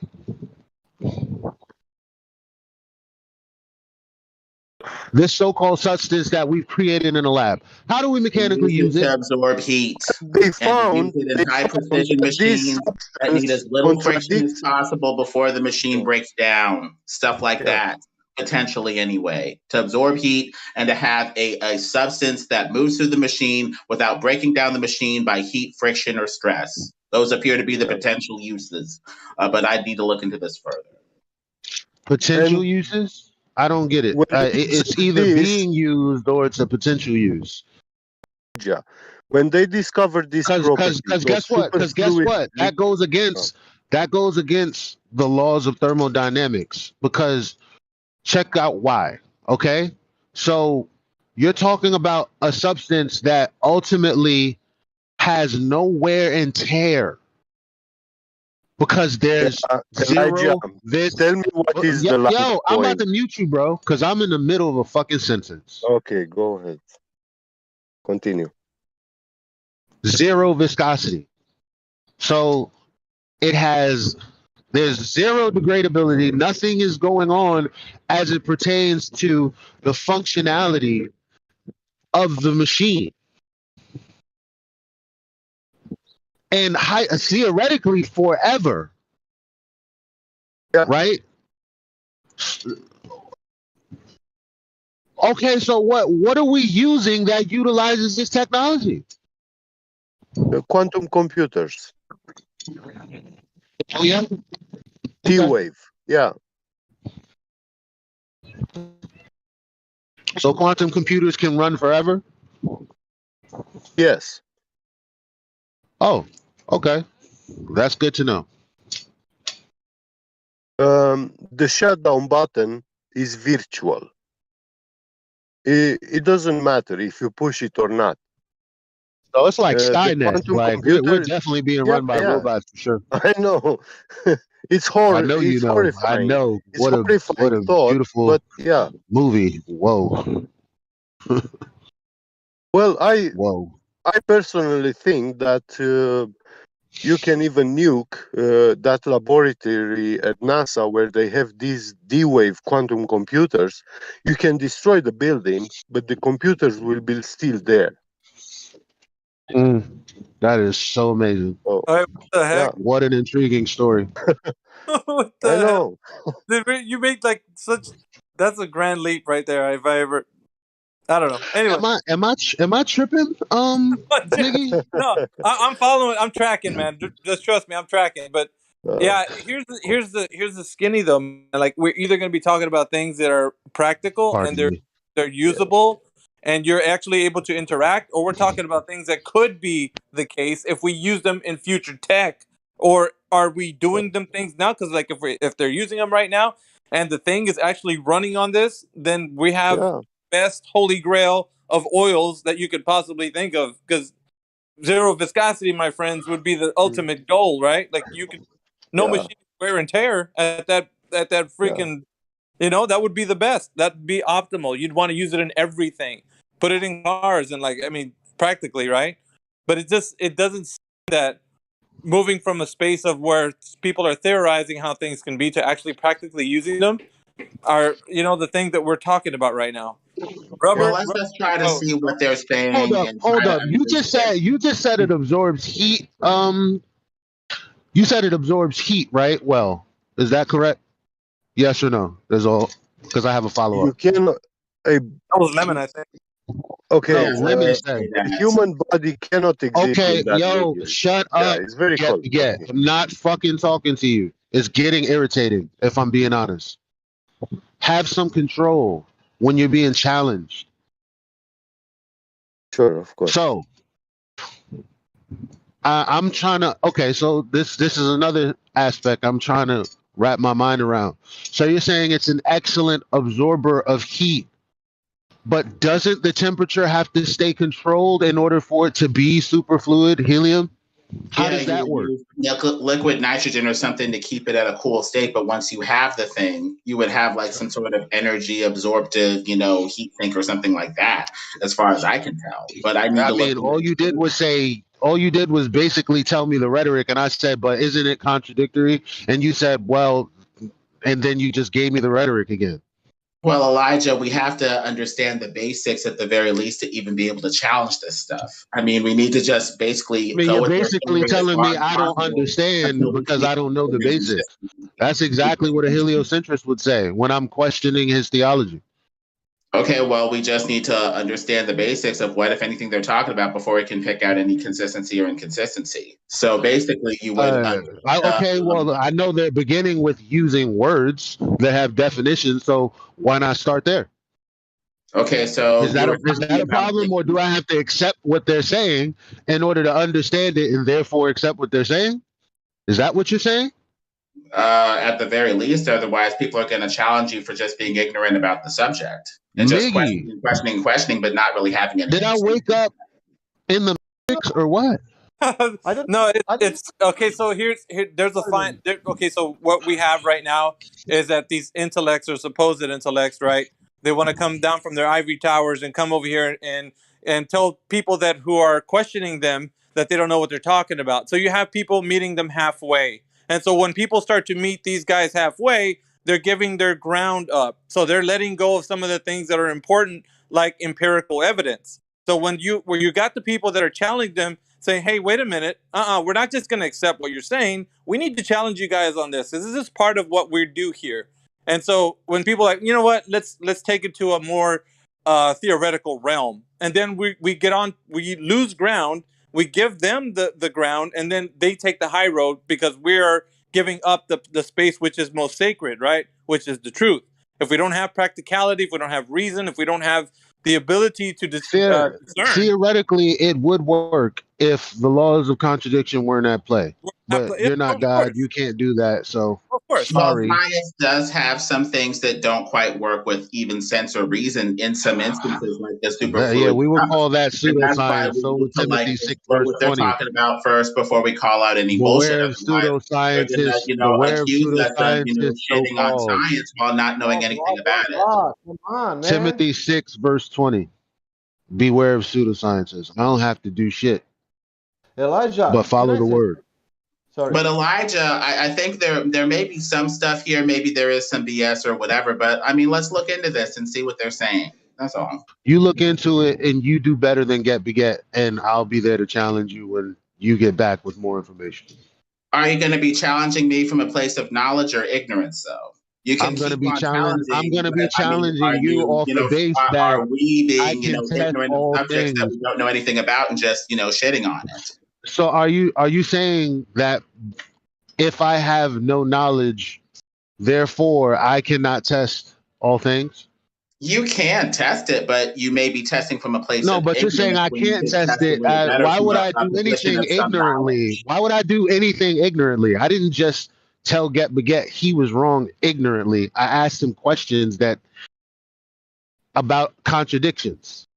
And he can't not make it a contradiction. So you're saying maybe there's something we're missing. So you're going to have to come back with something that unties the contradictions, because you will see where there's rhetoric and where that's not necessary and what's actually going on. And then maybe you'll be able to verbalize correctly what actually is happening. At that point, if I ask you questions and you're able to define terms clearly and they coincide with what's happening in reality, then I can say that makes sense.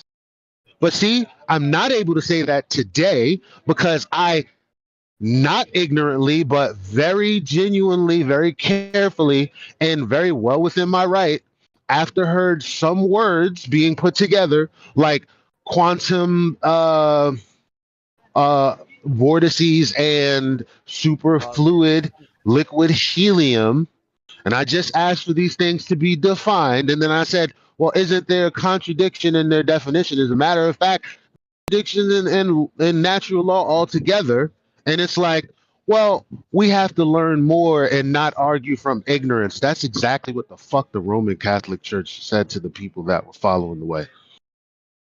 How dare you? No, you're wrong Well, here, the thing is, Elijah. I'm not there's wrong. Categorizing science to me I'm learn not here. as a wrong. And the thing pseudoscientist. is, we can go in You're an inquisition all day, every day, gentlemen, but there's a lot of science to learn here potentially too. So we shouldn't stay mired in our state of ignorance, questioning and questioning and questioning, but not really learning anything about the science itself. So you're Let's gonna stay on keep ad course. hom. So you're gonna So keep we ad can homing me question then, for aren't you? consistency, yes, but we So also you're gonna keep ad um, homing me, what's going aren't you? on here and just go from there. So you're gonna just continuously go ahead, Sasha. Your mic is very fucking low, bro. I mean, shit. Sorry. Turn I it mean, up. you just sound like, you know, hostile, ladidical, anti-science, you know, inquisitioners, you know, that aren't really interested in anything that they're So, saying, whether it's Miggy, bullshit do or you not. think that's We're just interested in should constantly first questioning and happen? going on an inquisition, but not really learning anything new. I mean, that's just sad. Yeah, so So, you have to study Narnia before you can challenge Narnia, basically, Elijah. Study Narnia as much as you can. Bone up on a lot of the Harry Potter books, and then you can challenge their rhetoric because you don't know what you're talking about until you It can just tell sounds me what you're. ladidical and ladical. It But sounds that's like what it a is, man. hostile, ladidical Man, stance, like come a on, man. Luddite who really has no interest in anything that they're you know, questioning or having an inquisition about. It just sounds ladidical and hostile. That's all. The hostile part comes when people that are studying this nonsense push it on you as if it's truth, and you have to accept it. And that's the thing. When people question it, it's like, why are you questioning it, man? Are you against science? That's the same rhetoric we get from these globers. These same globers are telling us the very same thing. Dude, it's science. And we're like, no, it's not. Where is this practicality of it? When can it be used? How can you point at the sky and say that gravity is keeping the air in here? Like there's a lot of things that go against what we know to be true. So how can we not be inquisitive? when Yeah, we acquisition is fine. Is fine as long as we're not just being so hostile. We're precluding ourselves from possibly learning, about something, new and cool, science wise or whatever. Well, I don't know. I don't know about like what you're talking about exactly, but what I can say is that when something is being challenged, there's a good reasoning behind it. Because if there's a contradiction in the rhetoric and it's not being talked about, then we're not doing our due diligence with our studies and our research, and that's what it's all about. It's about being curious. And if we stop being curious and accept rhetoric for what it is, then we've let go of all reason. That's just the way it's got to be, Lemon. If you let go of all reason and say, okay, yep, you know what? I'm just going to let science be science, and you guys can tell me what you want, and I'll study it, and whatever it happens, happens. You let go of reason, and there's no reason why we should be even continuing forward if we're just going to accept like lemmings Miggy, that's being taught to us. I mean, that's where I'm coming from. Miggy, Challenge everything, question everything. Why not? Right? We're curious beings. We do that. Miggy, I got to restart my phone because I can't hear y'all through my headphones. But Yep. Lemon said we have to, give them a chance and this, that, and the third versus being, however he characterized the opposite of that. Ludical and hostile. The Luddites Which he's were an insinuating, anti-technology, anti-mechanical sect. which he's And so being insinuating. anti, Did you have to progress Did you have to is being interrupt me? ludicrous. Did you have to interrupt me?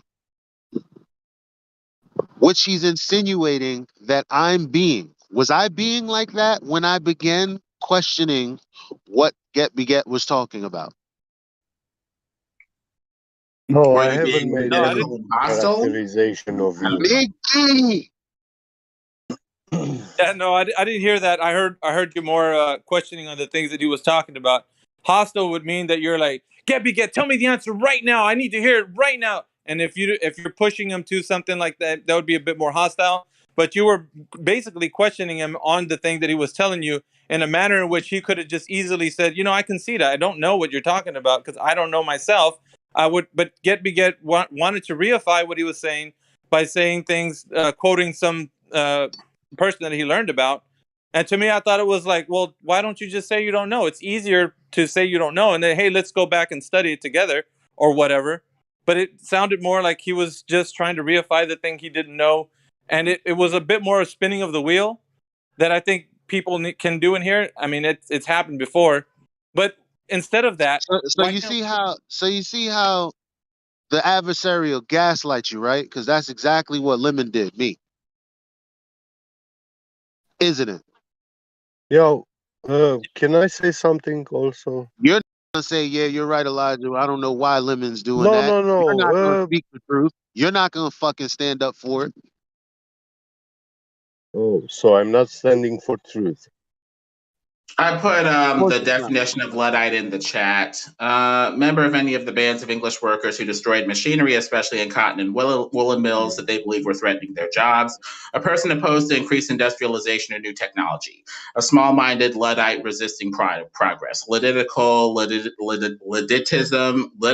whatever, ludism, and other derivations. Basically being anti-progress, anti-science, and that we're, having this vicious inquisition of scientific whatever because of, skepticism and disbelief, but little to no desire to understand it or little to no real So interest in it. who's falling under this definition, do you think? Anytime we have a QE level inquisition in here about any sort of scientific thing that we're not familiar with, So luddical and hostile. basically you're saying that you can characterize, well, the conversation that I just had with you and Get Beget has me fall under this definition. Is that what you're saying? Sometimes, yes. Sometimes you can be Oh a no, little not hostile sometimes, and just now luddical in only your is all I want to inquisition. know. Today, just now. Is that what you're saying about just now, the interaction we just had, that I Yeah. can ask other witnesses and say, did you see the same thing? Yeah, you can be a little luddical and hostile when it comes to some of this stuff that you're skeptical about in your questioning, in your tone, in the way that you come across. Does anyone else agree with that?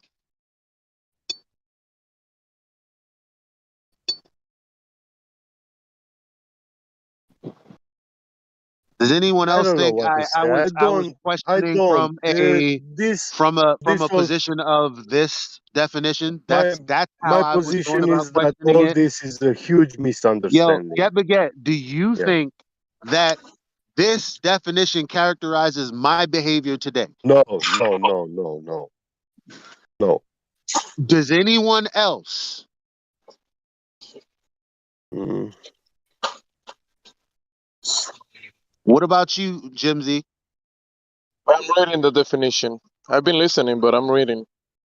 Okay, fair enough. But I propose not to make a judgment on Lemon either. You know. It's not about making a judgment. It's Yeah. about being correct versus being incorrect. About being liars versus being truth Yeah. tellers. It's about being hostile and litigical and not interested in the science that we're having this vicious inquisition about versus being open and Well, actually it curious can't be about science. what, if anything, this BS quote unquote pseudoscience is or is not saying. It can't be called science arbitrarily until we find out it's not. I'm assuming you're using science in the sense of knowing. So we can't know something and not know it, and I be skeptical of science, something to know until I know. That makes no sense. The Inquisition can be vicious, it can be hostile, and strangely anti-curious or incurious about some of the theories, methods, or whatever the hell some of these quote-unquote scientists are saying. And that's the point at which it becomes hostile lidism or litidical, approach. So me asking for terms to be defined and then pointing out, well, that's contradictory. What's the precedence for this? And then not getting that answer and then pressing on to keep it on that topic because that wasn't the answer I was getting. Because I wanted clarity on definition. That's me being Levitical, you think? It just depends on if you have a consistent enough understanding to question properly. Otherwise, your questions aren't going to be proper. You're not even going to apply the pressure in the proper me area. asking for a definition is an improper question, is what you're saying. As long as you have a consistent understanding of the topic, also when you question, sure. It's not Otherwise, it about the may just topic. be, It's not about hostile understanding the topic. It's inquisition coming to without the understanding necessary through consistent words that are understanding of the well topic defined. to question it properly. It's about asking questions about the definitions that will bring me to my conclusion about the topic. That's how I understand a topic. You're telling me that's the wrong way to go about it? Well, you do you, but sometimes we're having inconsistent questioning because, in a way, we have an inconsistent All understanding I about did some of was this ask stuff. for a definition that didn't have contradictions in it, that violate the laws of non-contradiction. That's all I asked for. And then you said, well, maybe we don't understand. And then I said, well, come back when you have better rhetoric than Get Beget. And here we are, you calling me what is this? Hostile and litigical. Which no one has agreed. Not that that doesn't make it true, but based on the witnesses that are here, it doesn't seem like anyone agrees with you. Well, I for one disagree with you, Elijah. I think you misunderstood Gabby Jed's argument from the beginning. He doesn't have an argument. There is no argument. He was making a speculation about what might or might not happen if this were the case. So it's not an argument. Okay, but what? So when he said what he said and he made his point, and I said, but the words you're using. Yeah, you stepped all over him when he was just making a speculation about what might or might not happen. I didn't initially step on him. No, I didn't Elliot, initially step on him. If you didn't hear the conversation from the very beginning, I did. The first thing I do is let people lay out their case completely. If I ask them a question and they're not answering the question, I'm going to begin to interrupt them more and more because they're not answering the question that so I'm you're going to be ruder and ruder as the conversation goes on. That's the straw man. Okay. No, what were you going to say, Jeb? look, I want to say the answer to Elijah's question. It's all about the lambda point. That is a threshold. It's a different line, a different state in which things exist, and things happen different below the lambda point.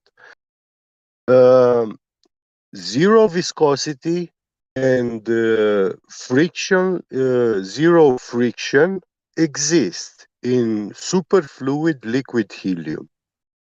Well, let me ask you this, Jimmy. This is a known fact, and in Sure, quantum but mechanics, they say that this demolishes the Newtonian laws of motion and theory of gravity. Is there I agree with that. I agree with that.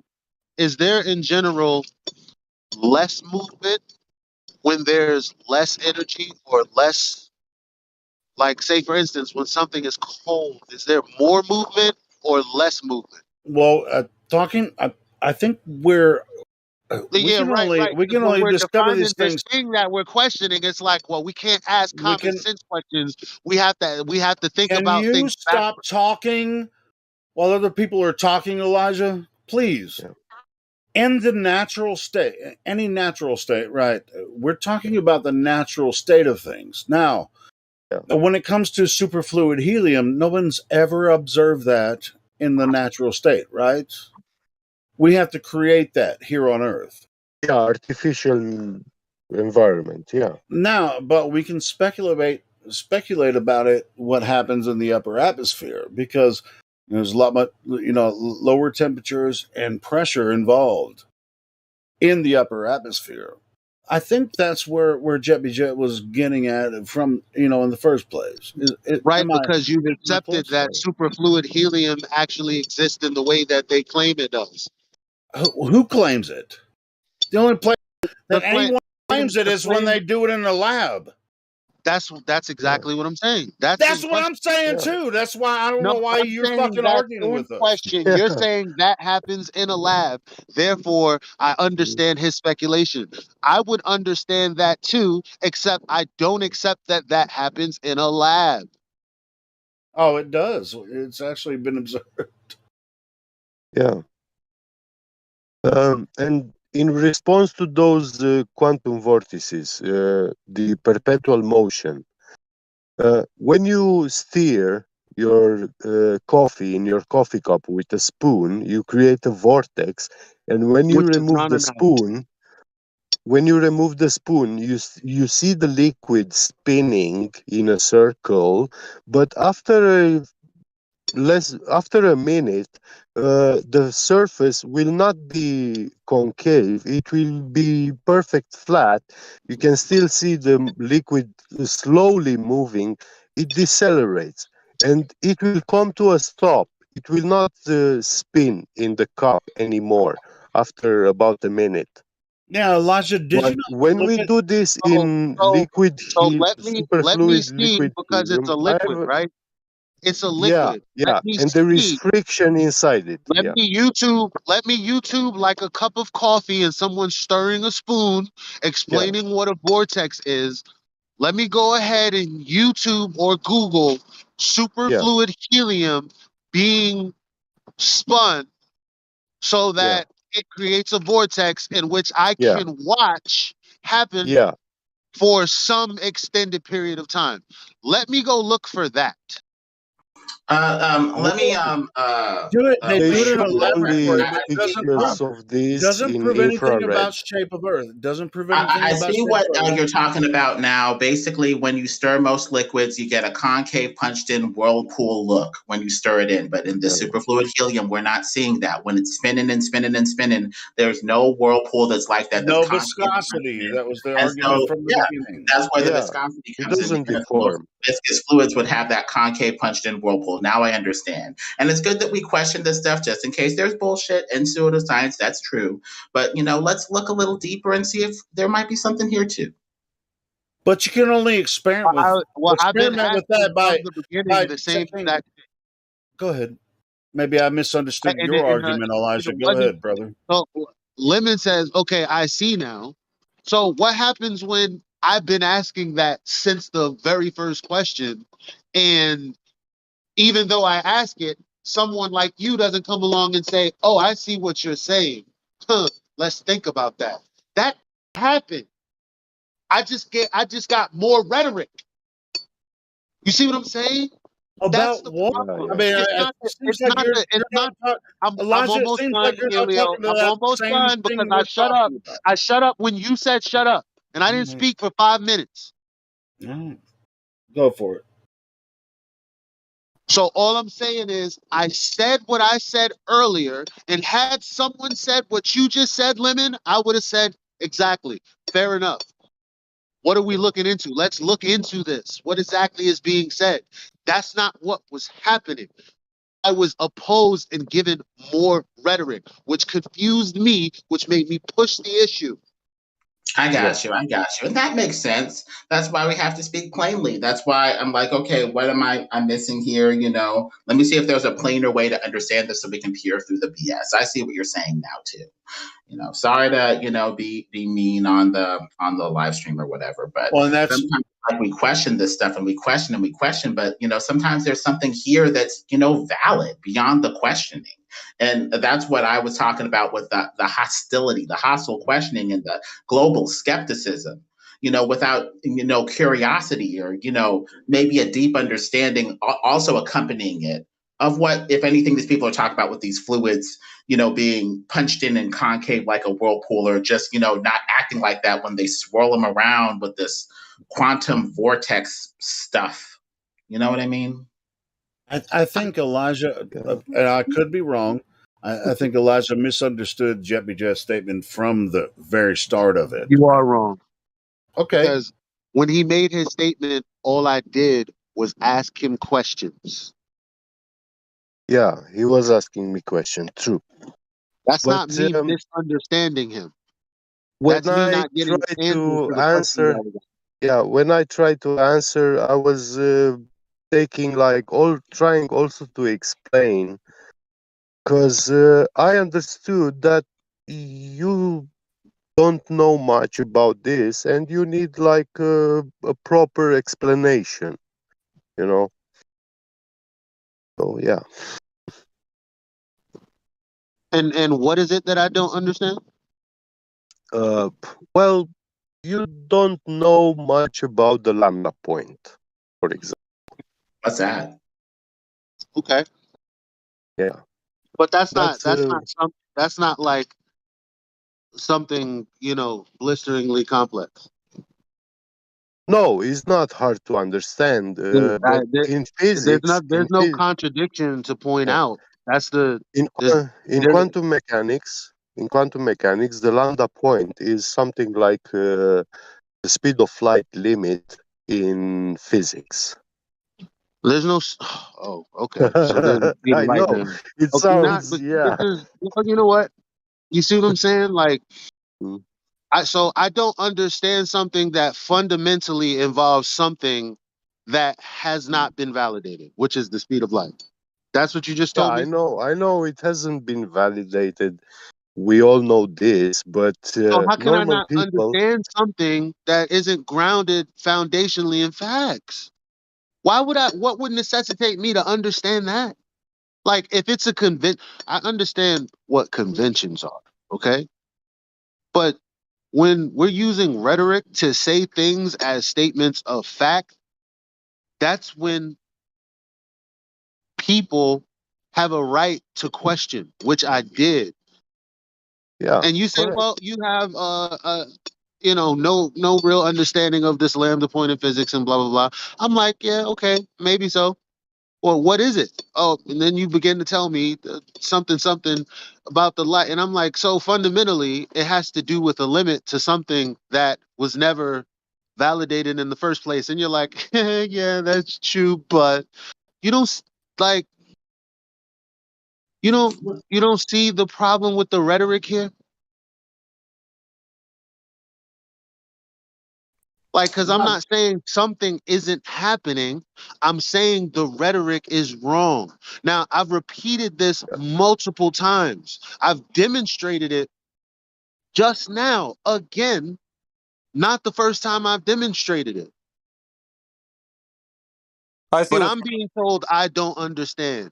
Yeah, no, I'm being told I'm anti Levitical. Like I'm, and no one said you. Well, Lemon did kind of say, you know what? I didn't see what I didn't. Fine, thank you, Lemon. Thank you very much. Well, But we okay, can let's so reason I together. should That's why these are understand that good questions. You know, let's you reason don't. together.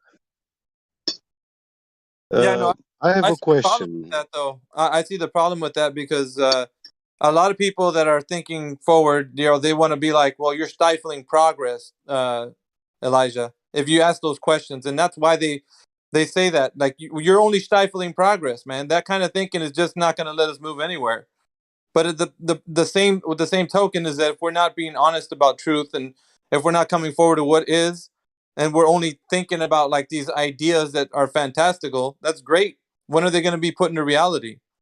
I mean, because you can be saying whatever you say all day long, and it sounds like a great idea, but I mean, practicality is also a thing, right? Like, when are we going to use this in real world? Like, when am I going to? Nuts and bolts. And the thing is, if you Well, have like a hot liquid that runs hot and burns down your machine, if this fluid helium appears to be cool.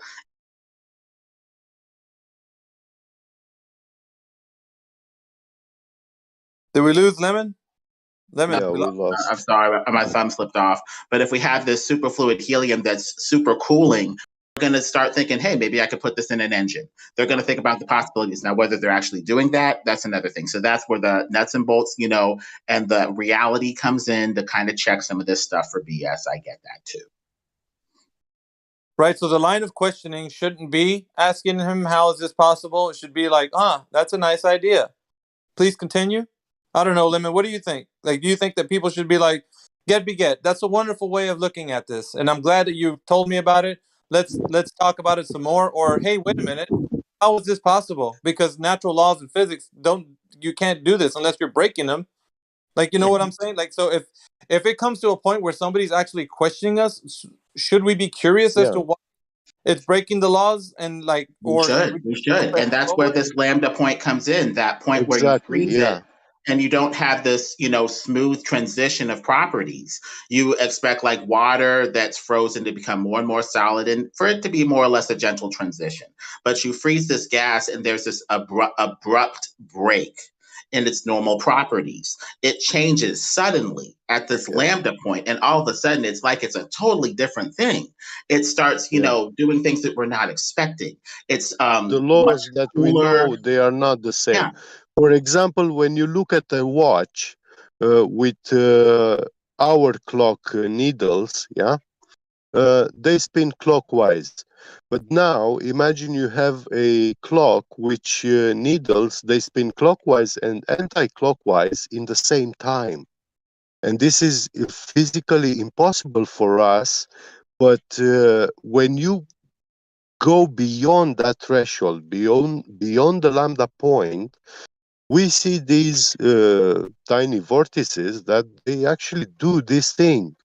The liquid And is so we're talking in about a freezing point, two basically, or opposite a temperature mode. or a pressure point that we're marking Yeah, where this fluid is kind of changing in some weird ways. Like you said, we're seeing yeah, vortices and counter vortices in the same yeah, fluid. And it's like, it's not, going concave down when you stir it. You're stirring it in the middle of the fluid, and it's like it's stirring and it's spinning and it's vortexing, yeah, but you're not seeing it like in the coffee cup when you stir it and it's going concave, and like showing that whirlpool. It's changing, and science is these people are saying, something's going on here. It appears to be frictionless. yeah, There's something that's different about it. Wait, you just yeah. said you stirred it, you interacted with it, right? But then it's frictionless. Yes, it is liquid and it will behave as a liquid. When you move a spoon in a liquid, it creates vortices inside the liquid. But above the lambda point, all liquids have Can I interrupt friction. you there? Below the. Okay, Can I go ahead. interrupt you there? So I pointed this out earlier. So when we ask you about the contradiction, you then go to explaining something that's not analogous. Like when globe earthers say, well, if you imagine going in a bullet train or you imagine yourself Yeah, inside a I plane, did. then you're Yes, moving. true. So, in the same way, that's what you're doing right now. When you say, well, when you take a liquid that does have viscosity and you put a spoon and you spin it, then you can see the vortex or the vortices and whatever. So we're saying, well, how is something that's not like that doing that? And you're like, well, it's not doing that either. It's actually doing something else. And I'm like, okay, well, show me. Well, I'm Googling it. I'm YouTubing it. Oh, with water, you will never be able to see anything like that. A Yeah, vortex yeah, in I, water, I to know. observe it That's what I'm spinning saying. That's the point clockwise I'm making. and yeah, That's you the will point not I'm find it. making. Whenever you make a Yeah, point to help us visualize it, you're using something that it is not like. That's when we say that's not yeah, analogous. It's not a good analogy because it's not the same thing.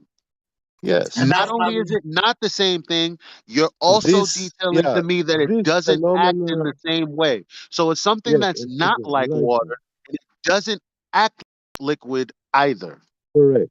You see what I'm saying? Actually, helium is a gas which has also a liquid state. No, I mean, do you see what I'm saying? I don't even know if you understood what I was saying because you didn't I say did I understood. feel you. I did understood. I cannot depict show. I can't hear you. I was only asking why do you keep on trying to bring up examples of what this thing is not like? If you understand, I'm expecting you to answer that question because I don't know why you're doing that. You ask me if I understand what you said. Which is you're making an example of something that doesn't act like fluid and is like a fluid that doesn't act like fluid and Well, no, doesn't I create didn't word, say it doesn't act like fluid. but I didn't say that. it doesn't act like I did liquid said and the no. viscosity is It also is unlike. liquid and it will behave like a liquid, but it has different properties. It does So the doesn't that things by in a definition different mean it's way. so okay, so that's what I'm saying. Because you're Yeah, talking about vortices. But when yeah. we say, okay, so it spins like water, you said no. But you made the example of water and said it's not like that. So why are you making an example of something not analogous to point out it's not like that? You asked me And what is a vortices. no, I know what a vortice Vortice. is. Oh, okay. I thought you were Vertices, two asking me opposite that. spins, right? Yeah, Vortex, and vortex. Yeah. in water, a vortex can spin clockwise or counterclockwise.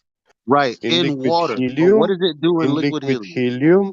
is spinning in the same directions in the same time. And we can look. Okay, so like I Yeah. can look like for somebody spinning coffee or water, I'm gonna just go ahead to YouTube and I expect that I can just see what you're talking about, right? Because it's a material and right? No, you can That never shouldn't be a problem, right? see this in coffee or in water because water and No. coffee That's not what I'm can asking. be get. Before you answer what I'm saying, that's not what I'm Yeah. saying.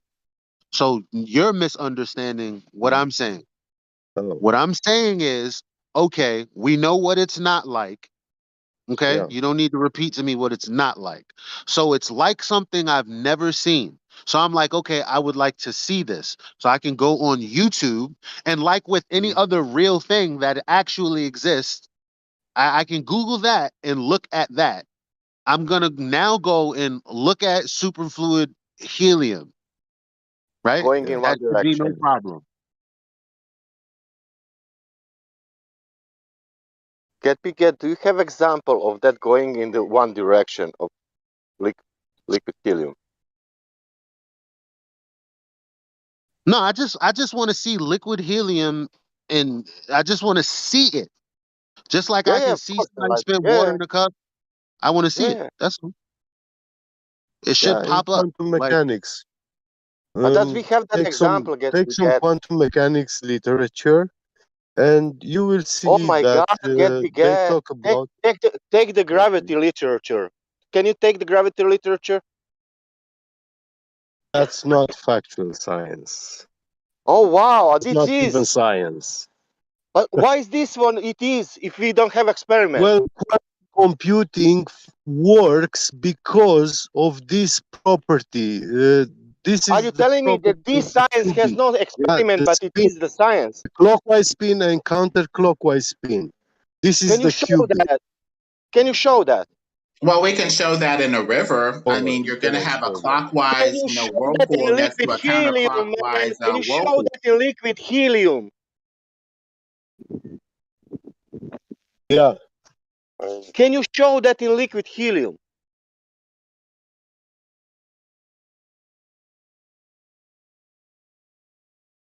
Hello?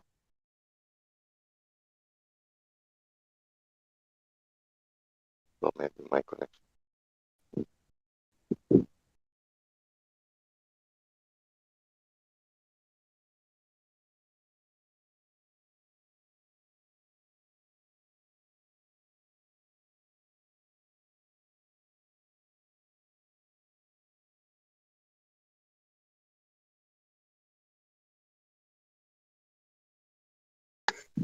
I'm trying to see if I can find the video of some sort of vortex in superfluid helium to show Yeah, at I'm least that. posting the I saw image one now.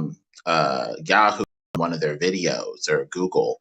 But the way to analogize this, even though it may not be perfectly alike, the way that we can analogize this to somewhat get an understanding of what they're thinking anyway, is if I hold your hand and I start spinning.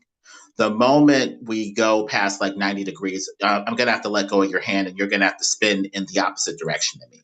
I'm going to spin clockwise. You're going to spin counterclockwise the moment we start spinning. The superfluid helium is like, I hold your hand and we start spinning, and somehow we spin in the same direction. When normally momentum would say, I spin to the right, you spin to the left. And so that's the way that I'm analogizing this when I'm thinking of what this superfluid helium is doing. That's a little more unusual than what we normally expect when, say, I'm holding your hand and we, spin off, and I spin to the right. right, and you spin to the left. So that's where I say, right? That's where I say, okay, that sounds extremely interesting. Where can I see Yeah. this? And so the first thing before I because I was like, where can I see this? I'm like, no matter of fact, how do they get how do they spin it? How? It has to be with a magnet or something, right? Magnets, yeah. Okay. That makes sense. Now the only component missing.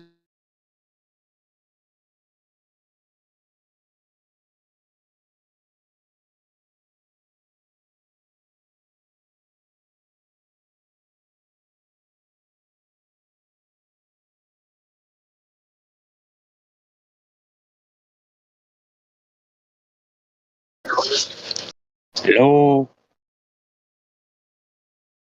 Elijah cut out after only about 5 seconds ago. Is he still speaking?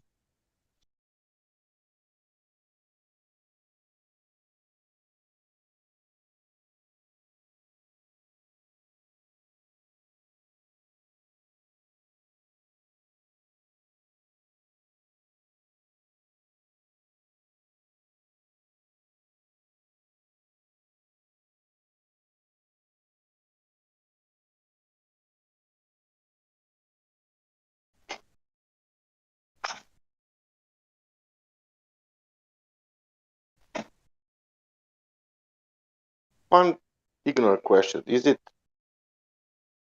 liquid helium, superfluid liquid? Is that natural thing? Helium's natural. Superfluid helium, I don't know. I'm back. Okay, thank you. That's all. the thing. So you know how you said what you said about the spinning, what we would expect, but what actually happened? And I go, okay, cool. I'd like to see this.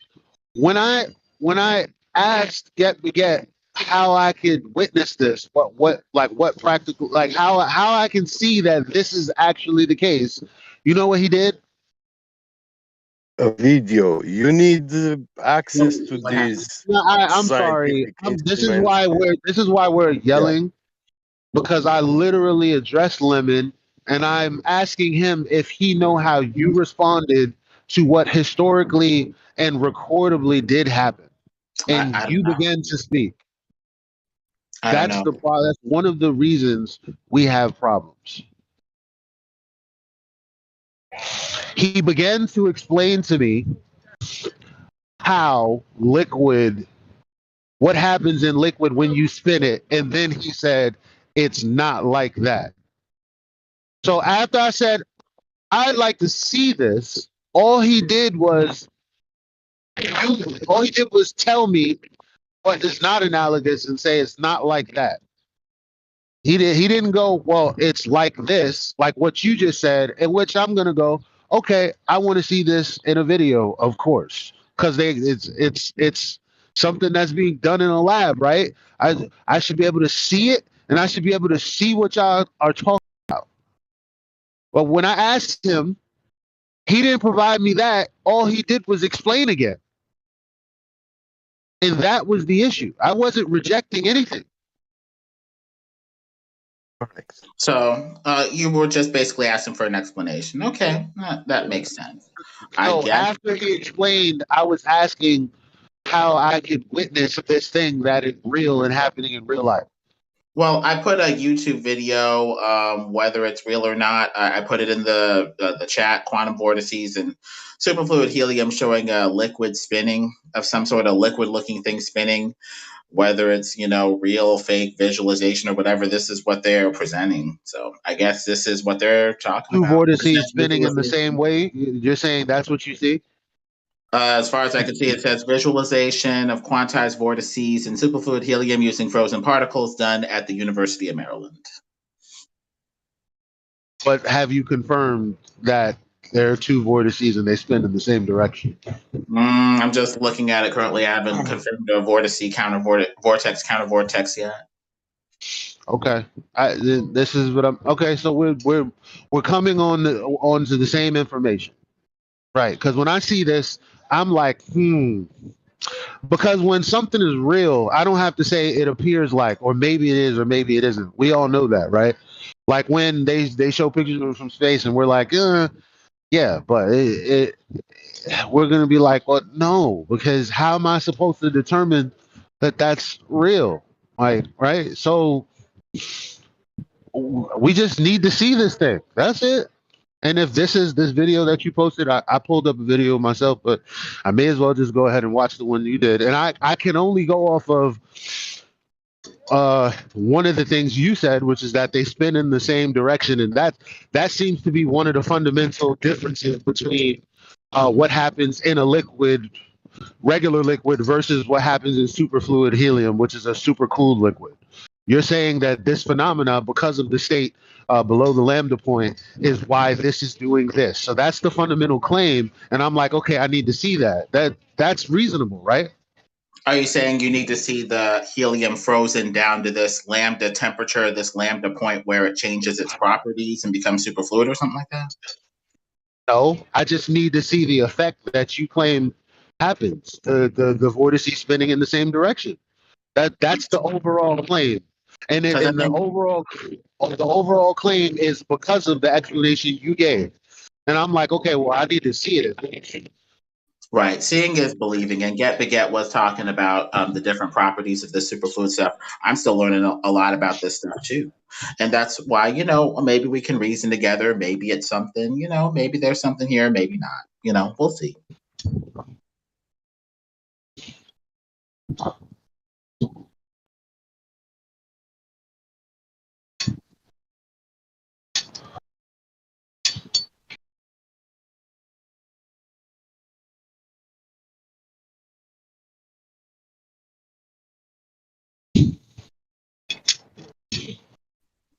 Thank you, Get Baguette. He put a I link. posted that link about quantum vortices. So, is it a reiteration of what you've already told me, or is there an actual demonstration? It's a lot more than what I said. Yeah. I don't know why when I ask In detail, in depth. is there a demonstration?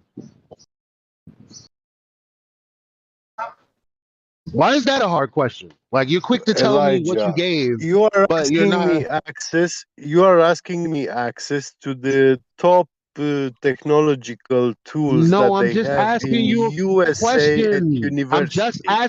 I'm just asking you a question. Oh, Obviously, this stuff is predicated on the fundamental fact, according to you, that beyond the lambda point, right? Something else is happening. I'm like, yes. okay, can I see that? You're saying, here's more information. I'm like, doesn't include a demonstration I can see. And you're saying, well, I don't have. Are you saying yes or no? Oh, okay. Yeah.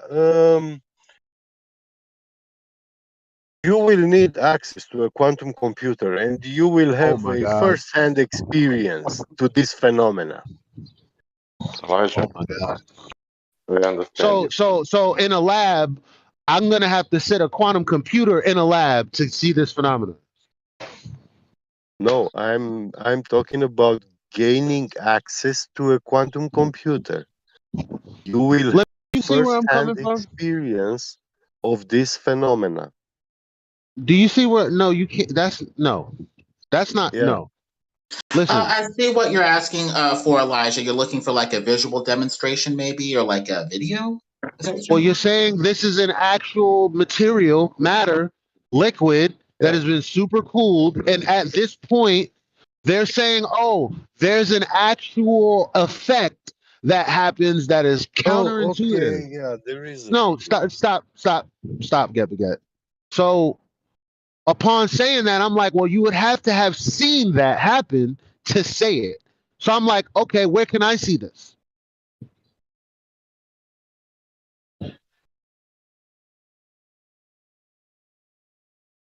It's either you can see it here or I don't know.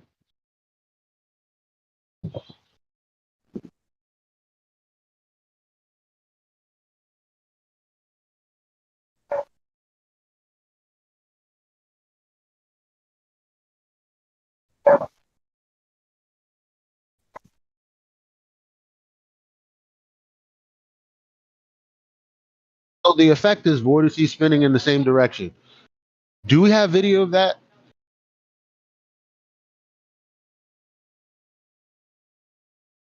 I haven't seen the video of it yet. The closest thing to quantum vortices I've seen in the superfluid helium is this. Like the rest of that stuff, I need to look. There you go. Anybody who has any videos or whatever would be very welcome. Yeah, but we are in the situation that we know about that. That's what Get is saying. But that's why I said there's a problem with the rhetoric. You know what rhetoric is? Get Beget? Maybe that's the problem. Can I, Elijah, try only 10 seconds? In this moment, I'm telling you, there is a black swan, and we can observe and we can see more. And you're asking me, can you show me that? And I say it's somewhere there.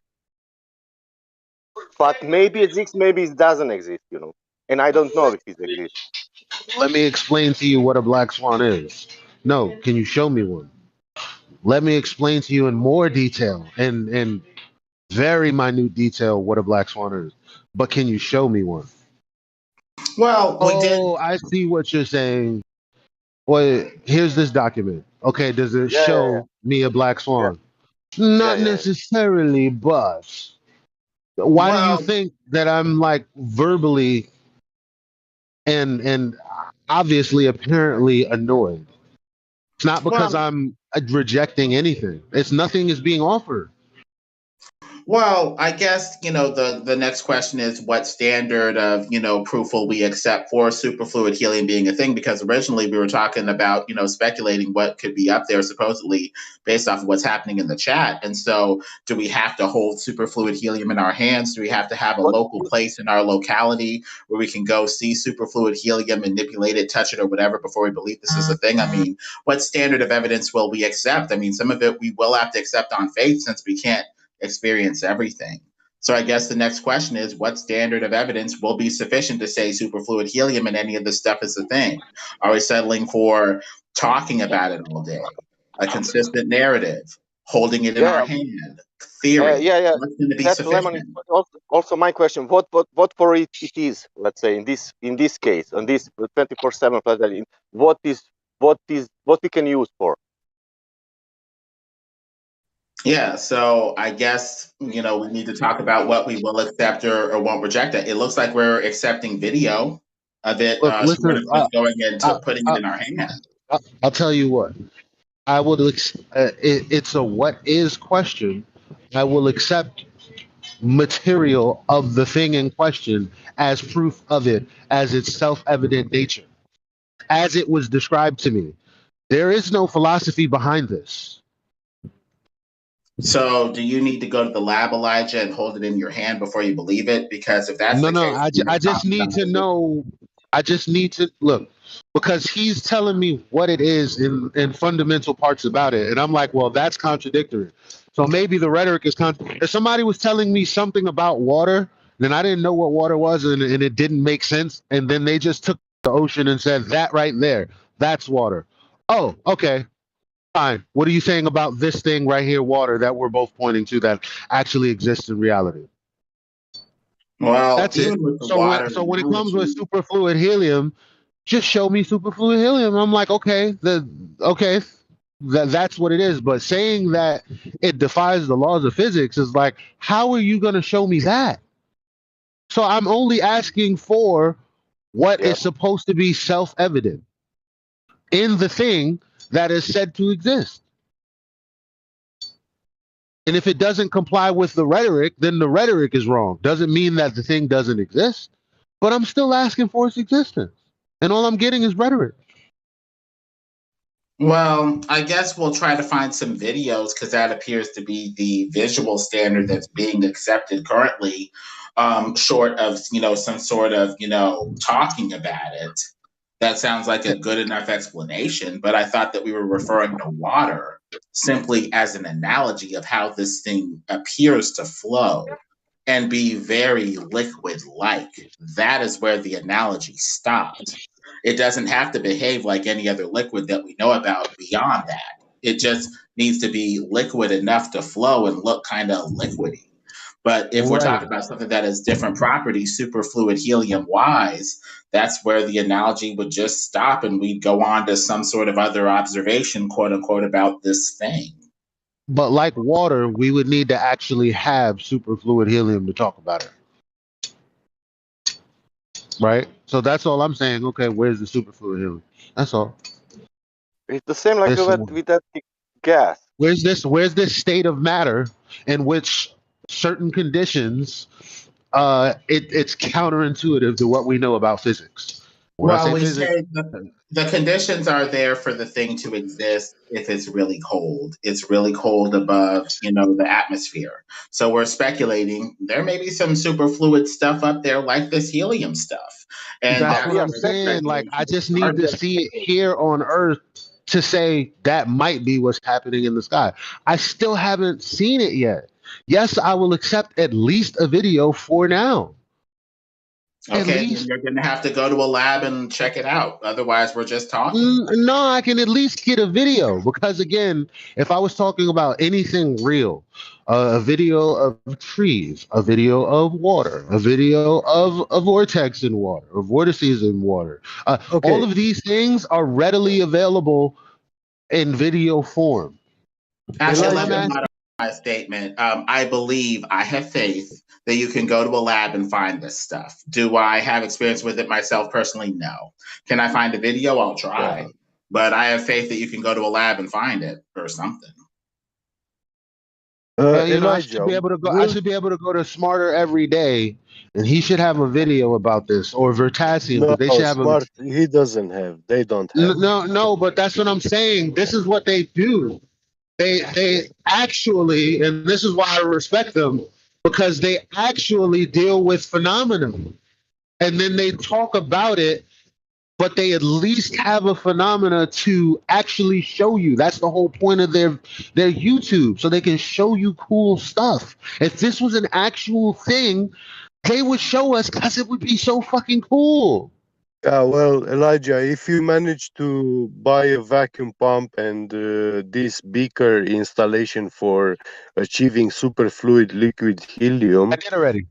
that is technology which will allow you to distill liquid helium so you can distill helium-3, which is the most powerful explosive in the world. So they treat this technology as like weaponry.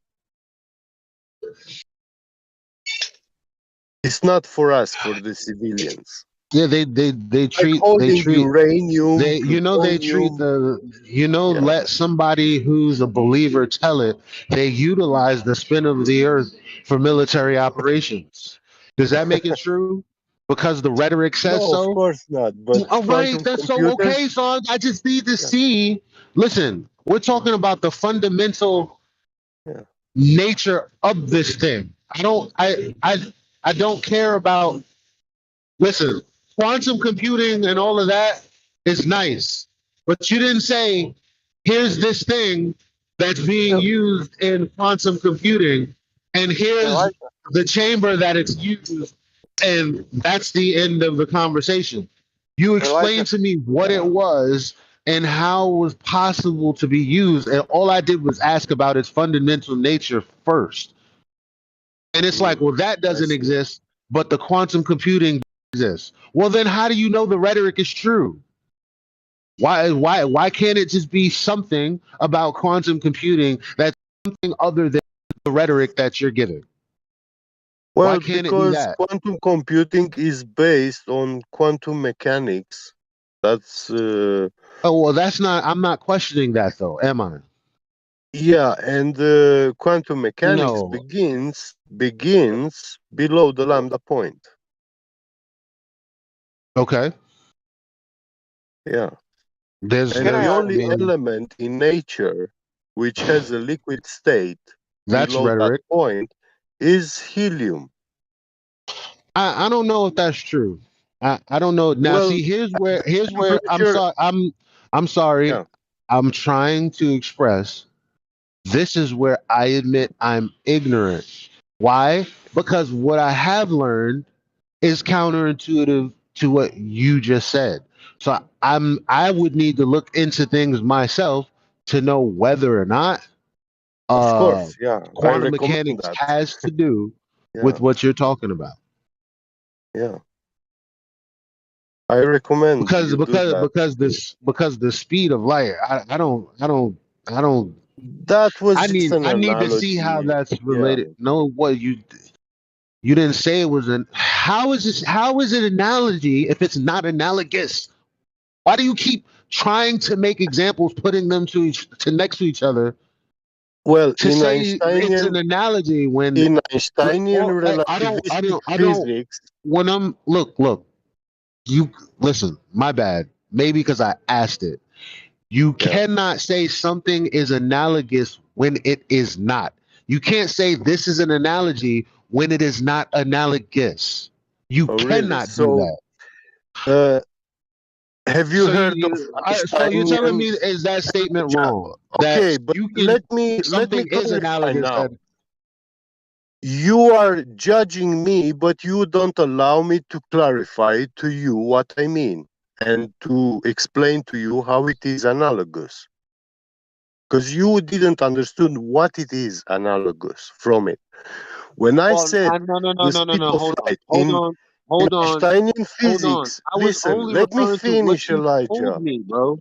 I'm not listen, I can only go off of what you tell me when you tell it to me. That so me misunderstanding what you said would definitely not be my fault if what you said wasn't what you meant.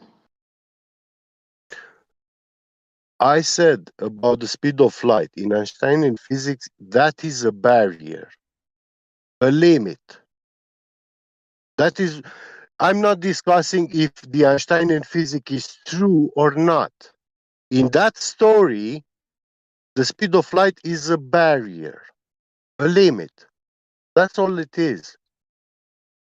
And that's what I was saying, that the lambda point in temperature is also a limit, a barrier, where we have things behaving as they do, the way we physically interact and feel and observe, but below that lambda point, things begins to change. All these known laws of nature, they change there. And what makes sense for us and is logical to happen, a phenomena to happen in a certain way, it does not happen in the same way below that lambda point. So, And where is that below lambda point? 2.17 Kelvin. In nature. Oh, it doesn't naturally exist. It doesn't occur naturally in the That world. means it's man-made. Yes, artificially, yes. I don't even care if it's man-made. Yeah, I but would just like a demonstration of I know. the Like, things of Yeah, the it's physics of just things. like a laser. yeah, I You understood, know? Elijah. I understood this. You cannot. He's asking only that provide something, but you are Look, saying you know we why I have. said you, because you Sorry. said before that something um you made an example. Mhm. Now you can't compare something to something that doesn't exist. In this case, the speed of light. Yeah. That the Yeah. rhetoric is bad, bro. That does you can't Well, compare something to something that's not real. I know, Elijah, but I was making an example But of it you because are. we already know it's not real. Yeah. But in the Globers' belief, yeah, in their, they believe in Einsteinian physics. And for them, the speed of light is a limit, is a barrier they cannot cross. And that was the only thing I was meaning about. Not, I'm not saying that Einsteinian physics is correct or it's real. No, I'm not going with it. I'm not a fool to believe that my feet are older than my head. Uh, so. I do recommend you because you have a very good gift of speech and questioning. Um, and I do recommend you to start reading this stuff in quantum mechanics. I am 100% you will find a lot of stuff there which you can 100% demolish it. You know, these pseudoscientists, they have infiltrated even in quantum mechanics, and um, a lot of the quantum mechanics that we think we know is actually just tooth fairy. You know, they don't tell us the reality about it.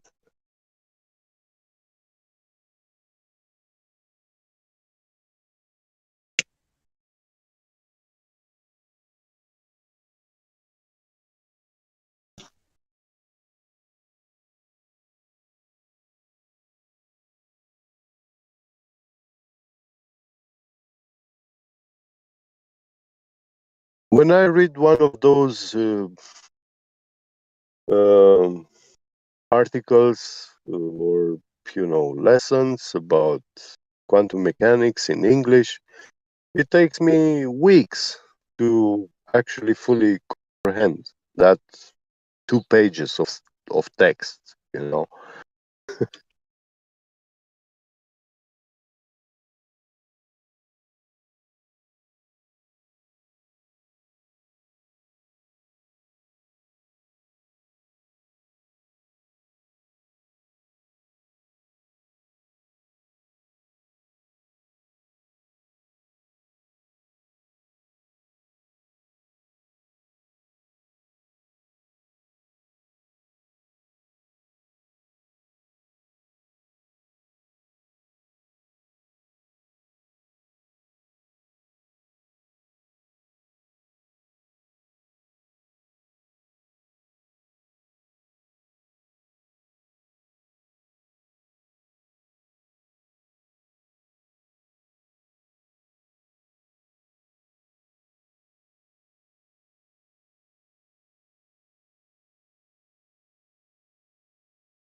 Hello. Hola, amigo. Hola. What happened in here? Everybody got tired. Need a lunch break. Yeah. Can I drink some of this helium? Yeah, if you want to. So how does superfluid helium work on a flat Earth? It's above the flat Earth because it leaves the flat Yeah. Earth. It rises above. It rises, yeah.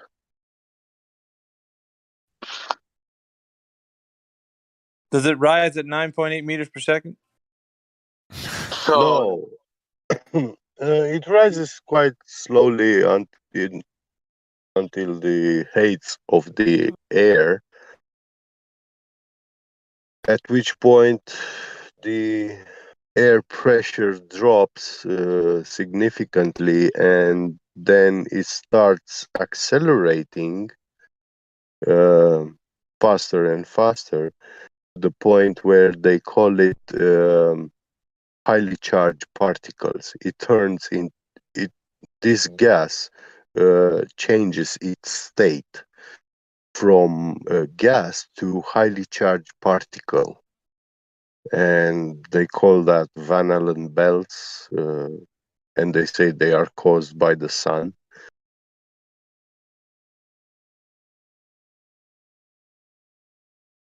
But that's speculation, theoretical, even from them. We don't have any demonstration of that from them. We don't From have their side. demonstration because we can't find this out. But I concur with that. Could be a possibility. Yeah. Because when helium and the lighter gases reach a certain point, if there's a barrier, then the pressure will increase, and it could also and also the temperature lowers, right? So we don't have any evidence for that fact, and that's what I was trying to when I was listening to Elijah argue with. I think that's what you and I were trying to talk about, before Elijah was like, one of the characteristics of helium is that it will escape the container. Yes. Yeah, but what if there was a container that it couldn't escape? I don't know about that one. It doesn't Man-made exist, such container. It will. How do you call it? Leash out of the container. Many ones. I don't know about the magic. I guess. Yeah, we don't know. We can do tests on Earth, and I think that's what everybody was talking about: creating superfluid helium on Earth with freezing temperatures and in vacuum chambers and shit.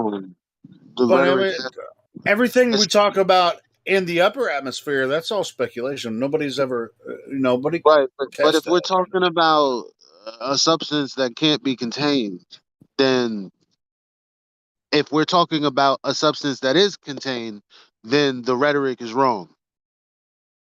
Meaning the poetry is wrong. Meaning the words used to describe something is different from what we're actually seeing, what we actually have, if there is actually a thing.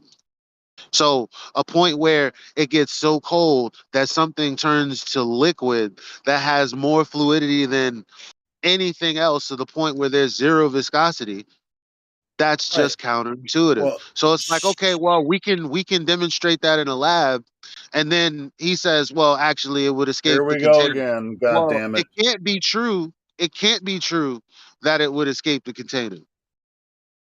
And that because if we need a container, It's fucking impossible to talk to you, Elijah. Do you realize this? well, what's wrong with what I'm saying? I mean, you get mad like the Catholics do when you point out an error in logic. I don't Well, get what it. if I just said "yo mama"? How about that? Does that piss you off? No, helium. It wouldn't change anything. The Catholics cut people's heads off for thinking differently. So Really, the Catholics did that, huh? Oh, But that's really Elijah, interesting. All it is materials interesting Fucking in seeing the that world. weirdo. they're the You're a reason that we fucking talk weirdo and about. you're an asshole. Fuck you. It is interesting seeing is that heliocentrism was birthed from Catholics. Yeah, So it was Catholics actually. I stood in front of the building in Notre Dame where thousands and thousands of people but you see what were happens when you start speaking truth, beheaded. Sonny? You was there yesterday. You seen the video. You see what happened when you start speaking Yeah. truth? Yeah, they were All of a hung, sudden, they were bled out, they were like pulled apart, their entrails were taken out. Thanks, Catholics. Yeah, it was the Catholics. not the Catholic, no, like the Roman Catholic No, it Church was the and the people Rosicrucians, I appointed to believe. uphold that power, not the Catholics in general. Well, I definitely don't want to get that twisted.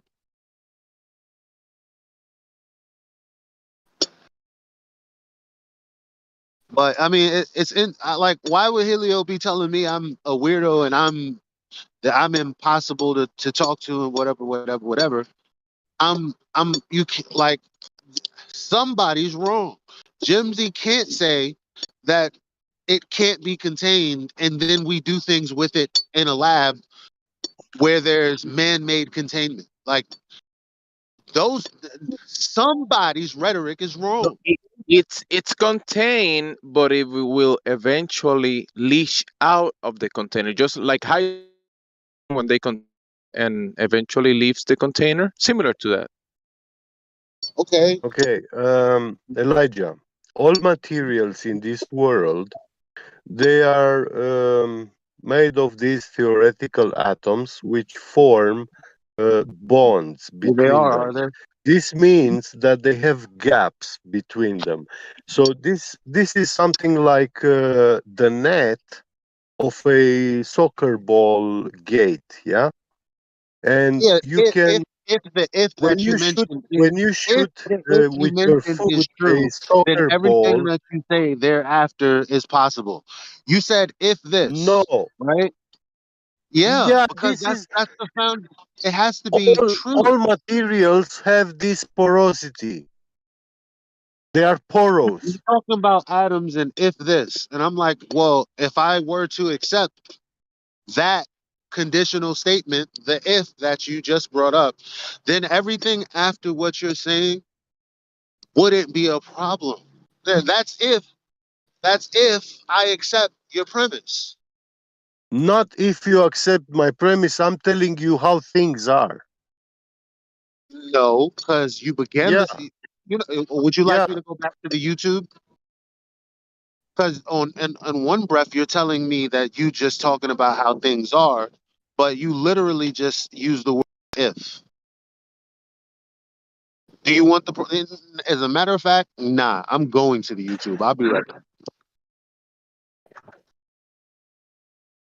All right, go to YouTube, Elijah.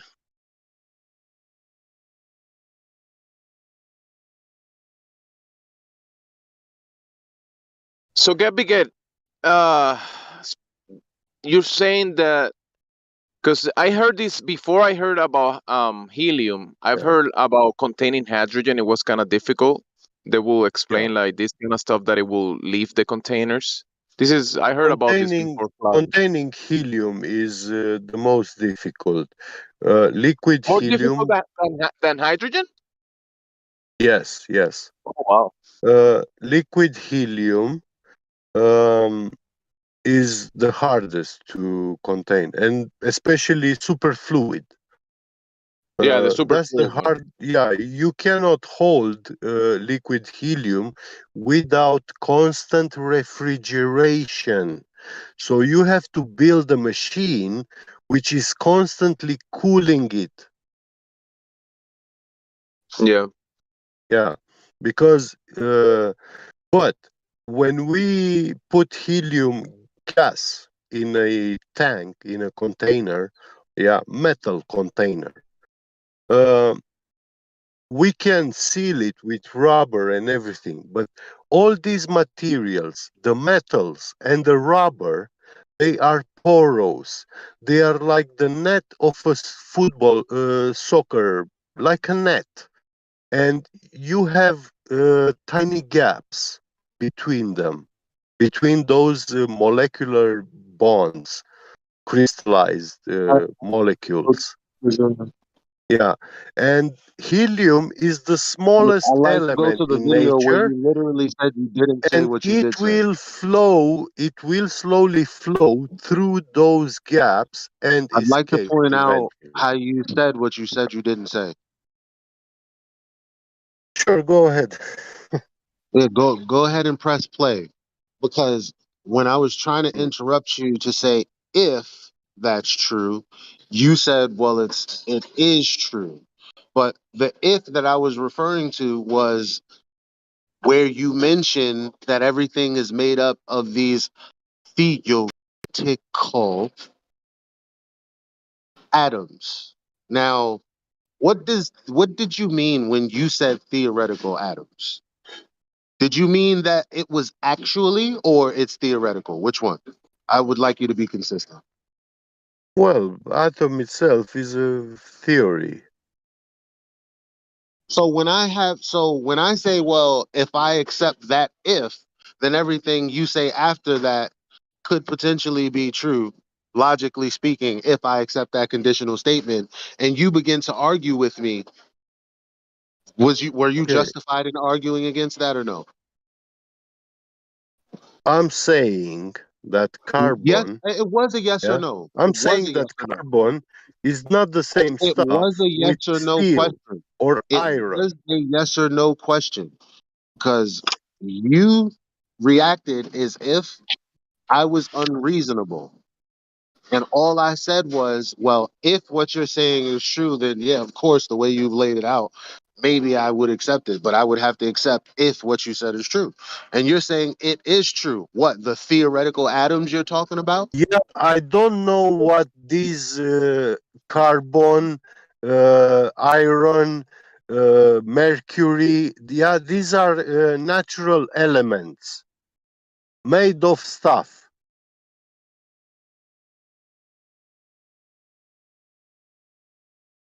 Yeah, in the Mendeleev table, you have gold, helium, hydrogen, oxygen, all the nature's elements. And they say that these elements, they are atoms, or they can be some sort of strings, vibrating strings, or some sort So of is that rhetoric or is that unicorn actual? races. So is that rhetoric or is that actual? Well, whatever they are, No, I'm this asking is you a how, question, not well, whatever they are, because I get where you're going, but you're yeah. using rhetoric to get there. And I'm saying, well, I'm Mhm. trying to help you out because it's not Yeah. about what you understand. It's about the rhetoric you're using when you're using the language that you're using to communicate the information that you're using to communicate. Yeah, well, I was So, discussing the so is the matter. rhetoric I was trying to true? explain you the matter of porosity, But can you not because understand you are how I'm asking asking me you if there's how a problem with can the a rhetoric? container hold helium, but in the same time it cannot contain it. For you, it is a binary thing. A container can either contain helium or it cannot. No, that's not true. That's not true. Oh, There's certain then I am properties that mistaken. there's certain properties Yeah. in the rhetoric that you explain that I said, well, these two things are antithetical to one another. It's a contradiction. But that was the rhetoric. You showing me nitrogen Yeah. or liquid which is all I asked for in the beginning. If you showed it to me and you're like, this is liquid helium, I'm like, okay, that's liquid helium. Yeah, it's used for this process. Look at how they utilize it. Here's the process. Okay, that's what it is. That there's no rhetoric in that necessary. What you're doing is Mhm. explaining to me something using theoretical concepts that I am not willing to accept because there's no actual evidence. I don't need rhetoric. Oh. Oh, okay. So porosity of materials is theoretical. It doesn't exist. That's a straw man. Who said that? Well, this is Or did what I I or was did I say explaining or to did I you and say what I was debating with you. Well, the you ability said of a you container said to hold atoms. helium or not. You said atoms are Yeah, made up. helium is atoms. Right, but the rhetoric is wrong. Helium exists, but the rhetoric is wrong. Do you know what rhetoric is? What is a That's the rhetoric? second time I asked you.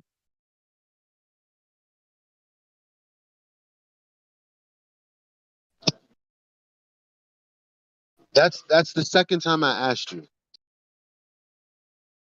if Can you I knew what try? it was.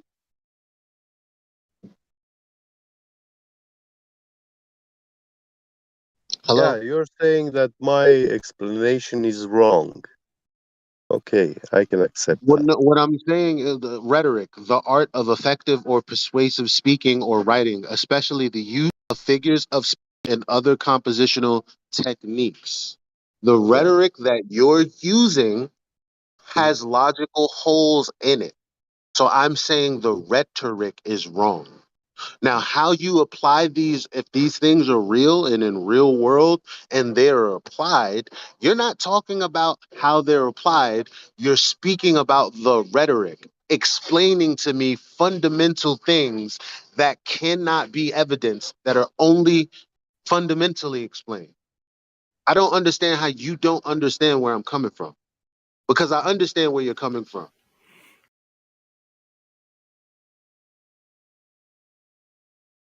No problem. I can give up.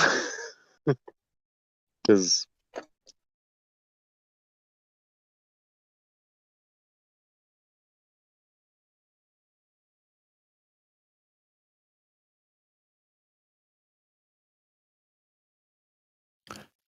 Maybe we want to jump over to superfluoride topic, maybe? Just joking. There is a helium ocean above our heads. Me wrong. The helium ocean, you said? Yeah, above our head.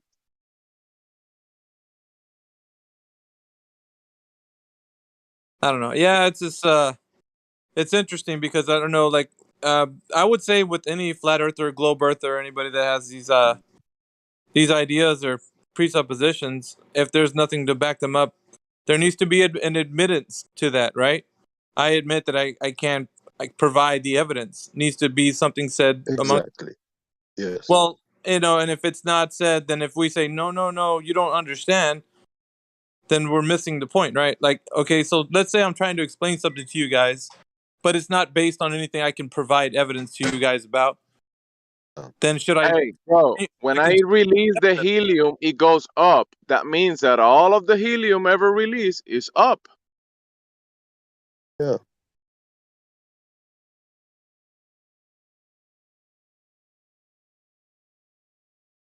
So I'm it's not above going to my head. argue against this claim. And No, no. yeah. It's not But the helium ocean is a positive claim which requires proof, but it carries the burden of proof. Right. And oh, yeah. Yeah. And has it ever been proved? Just like the heliocentric model. Right. So what happens when we start carrying around these presuppositions and throwing them around like they are the gospel truth? They're going to get challenged, and people upset stomachs because they get challenged. But that's the case. But we're in the truth business, aren't we? Or are we not? You know why? You know why what Jimsy said was wrong about their no. I can't say that it's wrong. But here's the thing. If the air that we can test and know is a mixture of all the gases, right? Yeah. Now how do we know that at some point there's some stratification? Because that's what you just said implies. That at some point there's a separation in which you have pure helium or a sea of helium. Where did you get that from? Speculation. It's called. Yeah. Okay. It's a positive claim without proof.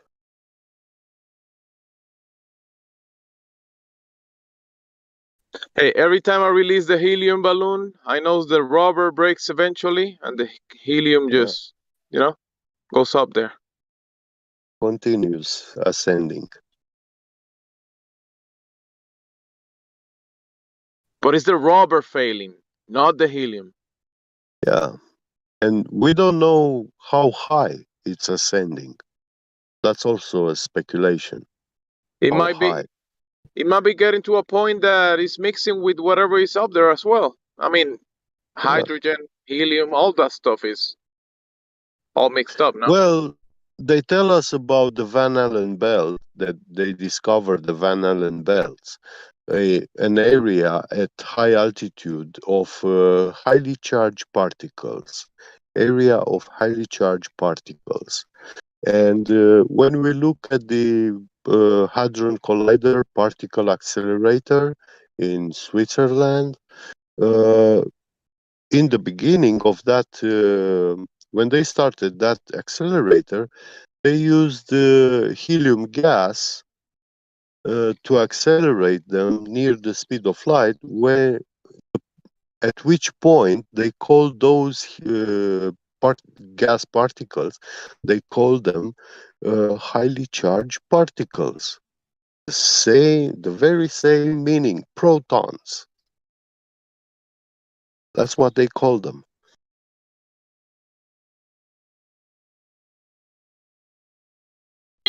So there was a claim of Van Allen belts, and can that claim be substantiated with evidence? Yes or no? Uh, Yes or no? no, Yes or no? I don't know how Well, they. yes or no is the answer, right? Yes or no. Can it be substantiated that Van Allen radiation belts exist? Yes or no? I heard about them. I know they carry the name of Van Allen, the guy who Correct. But I claimed understand. their existence. I But understand. But can they yeah, be? Is me and Miggy now whatever Lemon said, because he's like, actually, I asked you a yes or no question. Like, Yeah, it's just if he gets to yeah. a point where he's like, dude, you're not. I asked you a yes or yeah. like, do you Why? not think that yes or no questions are valid? Do you think that all yes or no questions are invalid? Is that why you don't answer them? I want to know Maybe. why. I want to know why the answer isn't a yes or no to that get beget. Is it? Can it be Well, Me substantiated? too. That's That's what. why I'm arguing because I don't really care about the info. Yeah. I'm wondering why this Why won't you happens. say yes or That's no? why that's kind of why I'm arguing because I really want to know because it's happened enough where I'm like, why is this the case? It's a bit sus, But but I'm saying fuck the it's information. it needs to be kind of fleshed out to get beget to understand. I mean, we all come to the point where either we have to concede or we move forward. We're like, okay, I don't know, or I do know, and I'll back it up yeah, with evidence. So, do you know that the Van Allen radiation belts are true and that can be substantiated? Yes or no? Yes or no? I don't know if they are true. Okay, thank you. Yeah, I personally do not know Hey, that. we all know that the Van Allen birds were created with the nukes, right? The nukes that they threw to the sky, and then the radiation of the nukes made Hang the on, Van hang Allen on. The bird. Van Allen belts are in the science book. No, see, but Yeah. we don't know. That's the thing. Like when the reason that it's hard to say yes or no is because you're borrowing from the belief to Yeah, make a point that but validates what you believe. Like um for example, when people talk about, well, gravity isn't real, but something else is affecting this universal downward bias. When I go, what does that mean? Here comes the problem again with people thinking that I'm rude. It's like, no, I'm just asking a question because you're comparing something to nothing that exists. You can't compare something to nothing. I can't believe that I didn't. So well, I did. now when you want to explain what the Van Allen radiation belts are, once again, you're saying that The thing that's nothing is more like something that you're trying to get across. And so when someone says, well, actually, nothing, the thing that's in question is actually just not there at all. So why are you making this logical conclusion based on the assumption that it does exist? And it's like, not, well, yeah, you're right. It's, well, this is what I'm saying. This is what I'm trying to explain.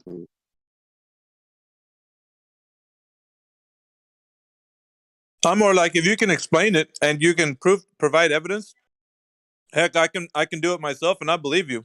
Anybody can. Hey, Be able to I got validate. the evidence. I got the evidence. Okay. I'm gonna post it. Post it.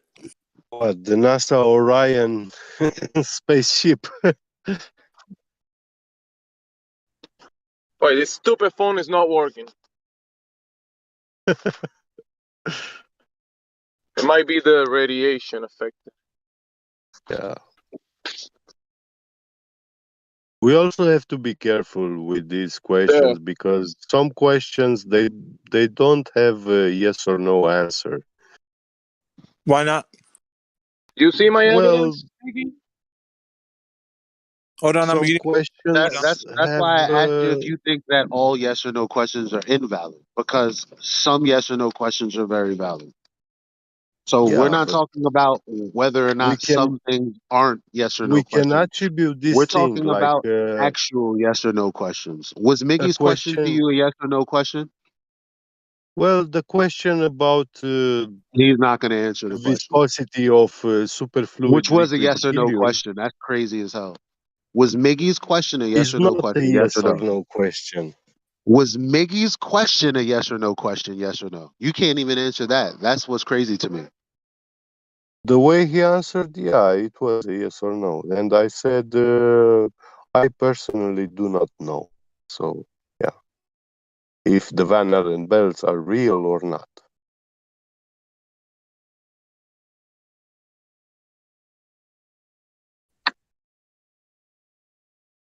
That's a great place to start, man, when you don't know something. Yeah, yeah. But that doesn't mean I don't know anything. Right. No one said that you did know Yeah, that was anything. inferred, man. That was not Thank you. Because that has a very specific meaning. Yeah, A but person the who thing is, doesn't know anything. if somebody inferred that, then that needs to be pointed out. Because the thing that we were, Yeah, anyways, the question that I was asking yeah, was about the Van yeah. Allen belt. Whether you Be know the very careful, guys, because I know the earth is flat. So be very careful.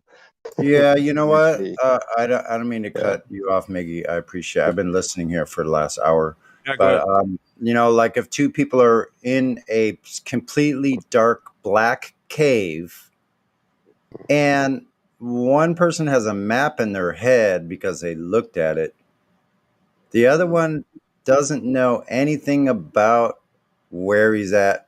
Which one do you think is the stronger stance? None, because they're both blind in a dark cave.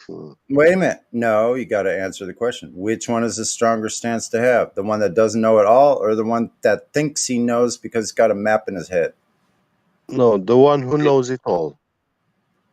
I didn't say knows it all. That's a red herring. But how he's gonna apply? That's how you I mean, pose the question. No, look at I There didn't is say knows one. it all. I No, said he has a map in his head of this cave. The other one does not. But you say it's dark, Oh, right? But they cannot see the cave, but they can still touch it, and he could just probably can use the okay. picture Go in ahead. his mouth to know where he's going because of others. Okay, can I answer Yeah, your that's question, fine. But Sonny? just answer the question. Which one is the stronger stance? The The ones that stronger have is, seen the cave. I One at a mean, time. the first to fail is the one who thinks that has that Okay, that's imaginary not answering the map. question. Just please answer the question. Which one Now, has the so stronger stance? Could I finish speaking, please? Which one has the stronger stance?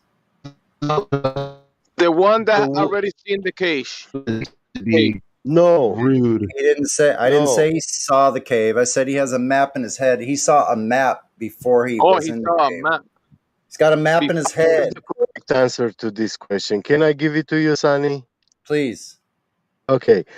The guy who has the imaginary map is more prone to failure. Yeah, it will by default fail, but the one who doesn't have the knowledge has the chance to discover. That's true, Wow. but with the caveat that the person only saw a map. He has the map in his head because he saw it before.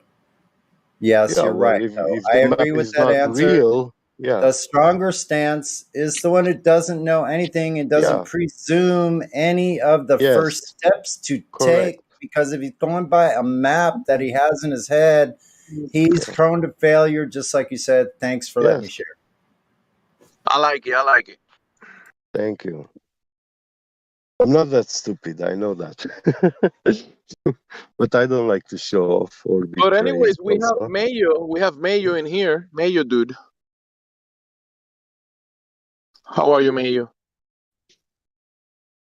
Mm. Mayo ketchup. You know when you mix mayonnaise and ketchup. So we had eggshells, we had bacon, now we have mayo. Oh, I thought eggshells is in Have here. some mayo and bacon with your eggshells. Yeah. That makes everything taste better, even eggshells.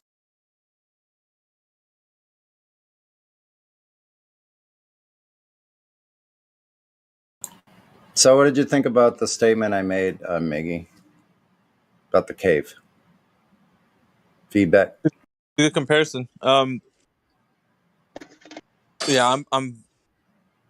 I don't mean to give people a hard time, man. It's just I like people that are honest in a conversation. If you don't know something, just say you don't know. It's just that simple, you know. Or I do know. And Exactly. let me give you the details as to how I know. Yeah, But if you that's don't know, it's easy. Now, another element to what you said, Sonny, is well. What if I gave him a map from Zelda, and it had nothing to do with from inside Zelda. the cave? Exactly. So I didn't tell. I didn't even say what map it was, Yeah. did I? Well, yeah, I did. I said he saw a map of the cave, so that was pretty specific. But it doesn't matter if it was specifically a map of the cave. A map of the cave isn't reality where you're at when you're putting your first footstep out. You better not be presuming it's the right direction. And the reason why people that come in here with ideas of like, hey, let's talk about this new idea. And if somebody challenges you and said, how do you know that? You know, where did you learn that from? Okay, that thing that you learned, where did they get their information? And then it challenges you to think, okay, I've been saying this whole time. Now I got to examine where I got this from. And that's what these conversations are about. Just examining what we know and then putting them to the test. Maybe get you just thought this whole time that these guys who were saying these things were correct. But now upon looking back, you're like, well, I don't really know how I know this. They just told me and I accepted it, you know, and you know, you're moving forward by looking at us like you guys don't know what I'm saying. And that's not the point. Because we are hearing you, but at No, the same time I it's the understand. I know this is it's just a language misunderstanding, and I know that hear you. sometimes, oftentimes, I don't get to say the things the way I really want to say because it's not my native language. You know, it comes Yeah, hard. I know there's a Yeah, language barrier, but yeah, for the most part, I think the context of what you're saying came through, and yeah. everybody pretty much understands where you're coming from. And the thing is, like the thing where you learned that from, wherever you learned it from, I don't know where your education came from, but like wherever you learned it from, how do you know they're saying the truth, right? And that's the thing. Well, You got that information too. yeah, It's I not us in am. this room, but go You ahead. know, I started pretty early, like in the early 2000s, to be very, very skeptical about everything that I was learning in school and what I see in the mainstream media, you know. And people in those times, people were telling me, "Oh, you are a conspiracy theorist," you know. I was getting a lot of that in those times. But yeah, we didn't exist. as flat earthers in those times, you know. Yeah, I don't care what people say as long as it's backed up by information that can be proven. So it can be Yeah. kind of this in this particular room. That's not speculation. It's all like, okay, you bring in the facts, you bring in the evidence, bring it, you know. But if there's nothing you can do to support it, and hey, I'm just talking about like how there's 5 moons or 7 suns or whatever, and you know, it's a crazy idea, Yeah. right? But like, and that's what I'm saying. I'm like, well, if there's something you're proposing, where did you get that from, and why are you saying it? Like, does it have any relevance to us adhering to what we understand in the natural world? And that's Yeah, well, the line. That's the line or the thought process that we follow here. Is that it's practical? Like, it can't be something that is a pie in the sky kind of an idea that we have that we want to pass along to somebody else. In this particular room, where yeah. you know that's why you get I questions. know we are very picky with the information that we speak Not of. all of us. I am myself, and when I speculate, I do say that, hey, this is how I think personally. Think that things are based on certain phenomena, which I see them that we discovered in laboratories, and nowadays quantum locking, yeah, those floating superconductors on very cool superconductor materials floating on magnetic tracks, yeah, it looks like magic, supernatural. Yeah, I understand. But are those Yeah, things? One of the things you got to remember as well is that those things aren't perpetual. They run out. You know, there's entropy that takes place. I know, yeah, So there can exist a realm in which yeah, these types of ideas remain in constant perpetual motion. yeah, Like, there's no superfluid, because like even people here have to create that environment so that environment can exist and continue to create it. Like it because it starts, you know, warming up. You know, you can't constantly have that environment unless it's being acted upon. So there needs to be energy input into the system. And if you're constantly putting energy into the system, then it's not something that can be sustained as an idea that can be always there, you know, above us continuously. well, See, this liquid shows himself that it could be capable of achieving such a complex and dynamic system. And I want to say that we had once a I'd like to see it. quantum mechanic physicist in here, a Perhaps I can fresh. YouTube it. We had a fresh doctor in quantum mechanics, and I was talking with him here in the server, and I was curious. I was curious to ask him something about this superfluid liquid helium, and I asked him, "Do Did you you ask him think for a that?" video? No, no. Yeah, I mean, because you're my saying bad. what it does, and I'm like, let me see it Yeah. doing what you say it does. Well, It's very simple. yeah, yeah. If he shows back here, I don't even remember his name, but it was Wait, about a what did month you ago. ask him and what was his But you're making answer? the. It What, doesn't matter what he shows or what he doesn't. You're bro, making the Yeah, claim what that did you ask you're him? What making was the your claim question to that yeah, him? you can What did ask he him do? after the fact because I'm off the back of the point that he just said as a matter of fact what a liquid, in this case superfluid helium liquid, yeah, does. And then I said, "Oh, really? I'd like to see this yeah. doing what you have decided to say it does." And when you say, Well, well, I'm just trying to, because you're saying it as if you know that it does that. And I'm like, where have you seen this to verify you saying it so matter of factly? There's a location. There's a location where the information that informs you on that should be. It shouldn't be a yes, well. he would have been capable to point me to the correct literature, you know. Well, I'm not asking about Yeah. him. I'm asking why you said it. Where did you get informed that that's the case? Well, he Or was did a you quantum misspeak? physicist and quantum I don't. mechanics You guys physicist, hear what I'm and I asking him, asked right? him. I was curious to ask him, you know. You guys hear what He's I'm an asking him, right? expert. Yeah, you've been asking, and I'm asking him a Yeah, question, and you've been talking for him for a while. So I wanted to hear what he asked the guy, and what was his answer. yeah. What I So asked forget him, about what he claimed about the thing itself. Just yeah, move past that. okay. No, So, what did he? We never got to the question that he asked the quantum expert guy, yeah. and what was the answer? I asked him if I would be to be pumping superfluid liquid helium through a pipe, will the flow of superfluid liquid helium through a pipe, will it generate a magnetic field around it, just like when we have electricity flowing through a wire, through a circuit? You And ask he him that. told me that yes, it will create a magnetic field. It will generate that magnetic field, the flow of superfluid liquid helium. So you're saying And you flowing the liquid through the pipe, or you're containing the yeah, liquid in the pipe? if you pump it through a pipe like you have in your home, your plumbing, yeah, pipes, and you have water running through them.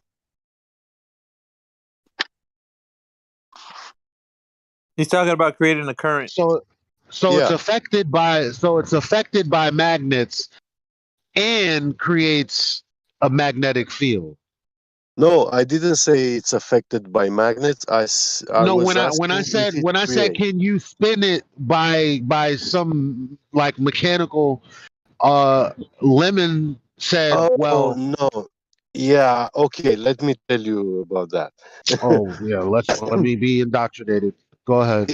In this beaker with liquid helium, they put inside the propeller, yeah, which had a tiny magnet or yeah, and from the outside they have another magnet, and when they spin this magnet around, yeah, that magnet inside the liquid helium and the propeller, it starts spinning inside it. So the very easy response would have Yeah. been yes, magnets affect the flow, and yes, the flow of it creates a magnetic field. Why couldn't you? Is that's what I asked you? That's what I asked you. Elijah, you cannot have a electrical wire uh, and having electricity flowing through that wire and be in direct contact with the liquid helium. It will make it explode. I don't get it. I'm asking you two different questions. Question number one. Okay, so you said that you can use magnets to affect the flow of this thing that otherwise no actual material would affect it. You said yes. Great. Also, the flow of it through this pipe creates a magnetic field. You said that. So both things are correct. Yes? When we were talking, arguing with Am Lemon, I wrong for asking him what I just asked? Is that not a yes or no question? Anyone else? Based on what he said, I wasn't within my right to say, well, these two things that these are the two things that you stated. He can't even say yes. These are the two things that I said on live stream today, only within this last 30 minutes. Yes, Elijah. Yes. Thank you very much. I get it. Okay, continue, Get Baguette. Sorry for interrupting. Like, what's your problem? my problem is I'm not following that quick as you speak. Um, but when we were Yeah. talking with Lemon, we were arguing on totally different matters, and What does that have to do with answering the question? He wasn't even talking about what you were talking about before. He's talking about what you're talking about right now with you and Elijah. Okay. I have a question, Get.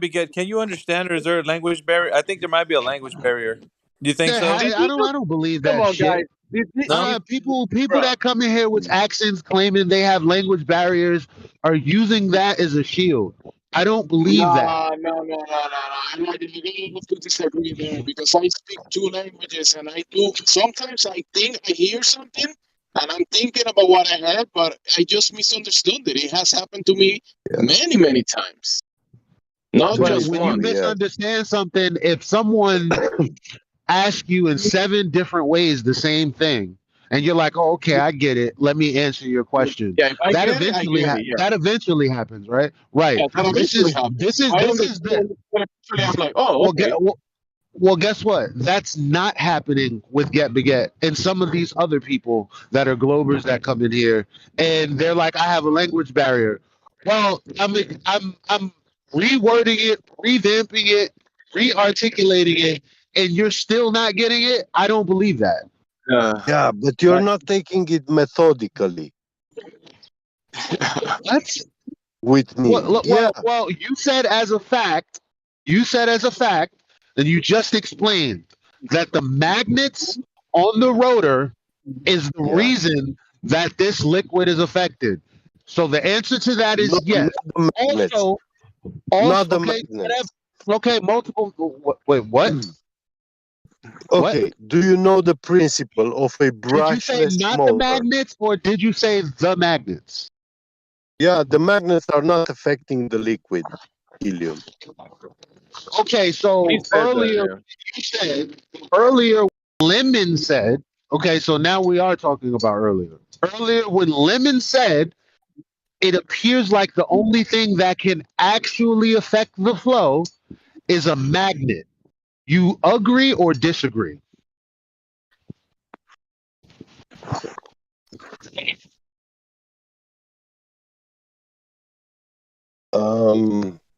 You see what I'm saying, people? It's complicated here, Elijah. This is a very complicated question. I'm not an expert in quantum mechanics. Either it is or it isn't, bro. It's not like that. It is like that. You have to take the literature. I mean, not just literature, academic stuff about these things. What we know for a fact. Okay, what like atoms? No, I'm not talking about atoms. We are No, I'm talking saying about I'm saying like atoms. Is the what I was fundamental parts saying, that what make I up was an atom, is saying that a is- fact? What I was saying is they use the principle of a brushless motor, to spin a propeller inside the beaker where the superfluid liquid helium is, because that beaker has to be sealed. It cannot be in direct contact with the air from outside. What's causing the disruption or the change in flow? I don't even know how you begin to flow this stuff because you can't spin it. You can't. So let's just assume. I'm already allowing you to poison my mind with something that I don't know is actually a thing. So let's skip and go to the part where there actually is a flow. And the flow was created by what is the question? By the propeller, the flow, the liquid current is created by the motion of the propeller. But the propeller you're saying the propeller is spinning. I didn't finish. But the propeller spinning in superfluid liquid helium is spinning like inside in a vacuum chamber. It's in a free state. There is no friction for the propeller. You don't see how what you just said the beginning of the I statement know, and but the end of the statement is because that liquid is frictionless. It has frictionless flow. It means it can flow in two opposite directions in the same time. This is not something we can experience in reality, in our nature of existence. We do not Wow. exist below the lambda point, Elijah.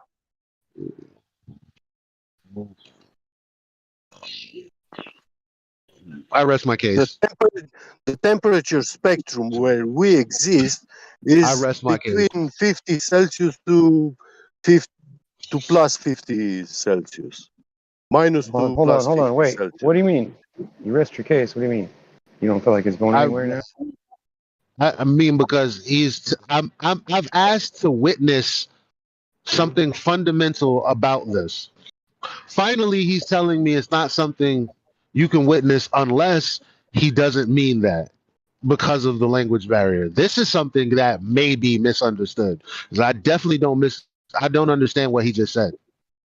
Because number one, we're talking about something that's frictionless. I don't understand how propellers can affect the flow of something with no viscosity. I don't understand that. That's like me saying, well, I can spin around and affect the air above me or no. Because when you spin, like, you take a spoon and you begin to spin in an actual liquid, there's a cascading effect. And if you have enough energy, eventually you'll have that tornado all the way down to the bottom of your cup. And then the So, liquid spilling out of the edges. But in this yeah, case, well, but superfluid liquid helium actually does in this that. case, he wants me to think that's the case while the rhetoric is saying it that's impossible. Superfluid liquid helium does flow upwards. It climbs the walls of its container and will leak outside of it.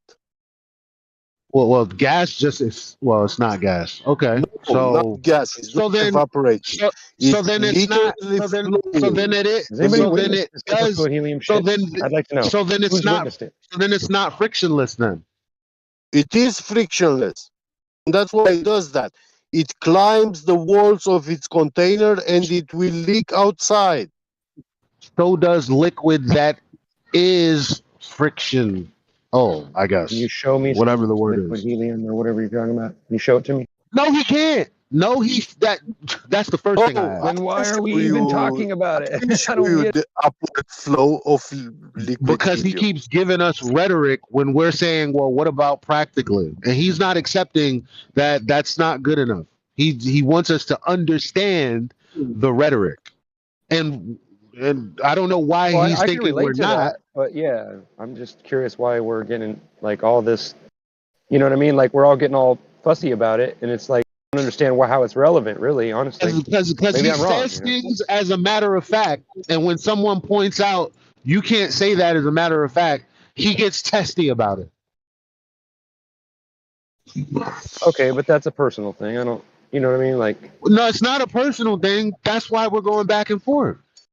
right? Okay. It's Maybe not right. personal. Well, I'm saying personal as in for him, he feels like it's important and he's trying to get it out and he's trying to explain it to us, but he's obviously either the language barrier is a problem or we're just not understanding what his angle is, right? Like I want to understand what he Here's the means and thing. how this is relevant, but if we don't even know a superfluid helium exists and we haven't ever seen it before, then how the hell why are we even talking about it? You know what I'm Well, saying? you're beginning where I began an hour and a half ago. You think that I know, I've I'm been listening. who has ever experienced me shutting someone down initially? Because initially I wait for you to make a claim. I listen carefully to everything you have to offer, and then I ask questions. When someone, like a Glober, for example, begins to backpedal or doesn't want to answer the questions that I have following the information he's given me, we begin to get into this contentious back and forth that doesn't even have anything to do with the rhetoric at all. It's justification for why they're saying what they're saying. And that's what he's doing.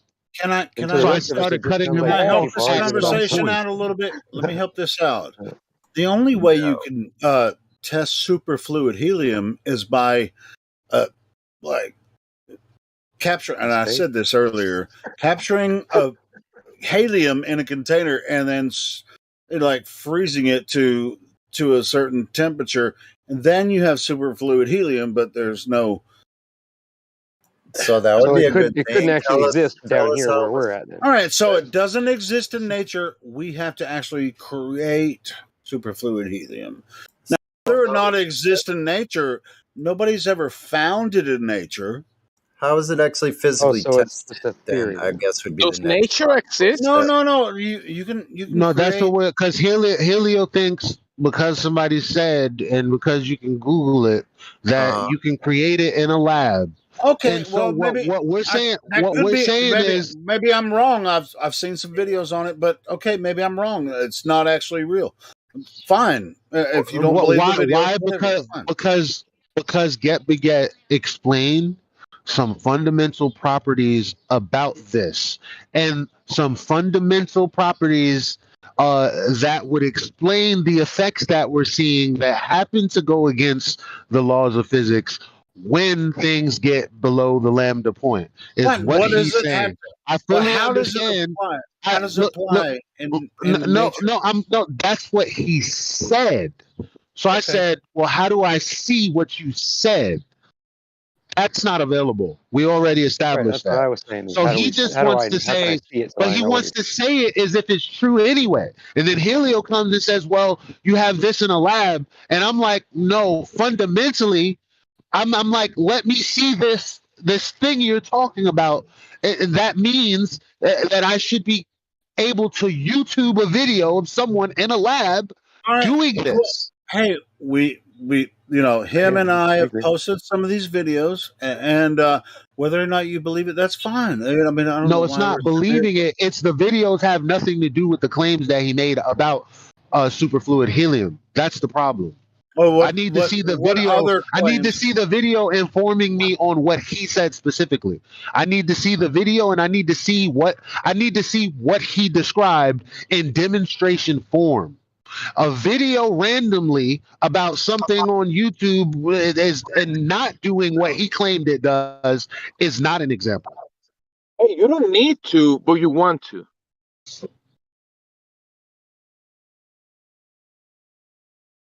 Like I said again, I think you're misunderstanding whatever. Actually, I'm kind of misunderstanding his claims as well at this point, to be honest.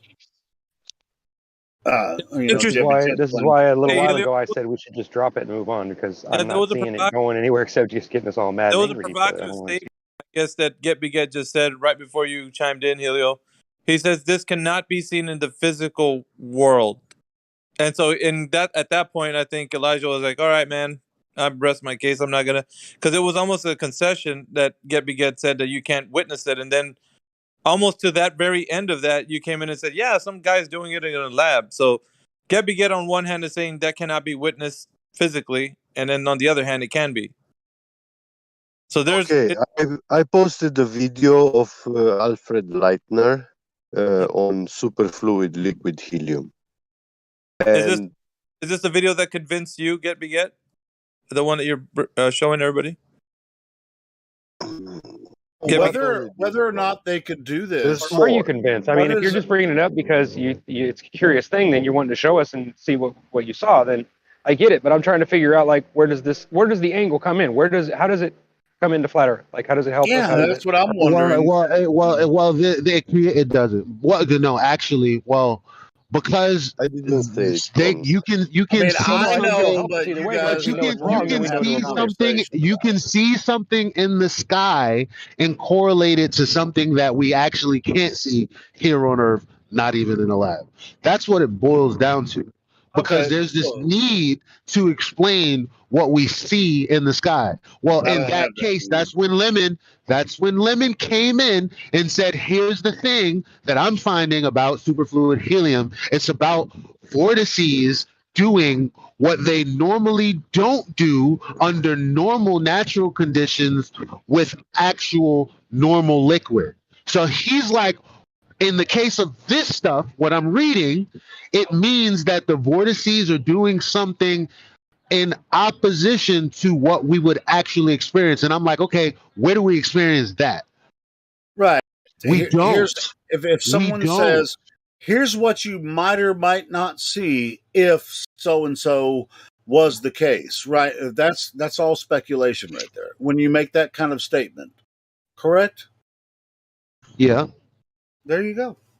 But when you say here's what you might not have seen, I'm expecting when you say here that in your hand you're holding something for me to see.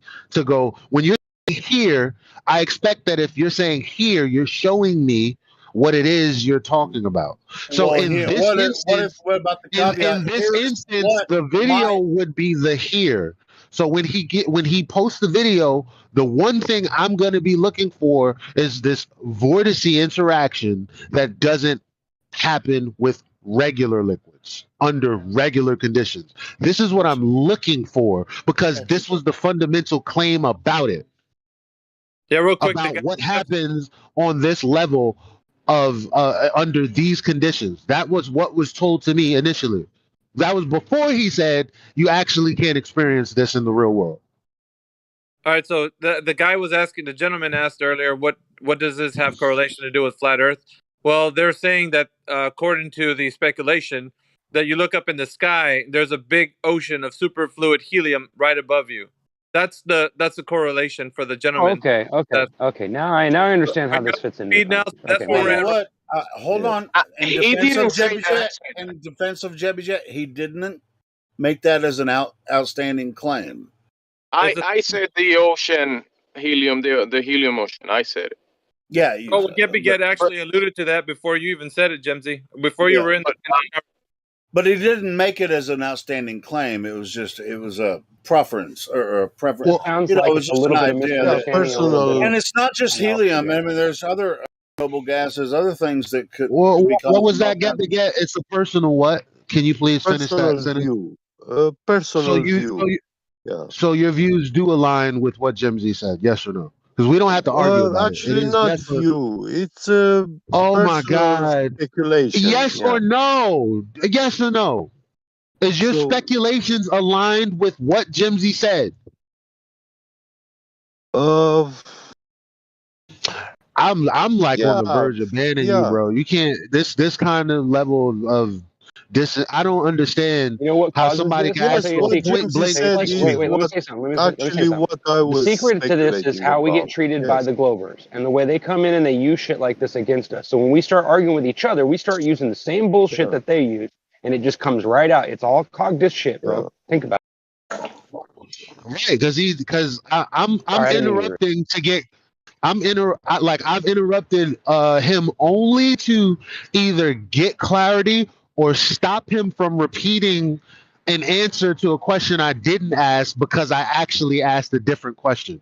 These are the reasons I tried to stop him from talking. When I was talking, trying to clarify what was said, he was interrupting me unjustifiably. Is your moderation being questioned here, Eli? I mean, what's No, going no, on? it doesn't Okay. have anything to do with that. Okay, good. Carry on. No, It we're doesn't. just talking It about doesn't the have any. conversation came up and we're trying to figure out like there was an argument Like kind of got started. Oh, gotcha. we were literally just about to argue about whether or not Get Baguette's views were aligned with what Jimsy said about superfluid helium because Jimsy was like, no, I said that. Then Miggy said, well, that's what Get Baguette was alluding to. Then Get Baguette began to say, that's my. And then I asked him to finish, and he said, yes, that's my speculation. And I'm like, okay, so you are aligned with what Jimsy said. And it was hard for him to just go, yes. He couldn't Oh just go, boy. he couldn't Okay. just say, yes. He was like, well, as soon as somebody says, well, to an answer that's point blank, that's what confuses me about their intention. Yeah, the room has Like, to agree with that. I don't know if we're coming off as there's people taking I sides to agree that. too. I don't know. The room has to agree that everybody that has that pointed out to them, they have to be saying like, be honest. Yeah, I agree with Jemsy. I think it's a superfluid helium ocean above us. I agree with Jemsy, but that wasn't stated. It was like, better not say that. So that's But he doesn't that. have to agree with me. He doesn't have to. No. Listen, no, but he does. That's the point. He does, but then didn't want to just say, yeah, I do. Because he said he did, and then I He was like, said he so did. that's what you're saying? And he's like, Okay, Because Elijah, can I make it I'm not clear? speculating. I'm saying I believe there is an ocean liquid helium above us. Yeah, but Believe ask that me all to day, put my Jebby Jet. hand in Believe it. fire You for can't prove it. that. I'm not gonna do it. no, couldn't you Believe just it say all day. yes? Just you Yeah. can't No, prove it. Just believe it. couldn't you just say yes then to the question, which was, are your views aligned with the fact that Jim Z said there's Yeah, a I did exactly what say you just. yeah. No, you didn't initially. Do I have to post another video from YouTube? You did not just Elijah, go when you're yes. asking me a question, my mind, I think, yeah, to Yeah. give you an answer. If you don't have the patience of 1 minute to wait for me to give you an answer, then you're not interested to hear my answer. I'm gonna have to agree because he always takes his time when he's speaking word Yeah. by word. He's very slow speaking, and I've Nah, yeah, noticed that no. for years now. Well, I And, will. and I don't disagree with that. I don't. I there's don't so much disagree. interruption. There's been I so much don't disagree with interruption, that. and I every don't time. disagree with that. And listen, I'm stopping you to Okay. say I don't disagree. That's why I'm stopping you. I'm not saying that what he said is not relevant. That's not what I'm saying. I'm not about to sit here and be on the opposite end of that where people insinuate that I am on the opposite of that. I'm going to stop you to tell you, no, that's very reasonable, get, and I understand that. Now, you know Yeah. what's wrong about what you fucking said? You know how many conversations I've had with get early in the morning where there's no one else, and I ask him to clarify, and I let him speak for 30 minutes, and then I ask him, okay, how is that relevant to what I asked you? And then he goes, I guess it's not. That's Yeah, not me fucking doing what you just said. that's the way he speaks, and we cannot Yo, control that. but the point is, if it's not relevant, why am I listening to 30 minutes of it?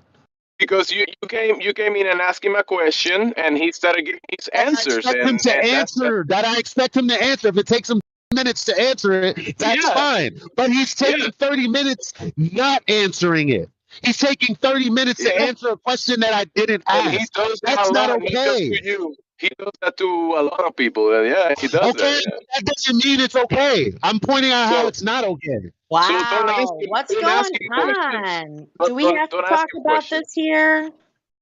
No, I'm because you not. know what? I'm not. You I'm you at. know what? It's not that. It's not that I ask him questions randomly. When he's But speaking to someone in this do we have server, and he says, Jenny, really? when But this is he, live when stream though. Jenny, You may be right, when but someone, Jenny, this isn't the when place. Jenny, I heard you, but I'm going to make my statement.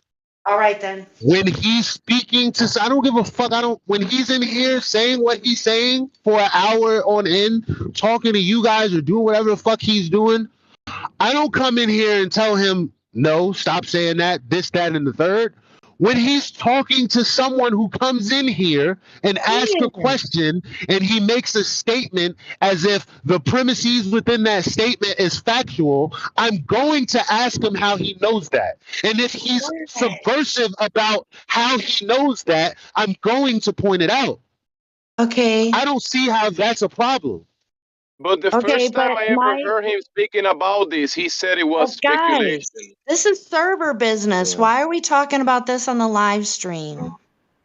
And wait, Not really. It's not server business. It's just a heated It's debate. about our other That's it. members, and I don't know. Sorry, guys. I'm sorry. no, Elijah's not heated. He's just passionate about the asking the questions, and he wants to be very specific. And he's just speaking like that. It's okay.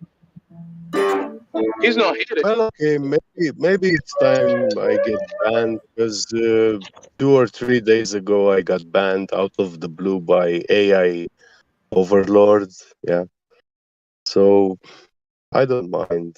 That's unfortunate. Sorry to hear that, Yeah.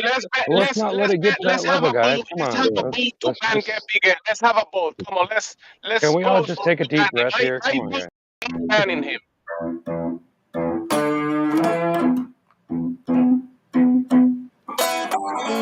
I don't know if that's the So, guys like so listen, there's a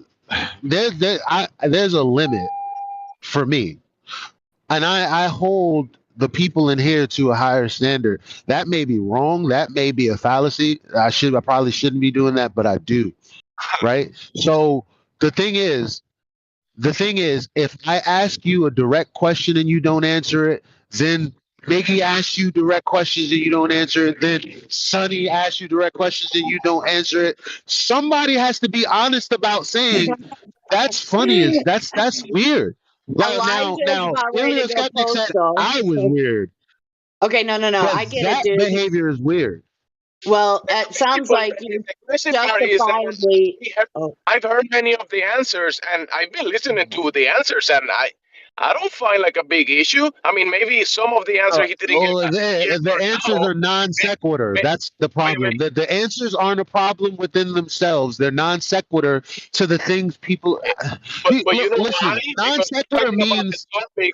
We're talking about the topic of helium that probably nobody in here is an expert of. So when nobody has to be an expert. The problem is people are you will making go into the claims that they speculation can't realm justify. like 99% of the time.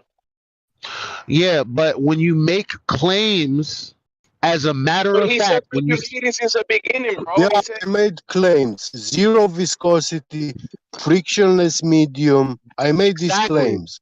And they are exactly. facts. They are facts, Elijah. And see what I'm saying? But see I advised you. see, Timsy, you're trying to.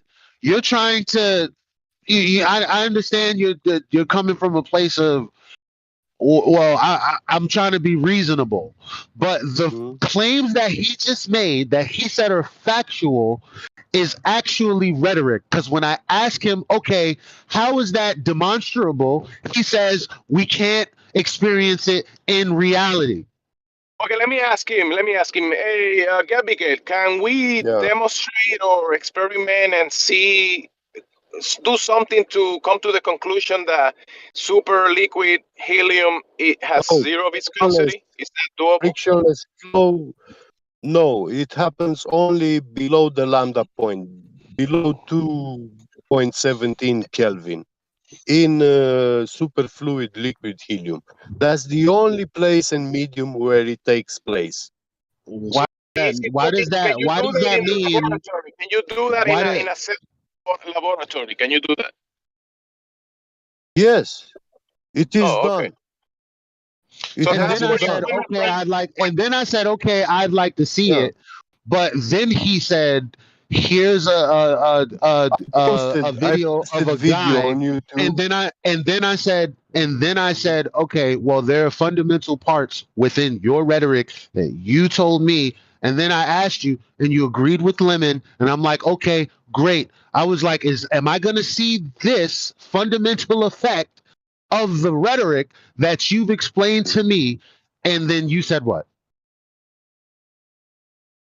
That's confusing. And then he fucking gets quiet, and then I'm gonna have a heart attack in here, guys. Please, Oh can I my just can I give God. my two Shut cents up. here? I've been listening to this conversation go backwards and forwards, and I've also had this discussion with Get before. Thank you. In terms of, See, I will mute now because I totally respect Solar, and he's had this. We've been here before. I brought it up with the aerogel or whatever the fuck it was, where he was trying to say this defies the laws this defies density. And we asked him to explain, and then upon further investigation, because he said it is a matter of fact, like he said, it is a fact that it has zero viscosity. So just like then, he was claiming it as a fact, and then we cracked into it, and it's like it's mostly made up of air. Like it's just the rhetoric is wrong, and then he's conceded then, but he's not conceding now. Well, the point that I just wanted to make, sorry, just before, the reason I was bringing that up was that we're discussing an outlier, and we're discussing something that only takes place in the apparatus. So it's only when we defy the lambda condition and we get this super helium to a lower state than can ever be achieved in nature that we suddenly start to create scenarios which would never occur naturally. So any study of that outlying condition or any assertion that that outlying condition applies to any other condition that we experience naturally is where the fallacy begins. I think that the actual observation is fascinating in its own right, but it's Can where you send Get me and this I observation? That's all I was where asking. I'm so glad that somebody can help me out because I would not have said a damn thing. I'd have been quiet a long time ago. All I asked was for a demonstration. Can you? It sounds like you can give that to me. there are demonstrations, correct, and that's why Jet is so confident on this, is because it's demonstrable. You can see the liquid helium seeping out of a solid container. You can watch the liquid helium climbing up the inside of the walls and defying all leveling properties of a fluid. You can see these things occurring, and it has been recorded. Yeah. But like he correctly stated,